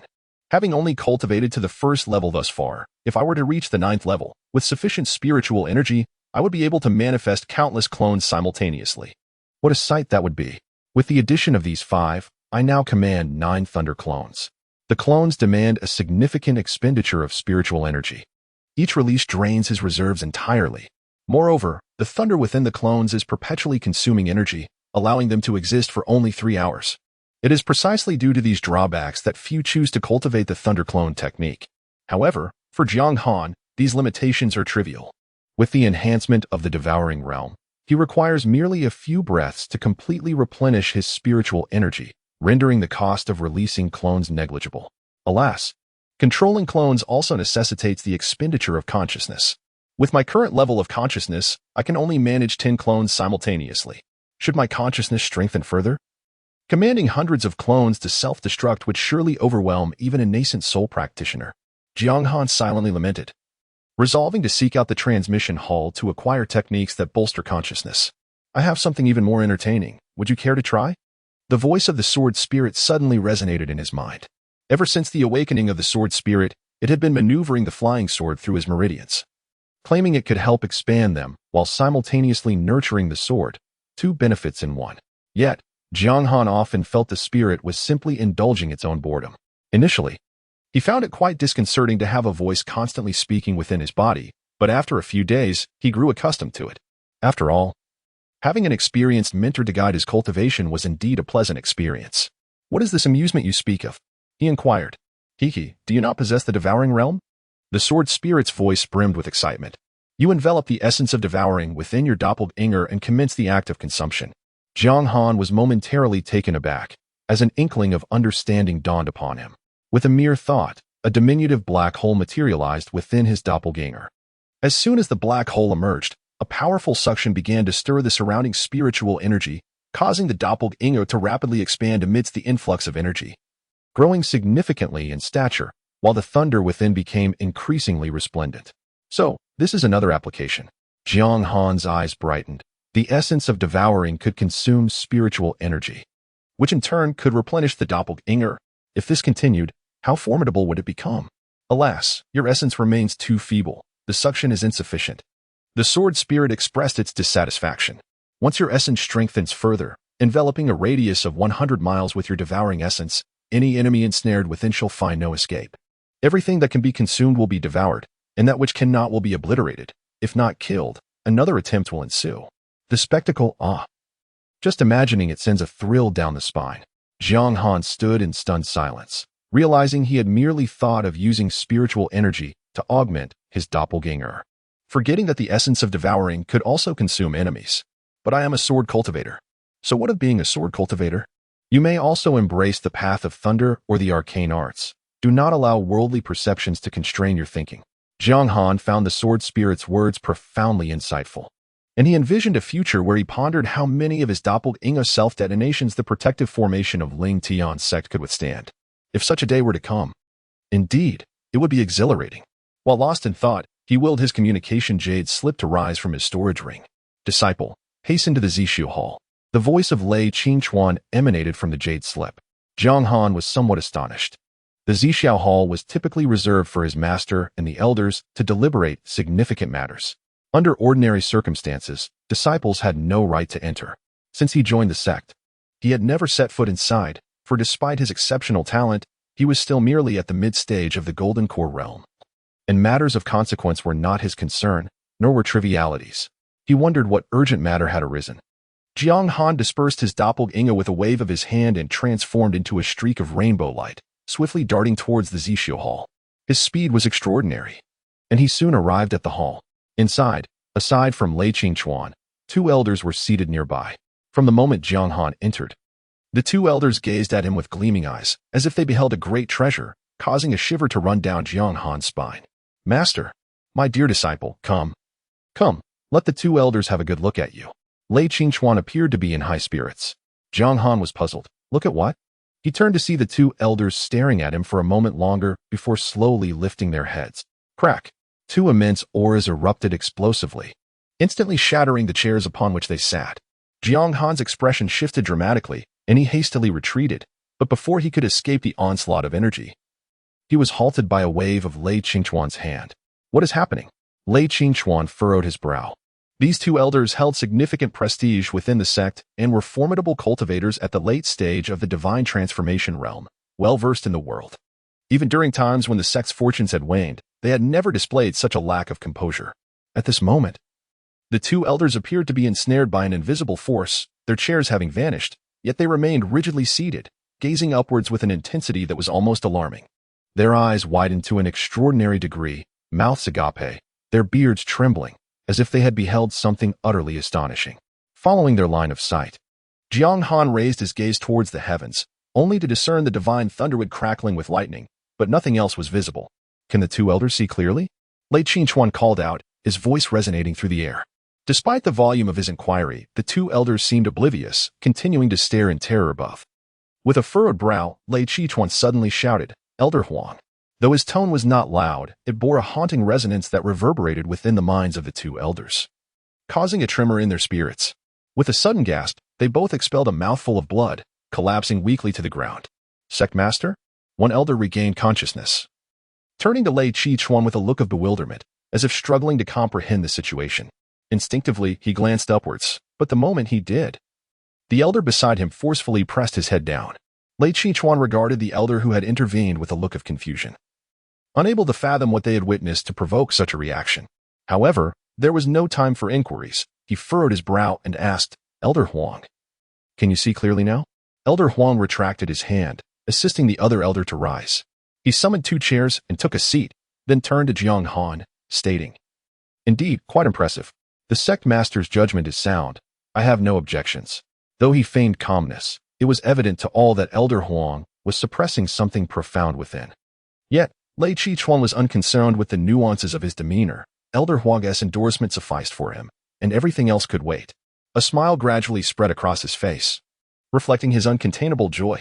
Suddenly, as if recalling something, he cleared his throat and announced, Ahem, the purpose of your visit is not of great import. Primarily, it is to introduce the 2 elders to our future holy son of the Zishu Sword Sect. As he spoke, his smile broadened. Furthermore, the Tai secret realm within the Zhao Kingdom will open in 10 days, with various sects dispatching their core disciples to vie for opportunities. Although this realm is not the mightiest, it is vast, bringing together a multitude of sects from the cultivation world, serving as a platform to showcase our sect's prowess. Moreover, Reaching the core of the secret realm grants a chance to gain enlightenment at the immortal Tao pool. However, as for opportunities, strive your utmost. Securing them is ideal. Yet if unattainable, the sect can always provide better alternatives. This time, you have an even more critical task. Lei Qingchuan's expression shifted from elation to grave seriousness. In this secret realm, seize the chance to outmaneuver the core disciples of other sects. Take everything you can, especially from those core disciples. Ensure they leave with nothing. Gather every possible resource for our sect. His words were imbued with a fierce intensity, as if fueled by a deep-seated animosity. In previous encounters, our Zishu Sword Sect has suffered considerable losses, as several sects conspired to isolate our disciples during participation, causing significant hardship for your esteemed senior brothers. I shall only state this. As long as the disciples from the other 4 major sects are not killed outright, there will be no repercussions. Even in the unfortunate event of a fatality, we can merely compensate with some resources, for we currently possess an abundance. He let out a cold chuckle, his eyes brimming with murderous intent. As for the disciples of minor sects, feel free to eliminate them at will. As long as they are not affiliated with our subordinate sects, their demise bears no consequence. In this exchange of resources with other sects, these smaller factions have not hesitated to feign compliance while hoarding their treasures, and although we have already eradicated many, our numbers are limited, leaving some to escape our grasp. Your singular objective this time is clear: to trample the disciples of each sect beneath your feet, demonstrating to those who covet the position of Zishu Sword Sect that, despite our decline, we remain beyond their reach. Those who dare to entertain designs against the Zishu Sword Sect are destined for ruin. Chapter 100. No one but him can succeed. In the past, we were powerless. Us old fellows could not act rashly, and the younger generation proved to be disappointing, often falling victim to their bullying. However, this time, we must reclaim our dignity. Rest assured, Master. Jiang Han recognized the gravity of the situation. This matter involves the reputation of our sect. If it cannot be resolved properly, it could tarnish our standing. Moreover, as it pertains to the resources of our sect, hesitation is not an option. Yet, the thought of taking a life still unsettles him. The last time he killed someone from the Spirit Talisman Palace, it was a necessity. Had he spared that individual, the Spirit Talisman Palace might not have aligned with them. Very well, he shall act with a degree of prominence, hoping they possess enough wisdom to avoid provoking him. Otherwise, for the sake of the sect's honor, he may be compelled to act against his own will. He bowed respectfully and declared, "Disciple will do everything in his power to trample the other sects and elevate the name of the Zishu Sword Sect." Excellent. Lei Qingchuan was overjoyed. With Jiang Han's words, their victory was assured. However, his expression softened a bit. The individuals sent by the other sects are also their core disciples, possessing considerable strength and numerous hidden cards. Thus, you must exercise caution. Should circumstances turn dire, prioritize your own safety. Indeed, Jiang Han nodded, his vigilance heightened. Master is correct. Those core disciples are equipped with many hidden advantages. If one is not careful, it could lead to disaster. Master, Zhang Shiji is only at the mid-stage of the core formation. If he goes alone, he may suffer losses. An elder suddenly interjected. Suffer losses? There is no need for concern, elderly. He will not suffer, Lei Qingchuan reassured. Moreover, Bai Shiji will accompany him. The 2 of them are sufficient. This time, we are not after the resources within the secret realm, but rather, we shall strike against the other sections. The disparity between them and the others is vast. Even if they participated, they would only hinder progress. Lei Qingchuan smiled, for he was well aware that Jiang Han possessed that divine thunder, which had yet to be unleashed. Furthermore, during their last maritime expedition, he had fortuitously acquired a great treasure, gaining the legacy of a unique race. It was indeed peculiar that the mysterious turtle had fallen right before them, severely injured and unable to resist. Jiang Han had fortuitously discovered the entrance to the legacy space and knew precisely how to obtain the inheritance. How could such luck be coincidental? It felt as though fate had delivered an opportunity directly to him. Additionally, his sword spirit is no ordinary entity, according to junior brother Qiao. A tenth of the remnants from the sword tomb had mysteriously vanished. Such a feat is beyond the capability of ordinary individuals. Jiang Han must have encountered a tremendous opportunity within the sword tomb. His disciple possesses an array of remarkable talents. The more Lei Qingchuan pondered, the more exhilarated he became. Had he not been concerned with maintaining composure, he might have laughed uproariously. Elderly, observing Lei Qingchuan's unwavering determination, felt an overwhelming sense of urgency. Master, please reconsider. Jiang Shiji. Ah, elderly, do not be overly anxious. Elder Huang gently patted Elder Li's shoulder, signaling him to refrain from further comments. The master has his reasons for this arrangement. We must heed his directives. However, Elder Li wished to continue speaking, but upon noticing Elder Huang's slight shake of his head, he was taken aback, as if a realization struck him, and he immediately fell silent. Then it is settled. Seeing that Elder Li had ceased to speak, Lei Qichuan raised his hand, summoning a beam of golden light that transformed into a golden rope, floating in midair. This treasure, known as the Binding Spirit Rope, is a celestial-grade artifact. Once ensnared, it would seal the target's dantian and consciousness, rendering their spiritual energy and awareness immobile. With a mere thought, the Binding Spirit Rope glided toward Jiang Han. Given your cultivation, if the opponent is not a nascent soul stage practitioner, once ensnared, they would be at your mercy. However, this artifact demands a considerable amount of spiritual energy, so be judicious in its use. Swift resolution is imperative, and do not overreach. Jiang Han accepted the artifact with both hands, feeling it was his first encounter with such a restraining treasure, and the issue of spiritual energy consumption posed no concern for him. Thank you, Master. He had been contemplating how to seize the opponent's treasures without resorting to killing. And now with the Binding Spirit Rope, the task became significantly easier. Lei Qichuan nodded with satisfaction, increasingly pleased with Jiang Han. He pondered how many good deeds he must have performed in his past life to have such a gifted and considerate disciple. Oh, and then there are them. Lei Qichuan suddenly turned toward Elder Huang and the others, a profound smile gracing his face. Elders, do you have any instructions? Upon seeing the look in Lei Qichuan's eyes, Elder Huang immediately understood that the sect leader was requesting a meeting gift. Nevertheless, this also presented a splendid opportunity to establish a good rapport with Jiang Han. Jiang nephew. Elder Huang stood up with a smile, retrieving a jade rui of deep green hue and presenting it to Jiang Han. This item is known as the Xianyun Rui. Though it lacks a grade, it can aid you in averting crises in times of peril. Such grandiose claims, yet this item lacks any spiritual essence. It would be better to offer a terrestrial-grade artifact, Lei Qichuan muttered under his breath. Elder Huang's expression stiffened, and he quickly replied, Nephew, please do not disdain it. I have spent many years within the sect and seldom venture outside. Thus I possess fewer treasures than the sect leader. Please accept it in times of danger. You shall surely discover its remarkable utility. Jiang Han, sensing the genuine goodwill emanating from Elder Huang, had no intention of rejecting the offer. However, since his master had just spoken, he hesitated on whether to accept. Since this is the heartfelt intention of your uncle Huang, you should graciously accept it, my disciple. Lei Qichuan, noticing Jiang Han's reluctance, felt a swell of pride. Look at how well his esteemed disciple considered his master's feelings. With his master's encouragement, Jiang Han no longer hesitated, respectfully accepting the gift with both hands and bowing in gratitude to Elder Huang. Thank you, Uncle Huang. Ah, it is only right. Hearing Jiang Han address him as uncle, Elder Huang beamed even more joyfully, stroking his beard with a smile before turning back to Elder Li. Elder Li, do you have anything to convey? Elder Li had been waiting for this moment. Upon hearing the question, his expression grew serious as he retrieved a storage bag and handed it over. Here are 20 small teleportation tokens. Take them. If you find yourself in life-threatening danger, do not hesitate. Immediately teleport to save your life.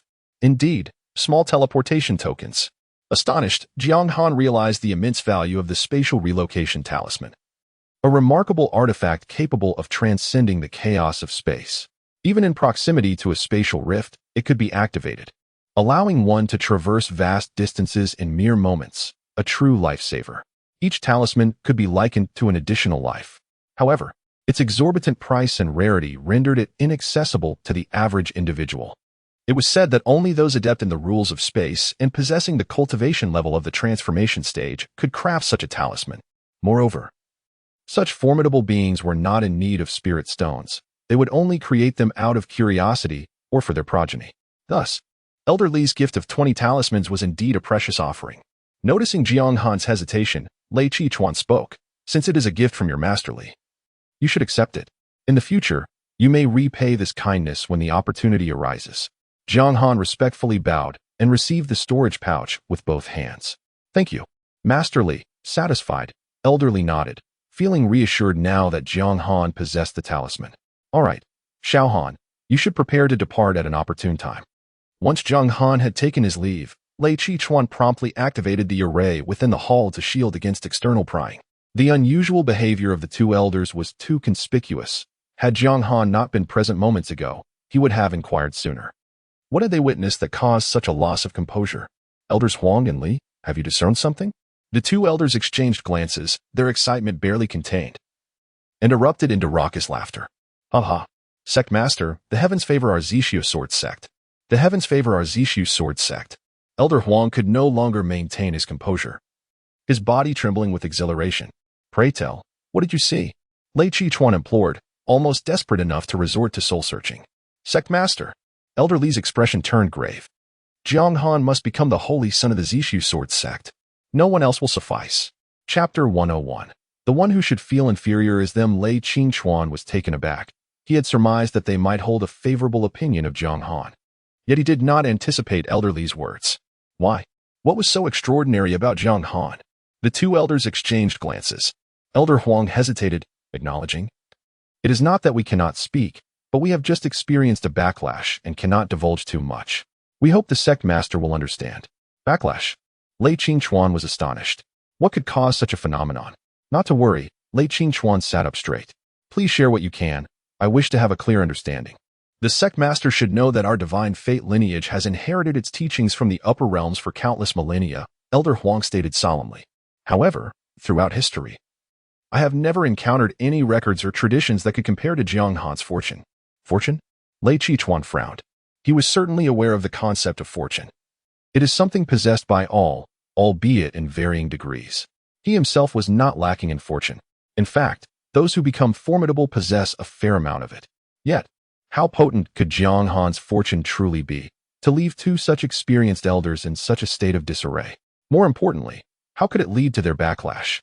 To experience a backlash merely from a glance? How formidable was Jiang Han's fortune? He felt a twinge of anxiety. How formidable! Elder Huang's eyes reflected a hint of confusion as he murmured, "Does the sect master know how powerful the fortune of the Zixu Sword Sect is?" The elders previously mentioned that the fortune Golden Dragon remains at 800 zhang, Lei Qichuan quickly replied, as this was crucial to the sect's development. And he remembered it well. Not anymore. Elder Huang's confusion dissipated. I just employed the art of gazing at fate, and to my astonishment, our sect's fortune has, for reasons unknown, reached 1,500 zhang. What? Lei Qichuan sprang to his feet, eyes wide with astonishment. His excitement was understandable for a grand sect. Fortune is not an intangible concept. In simpler terms, it is the benevolence of the heavenly path.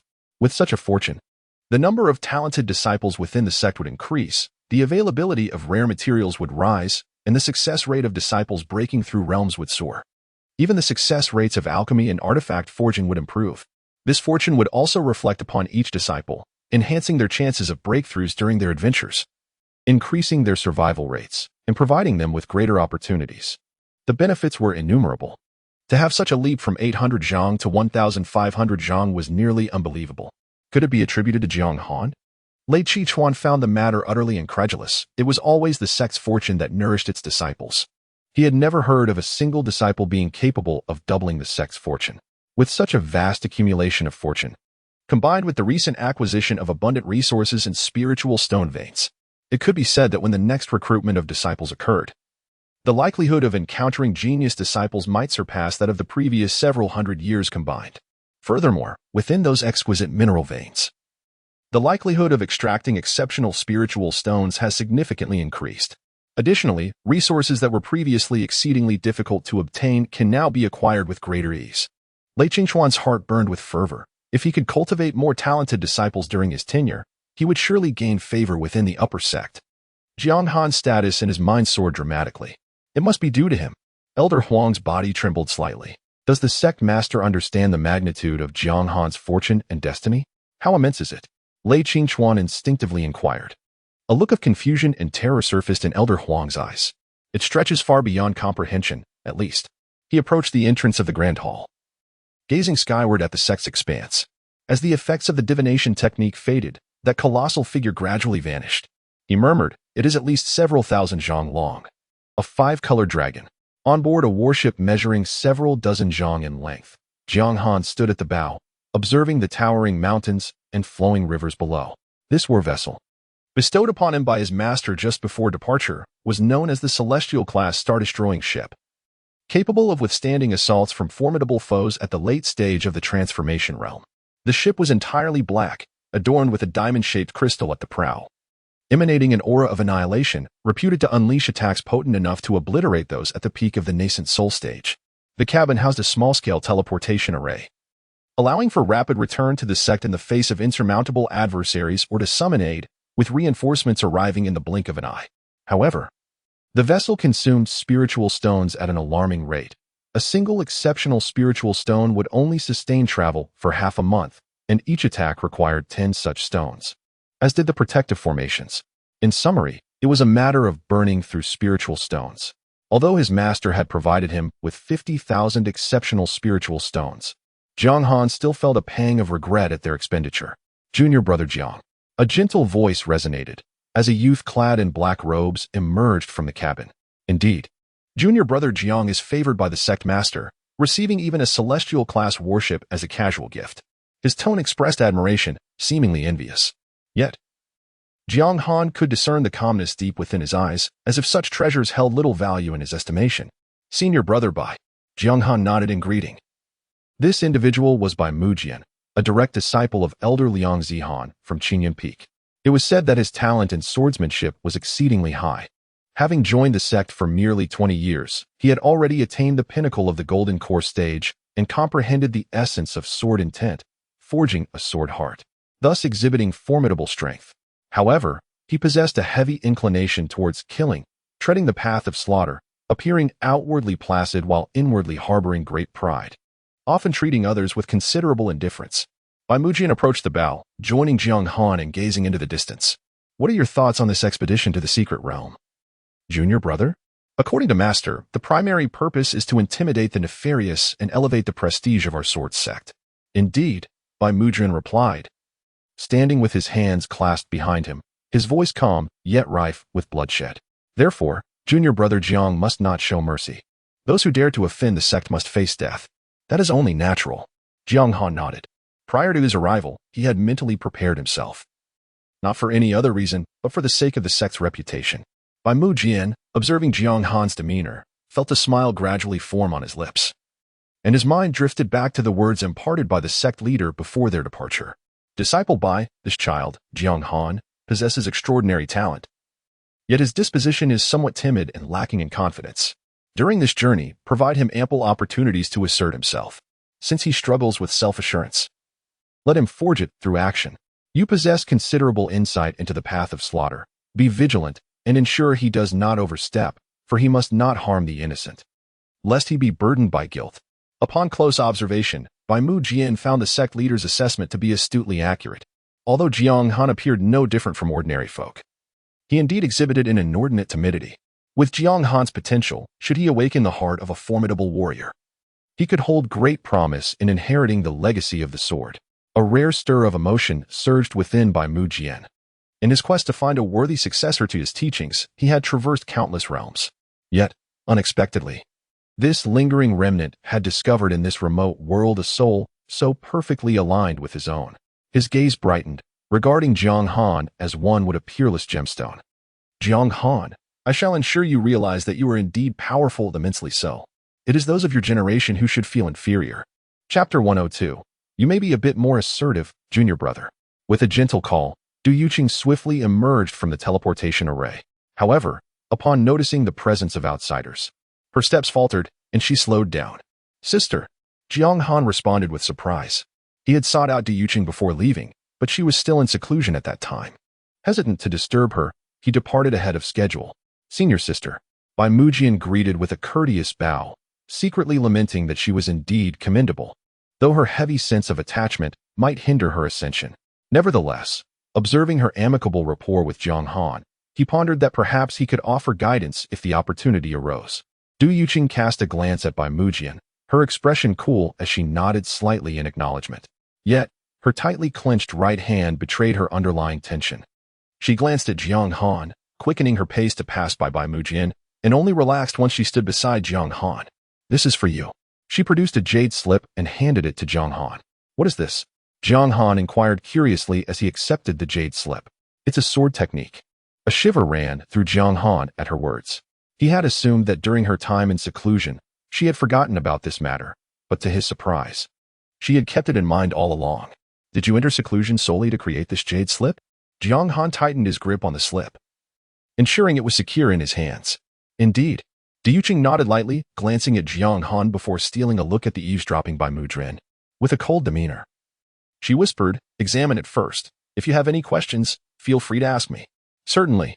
Jiang Han nodded earnestly. Thank you, senior sister.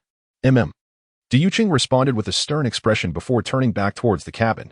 Only after the two were out of sight did she become aware of her racing heartbeat. I'm glad I made it in time. She took a deep breath, exhaling gently, repeating the process several times until her mind settled. In truth, she had crafted the jade slip long ago, waiting for Jiang Han to find the time to retrieve it. She had even refrained from practicing, remaining inside her cave dwelling, fearful that Jiang Han would come and not find her. Yet, despite Jiang Han visiting her cave several times, he merely lingered at the entrance for a short while before leaving, never knocking on the door. She was uncertain of what Jiang Han was up to, and didn't he dare to call out to him. Had she not suddenly sensed Jiang Han exiting the sect and inquired with her master, she would have remained oblivious to his participation in the secret realm. Having spent too long in her cave, she had yearned to step outside and explore. However, she had previously lacked companionship, and venturing out alone felt daunting. Sigh. Master insists on nurturing junior brother's confidence, yet he is always hesitant and overly cautious. What should I do? Diuching closed her eyes in contemplation, lost in thought. Suddenly, her expression shifted from worry to a silly grin. Junior brother Jiang, this appears to be a sword technique. Might I have the honor of witnessing it? Baimujin inquired, his demeanor cautious as he looked at Jiang Han. Jiang Han, on high alert, promptly declined. No.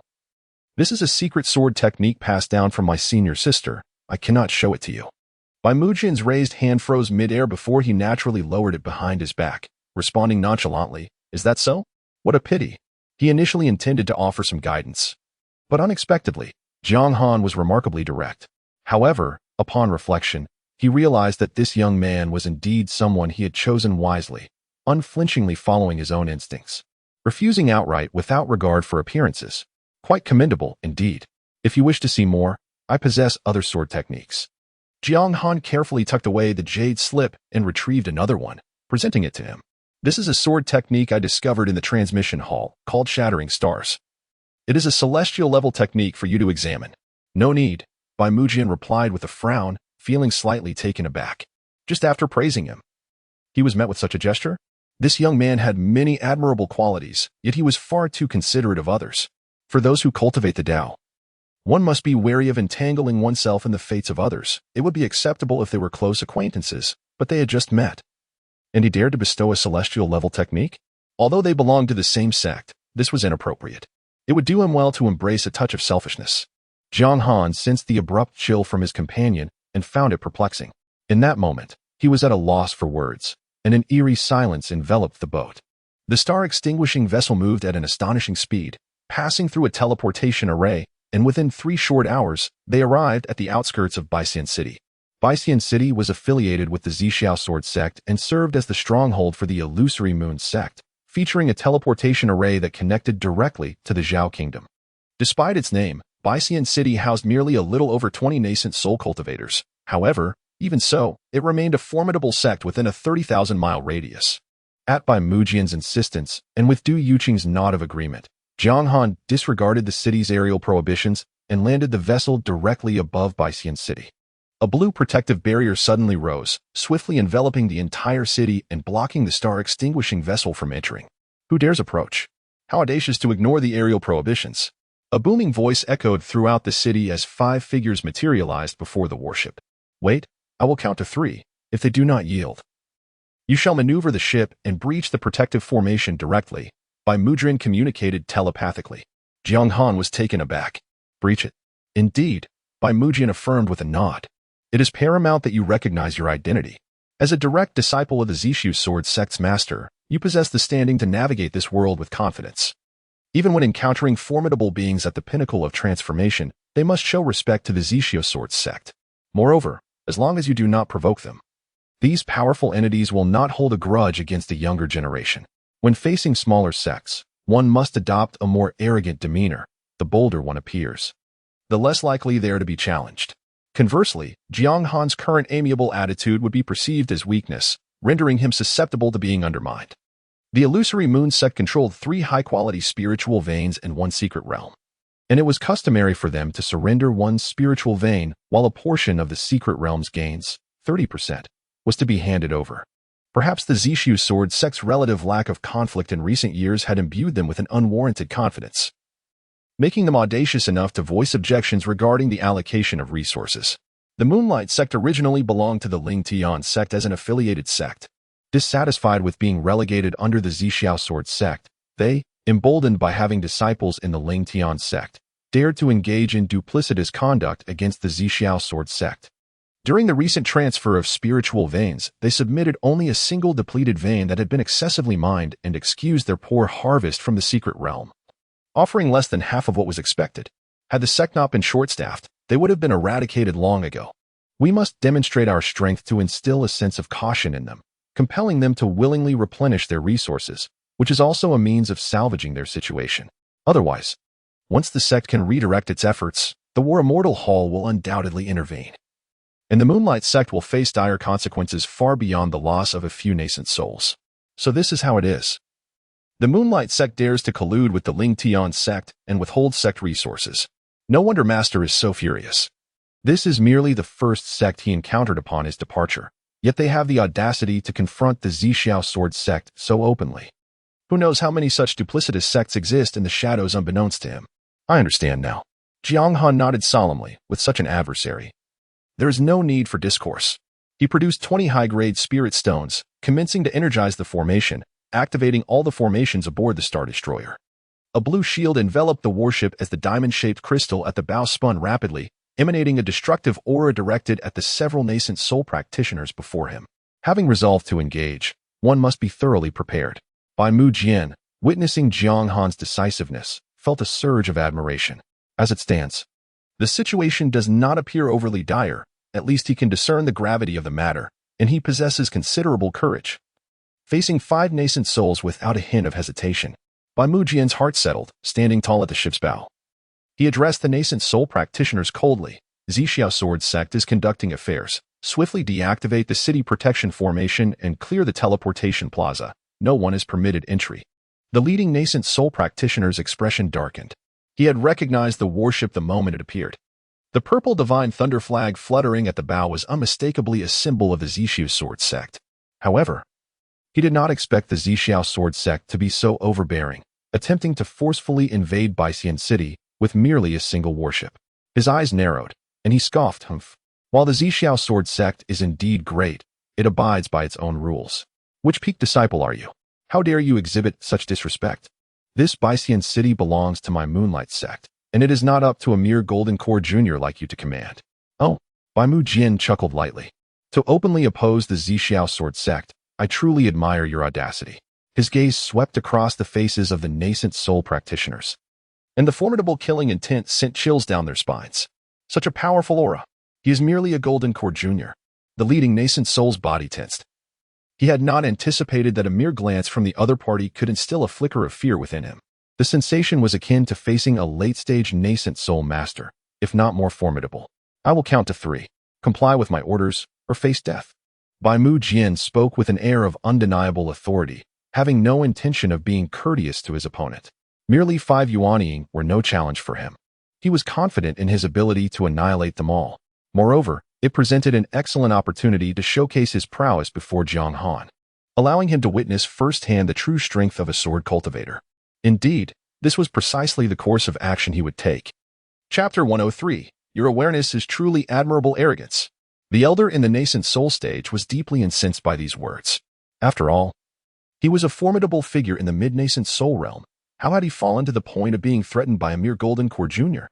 Even if he was affiliated with the Zishu Sword Sect, the dignity of a powerful being was not to be trampled upon by the weak. How dare this insignificant Golden Core youth be so presumptuous?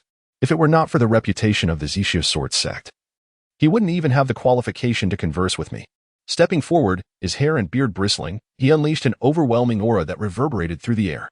In an instant, the heavens and the earth shifted in hue, and as an invisible force swept through, Numerous buildings crumbled beneath him, plunging the city into chaos. Yet, his mid-nascent soul pressure merely brushed against the protective barrier of the battleship, like a gentle breeze passing by, failing to induce even the slightest ripple. The elder was taken aback. This battleship seemed extraordinary, capable of completely negating his might. It was highly likely that it was a terrestrial-grade vessel. Such ships were exceedingly rare, rumored to possess combat capabilities rivaling those of late nascent soul experts. The Huanyu sect, to this day, had not a single terrestrial-grade battleship. Even within a grand sect like the Purple Sword Sect, only those who had achieved the peak of the nascent soul realm could command one. Could it be that a peak nascent soul master resided within this vessel? The elder's expression shifted slightly. If such a powerful entity were indeed present, it would be understandable for them to retreat. However, having spoken so boldly, showing weakness now would likely invite ridicule. Moreover, with so many witnesses in the city, how could he allow a mere golden core youth to see him concede? Is your elder present? I wish to speak with him. I would like to understand what the Purple Sword Sect intends by sending a golden core junior to humiliate me, he bellowed, though it was evident that he was already considering a retreat. Upon hearing this, Bai Mujian felt not anger but delight. The Huanyu sect's duplicity had been mentioned in passing, but he had never witnessed it firsthand. To his astonishment, they were so brazen as to disregard the Purple Sword Sect's reputation in front of such a multitude. Excellent, truly excellent. 3, 2, 1, he murmured softly. The elder was momentarily taken aback. He had expected Bai Mujian to be intimidated and to call for his elder's intervention. But what did this mean? He dared to count down? And so rapidly, could he truly command the elders? Before he could ponder further, an overwhelming sword aura suddenly surged skyward. Since you are so perceptive, I shall not hold back. Bai Mujian raised his hand, and a long sword materialized from thin air, firmly grasped in his hand. This sword was unlike any ordinary flying sword. Its blade shimmered like flowing light, radiating a chilling brilliance. Yet upon closer inspection, it bore an unadorned, ordinary appearance. The juxtaposition of these two contradictory impressions rendered the sword ethereal. And any ordinary person who dared to gaze upon it would likely feel their blood surge, and their meridians become chaotic. Boom. A formidable aura of murderous intent surged forth, instilling a sense of trepidation in Jiang Han. This malevolence was far more potent than that of his senior sister, and unlike the blood-soaked tempest she conjured, it seemed to emanate pure malice devoid of any sanguine essence. Moreover, how could Bai Shixiang, merely at the peak of the core formation stage, possess murderous intent surpassing that of his sister? Bai Mujian stood poised with his sword, gracefully ascending to hover above the warship, confronting the 5 nascent soul cultivators. What audacity! The elder of the nascent soul bellowed in fury. How dare a mere core formation cultivator draw his sword against me? He too took to the air, raising his hand to summon a colossal hand from the heavens, descending swiftly towards Bai Mujian. Naive youth. Today I shall teach you a lesson on behalf of your elders. The gigantic hand stirred a tempest, and without the protective barrier of the warship, the gust whipped Bai Mujian's hair into chaos. Yet, he remained unperturbed, calmly raising his sword towards the sky. This sword technique, conceived under the moonlit night, harbors profound principles. Jiang Han, take your time to comprehend. As the sword tip moved slightly, the sky abruptly darkened, as if transitioning from day to night in the blink of an eye. Instantly, the void rippled like water, and a pale blue full moon emerged silently from the abyss behind the 5 nascent soul masters. This moon was immense, dwarfing the sprawling city below, which spanned nearly 1,000 miles, as if enveloping the entire sky within its embrace. Soft moonlight radiated like a cool veil, enveloping both the 5 nascent soul cultivators and the city beneath them. The elder's enormous hand, once roaring downwards, dissipated like a fleeting breeze, assimilated by the cool moonlight. Unable to touch even a hair on Bai Mujian, the tempestuous wind ceased abruptly as Bai Mujian raised the sword tip above his head. Unbeknownst to all, the full moon grew larger, its light intensifying, casting a delicate blue hue upon the 5 nascent soul cultivators, as if they were merging into the ethereal moonlight itself. What manner of sword technique is this? The elder's complexion shifted dramatically. He had never witnessed such a powerful spell capable of altering the heavens. Furthermore, despite the overwhelming majesty of the moon, he detected no trace of spiritual energy emanating from it. It felt as though this moon was but a deceptive canvas. Yet the dread it exuded was palpably real. The moon bore no murderous intent. Instead, the young core formation cultivator's own aura of malice intensified exponentially. Strangely, within that ferocity, there was an unusual resonance, a level of killing intent that even he found terrifying. Gentlemen, This youth presents a threat. We must act with utmost force and vigilance. Upon hearing this, others quickly concurred. The third elder speaks wisely. This boy dares to challenge authority, oblivious to hierarchy. He has openly provoked us. Let us unite in our efforts to vanquish him. Even if the Zhixiao Sword Sect sends reinforcements, we shall have just cause. Indeed, let us proceed together. The third elder gazed at the endless moonlight scattered around him, his heart trembling profoundly. Although he was unsure of its nature, an instinctive dread enveloped him. He felt that should the adversary's sword descend, it would surely spell his demise. Yet, the figure before him was merely a core formation cultivator. Was it truly within the capabilities of one at this level? Moreover, if this were a prodigious disciple of the Zhixiao Sword Sect, it would be understandable. But this individual was entirely unfamiliar to him, clearly an ordinary disciple without renown. Had the Zhixiao Sword Sect grown so formidable that even an unremarkable core formation disciple could pose a threat to those of the nascent soul stage? Furthermore, what manner of sword technique was this? Why could he sense no trace of spiritual energy, yet it emanated an overwhelming and terrifying majesty? Yu Qing had unwittingly arrived at the bow of the ship, her eyes clouded as she stared at the full moon and the sword wielding Bai Mu Jian. What was this? A faint glimmer of understanding began to stir within her, yet this insight felt obstructed, as if she were unable to glimpse the entirety of the scene. It was as though a barrier stood in her way. She sensed that with just a little more enlightenment, she could shatter this veil.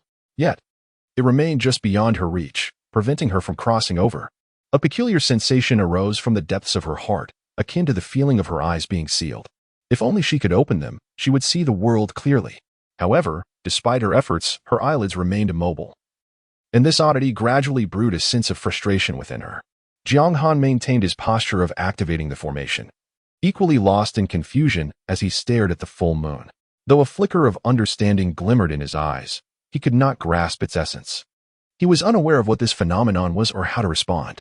His mind slowly emptied, remaining frozen in place, gazing vacantly at Bai Mu Jian's sword as it began its slow descent. At that moment, a pitch-black long sword materialized quietly in his hand, instinctively gripped tightly. As a surge of energy flowed from the blade, a realization surged within him, as if the seal before his eyes was being gently erased by unseen hands. And a profound sense of exhilaration welled up within him. Though his eyes were open, it felt as if they had been reopened anew. The brilliance in his gaze intensified, and the full moon became increasingly vivid. Even the intricate patterns upon it rendered distinctly clear. A grave danger loomed. The long sword stirred slightly, and an overwhelming pressure descended from above, causing the protective barrier of the city to erupt with a resounding crash, flickering ominously as if under immense assault. Such an oppressive force. The third elder's face turned pale with shock. This sword was extraordinary. All of you, unleash your full power without reservation, he commanded fiercely, swiftly conjuring a moon wheel, biting his tongue to draw forth a drop of essence blood, which fell upon the wheel, causing it to expand dramatically into a white shield that stood before him. The other nascent soul cultivators also employed their respective methods, several treasures soaring through the air, racing towards Bai Mu Jian. Yet, Bai Mu Jian remained unfazed by the approaching artifacts, leisurely swinging his sword downward, uttering calmly, "Why struggle? To perish beneath my blade is indeed your honor." Chapter 104. A true treasure discovered with a resounding hum as the longsword descended. A ripple seemed to emanate from the void. The attacking artifact swiftly disintegrated beneath the wave, subsequently dissolving into nothingness amidst a series of tumultuous tides. The longsword fell with great urgency, akin to a flicker of cold light. The rippling waves abruptly stabilized, then rapidly retracted into the full moon. A sharp crack echoed as the moon momentarily halted, and then an enormous fissure suddenly appeared, cleaving the moon in twain. How could this be? The third elder's countenance grew vacant, a trace of blood materializing on his forehead, which soon gushed forth. Boom! The retracting wave surged forth like a flood, obliterating 5 nascent soul cultivators into a mist of blood in mere moments. The 5 nascent souls had barely emerged from their corporeal forms. Yet before they could utter a plea for mercy, they were ensnared by the undulating waves, instantly shattered into countless fragments. The ripples in the void trembled with increasing intensity, visibly distorting the full moon as it gradually faded, until it ultimately vanished from sight. Along with it, all traces of the 5 nascent souls that had merged with the moon also disappeared. The artifacts that had stood before them proved utterly ineffective, offering not the slightest resistance. They disintegrated and dissolved the moment they encountered the waves. They resembled mere phantoms, dissipating like smoke in an instant, leaving not a trace behind. Crack, crack, crack. With their disappearance, the protective city formation emitted a deafening series of cracks as countless fissures rapidly spread across the barrier as if it were on the verge of shattering. Ding, ding, ding, ding. A flurry of urgent bell tolls reverberated throughout the city, prompting numerous onlookers to ascend into the sky, their astonished gazes fixed upon the web-like shield. What in the world is this? Those were 5 nascent soul elders, and they were utterly powerless, having been slain in mere moments. What kind of divine ability is this? Such a colossal full moon, wielding such terrifying might. Should it strike again, the city's grand formation may well falter. This is a formation capable of withstanding the attacks of transformation stage cultivators, yet it has been reduced to this after just one strike. Whoosh whoosh. 3 figures swiftly burst forth from the city, arriving at the forefront of the warship in an instant. Friends, please temper your anger, one of them implored urgently. The third elder was momentarily bewitched and accidentally offended you all. I hope you can spare us for the sake of our unwavering loyalty to the illusory moon sect. Unwavering loyalty? You? Bai Mujin scoffed. What a monumental joke. Had you sought mercy sooner, perhaps matters would have been more agreeable. Alas, it is rather too late now. As he spoke, a figure gracefully ascended. Upon closer inspection, it was Jiang Han. At this moment, Jiang Han's eyes were slightly closed, as if he were in a state of enlightenment, yet to awaken. Mimicking Bai Mujin's earlier stance, he faced the city and slowly raised his longsword. Moon, he murmured softly. Suddenly, the sky darkened, and with a ripple, the recently collapsed full moon reappeared above the city. Yet this round moon has transformed into a warm golden hue, adorned with faint, shimmering colors that ripple gently. Another moon. The many cultivators within the city are gripped by terror. The previous moon's divine power had instantly obliterated 5 nascent soul practitioners and brought the city's protective formation to the brink of collapse. Should such an assault occur once more, the formation would undoubtedly fail. Without its protection, they would all perish. The Zhixiao Sword Sect seeks to eradicate them entirely. Does it not? The cultivators within the city see with rage, their eyes ablaze as they cast glances at the 3 nascent soul practitioners. What could the illusory moon sect have done to provoke such wrath from the Zhixiao Sword Sect? Those scoundrels. A band of fools. The previous elder had clearly shown restraint. Why did they provoke the Zhixiao Sword Sect further? Now, having incited the elder's fury, 100 Immortals City is utterly doomed. If I survive this, I shall demand an explanation from the illusory moon sect. But such thoughts can wait. The priority is survival. Flee. Everyone.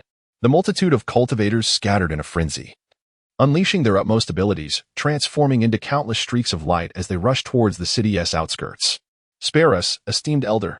The 3 nascent soul practitioners cried out in desperation. Having witnessed the fate of the third elder, they knew they could not withstand this strike. Yet at that moment, Jiang Han was immersed in enlightenment, his every action instinctual. He was entirely oblivious to the commotion outside. Regardless of their pleas for mercy, he was incapable of responding. Realizing their cries were futile, the 3 nascent soul practitioners exchanged glances and resorted to their means of escape. Their fleeing lights raced with remarkable speed, employing their most powerful techniques, and in the blink of an eye, they reached the moon's edge. Yet, whether it was an illusion or not, no matter their desperate attempts to flee, it seemed they remained trapped at the moon's periphery, unable to escape the moon's encompassing grasp. It was as if they had been assimilated by the moon itself, and no matter how they struggled, they could only remain ensnared within its confines. What an impressive young man. Merely by glancing, he has grasped the essence of this arcane art. Bai Mujian's eyes sparkled with excitement. He had only wished to let Jiang Han experience the art's power in advance. Little did he expect that after just one glance, Jiang Han would completely comprehend this technique. In his own time, he had sat atop the Wang Tian cliff for a millennium, observing the rise and fall of the sun and moon, expending considerable effort to finally grasp this technique. Yet Jiang Han? He merely glanced once, and he could manifest this technique in its entirety. What extraordinary talent and insight! Bai Mujian's eyes gleamed brighter. Encountering Jiang Han was indeed a stroke of fortune. But then he suddenly focused, looking down at the countless mortals in the city, trembling and prostrating in reverence. This is dire.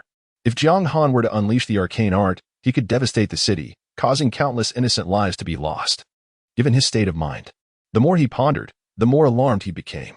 Surely, his mental state would undergo a profound transformation, potentially plunging him into an abyss of guilt from which he could never escape, hindering any further breakthroughs for the rest of his life.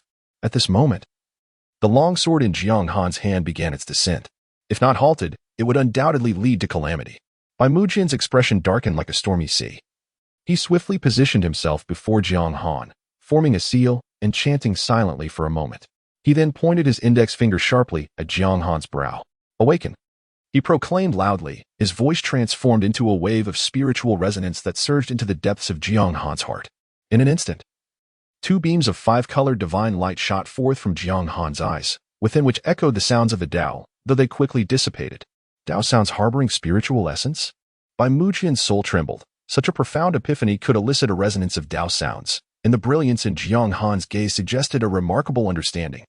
In all his countless years of experience, he had never encountered such extraordinary talent. However, this was not the time for idle thoughts. If he delayed even a moment longer, the long sword would fall and all would be irrevocably lost. Fortunately, Jiang Han had regained his senses. He beheld the colossal golden moon in the sky, and with an indistinct connection stirring within him, bewilderment arose in his heart. What is this? What am I doing? Quickly, redirect your attack. Do not harm the city, Bai Mujian urged. Upon hearing this, Jiang Han's expression shifted dramatically, and he instantly comprehended his predicament. His face flushed as he summoned all his strength to forcibly alter the sword's trajectory, his mind commanding the circular moon's assault to pivot abruptly. With a resounding crash, a sound reminiscent of waves echoed as a ripple traversed the vast sky.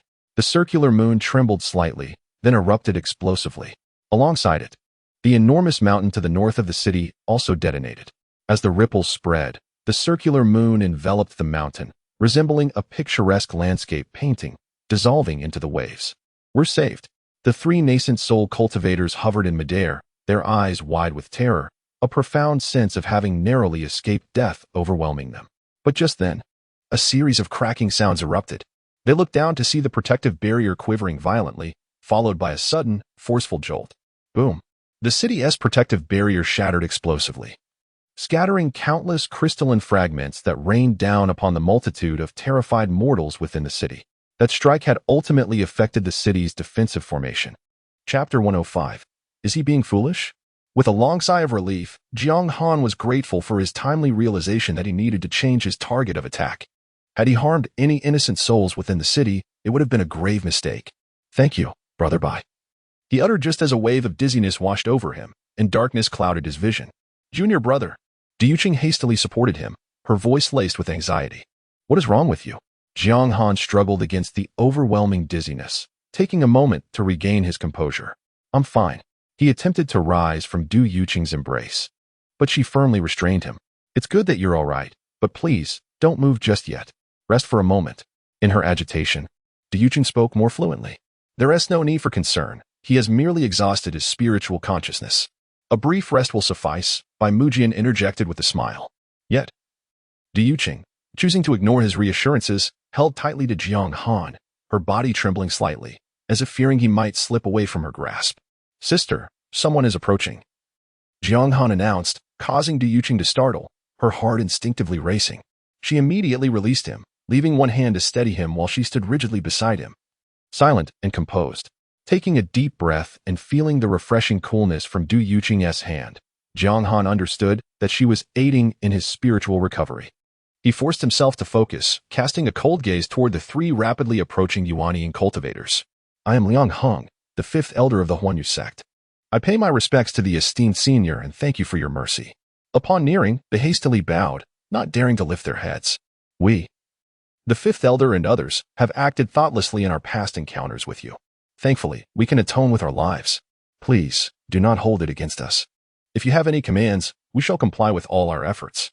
As soon as they were close, they bowed deeply, their humility palpable. I have heard that the Huanyu sect possesses quite the audacity. Jiang Han's voice turned icy. The audacity of the Huanyu sect to conspire with the Lingtian sect and show disrespect to the Zixia Sword Sect warranted no kindness from him. At his words, the three Yuanian cultivators trembled, the immense pressure nearly shattering their resolve. We dare not, they stammered, cold sweat trickling down their faces, their backs already soaked. Humph. Jiang Han scoffed, sending waves of terror through them. You have 3 days to gather the necessary resources and deliver them to the Zixia Sword Sect. Additionally, the Huanyu sect must provide compensation in the form of a high-grade spirit vein, with the associated secret realm relinquished to the Zixia Sword Sect. With each proclamation he made, the three Yuanian cultivators quaked, until the final demand was uttered, prompting the fifth elder to finally lift his gaze. Senior, May I inquire? Jiang Han frowned. Do you have any objections? The fifth elder quickly bowed his head again, speaking tremulously, we dare not. But this matter is of great significance and requires discussion with the sect master. Oh, there is no rush. You still have time? Jiang Han's tone softened slightly. However, if you fail to deliver within 3 days, the Battle Immortal Hall shall come to collect. The Battle Immortal Hall. The 3 individuals were taken aback. The Battle Immortal Hall was the institution through which the Disgusted Sword Sect waged its external campaigns. Reputed for its formidable combat prowess capable of annihilating any sect outside the 5 great sects. However, for nearly a millennium, the Disgusted Sword Sect had remained relatively dormant, refraining from instigating conflicts, and none had witnessed the Battle Immortal Hall in action. There were even rumors suggesting that the Disgusted Sword Sect had long since fallen from grace, its once mighty warriors either having ascended or passed away, leaving behind a shadow of its former glory. Thus, they had felt emboldened to express their discontent towards the Disgusted Sword Sect, both overtly and covertly. Yet, the current scenario suggested that even a single individual from the Disgusted Sword Sect could dismantle their city as protective formation, and should the Battle Immortal Hall personally intervene. Cold sweat beaded on the forehead of the fifth elder. If they failed to comply, it was certain that the illusory moon sect would face dire consequences. However, Jiang Han, undeterred by his palpable fear, stated coolly, in 3 days, should you fail to present the required resources, not a single cultivator from the illusory moon sect shall remain. He brushed off non-existent dust from his hands. You have occupied Baixian City for so many years. It is high time this city bore a new name. The 3 nascent soul cultivators lowered their heads, not daring to utter a word. For they had come to understand that the visitor was here to assert dominance. Numerous sects had withheld resources, and the illusory moon sect was merely the unfortunate recipient of the visitor's ire. What are you still dawdling for? Bai Mu Jian suddenly called out. Clear the area at once. We must utilize the teleportation array. Yes, yes, yes. The 3 quickly nodded and hastened towards the teleportation square. Everyone in the teleportation square.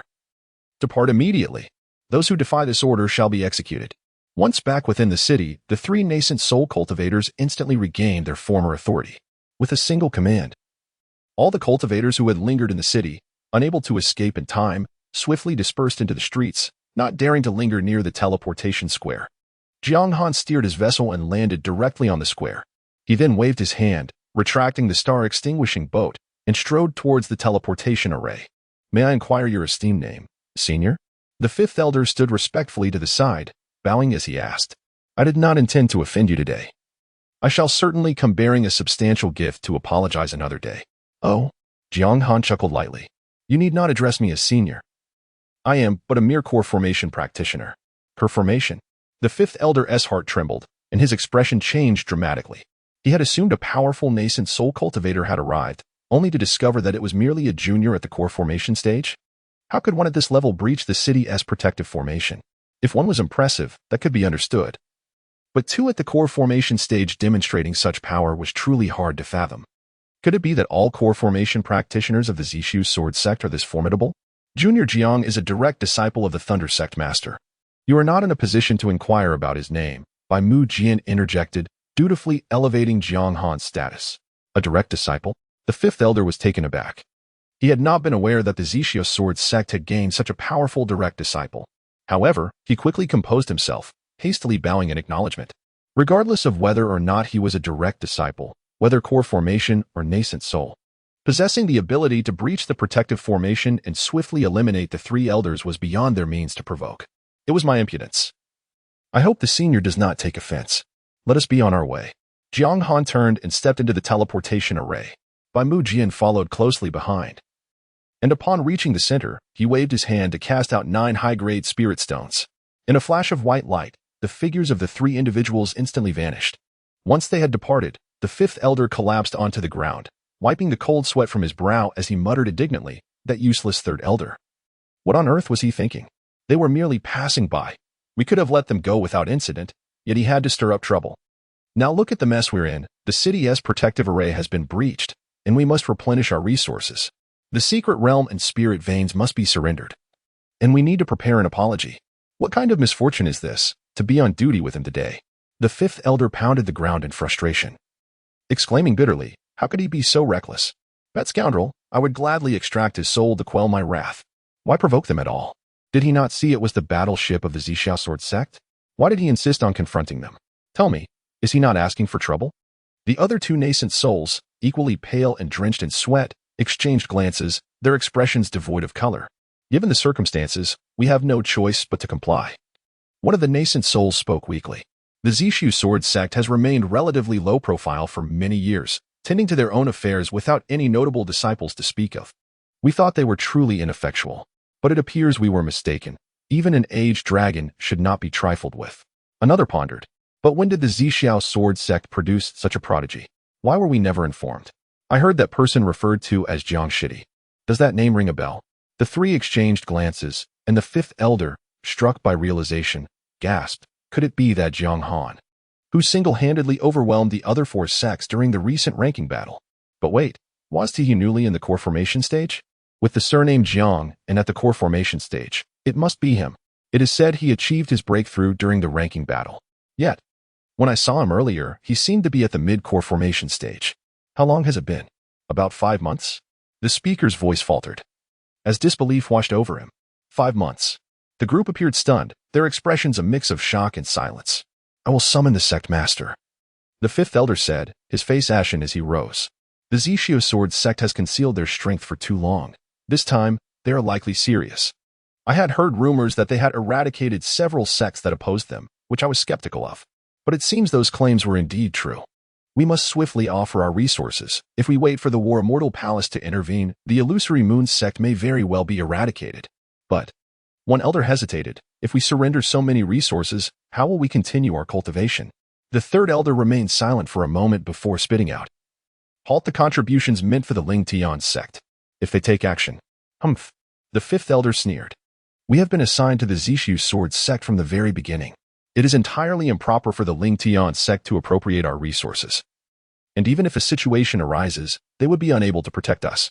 Should the Ling Tian sect dare to act against us, we shall seek aid from the Zixia Sword Sect.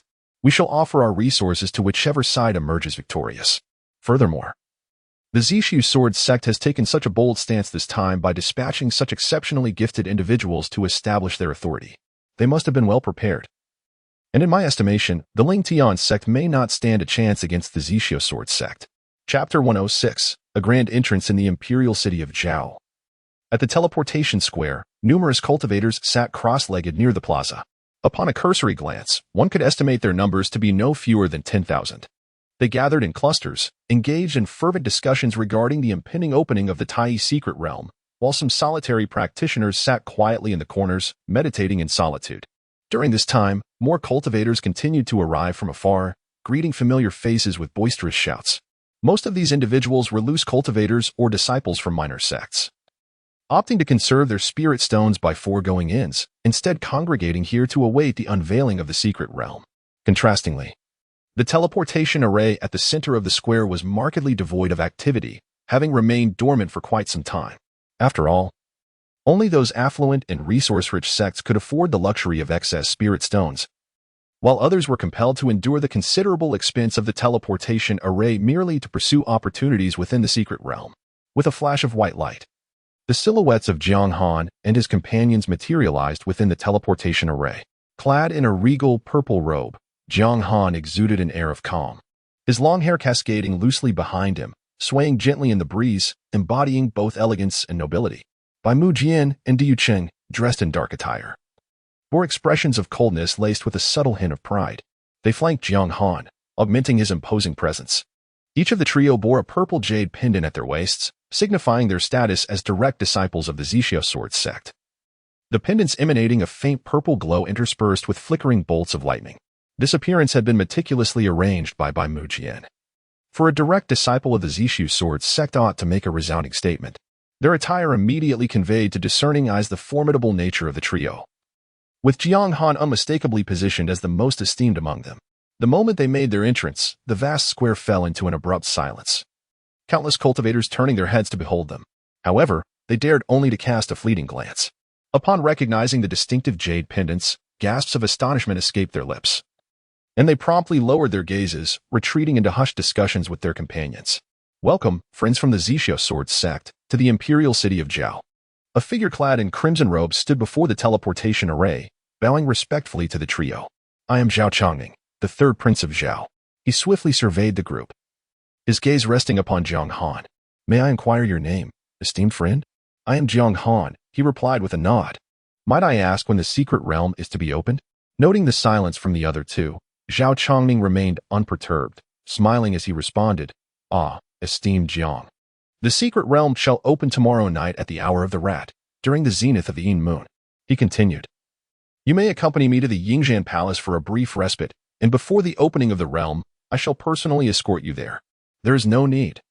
Jiang Han interjected, raising his hand to summon the star-extinguishing vessel.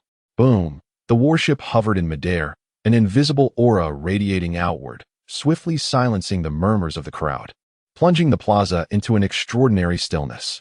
We shall rest here and await the opening of the secret realm. Unless there is an urgent matter, please refrain from disturbing us. Wow, what a magnificent ship!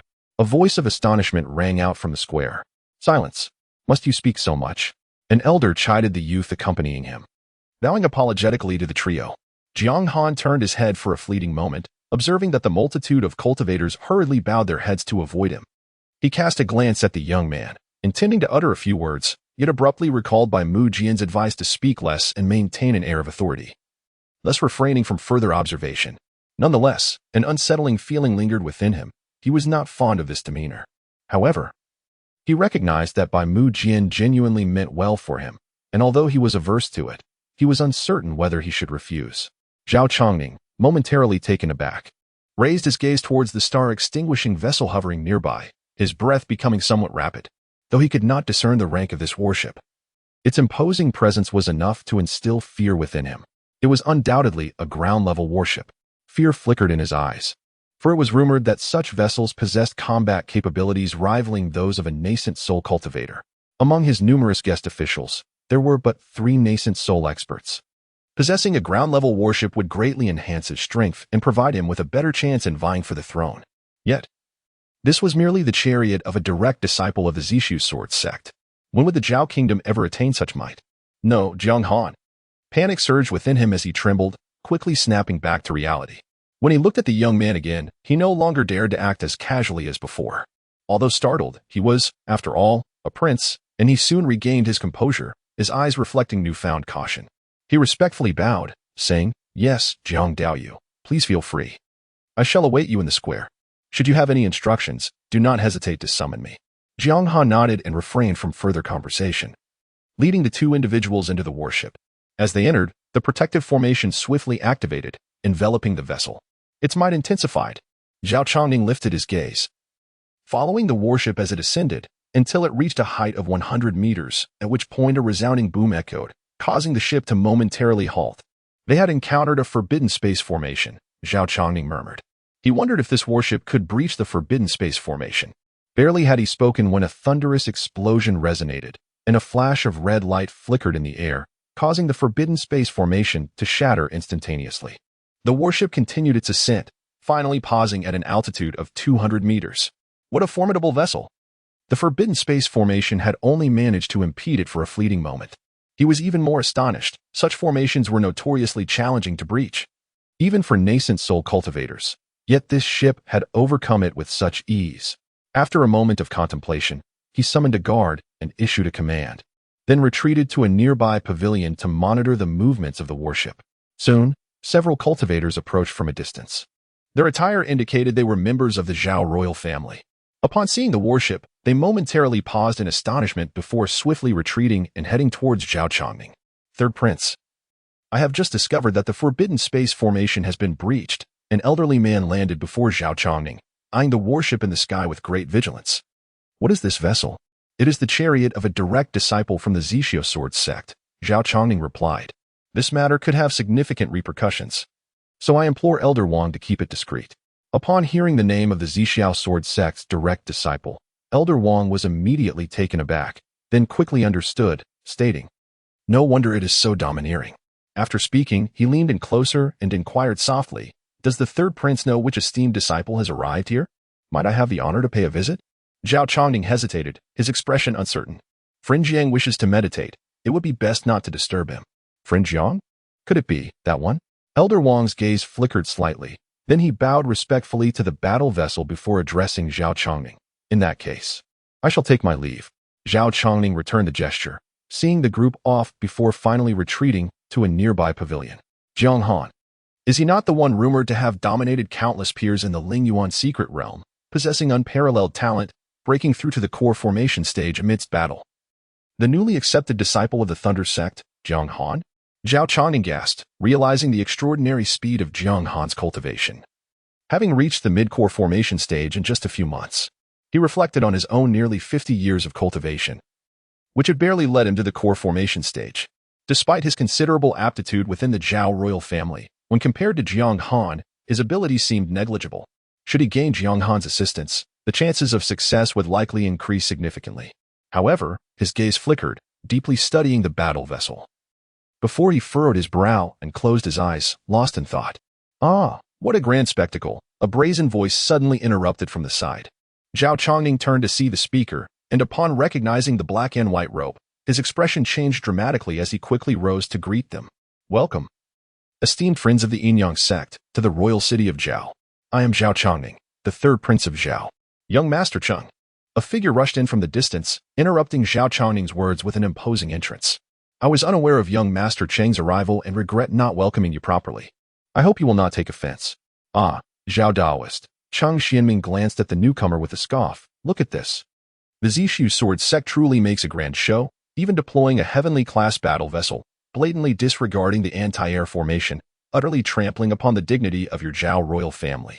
With a flick of his folding fan, a playful smirk graced his handsome face. Do you know which disciple from their sect has come to exhibit such a lack of decorum? Chapter 107. One must always make an attempt as the words fell. Everyone's gaze turned towards Zhao Chongning. The members of the Zishu Sword Sect acted with remarkable swiftness, having exchanged merely a couple of sentences before boarding the warship. Among those present, only Zhao Chongning had engaged in conversation with the opposing party, and he alone knew their identity. Zhao Chongning's expression shifted slightly, quietly resenting Fifth Brother for setting him up. Yet he dared not conceal the truth, replying candidly, Returning Prince, the Zishu Sword Sect has sent 3 individuals. The leader introduces himself as Jiang Han. Judging by the waist token, he appears to be a direct disciple of the Zishu Sword Sect, while the other 2 have not revealed their names. Jiang Han? Cheng Xianming furrowed his brow, as if recalling that name. It seemed his junior, Xiao, had spoken of this individual with considerable disdain. Ah, so it is him. A smile broke upon his lips. It appears the Zishu Sword Sect has truly fallen to ruin, sending a mere newly advanced core formation disciple to join the fray. Do they truly believe that Jiang Han can employ the same deceptive tactics to dominate his peers as he did in the Lingyuan secret realm? How amusing, indeed. A stunning woman clad in a yellow gauze dress giggled, covering her mouth. Isn't the prince a direct disciple of sect leader Lin? After merely 30 years of cultivation, he has already achieved the pinnacle of core formation. How could he possibly be compared to a fledgling who has just entered core formation? Not to mention, even if he were at the pinnacle of core formation, he would still be no match for the prince, she added. Zhao Chongning's gaze flickered.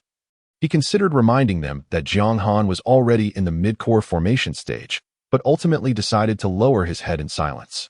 Sister Jiang spoke the truth. Another young maiden, adorned in a flowing white gown with bright, pearly teeth, chimed in with a sweet laugh. Our Yinyang sect has brought along 30 fellow disciples at the pinnacle of core formation, while the Zishu Sword Sect has only 3. What do they have to contend with us? I dare say this time will mirror the experience of Sister Yang and the others, easily overpowering the Zishu Sword Sect once more. But how did the Zishu Sword Sect entrust this person with a celestial grade warship? Could it be that they intend to use the advantage of the warship to attack us within the secret realm? A woman draped in pink gauze, with an alluring visage and an exquisite figure, remarked. If he resorts to cheating with the celestial grade warship, we would indeed find ourselves at a loss. Her voice was soft and enchanting, lingering in the air like a gentle whisper, causing those who heard it to feel their hearts flutter. Fear not, my fellow cultivators. The 5th prince smiled, though his gaze wandered unconsciously. Within the secret realm, only the aura of those at the pinnacle of core formation can be tolerated. Any presence of nascent soul-level energy will be expelled by the realm. Such a warship, once it appears, will undoubtedly be rejected by the secret realm and rendered unusable. Oh, is that so? The woman in pink gauze's eyes sparkled as she directed a playful smile towards the 5th prince. So it turns out to be a mere fade, which means I need not fear at all. As her words fell, A chorus of laughter erupted in the gathering, ranging from sultry to enchanting, or even light and crisp. The cacophony enveloped the entire square, leaving some of the less resolute cultivators feeling parched and overwhelmed. Their voices were exceedingly loud, showing no concern for whether Jiang Han and his companions could hear them, or perhaps they were deliberately speaking for his benefit. Sheng Ximing smiled, revealing his teeth as he gazed at the still warship, a hint of barely discernible jealousy flashing in his eyes. Having been favored by his master since childhood, he had always received everything he desired and had never suffered any losses. Yet, despite this, his warship was merely of the earth rank, which, within the sect, was already an object of envy among all. He had initially planned to release his warship here, to cultivate alongside his junior sisters while observing the other cultivators below, whose faces turned red with embarrassment, agitated by the residual waves. That too would have been a form of enjoyment. However, he never anticipated that Jiang Han would steal the spotlight. If the other party had also possessed an earth-rank warship, it would have been acceptable, as they would have been on equal footing, and no one would have looked down upon anyone else. He could have positioned himself beside the Disgusted Sword Sect, which would have been quite entertaining. Yet, he was taken aback to discover that Jiang Han's vessel was a heaven-rank warship. How could he compete with that? If he released his earth-rank warship, wouldn't that diminish his standing? He let out a cold snort inwardly, but maintained a smile on his face, saying, "Let us rest for now. Once we enter the secret realm, we shall have our fun with this junior brother Jiang." Upon hearing this, the fifth prince promptly withdrew his gaze from the young woman, swallowing hard as he stepped forward to lead the way. "Please, this way, young Master Cheng." A group of uniquely styled female cultivators followed closely behind Sheng Ximing as they made their way out of the plaza.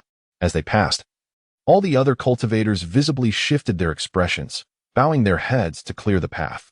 The enchanting female cultivators appeared to them like man-eating enchantresses, causing many to hastily avoid them. At last, the 5 great sects had gathered. Once the members of the Yin-Yang sect departed, Zhao Chongning finally breathed a sigh of relief, though his expression soon darkened. The 5th prince had evidently been well prepared. When had he forged ties with the Yin-Yang sect? Although the 5 great sects were prohibited from interfering in the royal affairs of various nations, if they acted covertly, there was little anyone could say against them. He raised his gaze to the warship in the sky, realizing that the 5th prince already had allies. Would the others have also found their own allies? His own faction was, after all, the weakest among the princes. Due to his mother's family background, he was targeted no matter what he did, making his development over the years exceedingly arduous. He had never established contact with other sects, and approaching them rashly would make it difficult to ascertain whether it was a trap. Only the Disgusted Sword Sect was newly arrived and evidently had no connections with the other princes. Yet, the other sects could easily dispatch dozens of fully realized Golden Core cultivators, while the Disgusted Sword Sect had only 3. What could they use to confront others? Could it be that the Disgusted Sword Sect had truly fallen into decline, as the rumors suggested? If everything were to rest upon them, would they not suffer an even more devastating defeat? Zhao Chongning sighed deeply, lowering his head in silence. Should he gamble on that slim chance of survival, or concede and await his demise? It seemed he had no choice at all. Jiang Han had arrived.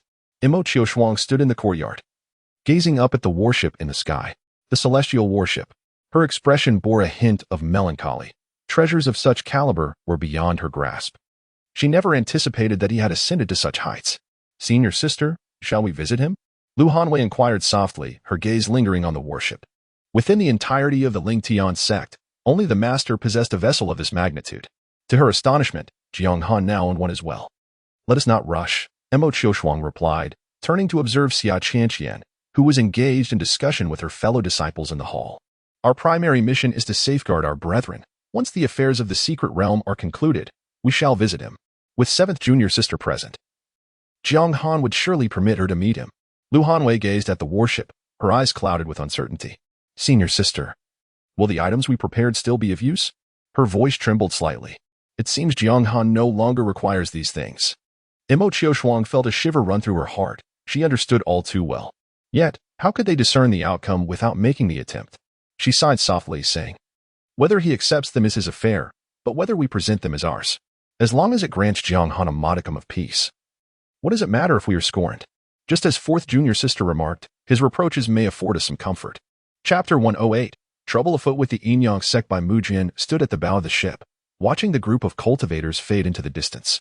Truly, They were a sect renowned for their rapid advancement, arriving with 30 disciples at the peak of the core formation stage in one fell swoop. Moreover, those who ventured here were certainly not ordinary individuals. They were likely the cream of the crop among their peers, significantly stronger than the average core formation experts. He turned to Jiang Han, advising, "Once we enter the secret realm, do not let your guard down. Prioritize your own safety above all else." "Understood," Jiang Han replied.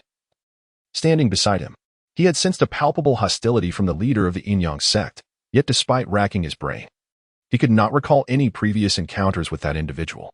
Observing Jiang Han's wary demeanor, Bai Mujian chuckled softly, "There is no need for excessive caution. Given your current strength, you can easily handle them. However, the methods of the Yin-Yang sect are rather peculiar. Not only can they comprehend profound concepts at the core formation stage, but they can also easily undermine one's foundation. So, do be careful not to fall into their traps." "Peculiar?" Jiang Han inquired, intrigued. "What do you mean by peculiar?" Bai Mujian glanced at Du Yuqing, who stood nearby, and replied somewhat evasively, "It is difficult to articulate, belonging to a category of techniques that can only be understood through experience rather than explanation. Most of it involves illusions. Just keep your distance from them." "Now I understand," Jiang Han nodded.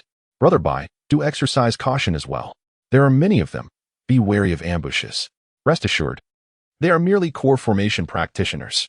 No matter how many there are, they cannot harm me," Bai Mujian reassured him. "Let us move along. We should rest now. Once we enter the secret realm, there will be ample work to attend to." With a wave of his hand, he turned and entered the cabin, leaving Jiang Han and Du Yuqing outside to enjoy the cool breeze. As night descended, the bright moon hung in the sky, prompting Jiang Han to reminisce about the sword technique Bai Mujian had demonstrated earlier in the day. Suddenly, he turned and approached the cabin door, gently knocking. "Is there something you need?" Bai Mujian asked. "Brother Bai, I have yet to inquire. What is the name of that sword technique you showcased today?" "This sword technique is called Moon Collapse," Bai Mujian replied. "Moon Collapse, what a vivid name." Jiang Han expressed his gratitude. "Thank you, Brother Bai." He returned to the bow and sat cross-legged, his mind replaying the sensations he had experienced. That feeling resembled a delicate thread swaying in the wind. It was right before him, something he had grasped once in daylight. Yet now it eluded his understanding. Could it be that his spiritual awareness had yet to fully recover? He pondered for a moment, then shook his head, choosing not to dwell on it further. The mere act of comprehension was already so challenging. He could hardly fathom how his senior brother had independently created such a technique. A sword technique capable of summoning celestial phenomena, wielding tremendous power, and yet devoid of any discernible fluctuations of spiritual energy. This was utterly unprecedented. What caliber of sword technique was this? With a single strike, Bai Mujian had obliterated 5 nascent soul cultivators. It was indeed astonishing. Moreover, Bai Mujian was still merely at the pinnacle of core formation. If he were to reach the nascent soul stage, could he possibly slay divine beings? Jiang Han felt a tinge of envy.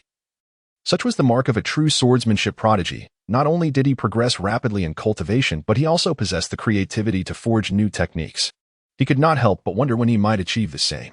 Moreover, I cannot discern whether it is mere illusion. But ever since the execution of the moon collapse today, he has been struck by the sensation that the world before him seems transformed. Yet, when pressed to articulate the specifics of this change, he finds himself at a loss, perceiving the world with remarkable clarity, only to realize upon closer examination that it retains its original semblance. Upon returning, he must seek methods to enhance his spiritual awareness. Otherwise, it would be a tremendous loss to possess such formidable swordplay without the ability to wield it. A wave of dizziness washed over him, and Jiang Han quickly closed his eyes to meditate. With the secret realm beckoning tomorrow night, he must hasten to restore his spiritual awareness. As tranquility enveloped his mind, he immediately sensed a profound shift in his surroundings. His auditory perception had remarkably intensified.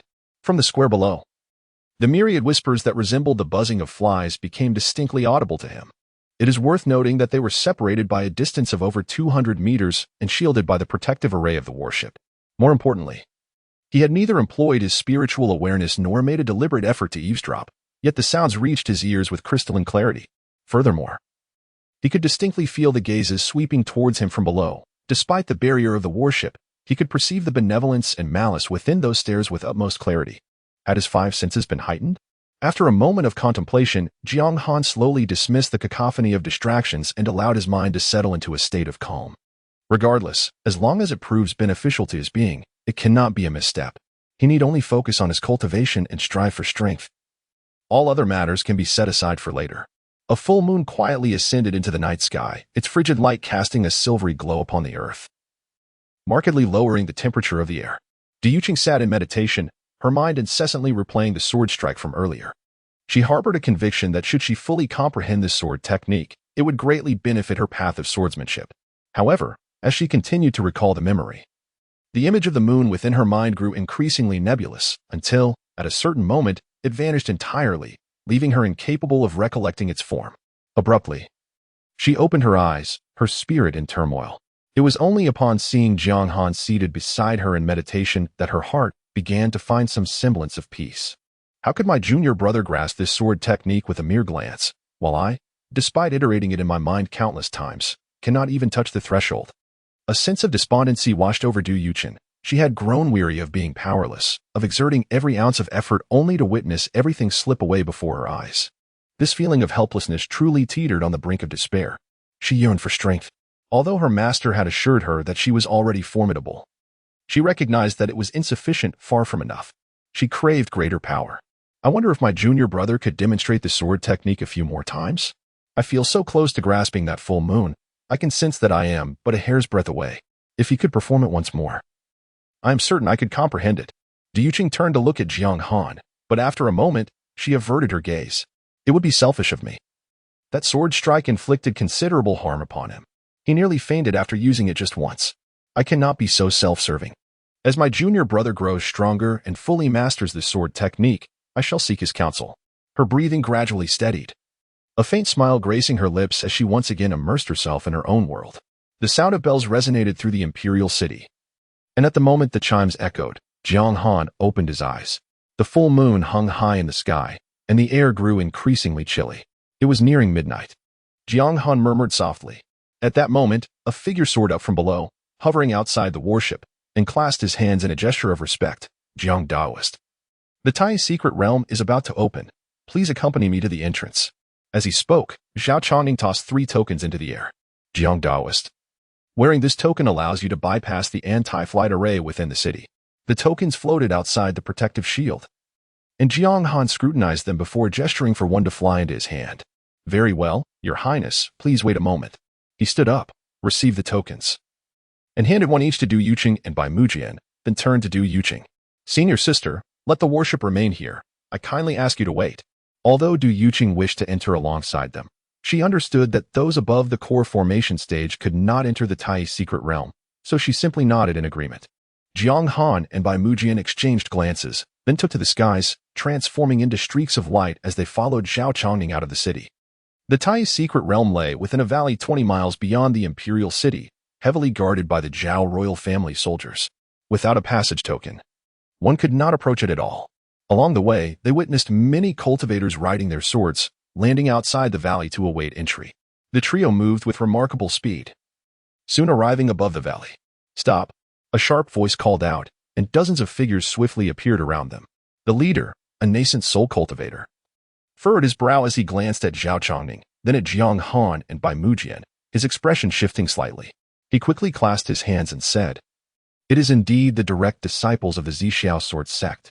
Jiang Daoist, I am Li Feng, a guest elder of the Zhao royal family.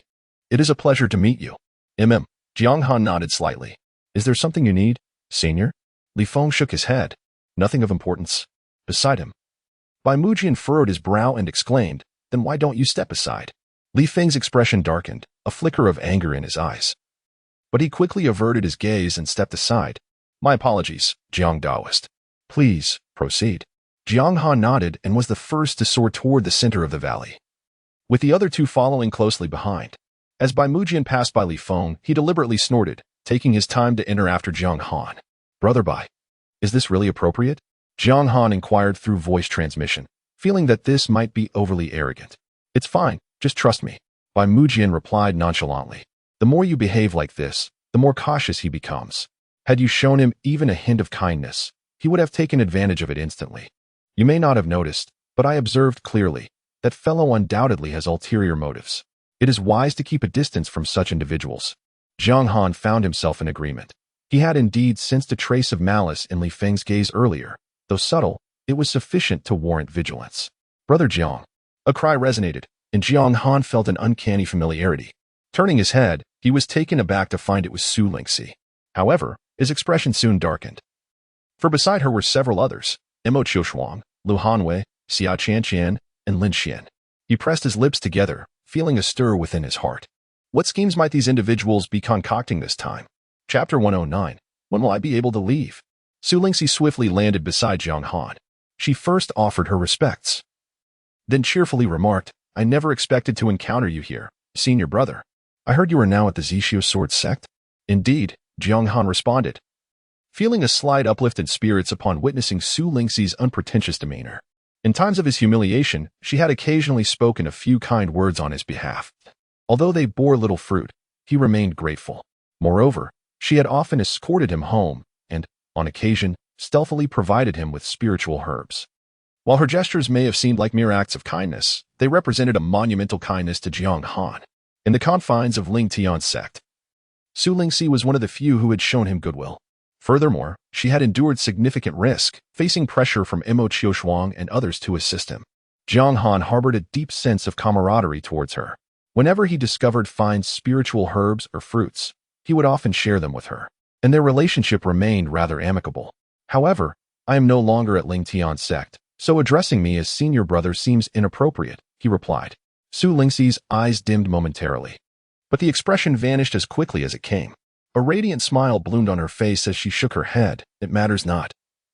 Even though senior brother is no longer at Ling Tian's sect, you shall always be my senior brother.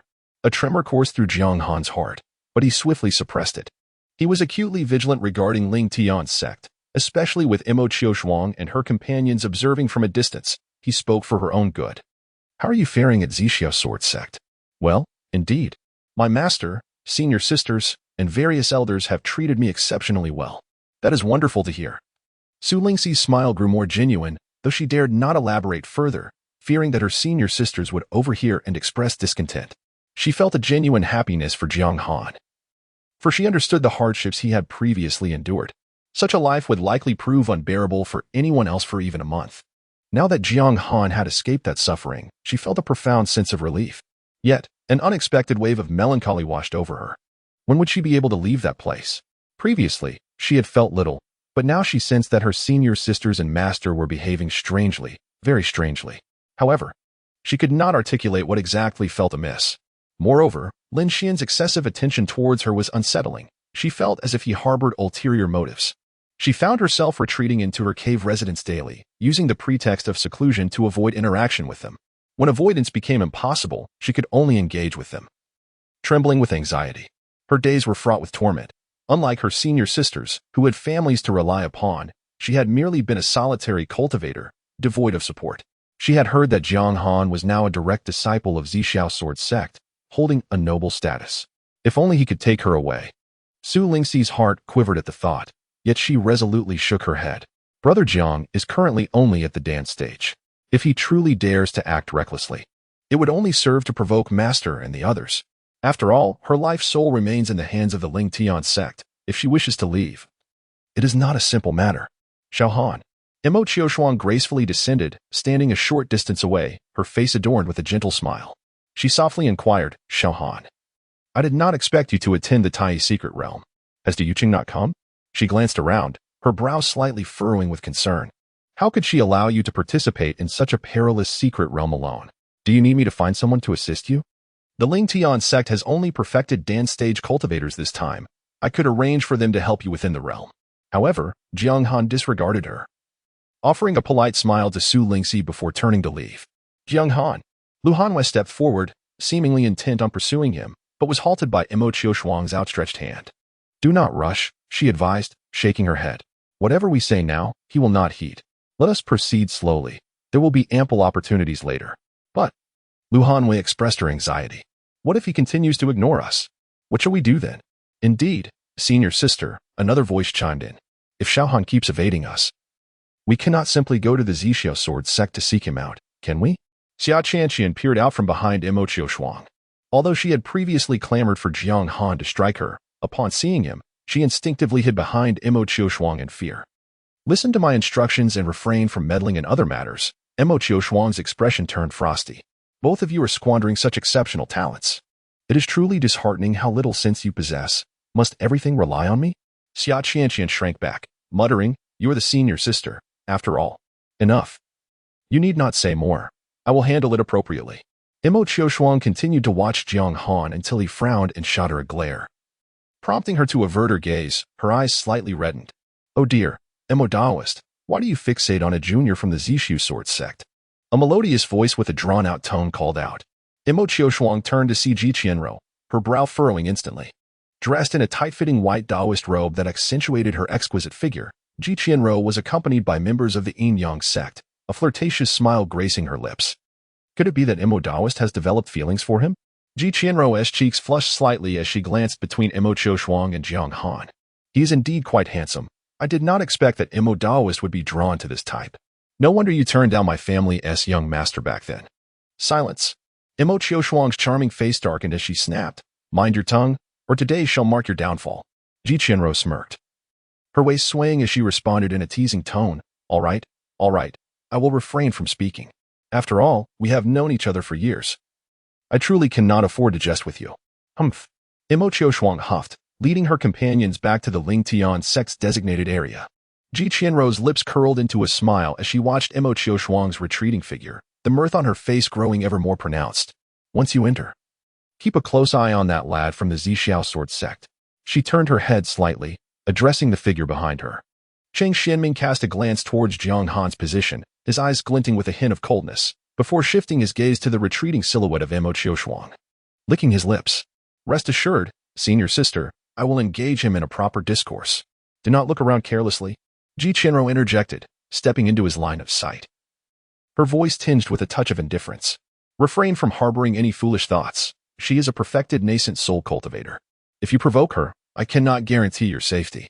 Cheng Xianming quickly averted his gaze, yet the defiance in his eyes was unmistakable. Ji Qianro let out a light scoff, dismissing him with a wave of her hand. Regarding him as nothing more than a waste, lost in the path of desire. She had fulfilled her duty to warn him. If this fool chose to remain oblivious and entertained any inappropriate thoughts, even should he meet his demise, the sect master would not hold her accountable.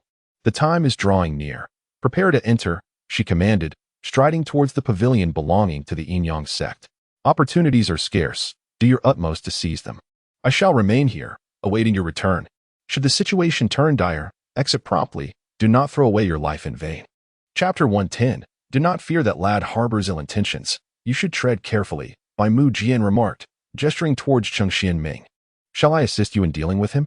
No need, Jiang Han replied, shaking his head. He had recognized the man as soon as he appeared.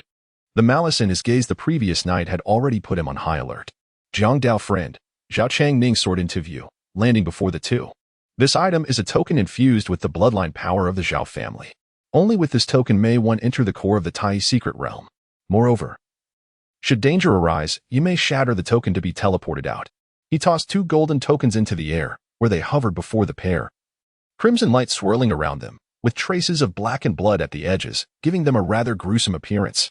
Thank you, Third Prince. Jiang Han said as he accepted the tokens. The moment they touched his hand, he sensed a peculiar wave subtly coursing through them. Had it been before? He would not have detected such a fluctuation, but since the seal before his eyes had been lifted, he was now able to perceive much more. For instance, the omnipresent waves within this valley. The rhythm of these waves matched perfectly with that of the tokens, indicating a clear connection between the two. A rumble echoed. A shadow swiftly approached from afar, halting above the valley. Jiang Han looked up to see it was the Star Destroyer. A surge of anxiety gripped him. Could something have gone awry? He hastily ascended, passing through the protective barrier and landing at the ship's bow. Senior sister, has something happened? Jiang Han asked urgently. Relieved that they had not yet entered the secret realm. If trouble had arisen, they could swiftly return. Liu Cheng stood at the ship's bow, her gaze slightly downcast. No, nothing's wrong. This place is closer, she added, and Jiang Han was momentarily taken aback. However, he quickly comprehended her implication. Being nearer to the secret realm would allow her to provide better support if needed. A warmth spread through his heart, as a hint of darkness quietly dissipated from his eyes. Senior sister need not worry. With Bai Shixiang here, there will be no trouble. I know. Liu Cheng nodded earnestly, looking at him. You must not always overthink. Her right hand, concealed within her sleeve, clenched into a fist as if she summoned great courage. She spoke rapidly. If a fight is necessary, Master will not hold it against you. If Master does blame you, I will support you. A flicker of emotion crossed Jiang Han's eyes as he smiled and nodded. Very well. This time, they were here to establish their authority. He could no longer afford to hesitate. The internal struggle within Jiang Han was violently torn asunder. Despite his instincts urging him to flee, he could no longer evade. As a direct disciple of the Purple Sword Sect's master, his departure from the sect inherently represented the sect itself. Every action he took was a reflection of Purple Sword Sect. Having received countless benefits from the sect, cultivation techniques, spiritual stones, magical artifacts, and the protection of the sect, he bore not only honor but also a newfound responsibility. He could no longer be paralyzed by fear. He must not falter as he had before, nor could he afford to remain timid any longer. Those sects, did they not repeatedly challenge the limits simply because the Purple Sword Sect had been excessively benevolent? This time, he intended to make them aware that certain actions are impermissible, and certain boundaries must remain inviolate. Especially the Ling Tian sect, a former ally, had behaved in an exceedingly outrageous manner. Jiang Han took a deep breath, repeatedly reminding himself within that he now had the support of his master and his sect, that he was strong, very strong. In truth, he harbored a profound fear of performing in front of others. Whenever he spoke before a crowd, he would uncontrollably tremble. Each time, he exerted all his strength to stabilize his voice, yet the tremors of his body remained uncontainable. But this time, he could not afford to be so. He fervently urged himself, do not be afraid, do not be afraid, do not be afraid, although a sliver of fear still lingered. Gradually, a unique aura began to silently manifest, swiftly calming his inner turmoil. Whispered echoes rippled across the lake of his heart, where the inky waters suddenly surged with waves. The ripples multiplied and intensified until, moments later, they coalesced into a dark whirlpool at the heart of the lake, finally bringing tranquility to its surface. Tendrils of black mist emerged from the whirlpool, forming a dark sphere above the lake. With the appearance of the black sphere, Jiang Han's demeanor shifted. Imbued with an inexplicable chill, his pupils deepened to an even darker hue, transparent and clear. At that moment, the Xianyun Rui, which had quietly rested within his storage ring, unexpectedly radiated a dazzling spectrum of colors. A roar reminiscent of a dragon echoed forth, thunderous and deafening, as if the very heavens were in tumult. Yet, this colossal dragon's roar elicited no response from anyone in the valley, as if only he could hear it. Jiang Han, however, was not surprised. Following the sound, he gazed up at the starry night, his expression tinged with irritation. The blackness of his eyes reflected fleeting hues of color. But soon, the brilliance dissipated, along with the dragon's roar, and the darkness in his pupils faded as well. It's all right, do not be afraid. He murmured softly, his voice barely audible, tinged with a hint of reluctance, though it was unclear to whom he spoke. As his words faded, the last remnants of blackness receded, and the dark sphere above the lake melted like water into slender strands, vanishing into the depths below. Meanwhile, at the Ling Tian sect, in the forbidden area of the back mountain, though deemed a forbidden place, in reality, it was merely an ordinary peak. At the summit stood a colossal stone tablet, shimmering with golden light, inscribed with myriad unknown golden characters that revolved slowly around it. Just as the ripples began to form in Jiang Han's heart lake, the skies above Ling Tian sect suddenly roiled with tumultuous clouds, coalescing into a vast purple-red mass in the blink of an eye. Thunderous rumbles echoed.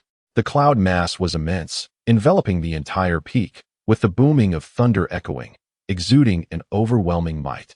A tremendous pressure instantly jolted everyone within the sect awake, as figures soared into the sky, casting their gazes toward the gathering storm clouds. From a distance, the ominous clouds appeared to be intensifying, with the purple hues gradually being overshadowed by red, transforming the tempest into a deep crimson shade, its might growing ever stronger. What could that be? One elder exclaimed. Such formidable pressure, could it be that someone is about to undergo the divine tribulation? This is not merely a tribulation of transformation. The magnitude of this power can only be likened to the Ascension Thunder Tribulation. Could it be that the sect leader can no longer contain his cultivation and is preparing for an early ascension? Jiang Han. Lin Xian stared blankly at Jiang Han, his position affording him a clear view of his face. For some inexplicable reason, he felt an odd sense of unfamiliarity with Jiang Han, yet the more he looked, the more he was enveloped in an overwhelming sense of familiarity. A feeling that was profoundly contradictory and left him feeling quite uncomfortable. Junior brother Lin, do you recognize that individual? A feminine voice resonated in his ear. Lin Xian needed no glance to discern the speaker. Senior sister Yu. He responded with a respectful bow. Oh dear, junior brother Lin, You are always so formal.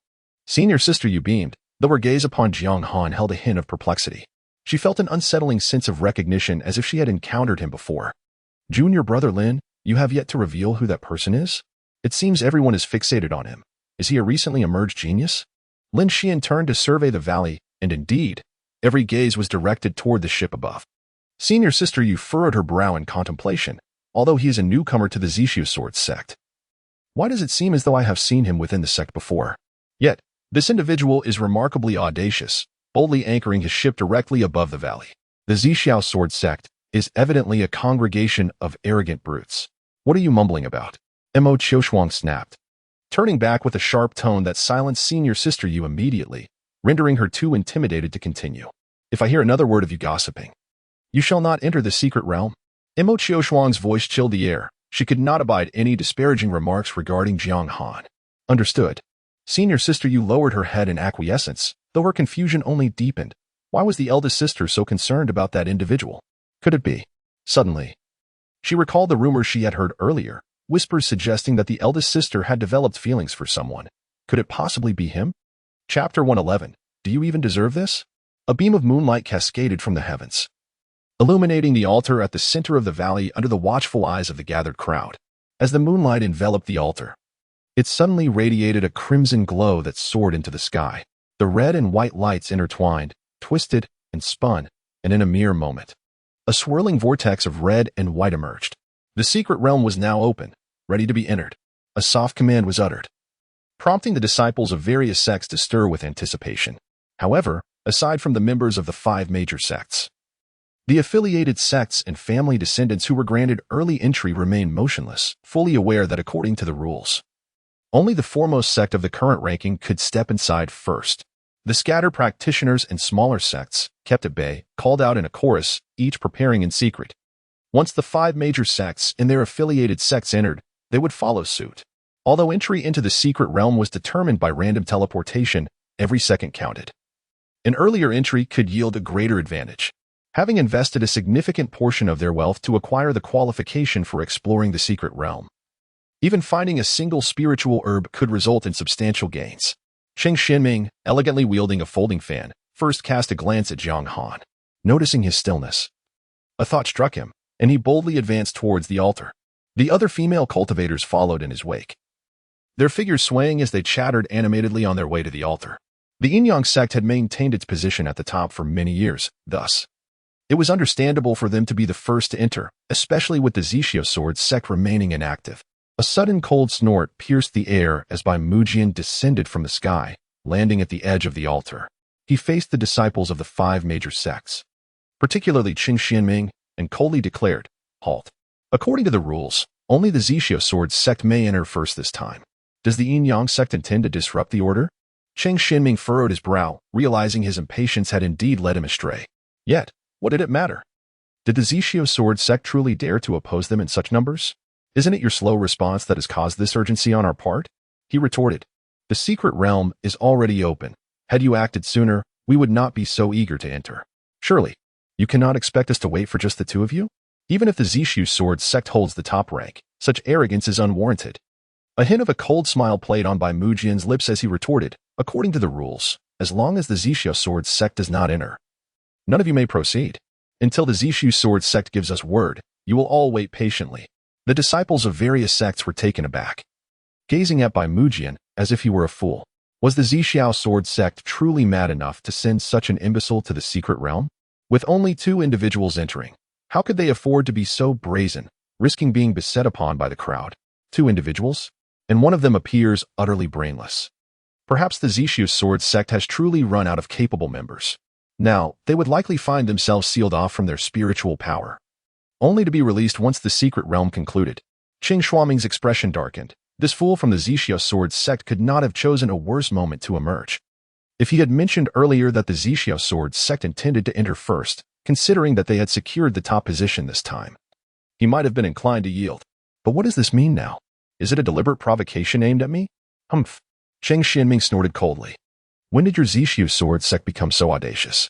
Have you really come to believe that your strength is unmatched simply because you attained the first place? Step aside quickly. In light of our shared status as one of the 5 major sects, I shall overlook this matter. He clasped his hands behind his back, puffed out his chest, and disdainfully proclaimed, "Otherwise, do not blame me for being unmerciful and teaching you a lesson or two." "Teach me a lesson?"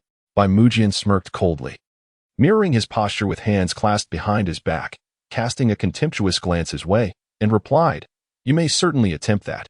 Despite adopting the same stance, Bai Mujian exuded a distinctive aura. He appeared unruly yet emanated an unmistakable chill.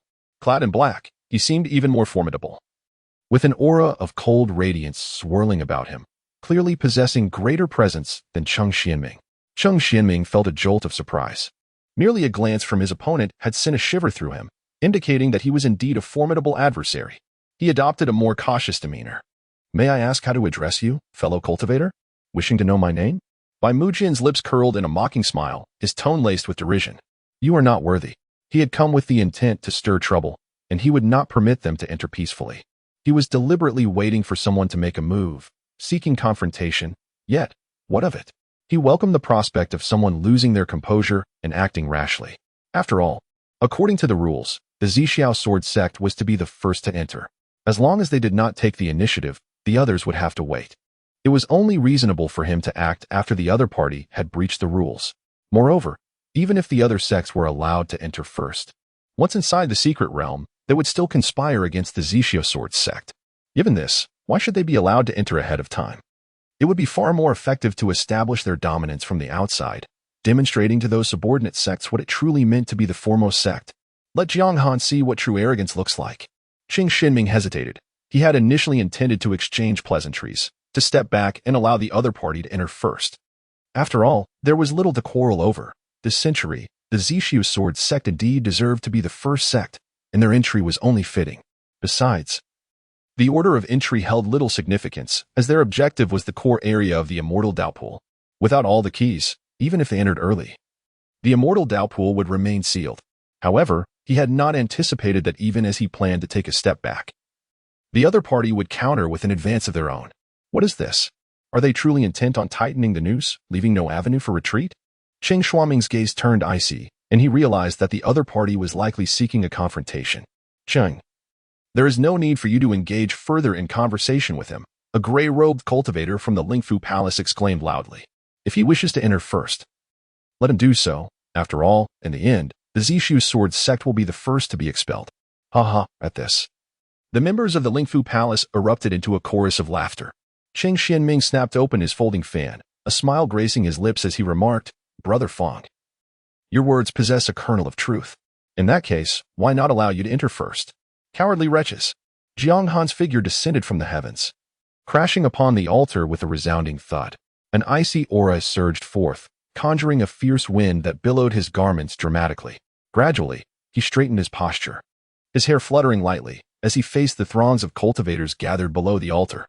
Although the darkness in his pupils had dissipated, a lingering chill enveloped him, amplified by the deliberately cultivated indifference on his countenance, sending a shiver through those who dared to meet his gaze. His eyes swept across the assembly of the four major sects, ultimately resting upon the figure clad in gray robes.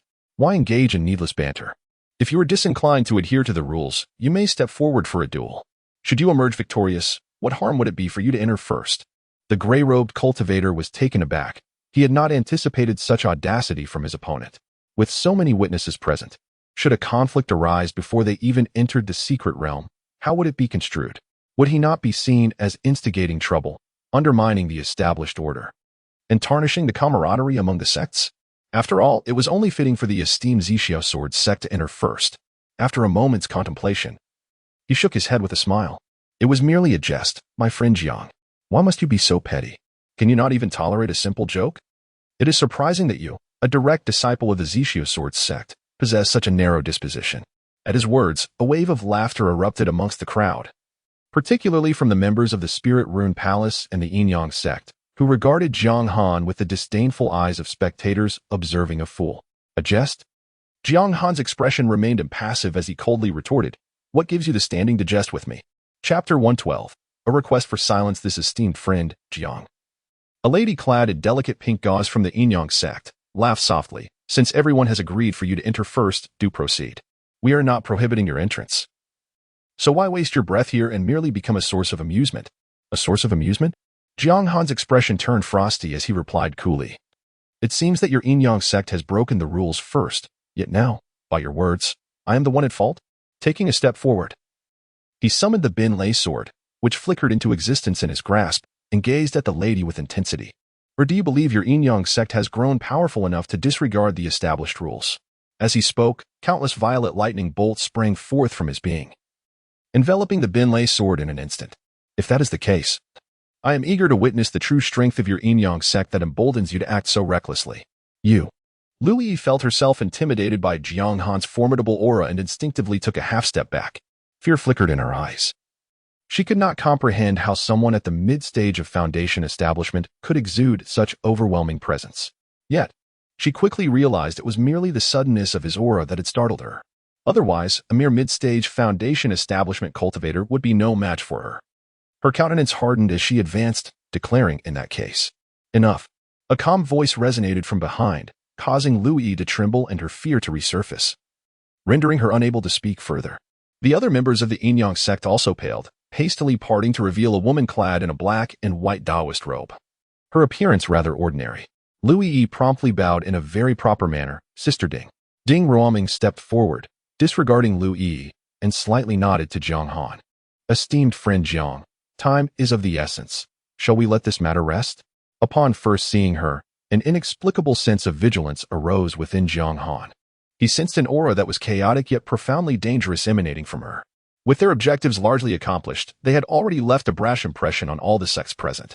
What remained was to decisively crush the other four major sects, thus fulfilling their purpose. With this in mind, he inclined his head slightly. Since you have spoken, I shall not press too hard. However, considering that you disrupted the rules first, it may be unsatisfactory to simply let it pass. Ding Ruoming's expression remained unchanged. What would you suggest, esteemed friend? Jiang Han turned his gaze toward Lu Yi. His oppressive stare rendered her countenance extremely unpleasant. Ignorant of the rules and careless with your words, Jiang Han stated calmly, as if discussing a trivial matter. I must trouble you to silence her. His voice was flat, yet it resonated in the ears of the crowd like a thunderclap. What did he mean? Silence her? Was he not striking the face of the Yin-Yang sect? A cultivator who relished the spectacle called out loudly. The atmosphere among the various sects fell into an eerie silence, as no one dared to speak, fearing that a single misstep might provoke the ire of a prominent sect. The gathered crowd, largely perceptive, recognized that this matter could escalate or diminish at will. The actions of the Zishu Sword Sect were evidently provocative, yet they were in the right, no matter how tumultuous the situation became. Others could not dare to voice their opinions. However, one audacious individual, whose shouts resonated from every corner of the assembly, rendered the location indistinct. Was it not the Yin-Yang sect that first broke the rules? Had they behaved with propriety, who would have taken it upon themselves to confront her? Indeed, the Yin-Yang sect had grown accustomed to arrogance. Now they had struck a hard surface, and one could only wonder if they would dare to continue their brazen ways.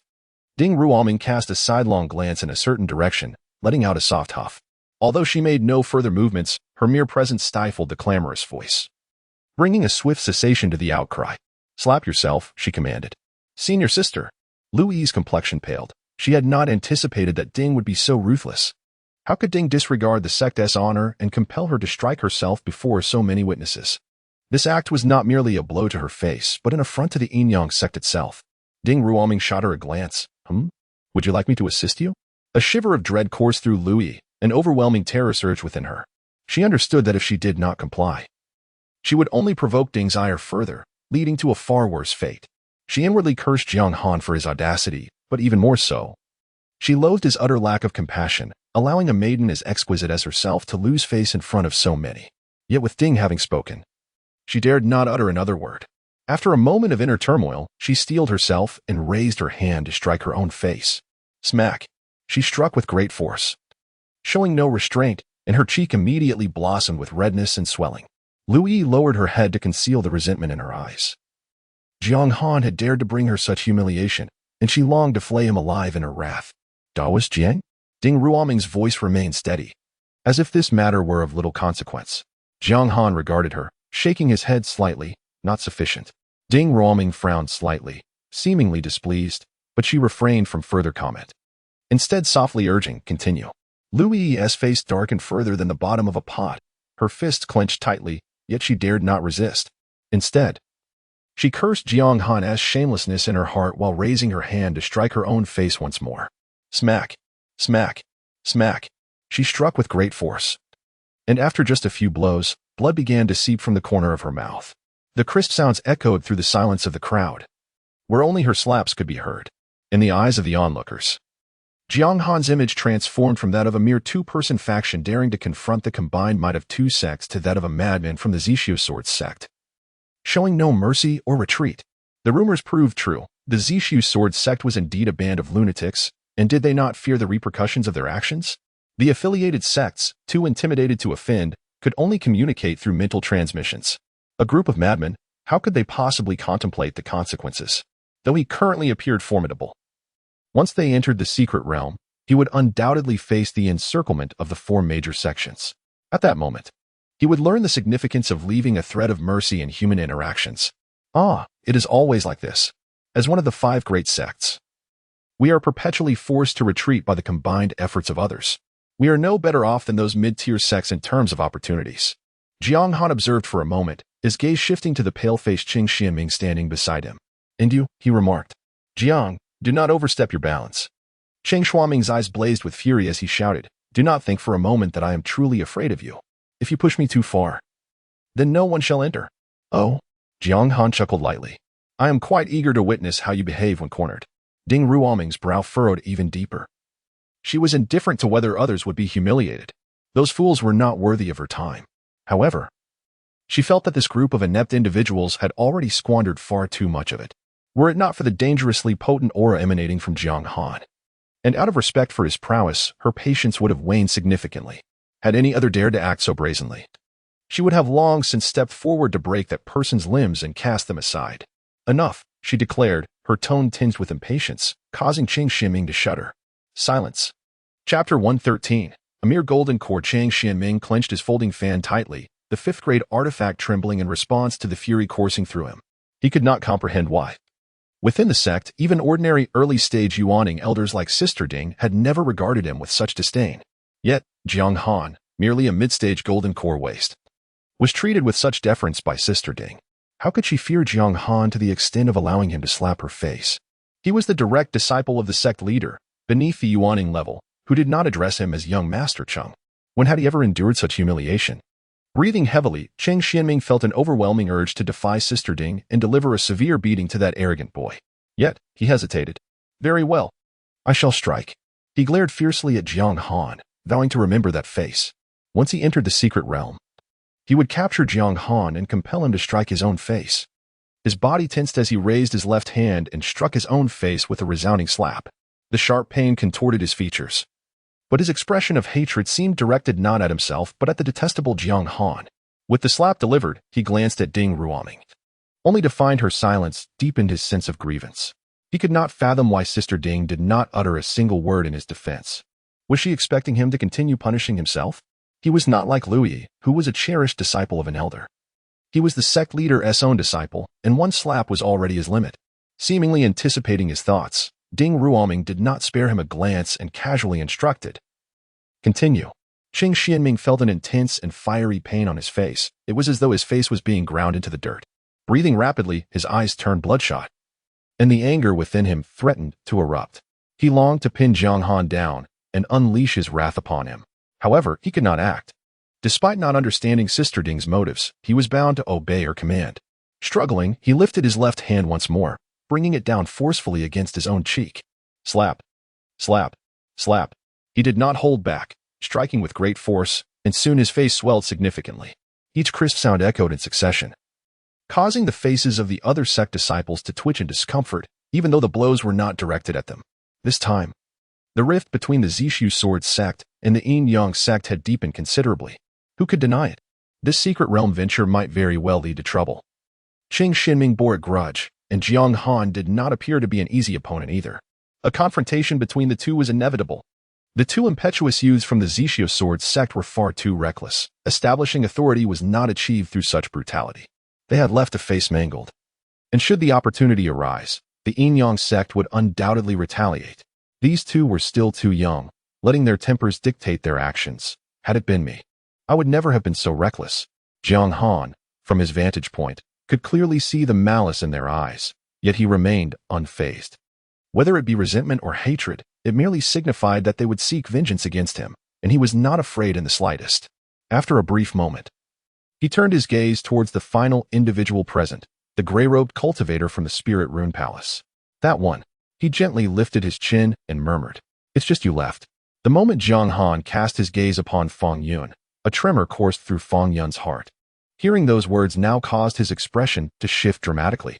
While he could not fathom why the Yin-Yang sect was so timid, he harbored no fear of Jiang Han. Merely a mid-stage core formation cultivator, he could extinguish him with a mere wave of his hand. "If you wish for me to slap my own face, you must first prove your capability," he bellowed in anger. "You want to strike? Then strike. Spare us the needless chatter." Bai Mujian moved with remarkable swiftness to the onlookers. It seemed as if a flash of white light had appeared above Feng Yun. A tremendous killing intent cascaded down, compelling the disciples of the Spirit Symbol Palace to kneel instantly upon the ground. The sound of their knees crashing against the earth was notably loud, and a cloud of dust rose as they uniformly knelt, their expressions twisted in agony, their eyes flashing with bloodlust and struggle, their garments swiftly soaked with cold sweat. Those with weaker wills, in mere moments, coughed up blood and collapsed to the ground, their bodies convulsing involuntarily. Such overwhelming killing intent. Who was this individual? When did the Zishu Sword Sect produce such a prodigy? Gasps filled the air as the gathered crowd, including several nascent soul cultivators who had come to safeguard their younger disciples, felt a surge of alarm. Previously, they had refrained from intervening in the disputes among these core formation juniors due to protocol, but now, that potent killing intent instilled a sense of dread within them. This degree of murderous aura was unprecedented, even among nascent soul cultivators. How many lives must one take to cultivate such overwhelming intent? "Cease this." A commanding voice resonated, accompanied by a powerful aura unique to the nascent soul stage that rushed toward the cultivators of the Spirit Symbol Palace. Bai Mujian furrowed his brow, directing his gaze toward the middle-aged scholar clad in robes. "Are you also intent on breaking the rules?" He spoke with a hint of chill in his tone. Sun Yiwen's expression shifted slightly. He had initially assumed that this was merely a core formation junior, and, regardless of the strength of their killing intent, how formidable could it truly be? Yet, when faced with the reality, he felt a profound sense of trepidation. A green light pulsed around him as he struggled to withstand the overwhelming killing intent, but just as he began to speak, an icy murderous aura pierced toward his brow. A sharp pain shot through his forehead, and in shock, he quickly glanced upward. At that moment, Sun Yiwen's pupils constricted violently, and his complexion changed dramatically. As if he had encountered an arch-nemesis, engulfed in sheer terror. There, in mid-air, stood a figure cloaked in black. Her garments flowed elegantly in the wind. Her long hair danced lightly, and she regarded him with a calm demeanor, her gaze akin to that of a spectator observing a lifeless entity. Gulp. Sun Yiwen struggled to swallow, beads of cold sweat trickling down his forehead. He could not comprehend why the Zishu Sword Sect would unleash this madwoman. Surely, it would be better for her to remain within the sect? Why was she always emerging to instill fear? A hint of cold sweat emerged from his brow, and a forced smile quickly adorned his face as he began to retreat slowly. A misunderstanding. Fellow Daoistu, please do not misconstrue my intentions. I have done nothing. Though he yearned to rescue the many disciples, his own life took precedence. Although Du Yuqing is exceedingly low profile and seldom appears in public, everyone among the 5 major sects is well aware that she is, in fact, quite mad. A mere disagreement could lead her to engage in lethal combat. She is not merely a sword cultivator. Rather, she embodies the essence of life itself. Who would dare confront her? Losing would mean death, and winning would entail significant losses. Moreover, those crazed members of the Zishu Sword Sect would undoubtedly seek vengeance until the end. Most importantly, to date, Du Yuqing has never tasted defeat. Sun Yiwen retreated to a considerable distance, only daring to call out to Bai Mujian once the pain in his brow began to subside. "Esteemed friend, might you spare them this time?" Bai Mujian glanced at him but remained silent. Fortunately, Sun Yiwen was quite astute, perceiving the situation. He quickly turned and called out to Jiang Han. "Friend Jiang, it is worth mentioning that I share some rapport with Elder Lin of your esteemed sect. This incident stems from the indiscreet remarks of that brash lad Feng Yun, but his transgressions do not warrant a death sentence. I wonder, in light of our sect's long-standing relations, could you consider granting them clemency?" Chapter 114. Modest skills, yet sharp-tongued Jiang Han understood that Bai Mujian's silence was a deliberate attempt to bolster his own authority, and he certainly could not disregard such goodwill. Thus, he nodded in agreement. "Very well. a slap will suffice. Sun Yiwen's expression relaxed. After all, a mere slap was trivial, especially considering that the disciples of the Yin sect had already faced their share of humiliation. Losing face was a small price to pay after all. That foolish boy had brought it upon himself. The Yin sect was already disgruntled after losing their position. Their unrest was, in a sense, justified. However, what business did Fang Yun have in stirring up trouble? Last time, the Spirit Rune Palace had greatly benefited from Jiang Han's resources. They should not have provoked the Zishu Sword Sect at all. Fang Yun's meddling was indeed deserving of reprimand. Thank you, fellow Taoist Jiang, for your magnanimity. Sun Yiwen performed a slight bow, entirely unbothered by the fact that he, a nascent soul cultivator, was bowing to someone at the core formation stage. The man beside him exuded an aura of lethal intent so potent that he could undoubtedly rival a nascent soul's strength. Yet, even he was not in command and had to heed Jiang Han's words. This only served to underline the extraordinary strength Jiang Han possessed, remarkably formidable for someone merely in the mid-core formation stage. It would not be long before he caught up to them. Thus, establishing a friendly rapport now seemed prudent. As for the prospect of humiliation, that madwoman, Du Yuqing, was present. He was all alone. What could he possibly do? Surely, he could not court death. Moreover, should he perish, it would be in vain. It might even incite those lunatics to act irrationally. Surely, the sect leader would understand his predicament. Bai Mujian retracted his killing intent and replied affirmatively. He then raised his hand and seized the terrified Fang Yun. Senior brother son, save me. Fang Yun's face turned ashen. He could hardly believe Jiang Han's audacity. He had merely uttered an unflattering remark, and yet, Jiang Han was prepared to humiliate him publicly. To his astonishment, he found that senior brother son was so easily swayed. Was he not supposed to protect them? How could he be so cowardly? Humph. When you err, you must face the consequences. Sun Yiwen's expression darkened. He had not anticipated Fang Yun's utter lack of gratitude at such a crucial moment, still attempting to drag him down with him. If not for your foolish words, Jiang Daoist would not have been so incensed. It is merely a slap, not a death sentence. Jiang Daoist has shown remarkable forbearance. And yet you still whine like a child. Fang Yun's body stiffened. He could hardly fathom that senior brother's son would utter such words. Were they not of the same sect? Were they not meant to uphold their sect's honor? How could he act in such a manner? It dawned on him that senior brother's son had genuinely decided to abandon him. He was likely to be slapped without mercy.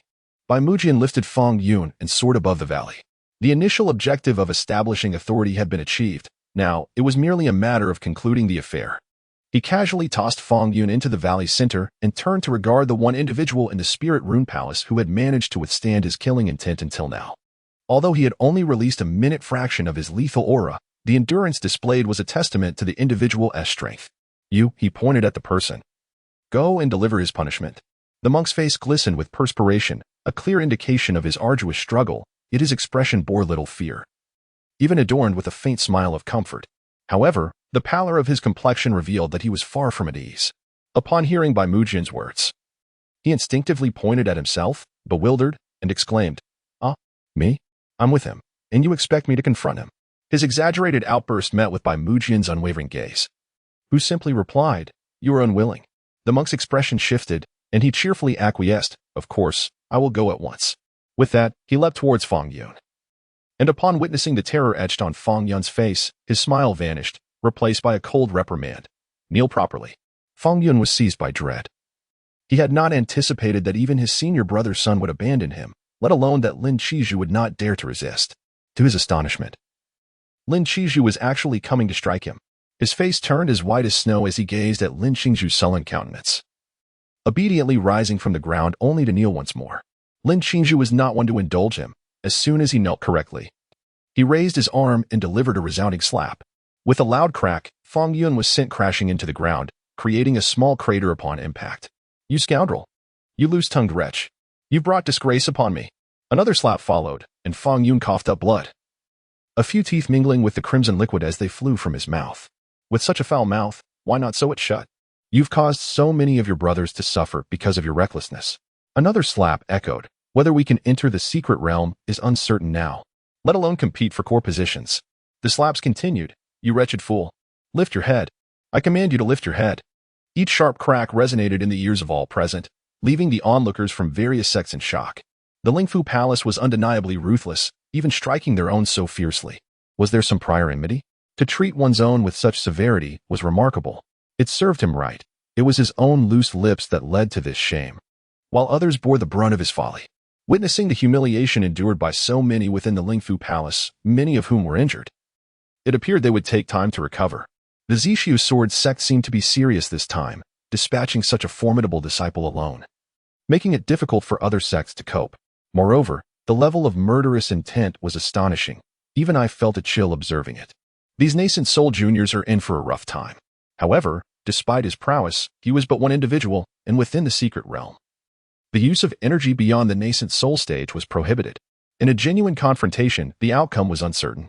Let us not forget, the Zishu Sword Sect has another member. Jiang Han's emergence suggests he is no ordinary talent. Do not be foolish. He is merely at the mid-nascent soul stage. How strong can he truly be? There exists a two-tier difference in cultivation levels. Even if he is formidable, can he truly overpower someone at the peak of the nascent soul? You are correct. However, let us observe further before making any assertions. These individuals are exceptionally peculiar, each more eccentric than the last. Regardless, we shall refrain from provoking them and allow the 5 great sects to contend amongst themselves. Make sure to clarify matters with our disciples later, and exercise caution to avoid unnecessary trouble. In the direction of Lingyun Mountain, a stunning young woman clad in red lounges nonchalantly on a grand armchair, her legs crossed and resting on the armrest. While casually cracking sunflower seeds, she calls out loudly to the arena. Lin Qizhu, are you flirting with him? Striking so lightly. Do you think we are blind? Lin Qingzhu's expression darkens. Hearing that voice always irks him, causing him to instinctively increase his strength. What time is it? Are you still hesitant to strike? She continues, look at those two. They're nearly beaten to a pulp, and you're prancing around with your pretentious demeanor, refusing to exert yourself. Even the elderly women in the village possess greater strength than you. Are you capable or not? If not, let me take over. Silence. Lin Qizhu barks in anger, intensifying his grip, delivering a resounding blow that sends Fang Yun sprawling to the ground. Bai Muzhen leaps back onto the altar, landing beside Jiang Han, and inquires, is this display of authority satisfactory? Chapter 115.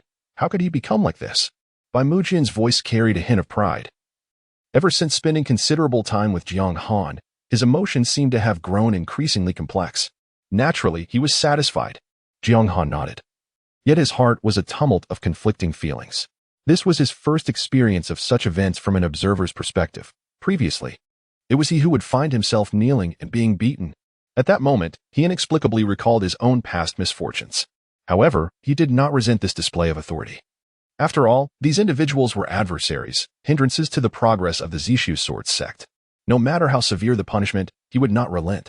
He understood some fundamental truths. If he dared to show mercy, the one collapsing to the ground would be himself.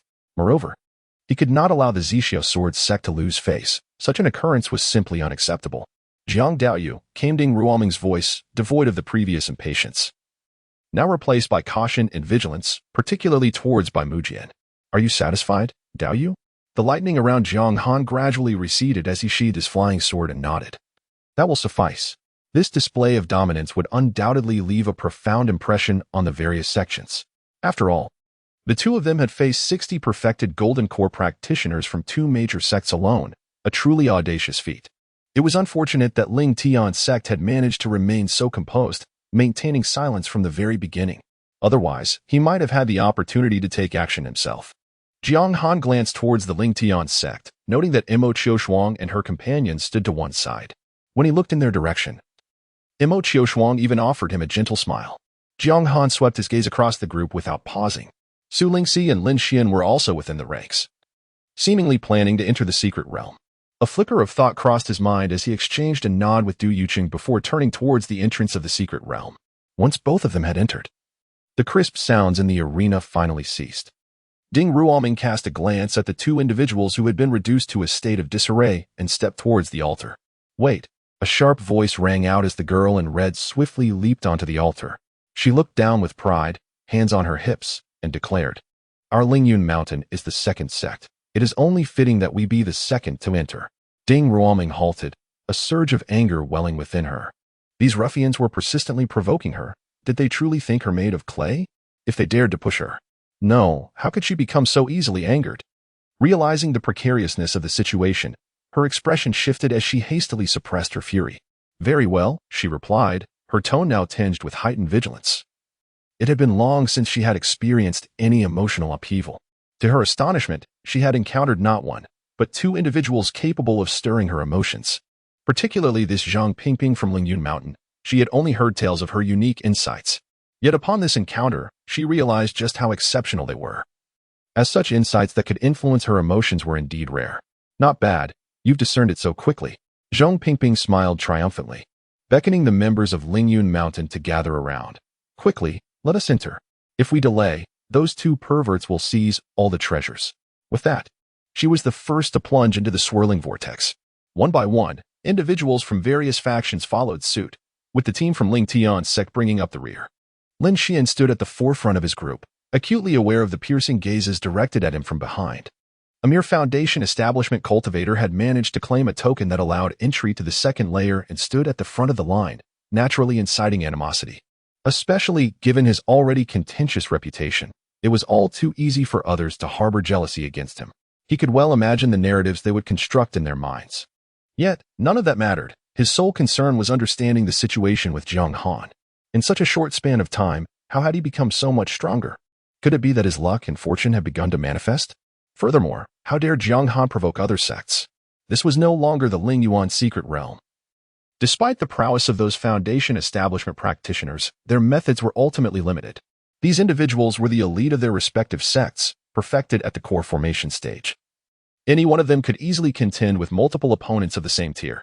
The leaders among them had even comprehended the essence of their realms during the core formation phase, capable of triumphing over ordinary nascent soul practitioners lacking such insights. Jiang Han had truly lost his mind. Lin Xian felt increasingly perplexed by Jiang Han's motives. If he had no further opportunities, he would need to devise alternate strategies. He could not afford to fixate solely on Jiang Han. Should he provoke him, there was a genuine risk that Jiang Han might attempt to kill him. Lin Xian recalled the last time they were abroad. The murderous intent that had glinted in Jiang Han's eyes directed at him, a feeling that sent chills down his spine every time he remembered it. Moreover, just before Jiang Han entered, Lin Xian had perceived a deeply concealed malice within his gaze. Noticing the avarice in that look had diminished somewhat, Lin Xian felt a surge of caution. I must simply avoid him. With the magical artifact gifted by my senior sister, Jiang Han could do me no harm. As long as I can endure for a moment, I can always shatter the token to teleport away. With so many talented individuals from various sects present, they must possess sufficient fortune for me to absorb some. With this thought, he lowered his head and quietly moved forward within the ranks. Sister Su, even though you are only on the periphery, be cautious. If you encounter danger, promptly shatter your token to escape. Understood, Su Lingxi replied obediently. Though she had initially been reluctant to attend, she had ultimately succumbed to the persistent urging of her senior sisters, fearing their displeasure. Thus, she had come merely to join the excitement, planning to wander around the outskirts. Yet, it was precisely because of this that she could witness Jiang Shixiang's astonishing display of power. Jiang Shixiang was indeed formidable now. Managing to overshadow so many elite cultivators at the peak of core formation, truly incredible. Su Lingxi mused to herself. Indeed, Brother S's decision to leave was the most astute choice. For him, Ling Tian's sect was merely a cage, trapping him in an abyss. Otherwise, how could he have soared to such heights the moment he departed from Ling Tian's sect? It is utterly absurd that the senior sisters still wish for the senior brother to return. On the other hand, the atmosphere among the three was far from pleasant. The eldest sister, Xia Qianqian, spoke with disbelief. How could Jiang Han have transformed in such a manner? He was never like this before. Xia Qianqian exclaimed anxiously. And that person beside him, he is undoubtedly causing him harm. How could that scoundrel deliberately provoke Jiang Han into uttering words of punishment? Is he not intentionally leading Jiang Han to offend others? This predicament was originally instigated by him, yet in the end, he shifts the blame onto Jiang Han. This clearly demonstrates that the Zishu Sword Sect harbors no virtuous individuals. Once Jiang Han emerges, I must clarify things with him and advise him to keep his distance from that person. Such a petty individual is not worthy of close association. Chapter 116. Perhaps it was meant to be this way enough. Imo Qiuxuan exclaimed, her brow furrowing. If you lack intelligence, it would be prudent to speak less. He is clearly asserting his dominance over Jiang Han. How can you fail to perceive this? Xia Qianqian recoiled slightly, her concern for Jiang Han clouding her judgment. Failing to delve deeper into the matter, why did her senior sister always become irate over trivial issues? Sister, Jiang Han is remarkably impressive now, even amidst such a multitude. He maintains his composure. Lu Hanwei reflected on Jiang Han's earlier display of strength, her expression a mixture of complexity. In the past, he wouldn't even dare to meet our gaze while conversing, often stuttering. The contrast to his present self is nothing short of astonishing. Mo Qiushuang's gaze dimmed. Indeed, Jiang Han exudes an air of confidence now, speaking without trepidation. Moreover, he has donned a set of remarkably elegant magical garments. From my discerning eye, it is evident that this is a set of heavenly-grade treasures. Such garments not only possess formidable defensive capabilities, but also boast a plethora of wondrous functions. However, they are exorbitantly priced and scarce in the market. Within the entire Ling Tian sect, only a select few of high standing possess them, adheres Jiang Han, now adorned in such finery. In days gone by, Jiang Han was often seen in tattered, shabby attire, appearing exceedingly disheveled.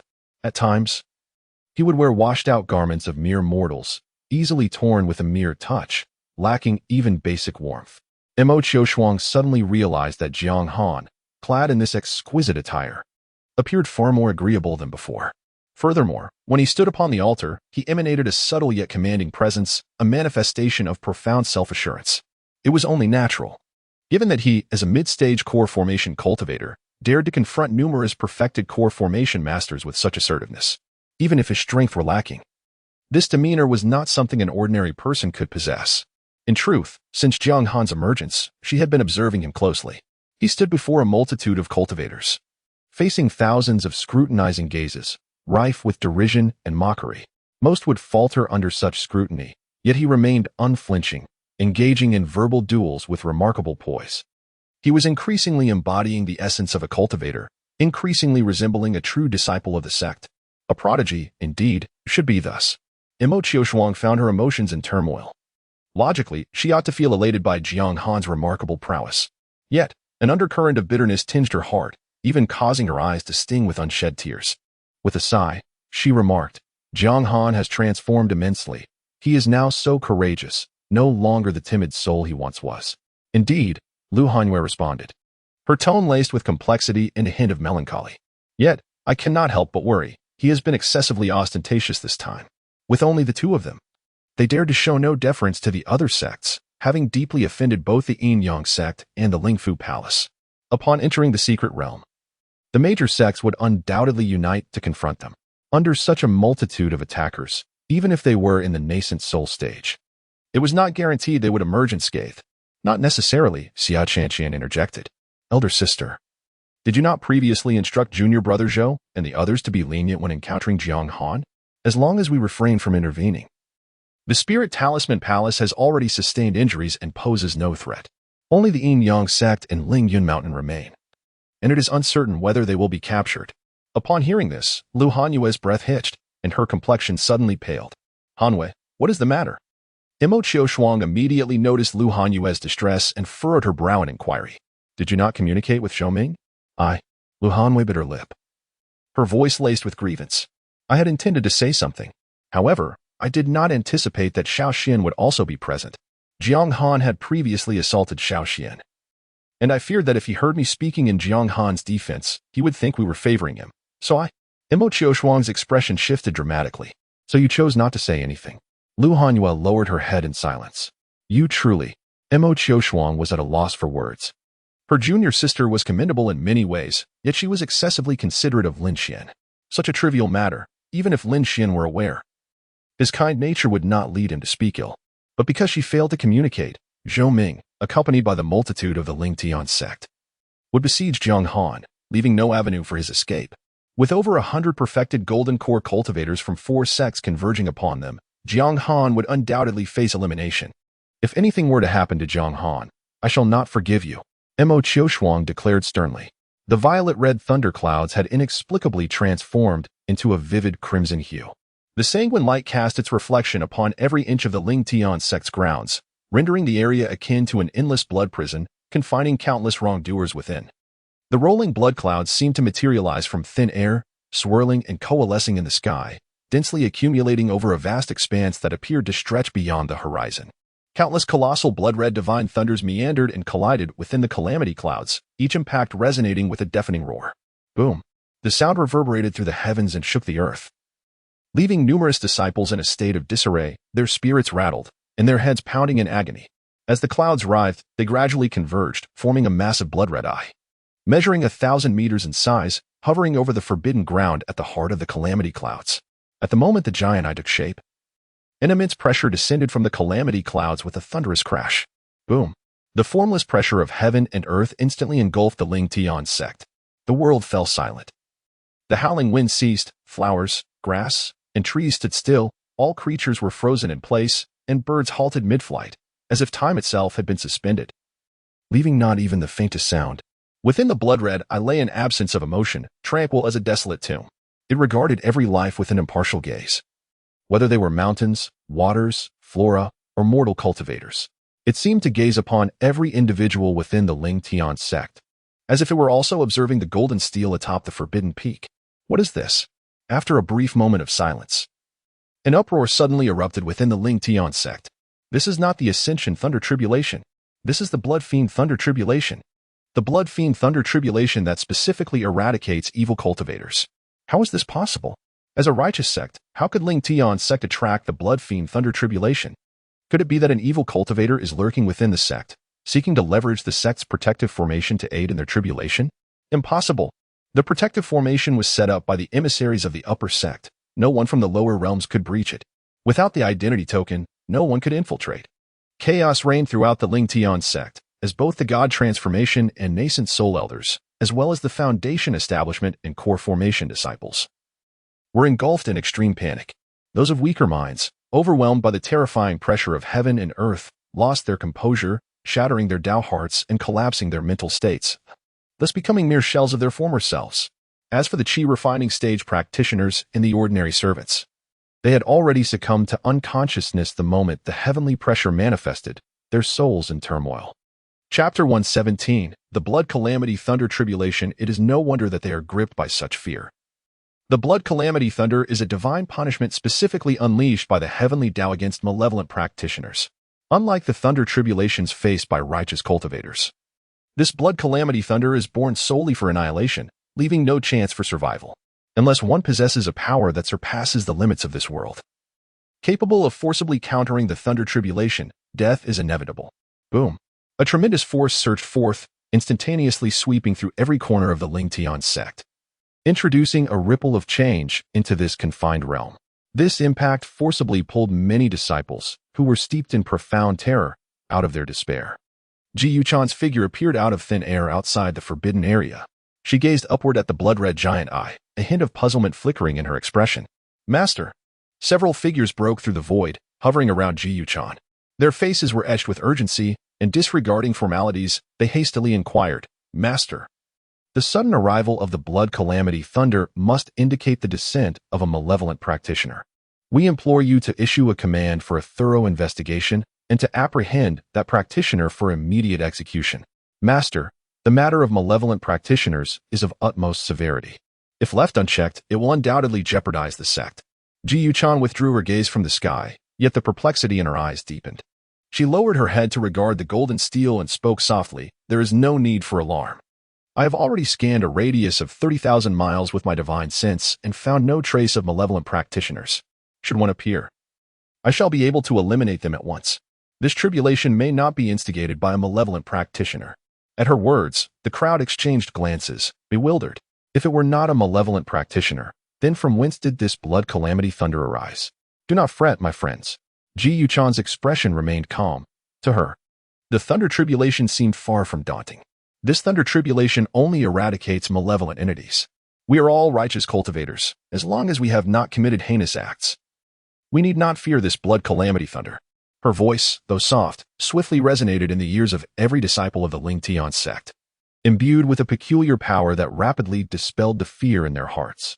If indeed there exists a malevolent practitioner capable of evading my scrutiny, then this Thunder Tribulation will surely seek them out. Just watch where this tribulation strikes, and together we shall eradicate any malevolent being that dares to harm the heavens.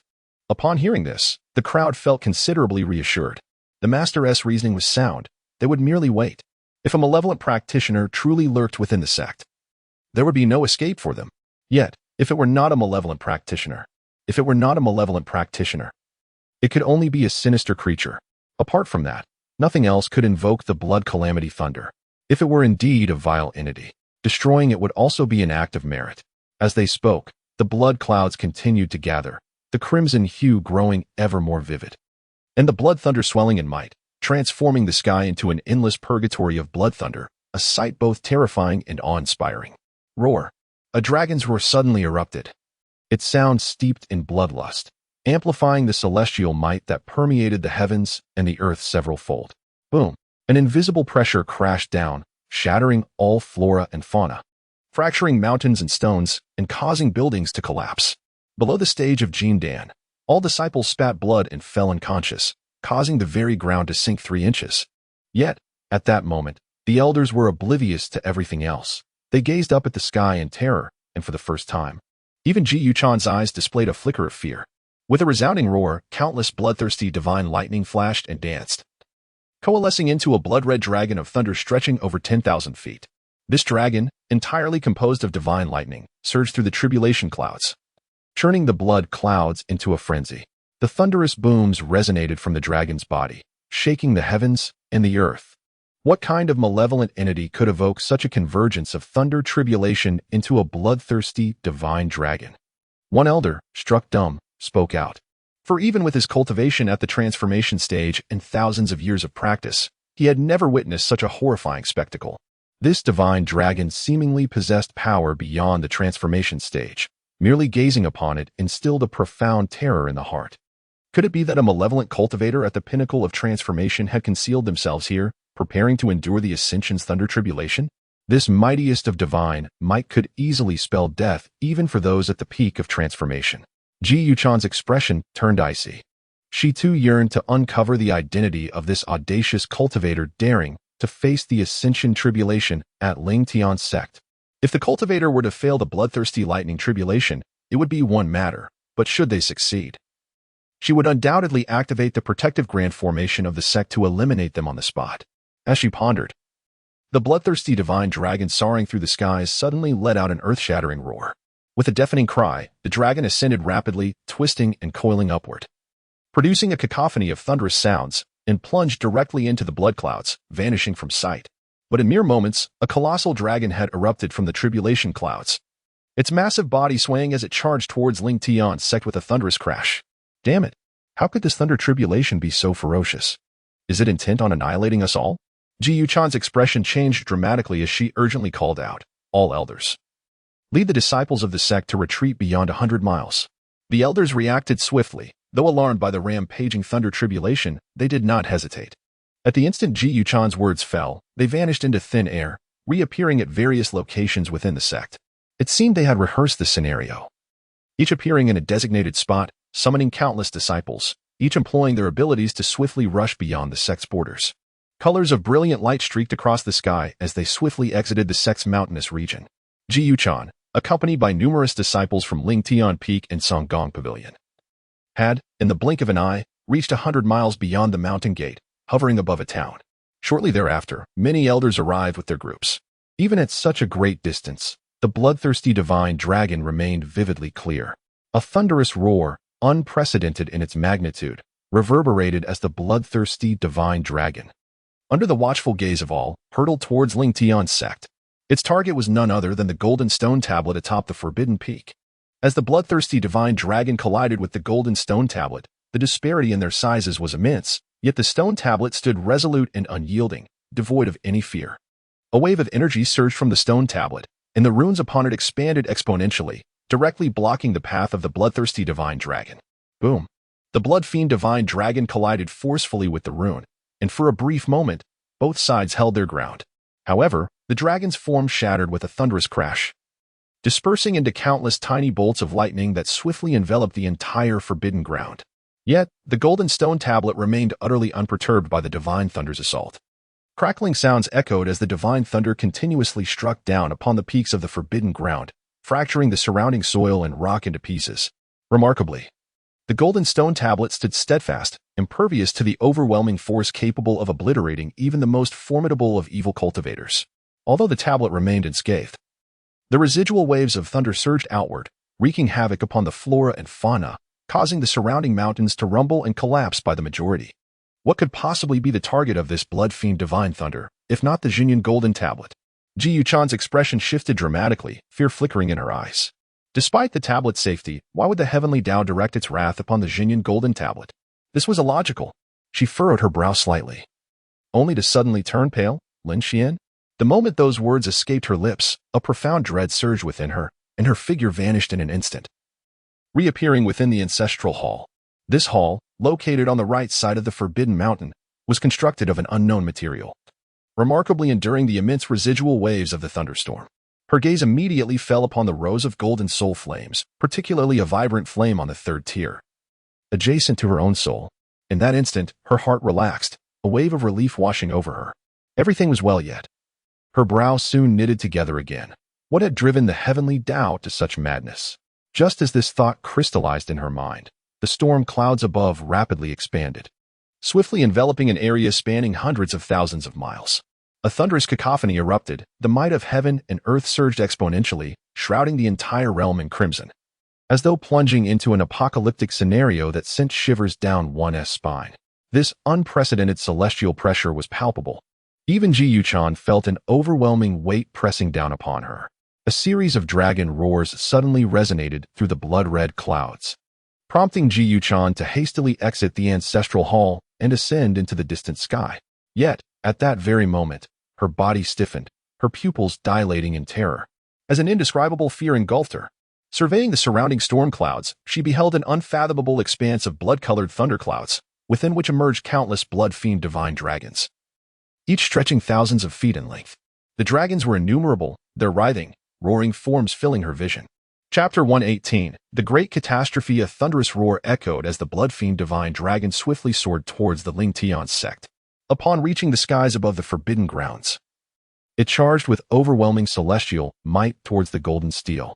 In an instant, the two collided, and the dragon erupted into a cascade of crimson lightning. The fine shards of lightning scattered across the surrounding peaks, producing crackling explosions, which instantly marred the mountains with gaping, bloodlit craters.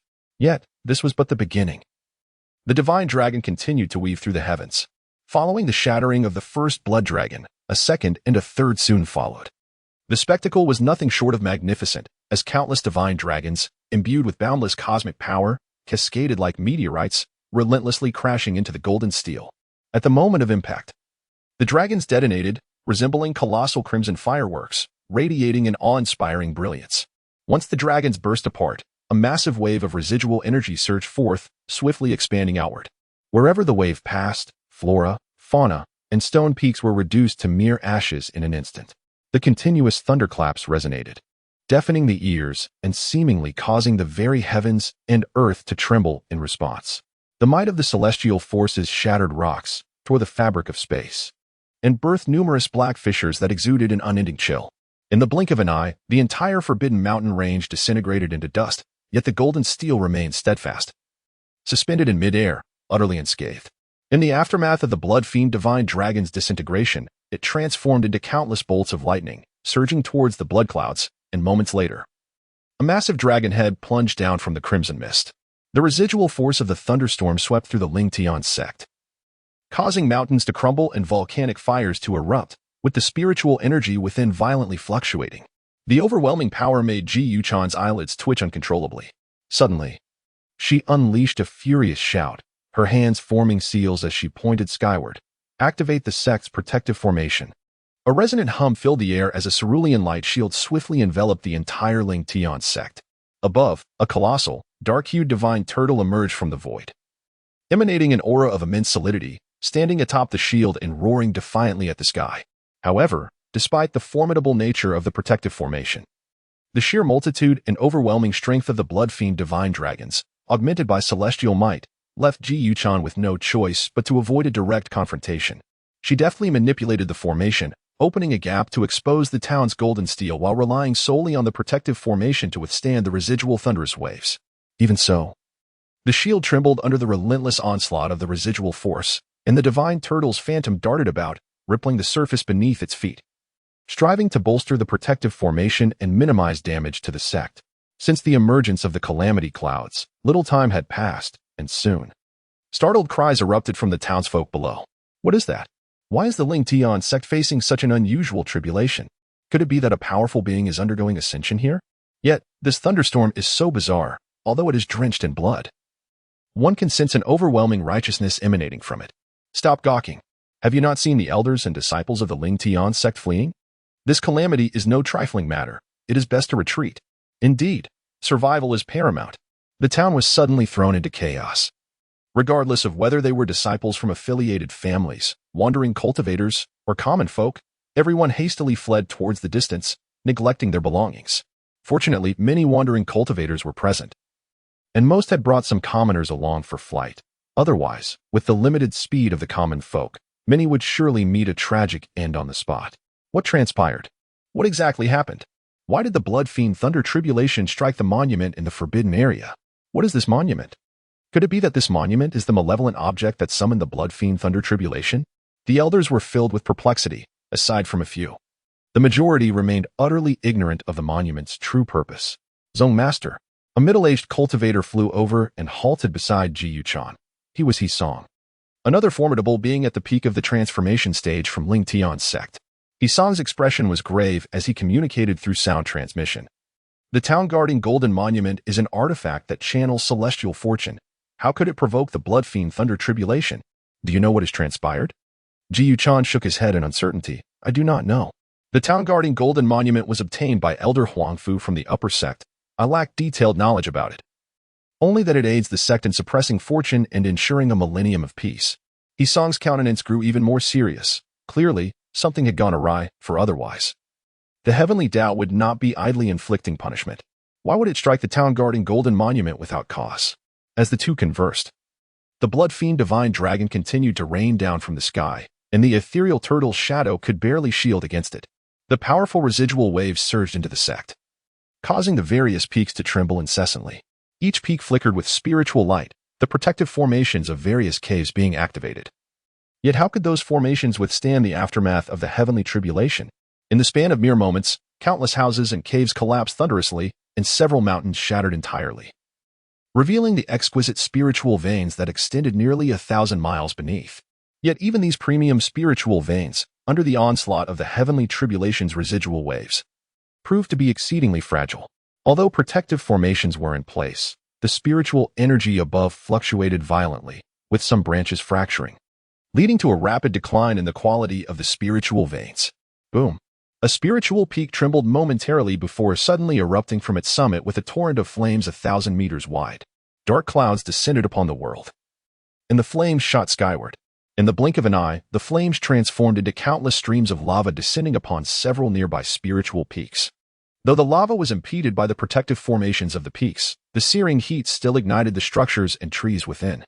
Multiple peaks ignited simultaneously in towering flames, black smoke billowing into the heavens, while the spiritual birds and beasts that could not escape in time shrieked in agony.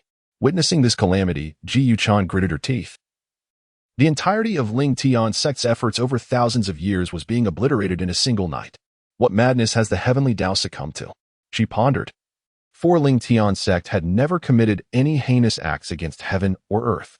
Why, then, was the heavenly Tao so relentlessly targeting them? Even if some disciples may have harbored impure intentions, it should not implicate the entire sect. Why not seek out those who have erred instead of destroying my sect? The inexplicable onset of the blood calamity has wrought such immense devastation that, in the foreseeable future, the number of disciples joining the Ling Tian sect is bound to significantly dwindle. With the decline of talented disciples and the resources pilfered by the Zishao Sword Sect, the development over the coming decades is certain to be adversely affected. Ji Yuchan's heart ached to the point of nearly bleeding. In just a few hundred years, her term would conclude. How would she explain this to the upper sect upon her ascension to the higher realms? How would she justify it to her revered master? Contemplating this, her resentment deepened. Had her strength not been inadequate, she would have fervently wished to disperse that ominous thundercloud. The blood-red clouds loomed above, staining the heavens, as countless divine thunders rained down, turning the surrounding 10,000 miles into a desolate wasteland, the sect utterly obliterated. Song's voice wavered with uncertainty. Could it be that this is what Elder Huangfu spoke of, the calamity concerning the very survival of our Ling Tian sect? Chapter 119. The fortune of meritorious deeds. Upon hearing these words, Ji Yuchan's breath quickened. and her eyes sparkled with fervor. It is highly probable. She gazed at the divine dragon descending from the heavens, her excitement mounting as she exclaimed, Elder Huangfu once stated that although this calamity is a deathly trial, it also presents an immense opportunity. If we can navigate through it unscathed, our sect's fortune could multiply by dozens. There exists a strong possibility that a peerless prodigy, capable of advancing the heavenly path of this realm, may emerge. At that juncture, we would become the benefactors of this world, and the Ling Tian sect would receive the eternal protection of the heavenly way. There is even a hopeful prospect of absorbing the other four major sects, forging a protective covenant with the heavenly path, and becoming the sole sacred ground of this realm. As Ji Yuzhan spoke, her conviction grew stronger. Everything before her closely resembled the great calamity mentioned in Elder Huangfu's divination. However, Hisong appeared somewhat perplexed. Elder Huangfu had warned that this deathly trial would be marked by the arrival of endless annihilating divine thunder, causing untold suffering and leaving corpses scattered across 100 miles, complemented by the descent of an infinite abyss of demons, leading to the collapse of the realm and the severance of its lineage. The potency of this blood-colored divine thunder likely pales in comparison to that of the annihilating divine thunder. Could such a magnitude truly be classified as a deathly trial? In response, Ji Yuzhan smiled proudly. Has Elder He forgotten that the Towning Gold Tablet is a variable for which Elder Huangfu expended great effort to procure from the upper sect? It is this golden tablet that has shielded us from this calamity, transforming the deathly trial into a life-giving one. Thus, we have indeed traversed this tribulation. Her gaze flickered as she observed the bloodthirsty divine dragon crashing down relentlessly. Her heart was devoid of fear. In retrospect, this trial seemed rather trivial. It could not even breach the defenses of the Towning Gold Tablet, and its residual force merely stirred the protective formation of the sect. At most, it would destroy some dwelling places and deplete resources such as the spiritual energy of the mountains, but all these resources could be replenished. With this thought, Ji Yuzhan suddenly felt a pang of anguish over the loss of so many resources. Even though Ling Tian's sect is one of the 5 major sects, it would still suffer a significant blow to its vitality. Yet this heartache lasted only a fleeting moment, as she soon relaxed. Nevertheless, all of this is worthwhile. As long as we can weather this calamity, the sect's fortune will be enhanced manifold, and these resources will inevitably be replenished, perhaps even yielding more. Just then, the Towning Gold Tablet erupted with a brilliant golden light that shot towards the heavens. Boom! As yet another bloodthirsty divine dragon collided with it. Countless golden runes were finally torn apart. Bang! A resounding echo seemed to resonate within the hearts of every individual in Ling Tian's sect. Puff!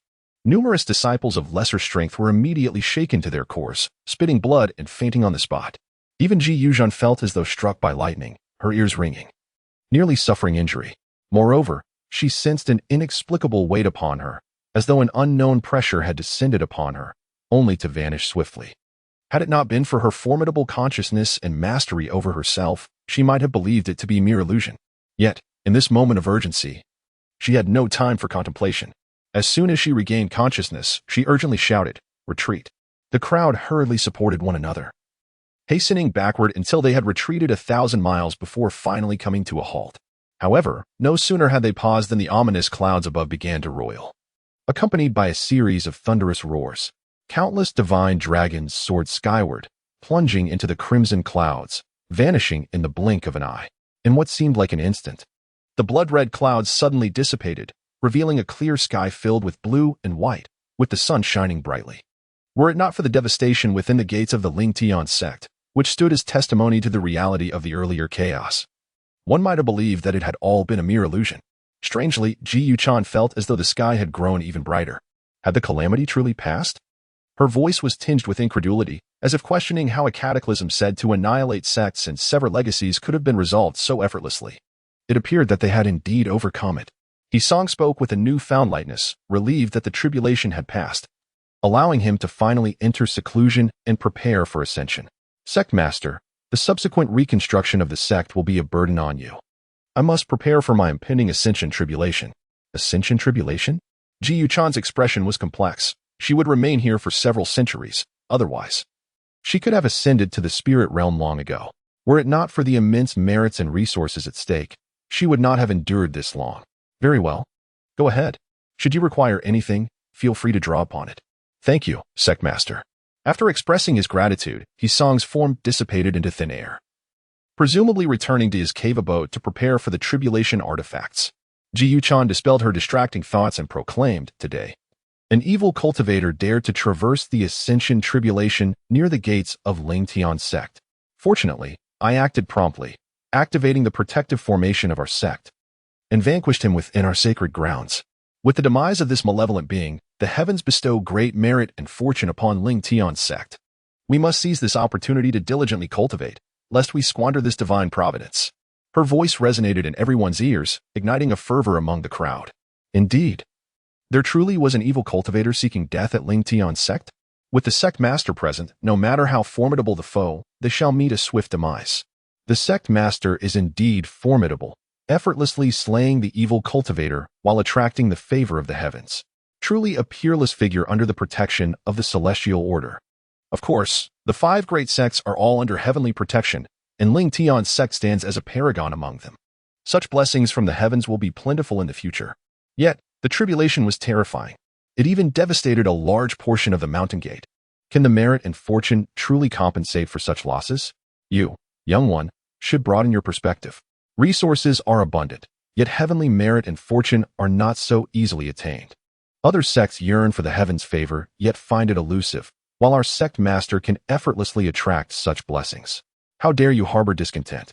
Under the guidance of our esteemed leader, we shall acquire the essence of merit and fortune, propelling our cultivation to unprecedented heights, allowing us to outstrip the other 4 major sects and emerge as the most formidable sect of our era. The disciples were filled with exhilaration. Although most were unaware of the true nature of merit and fortune, they instinctively recognized it as a precious treasure. Who among us would ever feel that they possess enough treasures? In this moment, each disciple's countenance radiated excitement, yearning to return and meditate on their cultivation, eager to discover whether this essence could indeed facilitate their breakthroughs. Jiyu's heart was also brimming with excitement. Although the concept of fortune is ethereal, its existence is undeniable. Now that Elder Huangfu is absent from the sect and his disciples have only just begun their foundational cultivation, they are unable to safeguard the sect's fortune. Elder Huangfu once proclaimed that if one could survive the tribulation, the fortune could multiply exponentially, bestowing immense benefits upon all disciples within the sect. Chapter 120. As if the heart were hollowed out, the disparity between the Lingtian sect and the other 4 major sects would only widen, ultimately allowing them to be left far behind.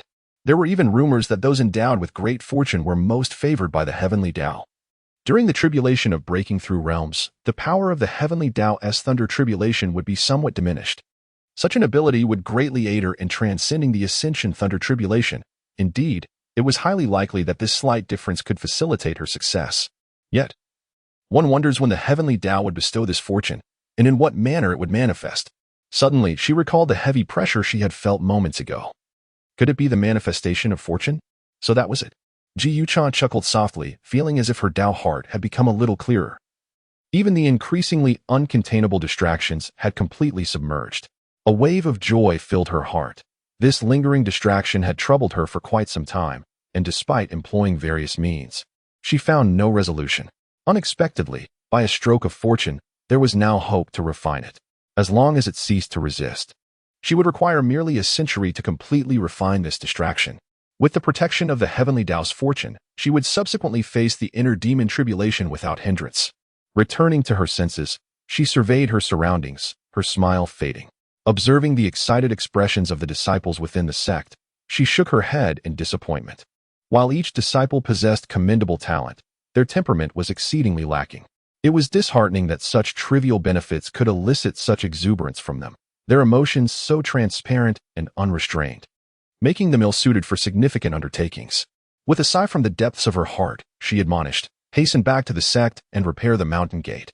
Having spoken, her figure vanished, only to reappear at the peak of the forbidden area. The once prominent peak had now disappeared, leaving only the golden monument of town stabilization suspended in midair. Below it lay a vast abyss, measuring thousands of meters across and unfathomably deep, from which emanated powerful waves of pressure that surged skyward. No wonder it was exceedingly difficult for evil cultivators to transcend. This blood calamity thunder tribulation indeed wielded formidable power, possessing strength beyond the transformation stage, which even she would find challenging to withstand. Jiyu shook her head, gazing at the golden monument, which floated above, still adorned with swirling golden runes for protection. However, one rune bore a broken corner, allowing the blood calamity divine dragon to seize the opportunity to strike the monument. Yet, even so, the monument remained unscathed, save for a bloodstain that appeared at its upper right corner. Fortunately, the town stabilization golden monument was a celestial spirit object, protected by a grand formation set by powerful beings of the sect. Otherwise, this tribulation would not have been so easily navigated. Yet, one wonders, what exactly birthed this blood calamity thunder tribulation? And what brought about the death tribulation of our Ling Tian sect? Ji Yuchan mused to herself, then gathered her thoughts. Regardless, the death tribulation has now passed, and we await the activation of the heavenly Taoist fortune. When fortune is unleashed to elevate the sect, it shall be the moment when our Ling Tian sect overpowers the four major sects and rises as the strongest in the world. Ji Yuchan stood with his hands clasped behind his back, his robes fluttering, exuding an aura of invincibility.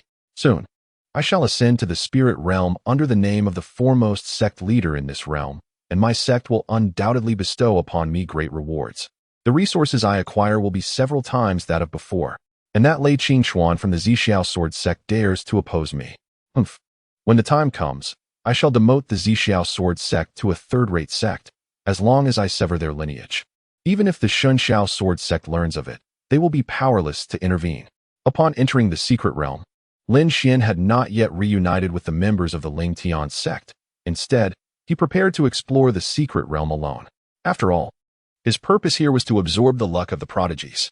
He had tested the luck of the Ling Tian sect members and found that, apart from the seventh junior sister, the luck of the others was fundamentally flawed.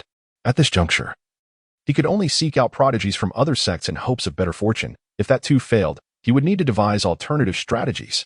Reflecting on this, he could not help but sigh. Jiang Han is truly exceptional. His luck is not only abundant but also of remarkable quality.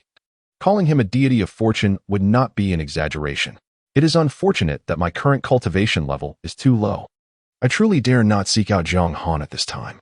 It is indeed a pity that such a remarkable individual has only been with the Zhixiao Sword Sect for a brief while, yet has undergone such a transformation. As expected of a sect filled with eccentrics, I foresee that Jiang Han will inevitably succumb to madness as well. Alas, for the sake of safety, it is best not to approach him until I attain the golden core stage. Lin Xian sighed softly and randomly selected a direction to proceed. At that moment, a sudden tremor coursed through his mind. The interface before him began to flicker erratically, reminiscent of a poor signal, oscillating between brightness and darkness. What is happening? Lin Xian's expression shifted dramatically, an unprecedented fear welling up within him. Though this device is greedy and miserly, it is his sole support in this world. If it encounters a problem, how will he survive? Hey, what is going on? Wake up. Hold on, big brother. You must endure. Do not disconnect. You cannot fail me. Lin Xian's desperation nearly brought him to tears, wishing he could rush in to stabilize the signal himself. However, just then, a burst of golden light suddenly erupted, stabilizing the interface, followed closely by a flash of crimson light. Yet, as soon as the blood light appeared, it was instantaneously suppressed by a vibrant multicolored light. Lin Xian stared, bewildered, as the interface fluctuated between stability and chaos, his emotions mirroring the erratic dance of the lights, rendering him intensely anxious. Cold sweat trickled down his forehead, akin to a condemned prisoner awaiting execution, torn between the terror of impending doom and the hope for salvation. This tumult of emotions nearly drove him to the brink of despair.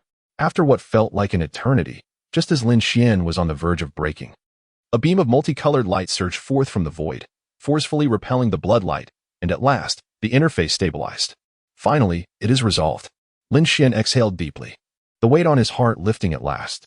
Yet, before he could revel in this relief, he instinctively glanced at his balance. What on earth? Where has my luck value gone? His heart felt as though it had been hollowed out, waves of despair swelling within him, causing him to struggle to breathe. 71,382, my fortune value. I have accumulated it for so long, saving it up to advance to the foundation establishment stage. And now it has all vanished. He appeared almost deranged, bellowing in fury at the panel. All this time, I have been frugal, even halting my daily training acceleration, wishing I could split a single fortune value in half to spend. Yet now, there is nothing left. His body trembled with rage, his teeth clattering audibly as he roared, "It's gone, entirely gone. You wretched thing, do you intend to drive me to my demise?" Chapter 121. Unfortunate luck, were it not for the fear of drawing attention, he would have howled at the heavens in fury. If only I could reach you. I would relish the thought of ending your life. You scoundrel. After toiling for so long, you have squandered everything in an instant. Not a single thing left for me.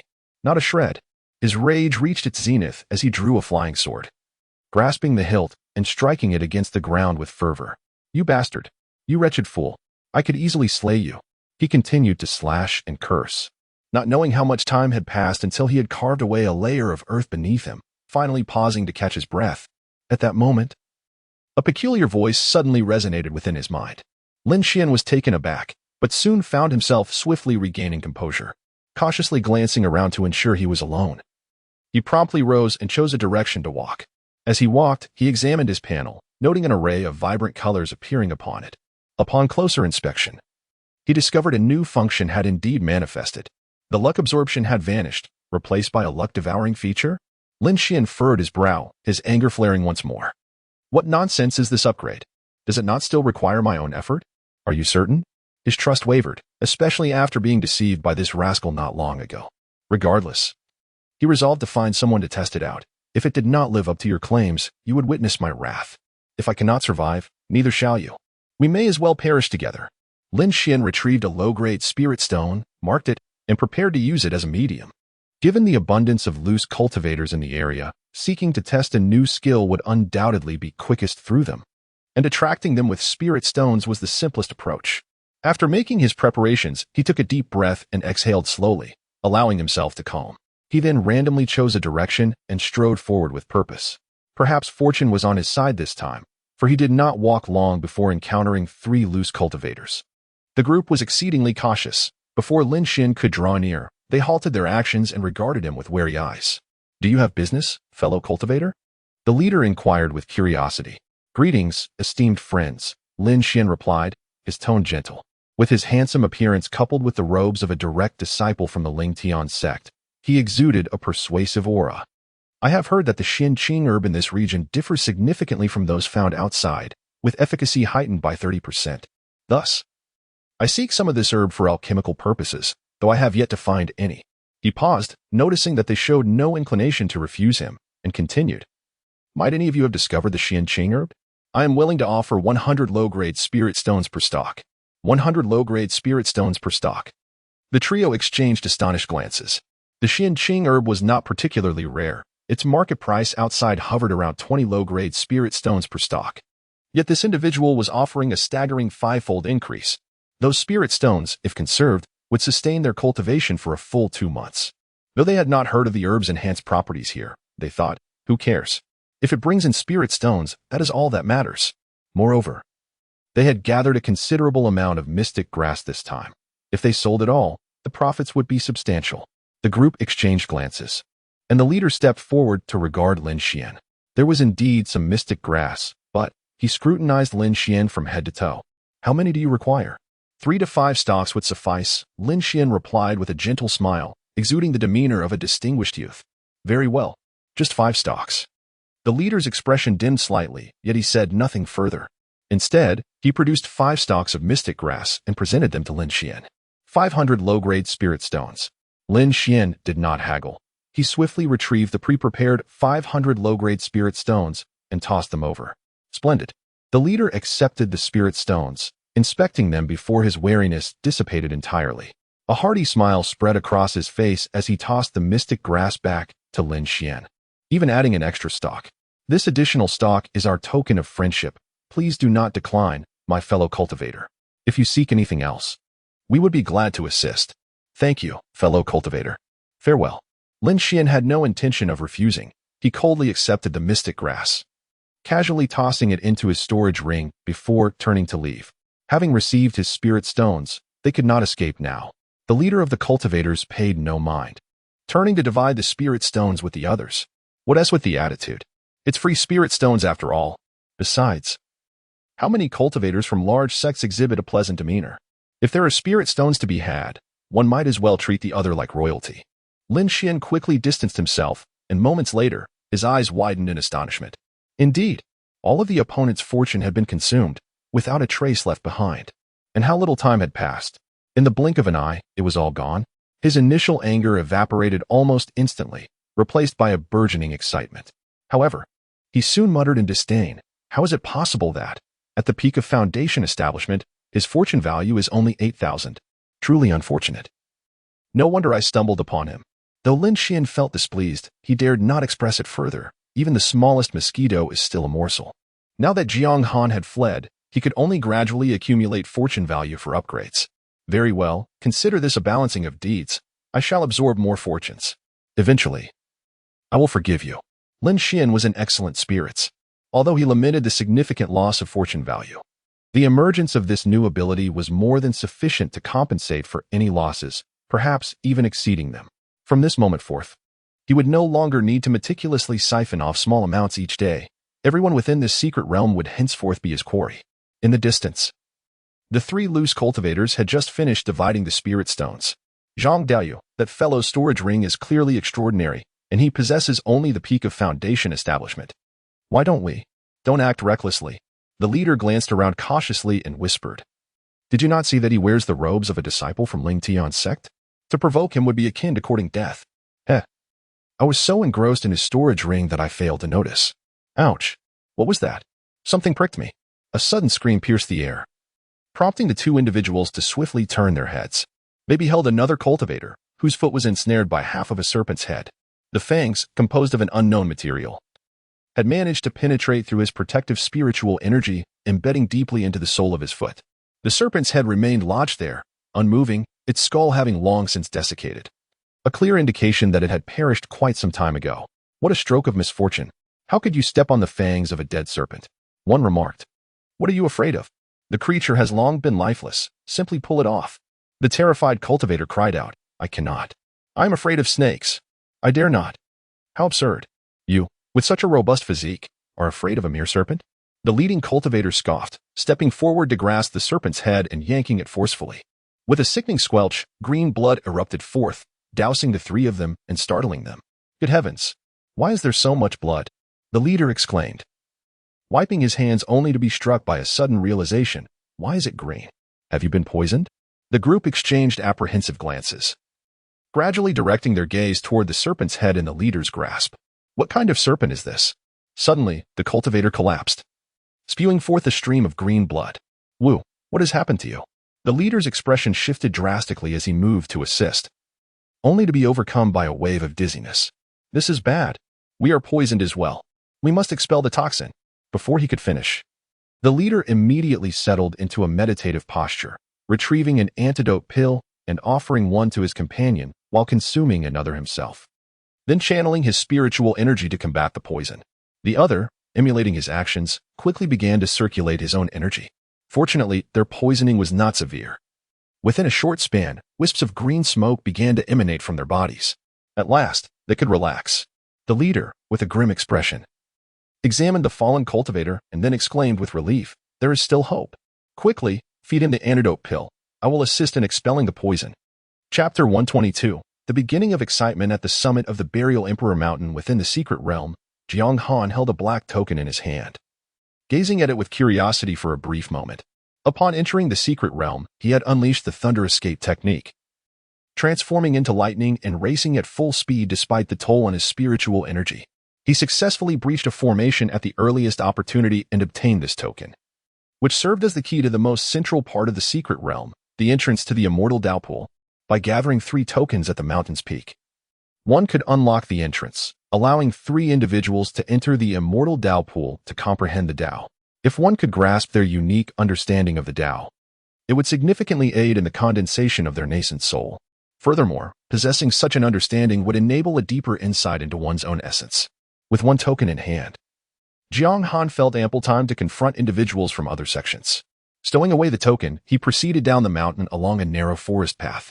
With everything in place, he simply needed to seize and expel the members of the other sects to fulfill his task. The spiritual energy within this secret realm was exceptionally abundant, rivaling even that of a superior spiritual vein. During his ascent, Jiang Han encountered a spirit herb with nearly every few steps. Although he initially intended to refrain from collecting them, he could not resist the temptation and ended up gathering several valuable specimens.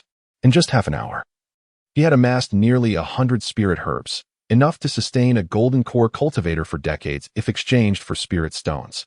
It was unclear whether it was mere luck or the extraordinary richness of the spiritual energy that allowed such diverse spirit herbs to flourish along the path, easily visible to the eye. As he pondered, Jiang Han's expression shifted slightly, sensing a chilling aura surging towards his crown. A sense of danger surged within him, and he halted abruptly, vanishing in an instant.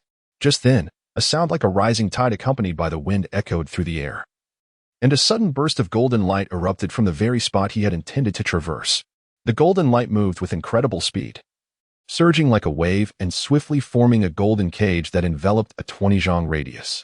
Jiang Han's figure reappeared 50 zhang away, cautiously observing the golden cage. Though the purpose of the cage was unclear, it was certain that it bore no good intentions. Had he not been decisive enough to teleport away at the moment the warning sign manifested, he would likely have found himself trapped within, at the mercy of his adversaries. Not bad, your reflexes are quite sharp. A figure emerged from behind a tree, Zhang Pingping, smiling as she regarded Jiang Han. Members of Lingyun Mountain? Jiang Han's gaze remained calm. He had anticipated that the 4 major sects would initiate an assault but had not expected them to lay a trap in this location. Scanning the surrounding woods, he noticed no other figures. However, just then, he felt a tightening sensation around him. With a swish, an enormous blue light barrier materialized out of thin air, encompassing the entire forest in an instant. Unfortunately, his experience in combat was still lacking. No sooner had Zhang Pingping's words fallen than figures began to emerge. Densely packed, no fewer than 50 individuals, all at the peak of the Golden Core stage. They exuded an overwhelming presence, their gazes directed at Jiang Han largely tranquil, as if they had already regarded him as a mere pawn in their game. An immense pressure bore down upon him. Although he had rehearsed this moment countless times in his mind, the prospect of battling so many formidable opponents still instilled a sense of unease within him. After all, he had never truly fought before, and he remained uncertain of the vast chasm that separated him from these prodigies. Jiang Han felt a growing tension, his heart racing. Yet his demeanor betrayed no sign of his inner turmoil. Instead, he spoke with a calmness that belied his nerves. Lingyun Mountain, Lingfu Palace. You certainly hold me in high regard, conspiring together to confront me alone. He was aware that his spiritual awareness was a weak point, but he had not anticipated the subtlety of their concealment techniques. He remained oblivious until they revealed themselves. Naturally, Jiang Han, a male voice emerged from behind him, as Lin Qingzhu's figure materialized silently in the air. I am Lin Qingzhu. Your actions in the outside world have brought great shame to the Lingfu Palace. And this spatial restriction formation has been meticulously arranged by me specifically to counter your teleportation. Teleportation? Jiang Han furrowed his brow, poised to activate his wind and thunder boots to test the waters. Yet, at that moment, a sudden sense of alarm surged within him, prompting him to retract his spiritual energy swiftly. A formation that restricts teleportation? Jiang Han's thoughts raced. As the name suggested, this formation was undoubtedly capable of binding space itself. Should he rashly attempt to teleport, he risked being harmed by the formation. However, the ease with which they spoke of such a formation left him puzzled. Had Lin Qingzhu intentionally revealed this information? He could not fathom why. If Lin Qingzhu had remained silent, he might have indeed fallen into their trap during his teleportation.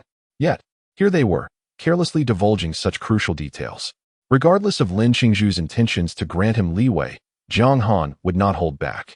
With 60 cultivators at the peak of the Golden Core stage, including 2 particularly formidable prodigies, the outcome of this battle was uncertain. Impressive. He has not fallen for the trap, Lin Qingzhu lamented, having hoped to bait Jiang Han into using his teleportation, leading to his own injury from the backlash of the formation. Alas, he had not anticipated Jiang Han's vigilance, which had thwarted his plans. Yet, no matter how you struggle, there will be no escape for you today. At that moment, a sudden flash of azure light erupted from within the ranks of the Lingfu Palace. A practitioner from the Lingfu Palace unleashed several talismans, which struck the ground and appeared to form a formation. A potent aura emanated from within, and with a deafening roar, a massive azure tiger phantom materialized from the center of the formation. This tiger spirit possessed the strength of the nascent soul stage. Feng Yuan emerged from the crowd, his expression twisted in a savage glare directed at Jiang Han. Jiang Han, you are but a mid-stage Golden Core cultivator. How dare you humiliate me? Relying solely on your status as a direct disciple. Although the swelling on his face had subsided, his eyes burned with hatred and cruelty. Your humiliation shall be repaid 100-fold. Step aside. Lin Qingzhu suddenly commanded. Jiang Han is mine. None of you are permitted to interfere. Feng Yun's expression shifted. his initial fury giving way to contemplation of the disparity in their strengths. Humph. He let out a cold snort and fell silent. Lin Qizhu cast him a disdainful glance before turning to Jiang Han, saying, "Jiang Han, your cultivation is too low. You are certainly no match for us. It would be wise to surrender your storage ring and hastily shatter your token to leave." As he spoke, he produced a green bamboo flute. Looking at Jiang Han with a light laugh, "Otherwise, I fear you may have to endure some hardships." "Is that so?" Jiang Han, however, disregarded him, calmly surveying the faces around him, even ignoring the menacing Fong Yun. His gaze settled on the person from Lingyun Mountain, who had remained silent. To Jiang Han. While the talisman formations of Lingfu Palace were formidable, Lingyun Mountain emanated a sense of greater danger. His heart raced slightly, surrounded by enemies. Particularly those at the peak of the Golden Core stage, their overwhelming presence completely blocked his escape route. In this dire situation, there was no choice but to fight. He stood firm, his breath slightly hurried. Under immense pressure, he sensed that the flow of spiritual power within him seemed to accelerate. Deep within, an obscure thrill began to rise. Chapter 123. You are worthy of battle. It appears you intend to engage in combat. Noticing Jiang Han's silence, Lin Qingzhu let out a soft sigh. Then let us proceed. Rest assured, I shall ensure your departure is dignified. After all, it is only fitting to preserve some face for the Zixio Sword Sect. As soon as he finished speaking, his right hand abruptly pressed downward, and a beam of golden light descended from the heavens, swiftly transforming into a colossal golden bird that soared into the sky. The golden avian let out a resounding cry, exuding an imposing aura that revealed its formidable strength at the peak of the core formation stage. With powerful flaps of its wings, the golden bird conjured a tempest as it rushed toward Jiang Han, its sharp talons glinting menacingly. If caught, he would undoubtedly suffer severe injury. Yet, Jiang Han remained utterly unperturbed. At the moment of confrontation, his heart was remarkably tranquil, even as a faint thrill dissipated into the ether. He did not cast a glance at the golden bird, but instead channeled the power of thunder throughout his being, transforming into a manifestation of lightning, and in an instant, he vanished from his original position. Clang! A melodious sound of a sword echoed through the skies as a flash of lightning darted across the void. Jiang Han, wielding his long sword, materialized beneath Lin Qingzhu in the blink of an eye. Such astonishing speed. It rivaled that of instantaneous teleportation. Lin Qingzhu's expression shifted dramatically. He had presumed that by disabling Jiang Han's teleportation, the mid-core formation cultivator would be easily manageable. However, he was taken aback to discover that Jiang Han could still move with such incredible swiftness without it. With the sword raised, Jiang Han's entire being glimmered with a purplish light, the thunderous aura of the Thunderbolt sword intensifying. His velocity was remarkable, causing everything around him to blur into mere phantoms as he approached Lin Qizhu, sword poised to strike. A sudden, fierce intent to kill surged forth, causing Lin Qingzhu's expression to darken. A bamboo flute materialized in his hand, tracing a swift arc through the air as it descended with urgency. The clash of sword light and bamboo flute resonated through the atmosphere, even stilling the air for a brief moment. Clang! A sound akin to metal striking metal erupted in the sky, and where they collided, a spherical ripple surged outward, expanding rapidly. The overwhelming force detonated violently, unleashing a massive surge of purple lightning that coalesced into countless electric serpents, which climbed the bamboo flute and swiftly enveloped Lin Qizhu.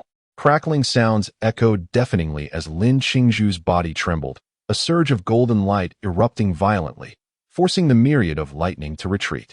In a flash, he appeared 100 feet away, his figure emerging from the golden glow, gazing at Jiang Han in horror. Such potent thunderous power! It could even harm me. That bolt of lightning had penetrated his protective barrier, surging into his body and forcing him to expend spiritual energy to extinguish it. Had he not retreated swiftly, that single strike would have surely inflicted injury upon him. Lin Qingzhu's arrogance diminished significantly. He conceded that he had indeed underestimated Jiang Han. The latter's prowess warranted the title of a prodigy. However, regrettably, he considered himself the paragon among prodigies, having comprehended a complete realm with merely the peak of the core formation stage. Without possessing a realm of his own, Jiang Han, regardless of the strength of his attacks, would never be his match. A flicker of vigilance arose within Lin Qizhu, though it was not pronounced, as Jiang Han struck but failed to achieve his aim. He suddenly sensed a formidable pressure approaching from behind. Upon turning his head, he was astonished to find the azure giant tiger in pursuit. He dared not be complacent.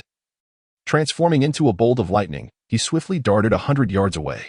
At this moment, his heartbeat had calmed completely, the last remnants of tension dissipating. and his mind grew increasingly tranquil. The giant tiger was incredibly swift. As soon as Jiang Han halted, it was already upon him, exuding an intimidating aura as if it intended to devour him whole. Lin Qizhu observed the scene, his gaze flickering, yet he remained silent. Though he was irked by Fang Yun's disobedience and impulsive actions, this also presented an opportunity to gauge Jiang Han's true capabilities. If he discerned that Jiang Han possessed a profound intention, then he would have to prepare to exert his full strength. This giant tiger was indeed a nuisance. Jiang Han formed a sword seal with his hands, and the thunderbolt sword trembled before launching itself from his grasp. As his spiritual power swiftly depleted, the sword expanded rapidly in midair, transforming into a 30 zhang length. With a focused thought, a trace of the divine thunder of annihilation surged into the sword's body. He then pointed, and the thunderbolt sword hurtled towards the giant tiger with great speed. Lin Qizhu, witnessing this, relaxed his expression and shook his head, remarking, "This mere mid-stage core formation cultivator, though not weak, is overly presumptuous to think he can withstand a nascent soul stage array puppet." This puppet was capable of independently annihilating 3 mid-stage core formation cultivators. Just as he sighed, the thunderbolt sword had already reached the giant tiger. The giant tiger let out a deafening roar, opening its gory maw to bite down fiercely on the thunderbolt sword. Boom! An overwhelming force of thunder erupted from the tiger's mouth. The thunderbolt sword, shimmering with purple radiance, surged forth with an unmatched might, slicing through the giant tiger in an instant. Whoosh! The power of thunder vanished into the air, leaving a trace of purple lightning in the heavens. The giant tiger paused mid-air, still maintaining its ferocious posture as if ready to tear apart its prey. However, as Lin Qizhu focused his gaze, the nascent soul-stage giant tiger puppet suddenly disintegrated into countless black ashes, scattering in the wind. Puff! Fang Yun coughed up a mouthful of blood, his vitality instantly waning. A hush fell over the arena, and everyone was astonished. This was impossible. Lin Qingzhu's eyes were filled with disbelief, unable to comprehend what he had just witnessed. That was a nascent soul-stage giant tiger puppet. Even he, without employing profound intention, could not have dispatched it so swiftly. Yet Jiang Han had succeeded with a single strike. This sword stroke undoubtedly possessed strength approaching that of the nascent soul stage. Moreover, it was achieved solely through his own power. What kind of formidable might would he wield if he comprehended profound intention? Could he even withstand a single blow from him? But how could this be? He was clearly just a mid-stage core formation cultivator. Lin Qingzhu was certain he had not misjudged. Jiang Han was indeed a mid-stage core formation cultivator. Yet that overwhelming strike made Lin Qizhu realize that Jiang Han was far from an ordinary mid-stage core formation cultivator. Jiang Han possessed the strength to contend with him.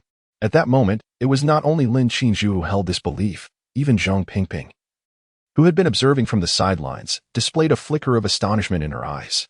She had originally believed that among the 2 individuals from the Zishu Sword Sect, the other was the true powerhouse, and that they would need to join forces to ensure they could subdue their opponent.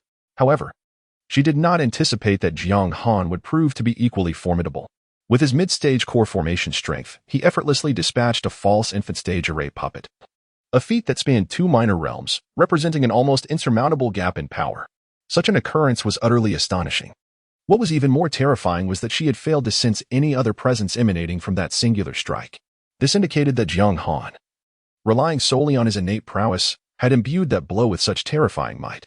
Such extraordinary strength and astonishing talent could only be rivaled by the Holy Maiden of Lingyun Mountain, a figure reputed to have received the true teachings of the Tao and, within a mere 30 years, had successfully condensed her Yuan, showcasing unparalleled genius. The atmosphere in the arena grew palpably tense, as Jiang Han, standing among the onlookers, surged several tiers higher. Lin Qingzhu narrowed her eyes slightly. "If that is the case, I shall spare no effort.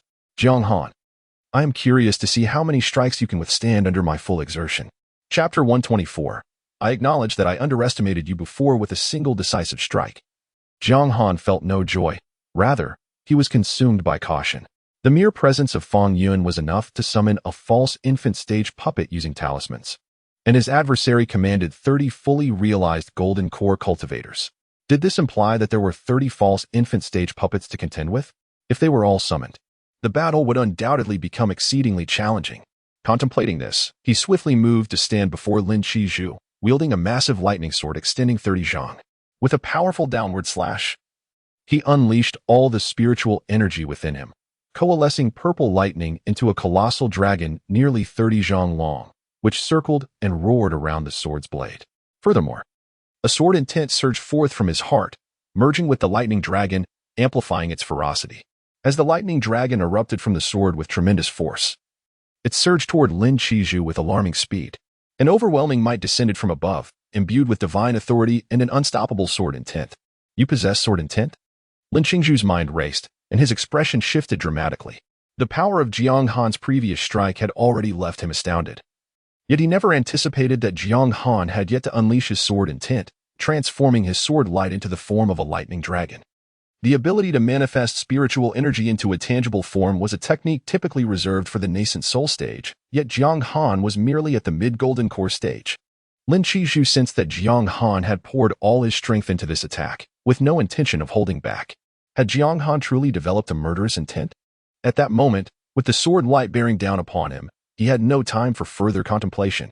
If he failed to deflect the strike, he would undoubtedly suffer severe injuries. The thought of being defeated by a mid-golden core cultivator was too humiliating to bear. Channeling all the spiritual energy within him, he played his bamboo flute, producing a mournful melody. A sense of melancholy enveloped him, manifesting as a flurry of withered yellow maple leaves that swirled forth from the flute. The leaves expanded in the wind, growing to a size of 10 zhang, and gracefully positioned themselves before Lin Qizhu. In that moment, the lightning sword, accompanied by the dragon, descended with a thunderous crash upon the maple leaves. A resounding boom echoed as the leaves momentarily halted the lightning dragon, staining it with a layer of desolate yellow. Yet, their resistance lasted only an instant. The next moment, a piercing sword intent emerged, shattering the leaves into fragments and obliterating the autumnal essence they contained. The lightning dragon remained undeterred, bearing down upon Lin Qizhu with the force of 1,000 bolts. Crack! An immense net of lightning engulfed Lin Qizhu entirely, rapidly constricting around him. It was as if a colossal thundercloud materialized in the air, and amidst the cacophony, Lin Qizhu's aura swiftly diminished. Suddenly, a fierce sword radiance pierced through the thundercloud, resembling a streak of light that rendered the storm transparent. Impossible! Gasps of astonishment erupted around the arena. The assembled elite from various sects, well-versed in the ways of cultivation, recognized the moment the sword radiance manifested. They understood instantly that it was an expression of formidable sword intent. Moreover, the essence of this sword intent is far from that of an ordinary sword cultivator. It is certainly not the sword intent that should exist at the core formation stage. Otherwise, how could a sword intent at the mid-core formation stage so effortlessly shatter Lin Qizhu's years of comprehension of the autumn twilight realm?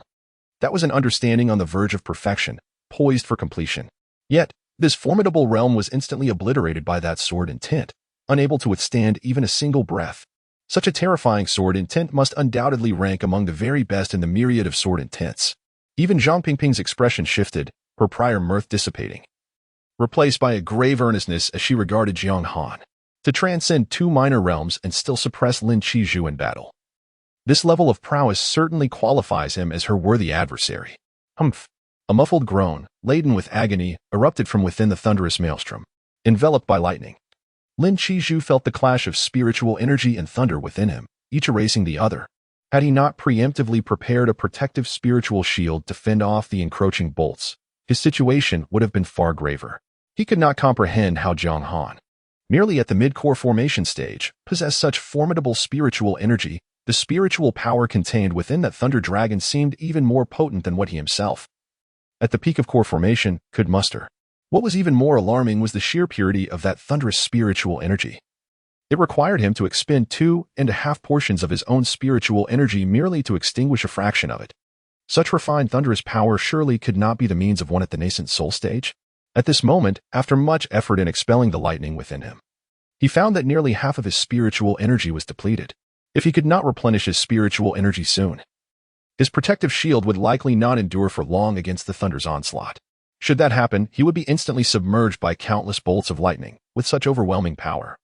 Even if he were to survive, he would surely be grievously wounded. Even more troubling was the fact that a streak of sword light had pierced through him. While it did not strike a vital point, a fierce sword intent had invaded his body, rampaging through his meridians and wreaking havoc. Intense pain surged forth like a tidal wave, compelling him to stifle a groan. However, Jiang Han had no intention of relenting. In the blink of an eye, his internal spiritual energy had fully replenished. Seizing the moment while Lin Qizhu was ensnared, he unleashed the sword light again. slicing towards the thunderous vortex with great swiftness. A colossal thunder dragon roared into existence, brimming with boundless lightning, hurtling towards the thunderstorm where Lin Qizhu was ensconced as Jiang Han's great sword descended. Lin Qingzhu's complexion underwent a drastic change. Jiang Han's previous strike had already left him profoundly astonished. But he surmised that Jiang Han must have exhausted his spiritual energy to unleash such a powerful thunderous force. He had anticipated that once he extricated himself from the storm, he would certainly be able to vanquish his opponent. However, he did not expect that Jiang Han still possessed such an abundance of spiritual energy, even rivaling the tremendous thunderous power of that prior strike. Was such immense spiritual energy truly something a mid-core formation cultivator could possess? Having already lost too much spiritual energy from the earlier thunder, should he be struck by this sword again, he would undoubtedly suffer severe injuries. And he might very well be slain here. At the critical juncture of life and death, Lin Qizhu could no longer afford to conceal his true capabilities. The once hidden dry leaf, initially reserved as a trump card against formidable foes, floated forth from his storage ring. The leaf, with its desolate yellow hue, exuded an air of melancholy. Swift as the wind, it reached Lin Qizhu in the blink of an eye, positioning itself before the thunder dragon. Upon colliding with the leaf, the thunder dragon halted abruptly, as if it had struck an insurmountable barrier, suspended mid-air. In the next instant, the creature transformed into a cascade of withered yellow, shattering into countless fragments that scattered like autumn leaves. Though the thunder dragon was vanquished, the colossal sword remained unswayed. Jiang Han, momentarily startled, did not diminish his pace, swiftly cleaving down upon the storm of lightning. With a crisp crack, the leaf stood resolutely before Lin Qizhu, absorbing the full force of the strike. The tremendous might and intent of the sword appeared to be entirely absorbed by the leaf, and at the point of impact, no tremor was discerned, as if all power had been dissipated completely. Despite its successful defense, the leaf bore a deep fissure traversing its form, with several fragments fluttering away, indicative of severe damage. In the following moment, a radiant yellow light erupted, enveloping Lin Qizhu and swiftly propelling him beyond the tempest of lightning, reappearing 300 feet away in an instant. Jiang Han observed this with a furrowed brow, recognizing the wealth of artifacts possessed by these core disciples of the major sections. The leaf was indeed peculiar, exhibiting not only formidable offensive capabilities but also exceptional defensive and evasive prowess. Jiang Han, I concede that I underestimated you, Lin Qizhu remarked, his pallid countenance betraying a hint of animosity in his tone. I intended to engage you in a fair duel, yet you dared to shatter my artifact and reveal your murderous intent. Thus, I shall no longer extend you any courtesy.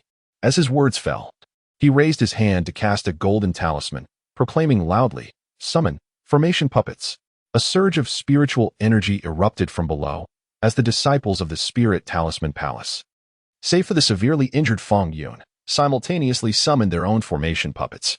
Jiang Han turned to witness the emergence of 28 strange beasts from the formation, alongside the reappearance of a formidable golden giant bird, culminating in a total of 29 infant-stage puppets.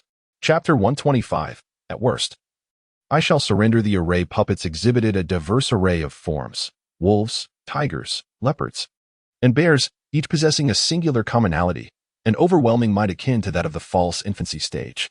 These 29 false infancy array puppets could even withstand the assaults of early nascent soul cultivators. Jiang Han, I am eager to see how you intend to prevail this time. Lin Qizhu, regaining her initial confidence, stood proudly with her bamboo flute in hand. Is that so? Jiang Han's gaze remained undisturbed. He had anticipated this scene, knowing it would merely require some additional effort. After slaying the false infancy puppet moments ago, he discerned that these prodigies from various sects were not as formidable as the legend suggested. Following his 2 strikes that wounded and forced Lin Qizhu to retreat, a surge of confidence blossomed within him. If such a level of attack could significantly injure his opponent, then victory was within his grasp.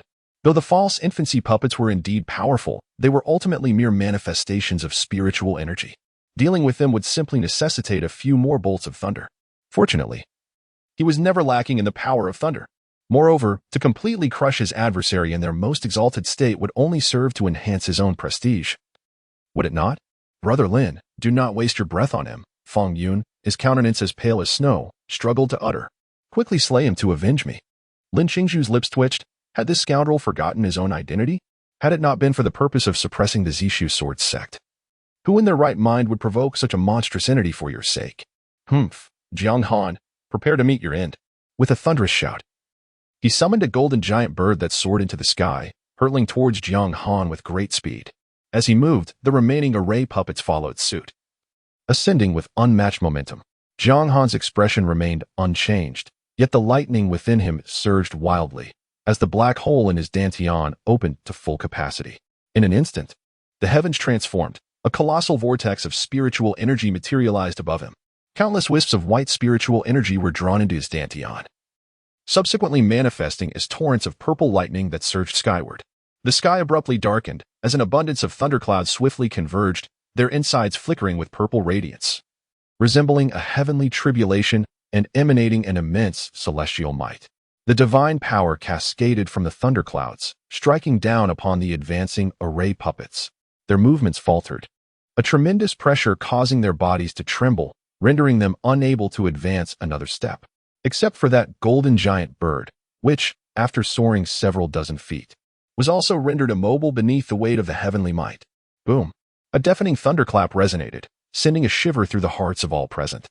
It seemed as if only the blink of an eye had passed when the sky was completely shrouded in darkness, the roiling thunderclouds enveloping a radius of 100 miles, rendering the area pitch black. Suddenly, boundless lightning erupted from Jiang Han, resembling a great purple sun suspended in the firmament, which then transformed into 5 bolts of lightning that struck into the thunderclouds. In but a fleeting moment, another purple sun emerged, unleashing further lightning into the clouds. Thunderous roars echoed from within the clouds, as if the very thunder were rapidly intensifying. What is happening? Lin Qingzhu's expression was vacant, as he had previously assumed that Jiang Han's last strike represented the pinnacle of his strength. At least, he had never encountered a core formation practitioner more formidable than that. If there were any stronger, they would likely belong to the nascent soul stage. However, in this realm, the presence of any nascent soul aura would be forcibly expelled by the secret realm's rules. Yet, what then could Jiang Han's present attack be classified as? Was this not indicative of a nascent soul's might? Have you ever seen a core formation practitioner wield a spell capable of affecting a radius of 100 miles? Moreover, this overwhelming force bore an uncanny resemblance to the tribulations of lightning. Booming thunder erupted. Behind the dark clouds, flashes of lightning broke forth, illuminating the murky skies and resonating with ominous thunderous roars. As the spectators stood in stunned silence, the lightning grew increasingly numerous and brilliant, and the thunder's rumble became more fervent and terrifying. At last, crack! A bolt of lightning descended from the storm clouds, casting a stark light upon the terrified faces below. Roar! A dragon's roar suddenly erupted as a colossal purple lightning dragon, 50 zhang in length, emerged from the tempestuous clouds. Its massive form coiled and twisted, with arcs of lightning flickering across its body, stirring the clouds into a tumultuous frenzy. Soon after, a second and third lightning dragon appeared in succession, and within moments, there were 10 dragons soaring through the skies. They roamed and roared, crashing into one another with thunderous booms. The boundless electric light emanating from the dragons illuminated the ground beneath, instilling a profound sense of dread in the onlookers, causing even the array puppets to tremble, their lifeless eyes betraying a flicker of fear. Was this the tribulation of lightning? Someone whispered, amplifying the terror amongst the crowd. Hearing this, Lin Qingzhu was momentarily stunned, but his expression swiftly morphed into one of alarm as he desperately called out, "Jiang Han, there is no need for this, truly no need. We are all members of the 5 major sects and should support one another for the prosperity of the cultivation world. It is unnecessary to escalate matters to this extent. Previously, it was merely a normal sparring session. A gentle touch would suffice. You can retract the storm clouds. At worst, I will concede defeat." He realized he had gravely misjudged the situation, forgetting entirely that those possessing a lightning spirit root could wield heavenly punishment. Although such power was typically attainable only after reaching the god transformation stage, and it was said that most only summoned storm clouds of 100 zhang in size. This alone was enough to render one an invincible entity in this era. But Jiang Han was merely at the mid-core formation stage. How had he conjured such a phenomenon? He had heard whispers of Jiang Han possessing a mutated lightning spirit root. Could there be something extraordinary about it? Given Jiang Han's current mid-core formation realm, the storm cloud he summoned increasingly resembled a nascent soul's lightning tribulation, especially with the overwhelming celestial might it radiated, sending shivers down Lin Qingzhu's spine. This was insurmountable. It was truly insurmountable. Unnecessary? Jiang Han cast a glance at him, lightning flickering in his eyes, exuding an imposing aura. "No, I find it quite necessary." A colossal force of devouring energy swirled above him, forming a vast vortex of storm clouds, within which thunder and lightning roared. This vortex was the eye of the storm, and Jiang Han was its master. Jiang Han, do not act impulsively. Lin Qingzhu was taken aback by the overwhelming might, a wave of panic rising within him. This was undoubtedly the heavenly tribulation. There could be no mistake, for only the heavenly tribulation bore such formidable power. After all, the 5 great sects could be considered as one family, and if one were to be precise, I am still your senior brother. He was anxious, beads of sweat forming on his forehead, given his current state, even if this heavenly tribulation was not as potent as a true one. The sheer force it exuded would likely compel him to expend his trump cards to withstand it. You seek the core token, do you not? I shall relinquish it to you, but first, temper your spells. We can converse amicably. Upon hearing this, Jiang Han's gaze grew icy. Senior brother? You are unworthy of that title. Without allowing his adversary another word, he extended his hand downward and uttered a single command. Go. With a thunderous roar, 10 thunder dragons surged forth simultaneously, careening toward the 29 array puppets, which were immobilized in midair, colliding with unrestrained ferocity. The puppets, ensnared by the divine might, stood frozen. And as the thunder dragons descended, the cultivators of Lingfu Palace below changed countenance, sacrificing their own essence to forcefully maneuver the puppets to intercept the thunder dragons, desperate to shield themselves from harm. The clash was deafening as both sides collided in an instant, the thunder dragons swiftly encircled by the array puppets, resulting in a brutal melee. Both entities were manifestations of spiritual energy, causing the air to churn violently, with radiant hues flickering incessantly, and waves of energy ravaging the surrounding forest to ruin. I was startled. I thought it was truly the heavenly tribulation, but it appears to be merely this. Lin Qizhu observed the thunder dragons entangled with the puppets and breathed a sigh of relief, looking skyward to call out to Jiang Han. Jiang Han, I had already granted you an opportunity, yet since you failed to recognize the favor, do not blame me for being ungracious. Jiang Han chuckled lightly. Gazing at the multitude of thunder dragons engaged with the puppets, his lips parted as he calmly enunciated a single word. Explode. Chapter 126. What the? You're back. As his words fell, a terrifying aura surged from the sky. Suddenly, the 10 thunder dragons halted, followed by a blinding flash of lightning erupting from their bodies. Boom. A colossal thunderclap exploded in the air as the 1050 Zhonglong thunder dragons self-destructed simultaneously. The force was undeniably comparable to that of a nascent soul cultivator's self-detonation. The 29 fake nascent stage puppets had no resistance whatsoever, dissolving like snowflakes under the fierce sun in an instant. The members of the Spirit Rune Palace collectively spat blood, their energy instantly waning. The annihilation of the puppets had dealt them a severe backlash. The lightning was so blinding it pained their eyes, and moments later, the tremendous thunder rumbled, resonating in their ears and causing the ground beneath them to tremble violently. Everyone stood dazed, watching the puppets being obliterated, unable to comprehend that the heavenly tribulation could self-destruct. What sort of spell was this? Was this truly a heavenly tribulation? Lin Qizhu felt a surge of trepidation. He could not fathom how a mere mid-core formation cultivator could possess such strength. To unleash damage on par with that of a nascent soul cultivator and instantaneously eradicate so many fake nascent stage puppets, was this still core formation? It had to be nascent soul. This was utterly unreasonable. Such a phenomenon defied logic. The lightning coalesced into a spherical mass, violently surging outward.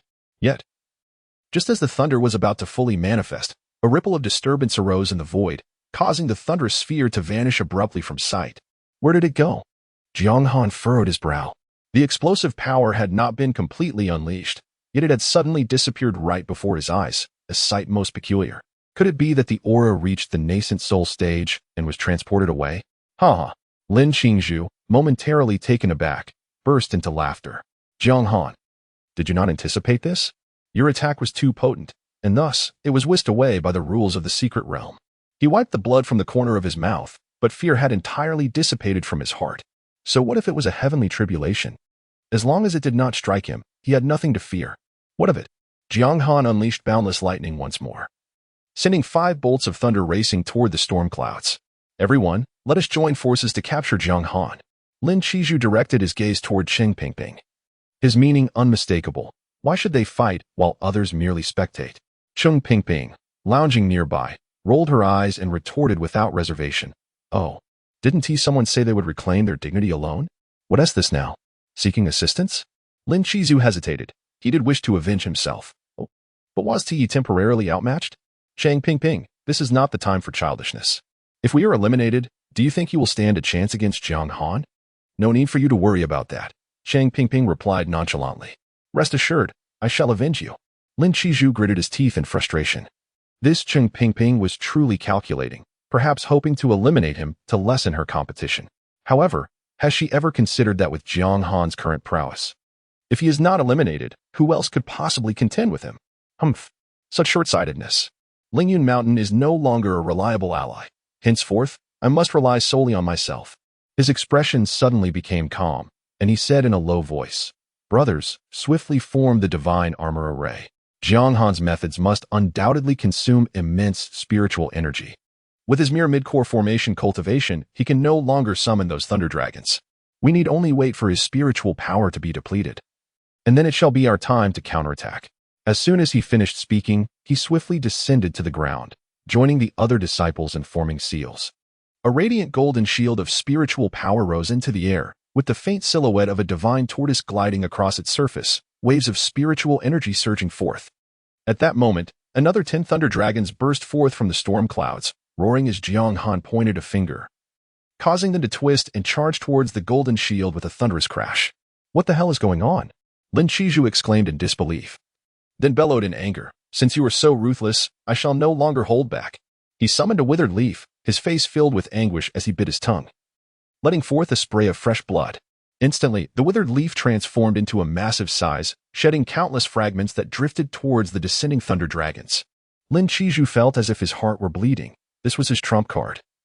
And had it not been for the opportunity to enter the immortal pool and achieve a perfect state of enlightenment, he would never have damaged his artifact to confront Jiang Han directly. Jiang Han, I admit I underestimated you before. With your mere mid-core formation cultivation, you have managed to fight me to this extent. You have every right to be proud. However, it is a pity that this is where your journey ends. Upon finishing his words, he spat out another mouthful of essence blood, and the withered leaf emitted a brilliant yellow glow, rapidly enveloping the thunder dragons. Where the yellow light passed, the thunder dragons abruptly halted mid-air, their bodies transforming into a withered yellow hue before shattering into countless fragments of leaf. The strike of the withered leaf seemed to have exhausted all its energy, dissipating into a shower of yellow light that re-entered Lin Qingzhu's body. Jiang Han's pupils constricted. What level of artifact was that withered leaf to possess such overwhelming power? Those thunder dragons were manifestations of thunderous might, inherently chaotic. Yet the withered leaf could reduce their power to mere fragments. Such a technique was unheard of. Nevertheless, observing the opponent's weakened state, it was evident that such an attack could not be used repeatedly. Jiang Han, Lin Qingzhu's complexion turned as pale as paper, his body trembling. Yet he spoke with haughty defiance. Now that your thunder dragons are destroyed, why do you not surrender at once? In light of the amicable relations between our two sects, I can assure you that if you hand over your storage ring, you may depart freely. No one shall trouble you. His gaze grew increasingly sharp. This is your final opportunity. Should you persist in your obstinacy, I shall no longer consider the feelings of either side and shall cease to hold back. Jiang Han paid him no heed. Once again, waves of thunder surged, his form transforming into a radiant, thunderous sun, illuminating the surroundings with blinding brilliance as the thunderous power crackled into the storm clouds. Perceiving Jiang Han's silence, Lin Qizhu felt a surge of humiliation. How dare a mere mid-core formation cultivator disregard him, having employed the thunder dragon so many times? It is certain that your inner spiritual energy has long since been depleted. Without the power of lightning, what audacity do you possess to oppose me? Fool! I offered you my counsel out of goodwill, yet you remain utterly ungrateful and dare to act so brazenly. His face contorted with rage as he exclaimed, In that case, I shall witness what means you still possess. You are now at the end of your tether. Even if you forcibly summon the thunder dragon, you will be no match for me. Jiang Han maintained a tranquil gaze and replied indifferently, Is that so? He raised his hand and pointed downward, whereupon, amidst the roiling thunderclouds, 10 thunder dragons surged forth with a thunderous roar. Go! Lin Qingzhu's fury instantly froze, her pupils constricting as she beheld several massive dragon heads reflected in her eyes, murmuring in disbelief. What? How can there be more?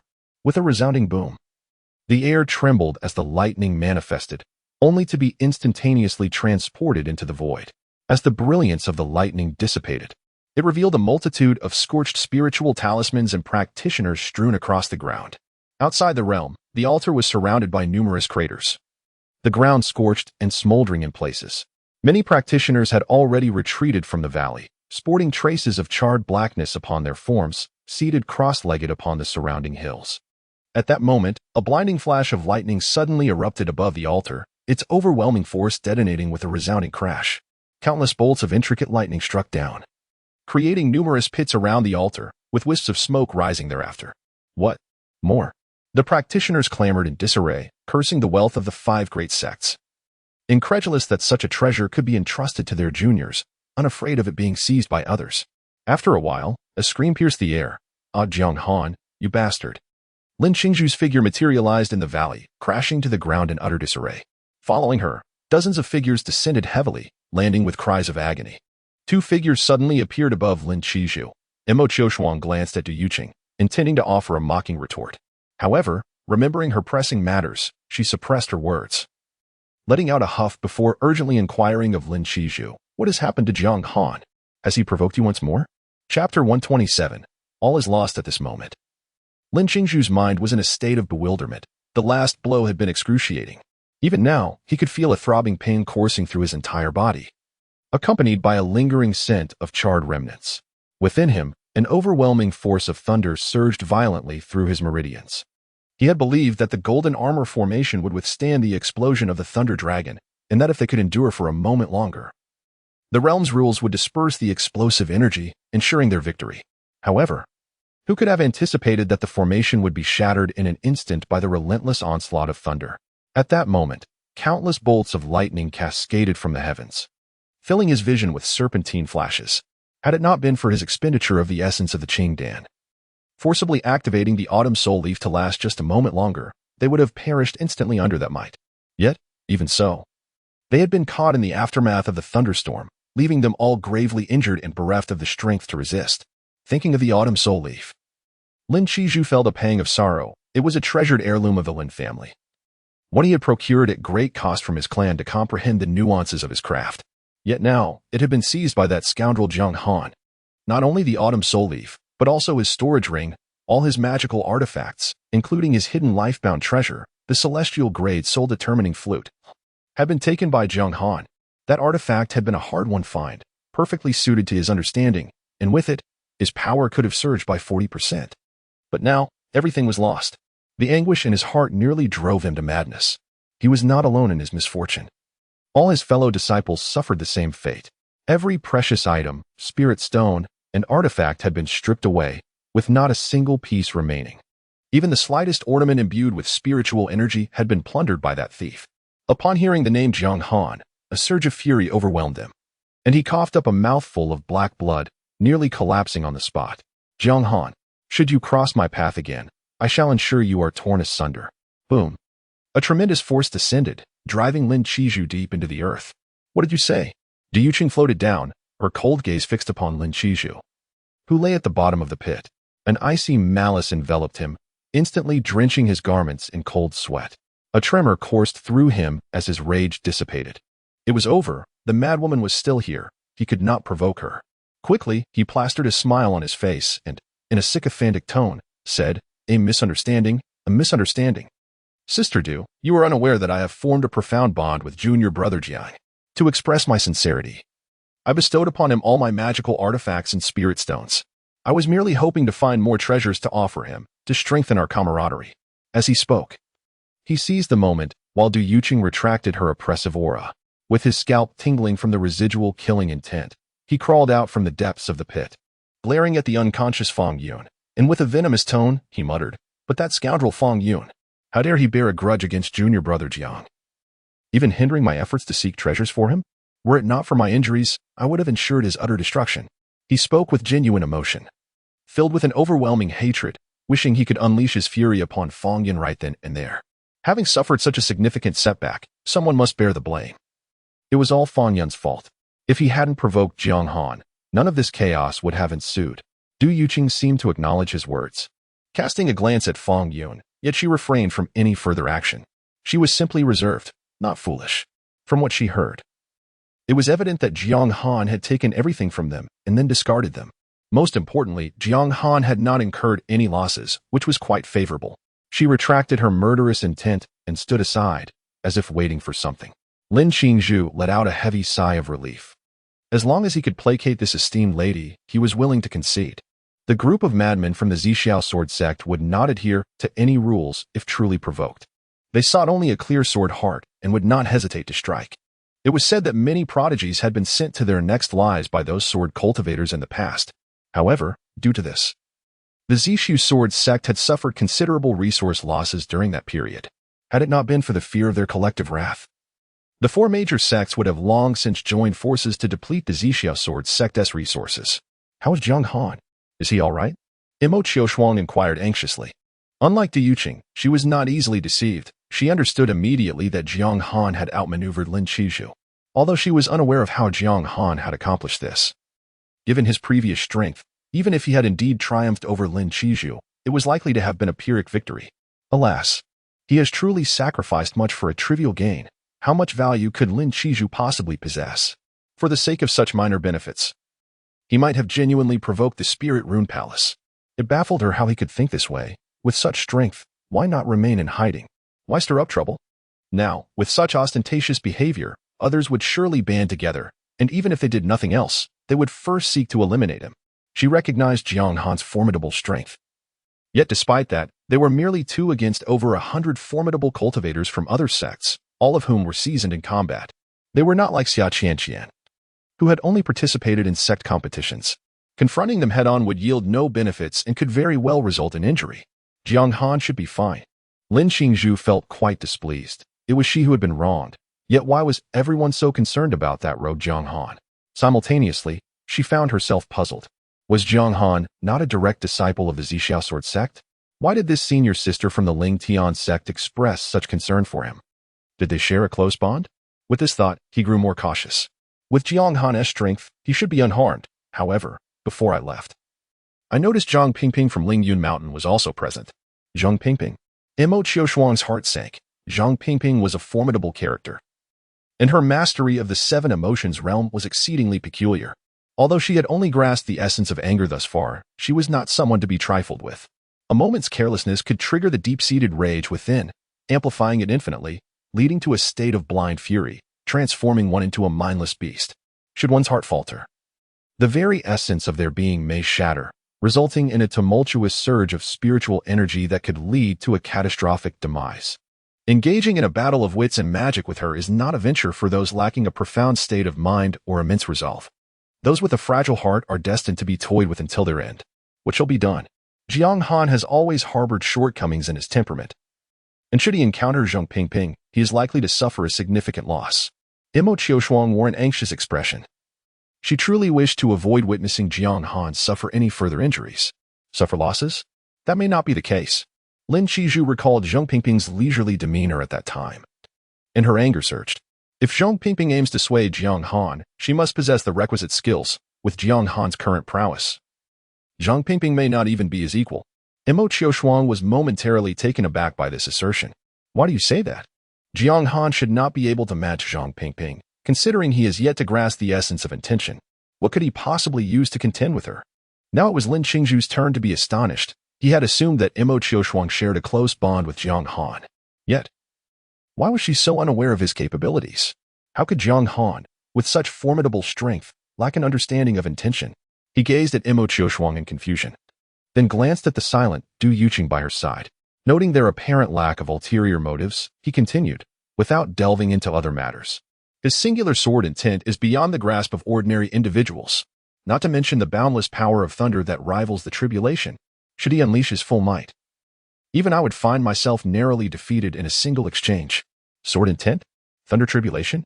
Imo Qiushuang's expression shifted dramatically as she urgently inquired, what is the situation? Please elaborate. Chapter 128. A once-in-a-millennium genius. Upon hearing this, Lin Qingzhu became animated, recalling the moment when thunder and lightning filled the sky, and the colossal thunder dragon, measuring 50 zheng in length, provoked a surge of resentment within him. Sister Imo, you have no idea. Jiang Han is an absolute freak. He discreetly glanced at Du Yuqing and, noticing her lack of anger, proceeded to recount the incident in detail. At that moment, a beam of sword light descended from the heavens, nearly cleaving me in two. Can you believe it? That enormous thunder dragon was as powerful as 100 of them combined. It descended with such overwhelming heavenly might that anyone unaware would think it was a tribulation. If I hadn't been strong enough, I might have perished right there. By the time he finished speaking, Mo Qiushuang's eyes were wide with astonishment. Is this about Jiang Han? The same Jiang Han I know? How is this possible? When I encountered him overseas just days ago, he could barely hold his own in a fistfight and struggled with his flying sword. And now, just a few days later, he possesses sword intent? Mo Qiushuang's immediate reaction was disbelief. She could not fathom how Jiang Han could have grown so remarkably in such a brief period. Sword intent is not something that can be grasped overnight. It requires significant fortune and enlightenment to even have a glimmer of understanding. Furthermore, how could he possibly attract a thunder tribulation at his cultivation level, which was only mid-stage foundation establishment? Surely, Lin Qizhu must have lost his senses. It was inconceivable that Jiang Han could be this formidable. At that moment, Lu Hanwei appeared, shaking her head in denial. Did you misinterpret the situation? How long has it been since Jiang Han reached foundation establishment? The last time I saw him, he was still mid-stage. You are a formidable figure among those who have reached the consummation of foundation establishment. Even against an ordinary nascent soul cultivator, you could retreat unscathed. Yet you claim you couldn't defeat him? Lin Qizhu quickly retorted. How could I have misjudged? I fought him for nearly half a day, and I saw clearly that it was indeed Jiang Han. I would know if someone had defeated me. Besides, after he pilfered so many treasures from me, even if he returned to ashes, I would still recognize that brigand. At the same time, he felt puzzled about how Ling Tinzong's sister Lu also knew Jiang Han. How could a mere mid-stage foundation establishment cultivator be associated with such a formidable group of nascent soul experts? Are you certain you are not lying? It truly was Jiang Han? Mo Qiushuang inquired. Of course, there is no reason to fabricate this. The one who injured me is none other than Jiang Han, a direct disciple of the Zishu Sword Sect. I am absolutely certain. Upon hearing this, both women felt a profound weight in their chests, and a tumult of emotion swirled within them, especially Lu Hanwei, whose recollection of Jiang Han was of a newly established foundation cultivator. While his cultivation speed was indeed rapid, his strength was not necessarily formidable. Now, hearing this claim, she found it utterly absurd, coupled with an unsettling sensation that disturbed her greatly. Could Jiang Han truly be this powerful? Indeed, he is. Lin Qizhu insisted fervently. If he did not portray Jiang Han as formidable, how could he possibly mask his own defeat? After all, there exists a vast difference between being defeated by a formidable opponent and succumbing to a weaker one. If you doubt this, simply inquire with him. Lin Qizhu casually summoned a junior brother, saying, Zhang, do tell, was it not Jiang Han who eliminated us? Am I mistaken in what I just stated? Zhang, disheveled and charred from lightning strikes, bore a face as dark as if he had emerged from a coal mine, prompting frowns from Mo Qiushuang and the others. Yet, oblivious to their disdain, Zhang's excitement surged at the mention of Jiang Han. Indeed, Senior Lin speaks the truth. It was Jiang Han who, Jiang Senior who cast us aside. Not only did we witness it, but everyone did. It was undoubtedly Jiang Han. As we initially aimed for, he cleared his throat and pointed toward the group of scorched figures behind him, stating, if you doubt me, you may inquire individually. Everyone has witnessed it firsthand, and they would not dare to fabricate such claims. Lu Hanwei glanced up and was taken aback. She had been so focused on gathering news about Jiang Han that she had overlooked the multitude present. However, considering it was late at night, with them lying on the ground in such a dismal state, it was hard to discern that they were indeed human beings. What are you all doing? She inquired, puzzled. Lin Qizhu proudly declared, we were all defeated by Junior Jiang. Lu Hanwei gasped in astonishment. Jiang Han cast out all of you? Indeed. Lin Qizhu affirmed emphatically. All 30 of us from the Lingfu Palace were eliminated by Junior Jiang. He is truly the direct disciple of the Thunder Sect Master from the Zishu Sword Sect. Extraordinarily gifted. Though he is only in the mid-stage of core formation, his strength is formidable, perhaps rivaling that of those in the nascent soul stage. No, given Jiang's prowess, he could undoubtedly contend with any nascent soul powerhouse, were it not for Jiang's enrollment in the Zishu Sword Sect. I would genuinely implore our master to take him under his wing. Such an exceptional talent is a rarity in the realm of cultivation, perhaps only emerging once in a millennium. Lin Qingzhu's tone brimmed with pride, as if being bested by Jiang Han were an incredible honor. With Jiang's innate abilities, perhaps only the Holy Maiden of Lingyun Mountain could be his equal. To be defeated by Jiang Han, while still a defeat, is a matter of pride. The mention of the Holy Maiden of Lingyun Mountain caused Lu Hanyue's expression to shift dramatically, filled with disbelief. The Holy Maiden of Lingyun Mountain is a legendary figure. It is said that she possesses unparalleled talent, beginning her cultivation at the tender age of 10, achieving core formation by 15, and reaching the nascent soul stage by 30. She has inherited the true doctrinal lineage of Lingyun Mountain and, having cultivated for 28 years, now wields power in the late nascent soul stage, making her the most gifted cultivator in millennia. How could Jiang Han even compare? He had once stagnated at the peak of the Qi refinement stage for a decade without advancement. How could he possibly stand alongside the holy maiden of Lingyun Mountain? She is a transcendent being, one whom even Lu Hanwei can only aspire to emulate. How could Jiang Han measure up? Even if he did manage to defeat you all, it does not necessarily imply he could rival the holy maiden of Lingyun Mountain. Lu Hanwei found herself utterly perplexed. Despite Lin Qingzhu's assertions that Jiang Han had been defeated, she could not fathom why he continued to receive such praise. Did he not feel a twinge of embarrassment? Jiang Han, indeed, was rather petty. During their time together, they had devoted themselves to numerous endeavors on his behalf, yet he seemed entirely unwilling to consider forgiving them. In the past, while on the mountain, he had shown little commitment to his cultivation, often frolicking about rather than engaging in serious practice. At such a tender age, his penchant for leisure made one wonder how high he could possibly soar in the future. Nonetheless, the members of Lingfu Palace still regarded Jiang Han as a prodigious talent, even comparing him to the holy maiden of Lingyun Mountain. This notion was truly difficult for Lu Hanwei to accept. How can such a comparison even be made? Lin Qingzhu interjected. Sister Lu, Jiang Shidi faced the tribulation for forming his core during the grand competition in the Lingyuan secret realm, did he not? Lu Hanwei pondered for a moment and recalled that she had indeed been present. Yes, I believe I have some recollection of that. Exactly. Lin Qingzhu beamed.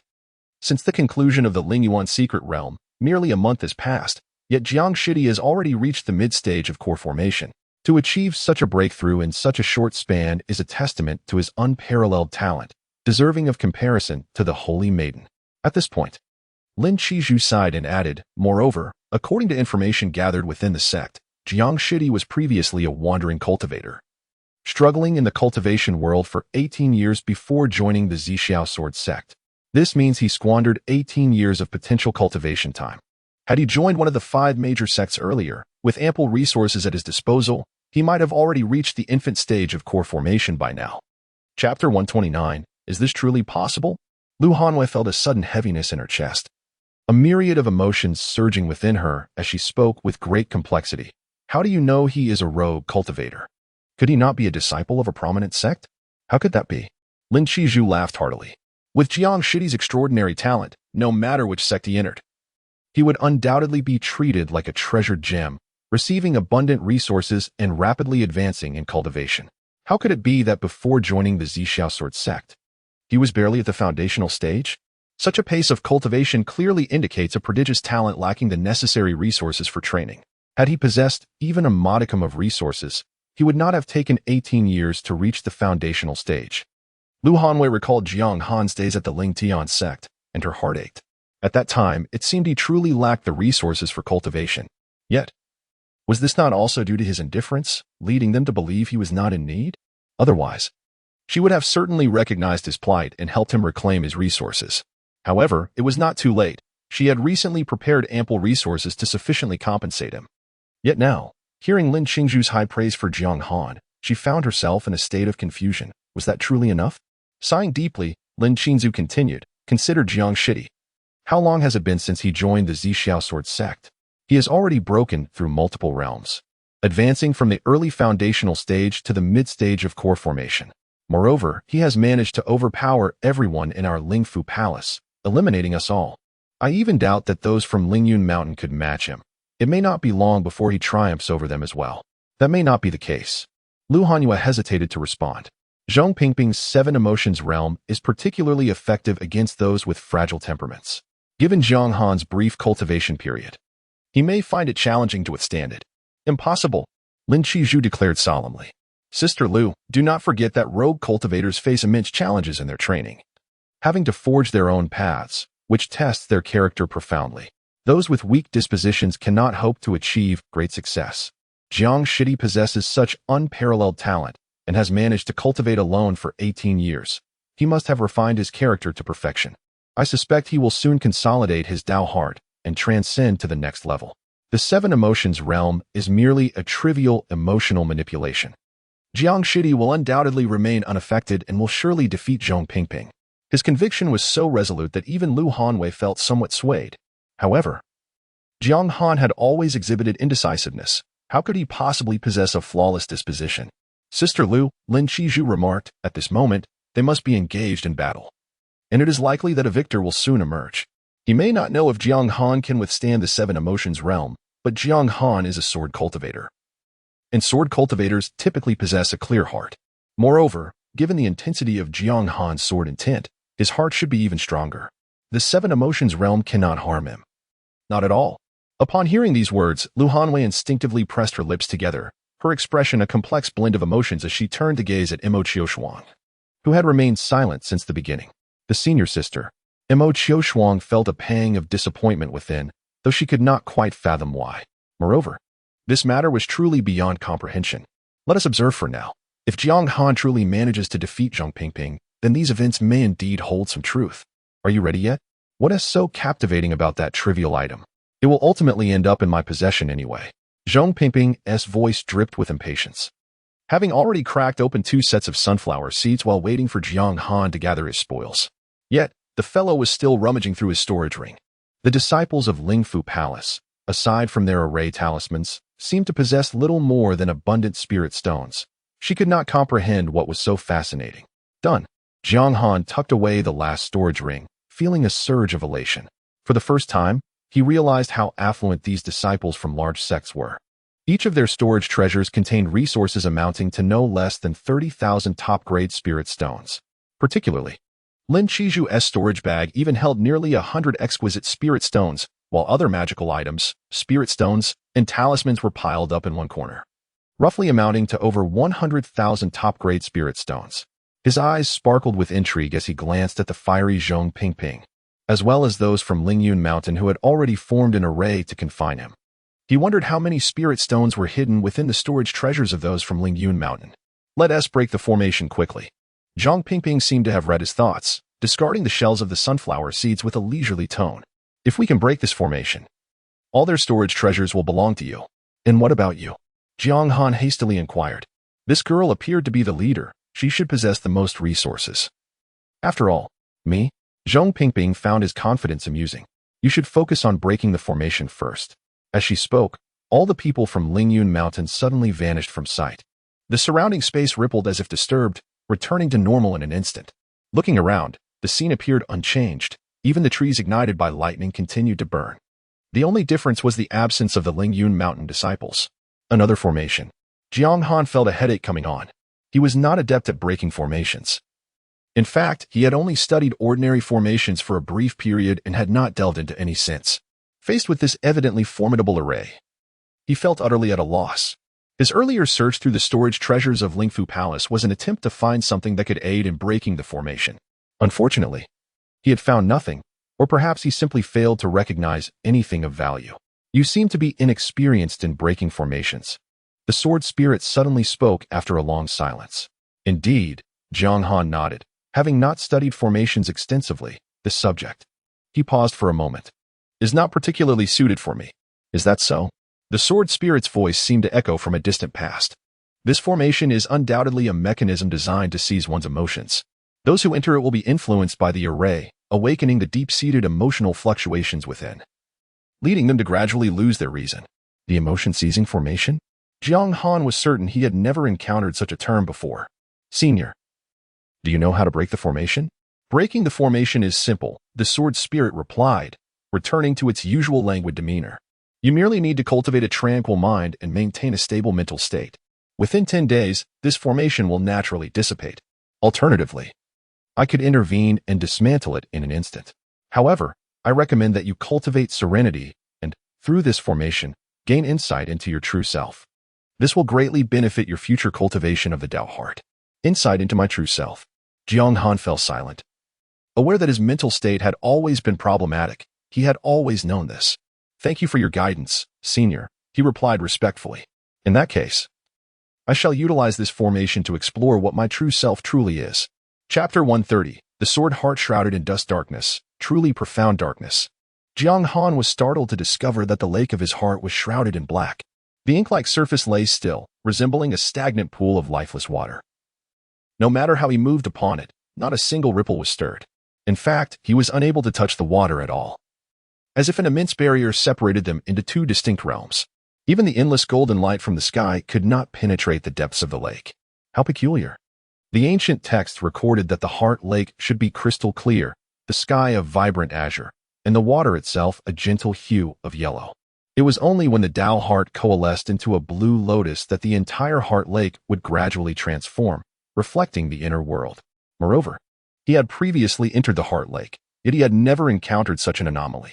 This Heart Lake, by all appearances, was anything but normal. How strange that such a phenomenon could exist. The sword spirit had unknowingly followed him in, crouching upon the lake's surface, her hand reaching out to feel the barrier. Regrettably, even she was thwarted by this obstruction, unable to touch the water. She glanced upward at the sky, then lowered her gaze to scrutinize the tranquil lake. The abyss-like water contrasted starkly with the resplendent golden sky. There was something distinctly amiss with this Heart Lake. How did you enter? Jiang Han inquired, puzzled. According to the ancient texts, no one had ever discerned the location of the Heart Lake within the human body. It was known only that tranquility of mind would naturally lead one's consciousness into the Heart Lake. Yet, how had the sword spirit managed to enter? I am your sword spirit. Our hearts are inextricably linked, allowing me to enter, she replied, seemingly undeterred. She gently tapped the lake's surface twice, but alas, it was to no avail. Rising, she pointed towards the sky. Your sword heart resides there, and by sensing it, I could gain entry. However, I had been persistently obstructed by the barrier until now. It is only due to your presence that the barrier has slightly opened, permitting my entrance. Is there a barrier outside as well? Jiang Han pondered, his curiosity piqued. He gazed upwards towards the direction of his sword heart. Yet, upon merely a fleeting glance, his expression faltered. The sword heart hovered silently in midair, appearing veiled by a peculiar essence that rendered it exceedingly vague, as if it were not truly existent. Why is my sword heart so indistinct? Why can I not perceive it clearly? Has it always been like this? Jiang Han mused, realizing suddenly that he could scarcely remember the beginning. I do not know. I have never seen it before, the sword spirit replied, drawing closer to examine it with keen interest. However, the more she observed, the more alarmed she became. With her countless years of experience, she had never encountered such a situation. She reached out to lightly touch it, but her fingertips passed through the sword heart as if it were an illusion, utterly imperceptible to her touch. The encasing layers wrapped around it, wispy yet solid, were intangible. Could it be that the sword heart is shrouded in dust? She furrowed her brow, her expression growing more serious. Yet, this dust was alarmingly thick. It obscured even the essence of the sword heart itself. According to the circumstances, one would assume that such a severely tarnished sword heart would be exceedingly fragile, prone to shattering at the slightest misstep. Yet, what you present appears remarkably stable. What could have transpired to render the sword heart in such a state, to the extent that its original form is unrecognizable? She turned to Jiang Han, a peculiar glimmer flickering in her eyes. Could it be that, despite your youthful appearance, you have already traversed a myriad of experiences? Jiang Han remained silent. In his previous life, he had never had the opportunity to coalesce a sword heart, thus he was unaware of these matters. However, to assert that he had undergone numerous experiences would indeed ring true. Hundreds of years, though not extensive, were sufficient to leave a profound imprint upon him. Close your eyes and attempt to reach out to the sword heart. See if you can communicate with it. Can the sword heart truly communicate? Jiang Han pondered, for he had always perceived the sword heart merely as an embodiment of an ethereal concept. Yet, at this moment, the implication from the sword spirit suggested it possessed its own consciousness. Certainly, the sword heart is, in essence, your original intent. Reflect upon why you initially took up the sword and how you came to forge your sword heart. His original intent. Why had he taken up the sword? A look of confusion clouded Jiang Han's gaze. At that time, he had been solely focused on escaping from Ling Tian's sect, seeking a place to call home, aiming for stability in his cultivation, and striving to elevate his prowess as swiftly as possible. Thus, he chose the sect that best matched his innate talents. The Zishu Sword Sect. Why select the Zishu Sword Sect? Jiang Han raised his hand toward the sword heart, his mind retracing the thoughts he had at that moment. It was because, to his knowledge, among the 5 great sects of the cultivation world, only the Zishu Sword Sect sword cultivators were the most united. Furthermore, the Zishu Sword Sect possessed formidable strength, capable of warding off troubles from Ling Tian's sect. Even if they were to locate him, he would have the opportunity to negotiate. Moreover, in his previous life, he had inadvertently discovered his unique talent, an anomalous thunder root and innate sword bone, making it the most fitting choice for the Purple Sword Sect. Only within its embrace could he be recognized, showcase his abilities, and potentially receive the protection of the sect. It was the only way he could find a true refuge in this world. He wielded the sword merely because his talents aligned with it. Only by becoming a sword cultivator could he rapidly grow in strength. Yet, why had he been so fervently eager to cultivate? Why had he constantly sought to grow stronger? Suddenly, the heart lake quivered, and a tempestuous wind surged forth, stirring the waters and creating ripples that danced across the surface. The sword spirit's expression shifted dramatically as she retreated swiftly. This aura, it seemed, bore the mark of murderous intent. The sword spirit stood at a considerable distance, intending to examine a droplet of the lake water, but instinctively withdrew her hand upon sensing a potent warning.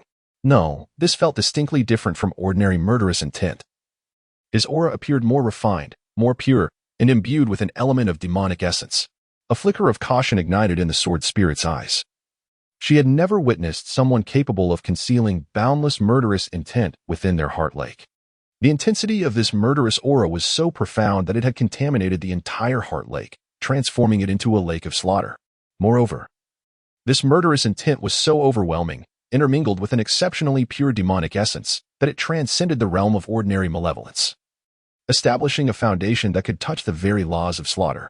What renders the sword spirit even more vigilant is an exceedingly peculiar sensation amidst this malevolent aura. It seems that something beyond mere demonic essence lurks.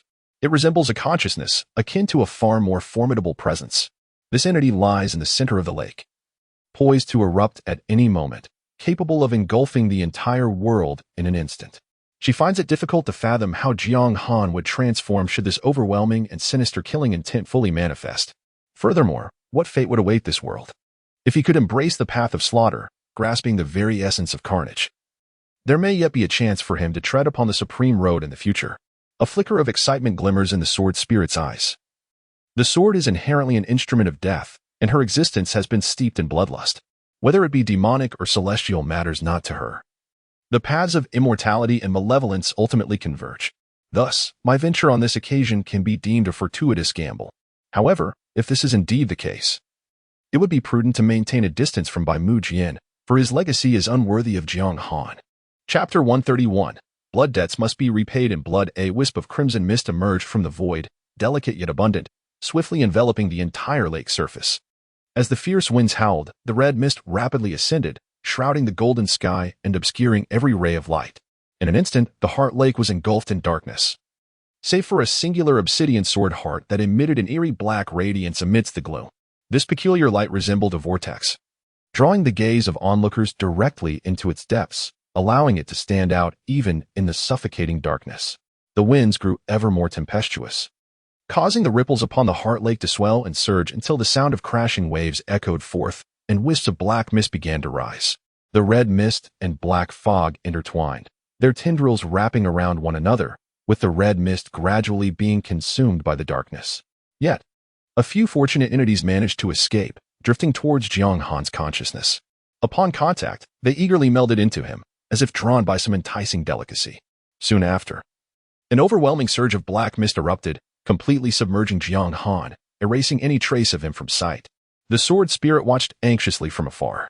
Having absorbed such a vast amount of malevolent energy in a short span, one would require extraordinary willpower to resist the encroaching killing intent, lest they succumb to madness and become a mere puppet, driven solely by the thirst for bloodshed. Could Jiang Han withstand it? The sword spirit's concern was not unfounded. Had it been another, such an onslaught of murderous intent would likely have shattered their sanity long ago. Yet, Jiang Han remained oblivious, allowing the torrent of darkness to engulf him, merging seamlessly with his being. He seemed impervious to the chaos, slowly extending his hand towards the obsidian sword heart. Why strive for strength? The confusion in his eyes swiftly dissipated as vivid scenes flashed through his mind. The tempest upon the lake calmed suddenly, as if awaiting his decision. His countenance shifted through myriad emotions: joy, sorrow, anger, and helplessness. A glimmer of red appeared in his eyes, only to be swiftly dispersed by an overwhelming tide of black. Waves of painful memories assailed his consciousness, contorting Jiang Han's expression into a grimace, as he relived the countless torments of his past at the Lingtian sect. A palpable hatred surged forth, transforming into a black mist that erupted into the sky, shattering the red mist and violently striking against the golden heavens. This was resentment? The sword spirit furrowed her brow. Such resentment had coalesced into a tangible form, even in the realm of celestial and demonic warfare. Such a density of grievance had never been witnessed. She could scarcely comprehend the tribulations Jiang Han had endured in merely 18 years of life. He had amassed such profound bitterness. If this resentment remained unvented, it would undoubtedly cast a long shadow over his future path. As the heavens were battered by this resentment, intricate golden patterns began to emerge, and a beam of golden light quietly manifested, hovering above his head. It resembled a gentle hand, tenderly stroking his hair. As ethereal whispers filled his mind, gradually dissolving the grimace etched upon his face, memories surged forward until they ultimately settled at the moment when his sword heart first coalesced. This occurred in the town at the foot of the Zishu Sword Sect, where he and Du Yuqing frantically procured items, regardless of their expense or necessity.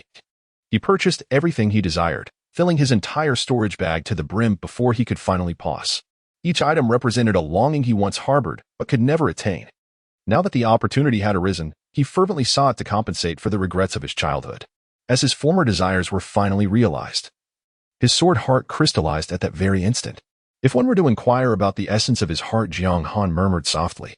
His right hand finally grasped the hilt of the sword, and an icy chill surged deep within him, compelling his fingers to tighten instinctively. I merely wish to live as a normal person. Is that too much to ask? He questioned himself. Truly, it is exceedingly difficult, he answered. They repeatedly thwart my path to the light, confining me within an endless abyss of darkness. They have ravaged me until I am left battered and bruised. Leading to a tragic demise, two voices gradually intertwined, merging until they became a singular, resonant tone. As long as they exist, I shall never truly be myself. As long as they remain, I can only dwell in their shadows.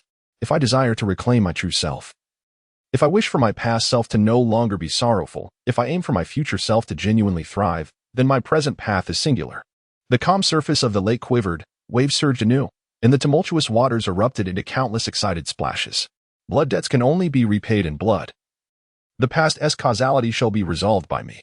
Jiang Han's right hand slowly tightened, and the sword heart emanated an endless black radiance, illuminating the entirety of his heart's lake. Wherever the black light traversed, a crisp cracking sound echoed, and as the darkness enveloped every inch of the lake's surface, the earth trembled violently, culminating in a thunderous roar. Boom! The lake erupted into towering waves, the black waters soaring skyward, forming a massive whirlpool that barreled towards Jiang Han. Yet, at the moment of contact, it was as if an invisible black hole devoured it, vanishing without a trace. The surface of the sword heart quivered violently, as if on the verge of shattering, yet something essential remained absent, preventing it from transcending that boundary. At that moment, a dense crimson mist materialized from thin air, rushing toward Jiang Han with ferocity akin to a torrential flood, enveloping him instantly. But in the next heartbeat, a powerful suction emerged, as if a great whale were drawing in water, swallowing all the approaching red mist into the sword heart. The sword heart resembled a voracious beast, consuming eagerly and swiftly, the red mist unable to be chewed before being swallowed whole. The intertwining of red mist and black gas left Jiang Han standing at the center, seemingly untouched, his gaze remarkably tranquil. Nevertheless, he felt an inexplicable strangeness. What were these crimson mists and black vapors, and why had he never encountered them before? It was not until much later that Jianxin suddenly trembled, and that devouring force vanished without a trace. In the next moment, the layer of obscurity that had enveloped him came to an abrupt halt, as if ensnared by a spell of paralysis, and then, like a mirrored surface, it shattered with a resounding crash. The sound of the sword echoed across the Heart Lake, exuding a wildness akin to a demon imprisoned for millennia finally breaking free from its chains. Yet, the tone was exceedingly frigid. Merely hearing it sent a chill coursing through one's body, awakening an instinctual sense of impending doom. Endless black vapor surged from Jianxin, soaring into the heavens, causing even the entirety of Heart Lake to tremble slightly beneath the weight of this tangible sword aura. Chapter 132, The Manifestation of the Sword's Heart. Senior Sister. Why do you all appear so distracted? Upon returning from the imperial city, Xia Qianqian found Mo Qiushuang and another standing atop the mountain, gazing absent-mindedly into the valley. Mo Qiushuang snapped back to reality, frowning as she regarded her. Where have you been? Why have you returned so late? Xia Qianqian tilted her head slightly, feeling a bit awkward as she replied, "It's not my first time here. I just took a stroll around the imperial city and bought a few things." Noticing that her two senior sisters seemed somewhat displeased, she added, "Besides, Jiang Han hasn't emerged yet. This secret realm lasts for a month. We can seek him out once he returns." Jiang Han. The mere mention of his name caused a complex expression to cross Mo Qiushuang's face. "What's wrong?" Xia Qianqian asked, puzzled. She hadn't been gone long. What could have happened? Lu Hanyue shook her head, gesturing towards the group from Lingfu Palace. "Listen to what they are discussing, and you'll understand." Upon hearing this, Xia Qianqian quickly turned her attention in that direction. The members of Lingfu Palace were engaged in a loud discussion, their voices booming as if afraid others wouldn't hear. As a consummate cultivator at the peak of the core formation stage, Xia Qianqian possessed keen senses, and at this distance, she did not need to rely on spiritual perception. Merely straining her ears allowed her to catch snippets of their conversation. However, upon hearing just one sentence, a look of astonishment blossomed on her face. Why are they talking about Jiang Han? Seeing no one respond, she focused her mind, releasing her spiritual sense to eavesdrop more intently. Senior brother Jiang can summon countless heavenly thunderbolts, transforming them into thunder dragons that darken the skies. In an instant, the heavens and earth shift, thunder roars. With but a thought, he can level a spiritual peak to the ground. How impressive! Such innate talent and strength. No wonder he is a direct disciple of the Zhixiao Sword Sect. It's no surprise that the Zhixiao Sword Sect sent only senior brother Jiang and one other. With just the two of them, they could eliminate everyone else. Indeed, I also heard that the Zhixiao Sword Sect intends to hold a grand ceremony to establish senior brother Jiang as the holy son of the sect. This means the cultivation world will gain another unparalleled genius to rival the saintess of Lingyun Mountain. I wonder where senior brother Jiang cultivated before joining the Zhixiao Sword Sect. Such a fortuitous background must host treasures yet to be revealed. If given the chance, we might also partake in some of that fortune. After listening for a while, Xia Qianqian grasped the situation. How could this be? Jiang Han is so formidable? Her eyes widened in disbelief, as if she were encountering Jiang Han for the first time. The fact that so many peak core formation cultivators from Lingfu Palace could be defeated by him alone. Was this true? It seems likely, Mo Qiushuang remarked. Lingfu Palace has no reason to lie about Jiang Han. It would serve them no purpose. Now it makes sense. Xia Qianqian appeared suddenly exhilarated. I knew he had held back during our match. He didn't even exert himself against me. As expected, he still remembers our bond from these years. Mo Qiushuang's brow furrowed tightly. What nonsense are you spouting? It was during my time abroad. If he truly harbored hatred towards me, he had ample opportunity to strike. Yet, upon reflection, I can clearly see that he was in a constant state of turmoil, wavering in his resolve. He must not have wished to lay a hand on me. It was undoubtedly that madwoman, Du Yuqing, who compelled him to act thus. Du Yuqing? Mo Qiushuang pondered, questioning her motivations. That lunatic is capable of anything. Xia Qianqian felt a sense of relief as the pent-up frustration in her chest began to dissipate. Her suspicions were confirmed. Jiang Han remained the innocent and kind-hearted boy he had always been. His previous actions were not a reflection of his true intent, which left room for redemption. Regardless of the circumstances, we must proceed with our duties. Lu Hanwei clearly disagreed with this sentiment, asserting that Jiang Han might indeed be serious.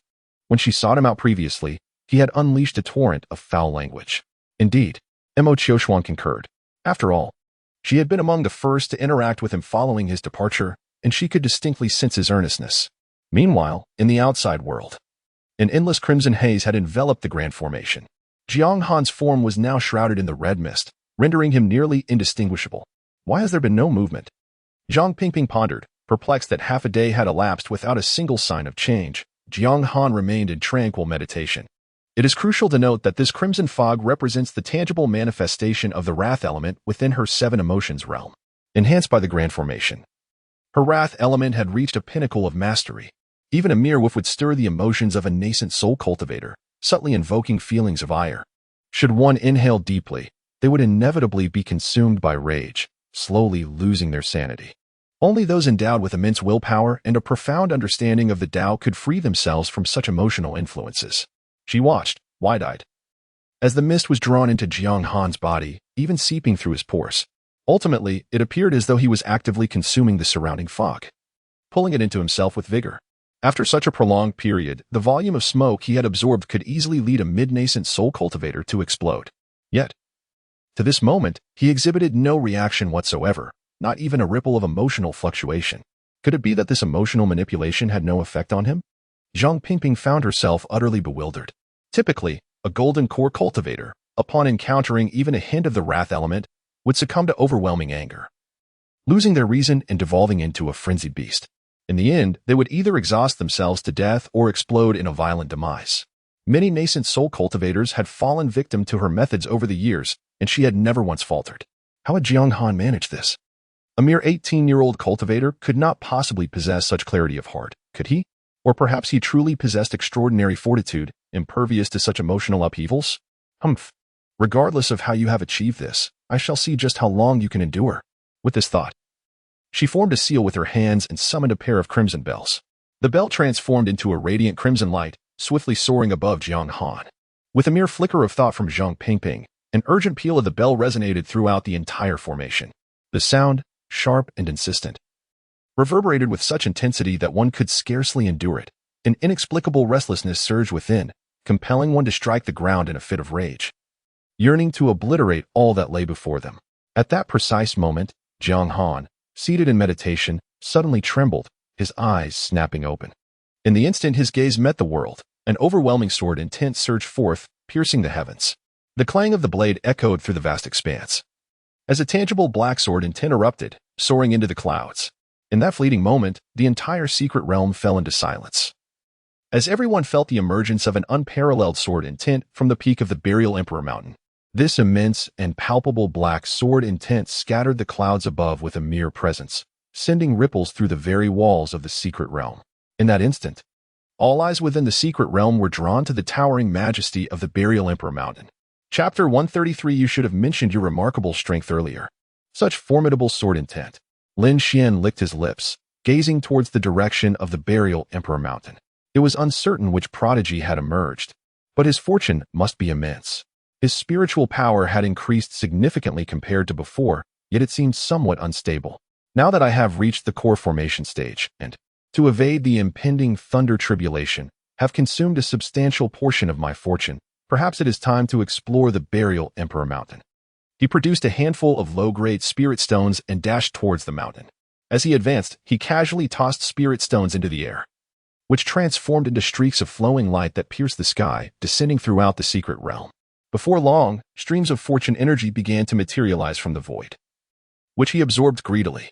Yet, perhaps it was merely an illusion, but since he commenced consuming this fortune, he felt as if a peculiar aura lingered above his head. As he continued to absorb, that aura appeared to intensify, but upon closer inspection, he could discern nothing. Bai Mu Jian stood at the edge of the forest, observing the soaring black pillar of light, his expression betraying a hint of astonishment. He had never witnessed someone at the core formation stage manifesting sword intent into a tangible form.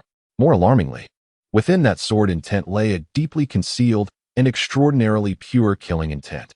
This killing intent was so refined that it bore no trace of impurities, something even his true form could not achieve. Such unadulterated killing intent indicated that he was indeed exceptionally suited for the path of slaughter. If he could remain steadfast in his heart, he might one day grasp the essence of killing, achieving limitless potential. However, Bai Mu Jian was profoundly perplexed. How could such an extraordinary genius arise from this obscure realm? Atop the Burial Emperor Mountain, within the Grand Formation, as the boundless sword intent surged towards the heavens, the jarring sound of the bell abruptly ceased. The crimson bell, under the impact of the sword intent, instantly lost its former brilliance, transforming into a pair of ordinary red bells that clattered to the ground, falling silent thereafter. The scope of the Grand Formation extended 30 miles, enveloped by a semi-transparent white spiritual power barrier. At this moment, a colossal void had been carved out of the barrier by the sword intent, within which countless crimson mists began to swirl violently. These red mists, as if drawn by some formidable force, coalesced in clusters and surged towards Jiang Han. His body resembled a vast vortex. The instant these red mists came into contact with him, they vanished without a trace, completely absorbed into his being. What is happening? How could Jiang Han possess such potent sword intent? Jiang Pingping wore a dazed expression, unable to comprehend. Previously, during the battle between Jiang Han and Lin Qizhu, the sword intent he displayed was but a mere wisp. According to her understanding, while this wisp of sword intent could pierce through her realm of fury, the red mists were formless entities. Even if the sword intent created numerous openings, other red mists would swiftly fill those gaps. Moreover, this formation, centered around her, combined with the strength of her fellow disciples, was at least 100 times more powerful than the fury realm she could conjure alone. Logically speaking, even a cultivator at the nascent soul stage would only be able to endure within the formation for a mere 15 minutes before the crimson mist erodes their consciousness, rendering them incapacitated. Yet, astonishingly, not only did the red mist exert no influence on Jiang Han, but it was also voraciously consumed by him. This overwhelming sword intent surged forth, breaking through the grand formation, its momentum unrelenting, showing no signs of abating. How on earth did he achieve this? Zhang Pingping felt a surge of irritation. With such immense and unparalleled sword intent, why hadn't he utilized it sooner? With his extraordinary prowess, who would dare to seek him out for trouble? Crack, crack. At that moment, a sound of shattering ice crystals erupted within the formation, a piercing noise that caused one's eardrums to throb painfully. Startled, Zhang Pingping hastily glanced up at the grand formation, only to witness the crimson mist above it inexplicably consumed, revealing the spiritual energy barrier overhead. The translucent white shield flickered with hints of red light, and from the gaping void at its center, countless fine cracks rapidly spread. In an instant, these fissures enveloped the entire barrier, emitting a series of alarming, jarring sounds, as if it were on the verge of shattering. Its over her heart plummeted to the depths of despair.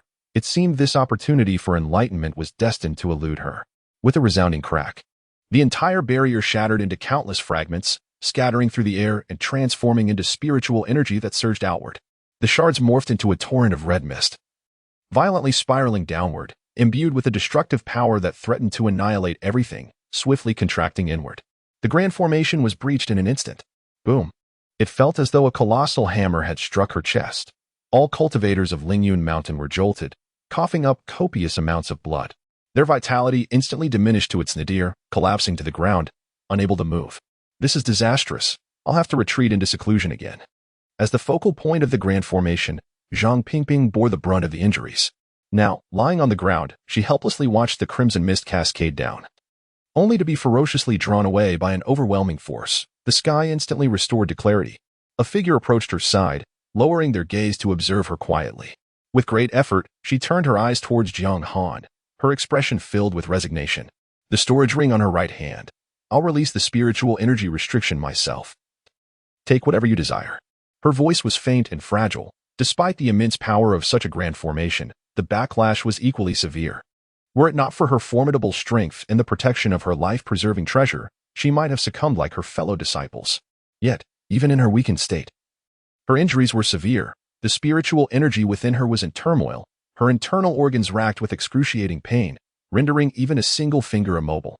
Recognizing the gravity of her situation, she thought that perhaps a few kind words might spare her life. Moreover, she sensed that Jiang Han did not seem like a bloodthirsty individual. He likely would not commit any egregious acts. Jiang Han extended his hand, summoning the bell, which swiftly soared into his grasp. He glanced at it, noting that it had not yet been completely destroyed, and casually stored it within his storage ring. At this moment, he finally regained his senses, gazing at the inexplicably shattered formation and the scattered members of Lingyun Mountain, now devoid of any will to resist. Everything felt so surreal to him. It seemed as if he had done nothing, yet these individuals had collapsed. Had it not been for the sword spirit's reminder, he would have remained oblivious to the fact that the crimson mist was, in truth, the emotional essence emanating from the formation.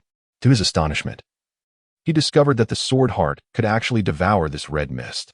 Consequently, no matter how much emotional fog he inhaled, it would invariably be consumed by the sword heart, thus rendering it incapable of influencing his own emotions. After absorbing such a vast quantity of crimson vapors, an exceedingly fine thread of red unexpectedly emerged within the originally pure black sword intent, soaring skyward with the sword energy. Though it was minuscule, it appeared strikingly conspicuous. How could this be? Zhang Pingping suddenly felt an inexplicable surge of strength, her eyes widening in shock as she discerned that slender crimson thread above the sword intent. The aura emanating from it was all too familiar. It was her essence of wrath. But how had her essence of wrath transformed into Jiang Han's? Was it truly possible for an essence to be devoured and fused? She found herself utterly bewildered, grappling with a confusion that she could not comprehend. Chapter 134, Why Don't You Steal? Moreover, even if such a thing were truly possible, it would hardly be within the capabilities of someone in the mid-formation stage. Truly a pervert. Jiang Pingping resignedly closed her eyes. All her tactics proved futile against Jiang Han. She could neither overpower him nor invoke her intention at this moment. She could only submit to his whims. Following her gaze, Jiang Han lifted his eyes and immediately spotted a glimmer of red. Unsure of its potency, he resolved to test it soon.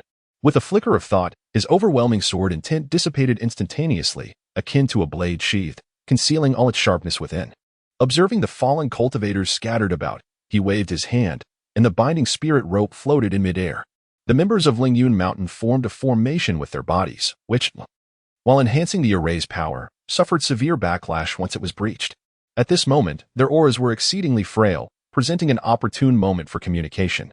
Suddenly, a tightening sensation enveloped Jiang Pingping, and a wave of weakness surged within her, as her spiritual power and consciousness were entirely shackled, rendering her immobile.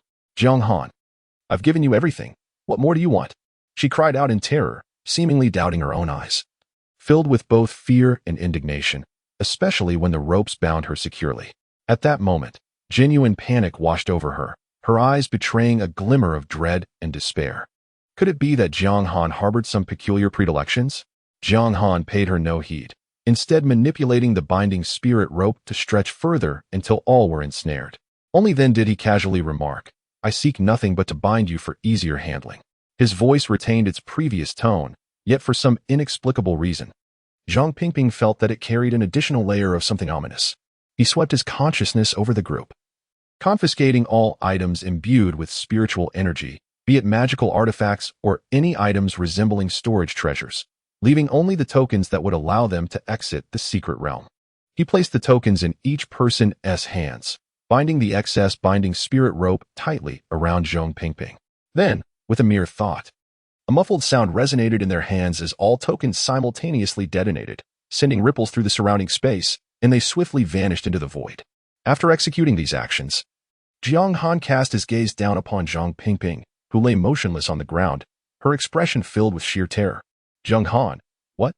What do you intend to do? As a thought crossed her mind, her face flushed crimson. However, her injuries rendered her too weak. And with the binding spirit rope constricting her so tightly, she could do little more than speak. I intend to do nothing, Jiang Han replied, crouching down, his eyes shimmering with intensity as he silently observed her. Seeing this, Jiang Pingping strained to widen her eyes, attempting to glare fiercely at Jiang Han, as if to intimidate him into retreating. Yet, this fierce demeanor did not endure long. Her gaze began to waver, drifting to the side, until ultimately she closed her eyes, indignantly declaring, No, you shall not. Is that so? Jiang Han let out a soft sigh. He initially intended for her to surrender it willingly, but it seemed he had no choice but to take matters into his own hands. He extended his hand, forming a seal and directing his energy to the center of Jiang Pingping's forehead. The sword spirit, guided by his consciousness, swiftly plunged into her sea of awareness. Jiang Han. A sudden surge of power erupted within Jiang Pingping, prompting her to cry out in desperation. No, you cannot take that. It is of utmost importance to me. I can offer you something else. Just leave it with me. With a resounding thud, it was as if he had breached a barrier, and a small, earthen-hued bell emerged rapidly from her brow. Jiang Han grasped the bell, and the sword spirit surged inside, instantaneously erasing all traces of Jiang Pingping. The soul-capturing bell. As Jiang Han's consciousness infiltrated its depths and established his own restrictions, he immediately comprehended its purpose. It was capable of seizing souls, erasing intellect, and killing in silence, a truly remarkable treasure. He refrained from refining it on the spot, instead stowing the bell away and producing a token, which he pressed into Jiang Pingping's hand. Jiang Han, wait. The loss of her innate treasure left her in a state of severe dizziness, and darkness clouded her vision. Were it not for the profound significance of this artifact, she might have succumbed to unconsciousness. A trickle of blood escaped her lips as she mustered her strength to speak. Jiang Han, this item is merely an 8th-grade Earth-tier treasure. Though it holds great importance to me, it bears little significance for you. Grant me a chance, and I shall return with a treasure of greater value than the soul-capturing bell. She gazed at Jiang Han with a plea in her eyes, hoping that when the time came, he would agree to exchange the bell. Jiang Han looked down at her, his heart devoid of any emotion. Previously, within the Heart Lake, he had relived the maddening torment he once endured. Now, his heart was as cold as ancient ice. Furthermore, she had previously joined forces against him. Had it not been for the sword heart breaking the seal and shattering the grand formation, he would have suffered far worse. Yet, this item truly held little value for him. If she could offer a superior treasure in exchange, it would not be a loss for him. However, he could not allow her to gain the upper hand too easily. Very well, he said, straightening his posture and nodding. However, it must be a treasure of at least 5th grade heaven tier or higher. 5th grade heaven tier. Zhong Pingping jolted, her senses returning, and she exclaimed anxiously, "Do you think heaven tier treasures are commonplace? The only one I possess is the heart entrancing bell, which is merely 3rd grade heaven tier. Even if you sold me, you could not procure a 5th grade heaven tier treasure. Why not just take it by force?" Jiang Han queried, somewhat perplexed. "I am doing just that," Zhong Pingping retorted. Momentarily taken aback, a breath caught in her chest, nearly causing her to faint as darkness encroached upon her vision. After a considerable time, she finally regained her composure, her eyes flashing with resentment, but she feared provoking Jiang Han. Thus, she suppressed her pain, striving to appear less irksome. "Should you refuse, so be it.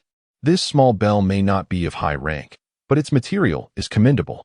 I could melt it down and fashion it into a sword sheath." Jiang Han nonchalantly brushed off non-existent dust from his clothing, feigning the activation of the token. "Fine. If it is the 5th grade of the celestial realm, then so be it." Zhong Pingping endeavored to maintain a calm tone, fearing that any provocation might incite Jiang Han's ire. "Just wait. I shall seek you out at the Purple Sword Sect." "Very well." Jiang Han nodded, denying her any further opportunity for dialogue. With a mere thought, the token erupted with a resounding crack, rippling waves enveloping Zhong Pingping and transporting her out of the secret realm. As she departed, Zhong Pingping continued to glare at him with gritted teeth, yet Jiang Han remained utterly indifferent. Previously, the 4 major sects had not hesitated to conspire and seize the belongings of the senior disciples of the Purple Sword Sect. It was rumored that some disciples had their life swords stolen, resulting in a significant decline in their cultivation, and some even faced the near shattering of their sword hearts. Eventually, they expended considerable resources to redeem their life swords. He was merely returning the favor in kind. Why should she be so aggrieved? Moreover, her comprehension held no value for him. What difference did it make if she felt discontent? If necessary, he could always seize again. Chapter 135. Mind your own business. Sister, the disciples of Lingyun Mountain have truly been expelled. Xia Qianqian exclaimed, her expression brimming with excitement. It must have been Jiang Han's doing. He is indeed formidable. She reached out to grasp Lu Hanyue's sleeve. "Second sister, let us go and see what has transpired." However, just as she took a couple of steps, she felt a sudden tug, and the sleeve slipped from her grasp. What is there to see? Does it truly matter whether they won or lost? Lu Hanwei feigned calmness. Yet a flicker of complexity danced in her eyes. Upon witnessing the disciples of Lingyun Mountain being teleported away, she understood that Lin Qingzhu's earlier words were likely true. Logically, Jiang Han's strength should be a cause for celebration, and she ought to feel joy. Yet, for reasons she could not fathom, she found herself unable to muster any enthusiasm. Her instincts urging her to evade the matter. "Of course it matters," Xia Qianqian replied, puzzled. "Did we not agree to approach Jiang Han and gradually make amends, so that he might forgive us? Why does second sister appear so reluctant? Sister, consider this. The stronger Jiang Han becomes, the lesser the resistance he will face upon returning to the sect. Did not Master mention that Jiang Han must prostrate himself while ascending Lingtian Peak? Although I too find this notion troubling, if Master insists, we have no means to resist. Yet, if Jiang Han can assert himself and demonstrate sufficient talent and strength, Master would not burden him with trivialities." "Qianqian, do you truly believe this?" Lu Hanyue's expression was laden with complexity. "Of course. Did not the eldest sister say that as long as we strive earnestly, regardless of the outcome, we will eventually achieve something?" Xia Qianqian glanced at Mo Qiushuang, intending to solicit the eldest sister's assistance, only to find her still, eyes closed in meditation. Frustration welled within her, and she turned to soar towards the valley center. "So, it all falls upon me to make amends with Jiang Han?" She pouted in dissatisfaction, yet curiosity gnawed at her. Just moments ago, it was the eldest sister who was most invested in Jiang Han's affairs. Why, then, was she now so silent and inactive? Forget it. They can do as they please. Regardless, I must earn Jiang Han's forgiveness. Otherwise, I shall remain restless.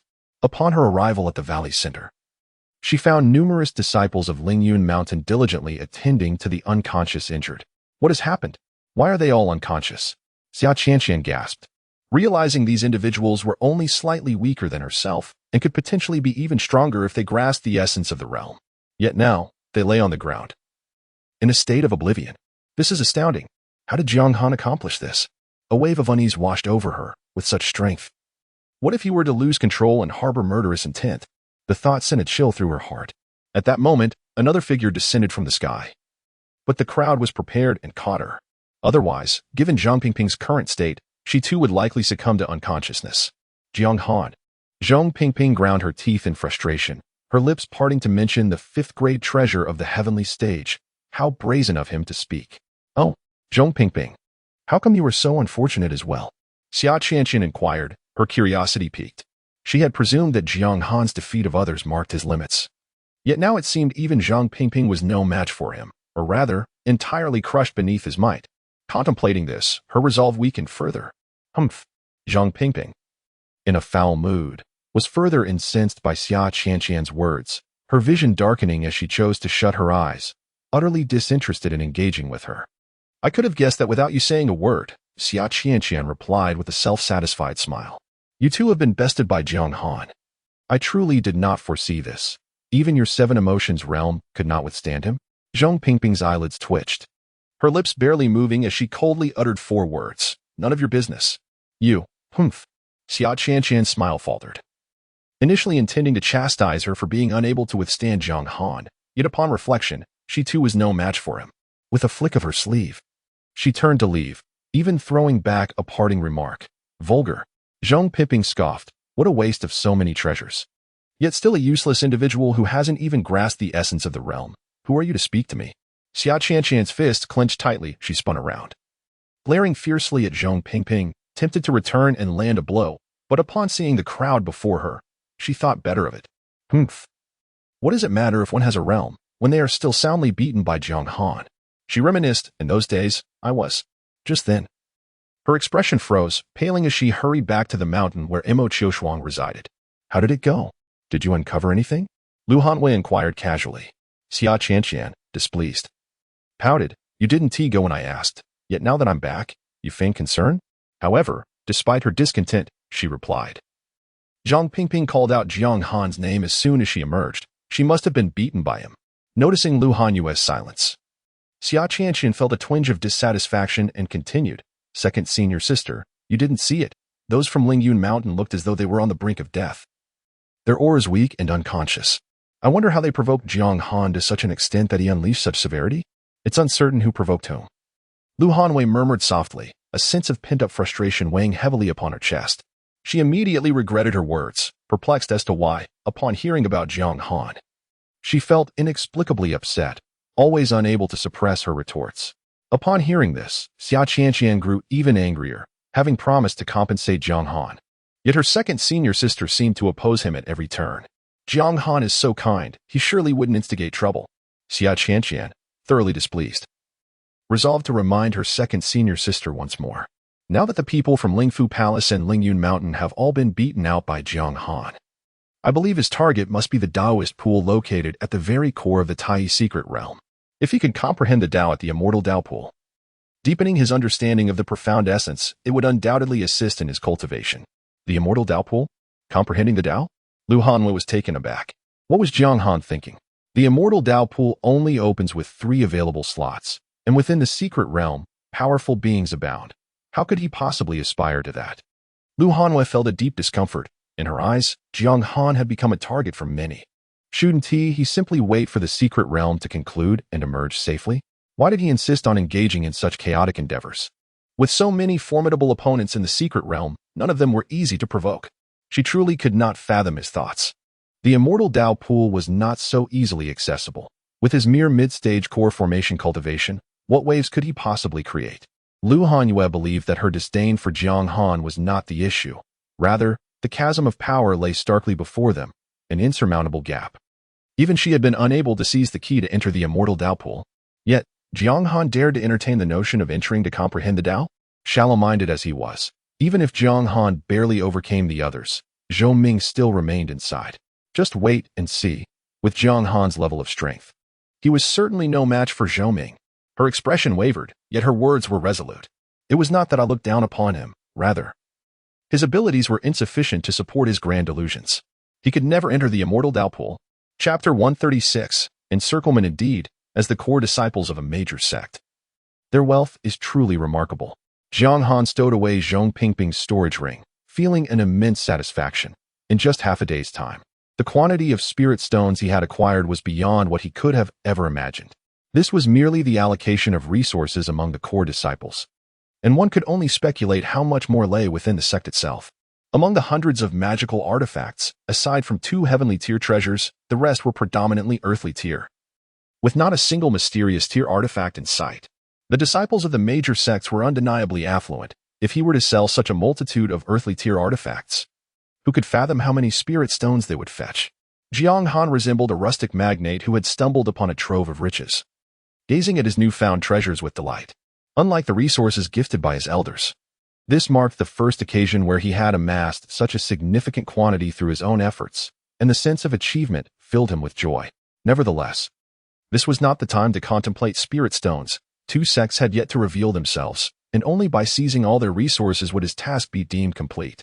He had always assumed these prodigies were extraordinarily powerful, yet now it appeared they were not as formidable as he had thought. A surge of confidence welled up within Jiang Han. At this moment, he began to grasp the true extent of his own strength. These so-called prodigies were, in his estimation, hardly a match for him. Even the core disciples from the 2 sects merely required a bit more effort to overcome. They were far from his equals. Moreover, since entering the secret realm, he had yet to unleash his full potential. Should the disciples of the 2 sects appear now, he was confident he could subdue them all. The sword spirit within his sea of consciousness quietly opened her eyes. In this position, she could distinctly sense a tender sprout named confidence quietly blossoming in his heart. A hint of surprise flickered in her gaze, for it seemed that Bai Mujian's words held a measure of truth.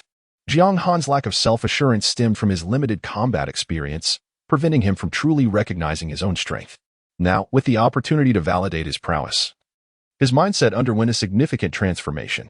As long as he could maintain this newfound confidence, his future path would undoubtedly widen and accelerate. This further affirmed that her gamble had indeed been a wise one. Presently, the Lingfu Palace and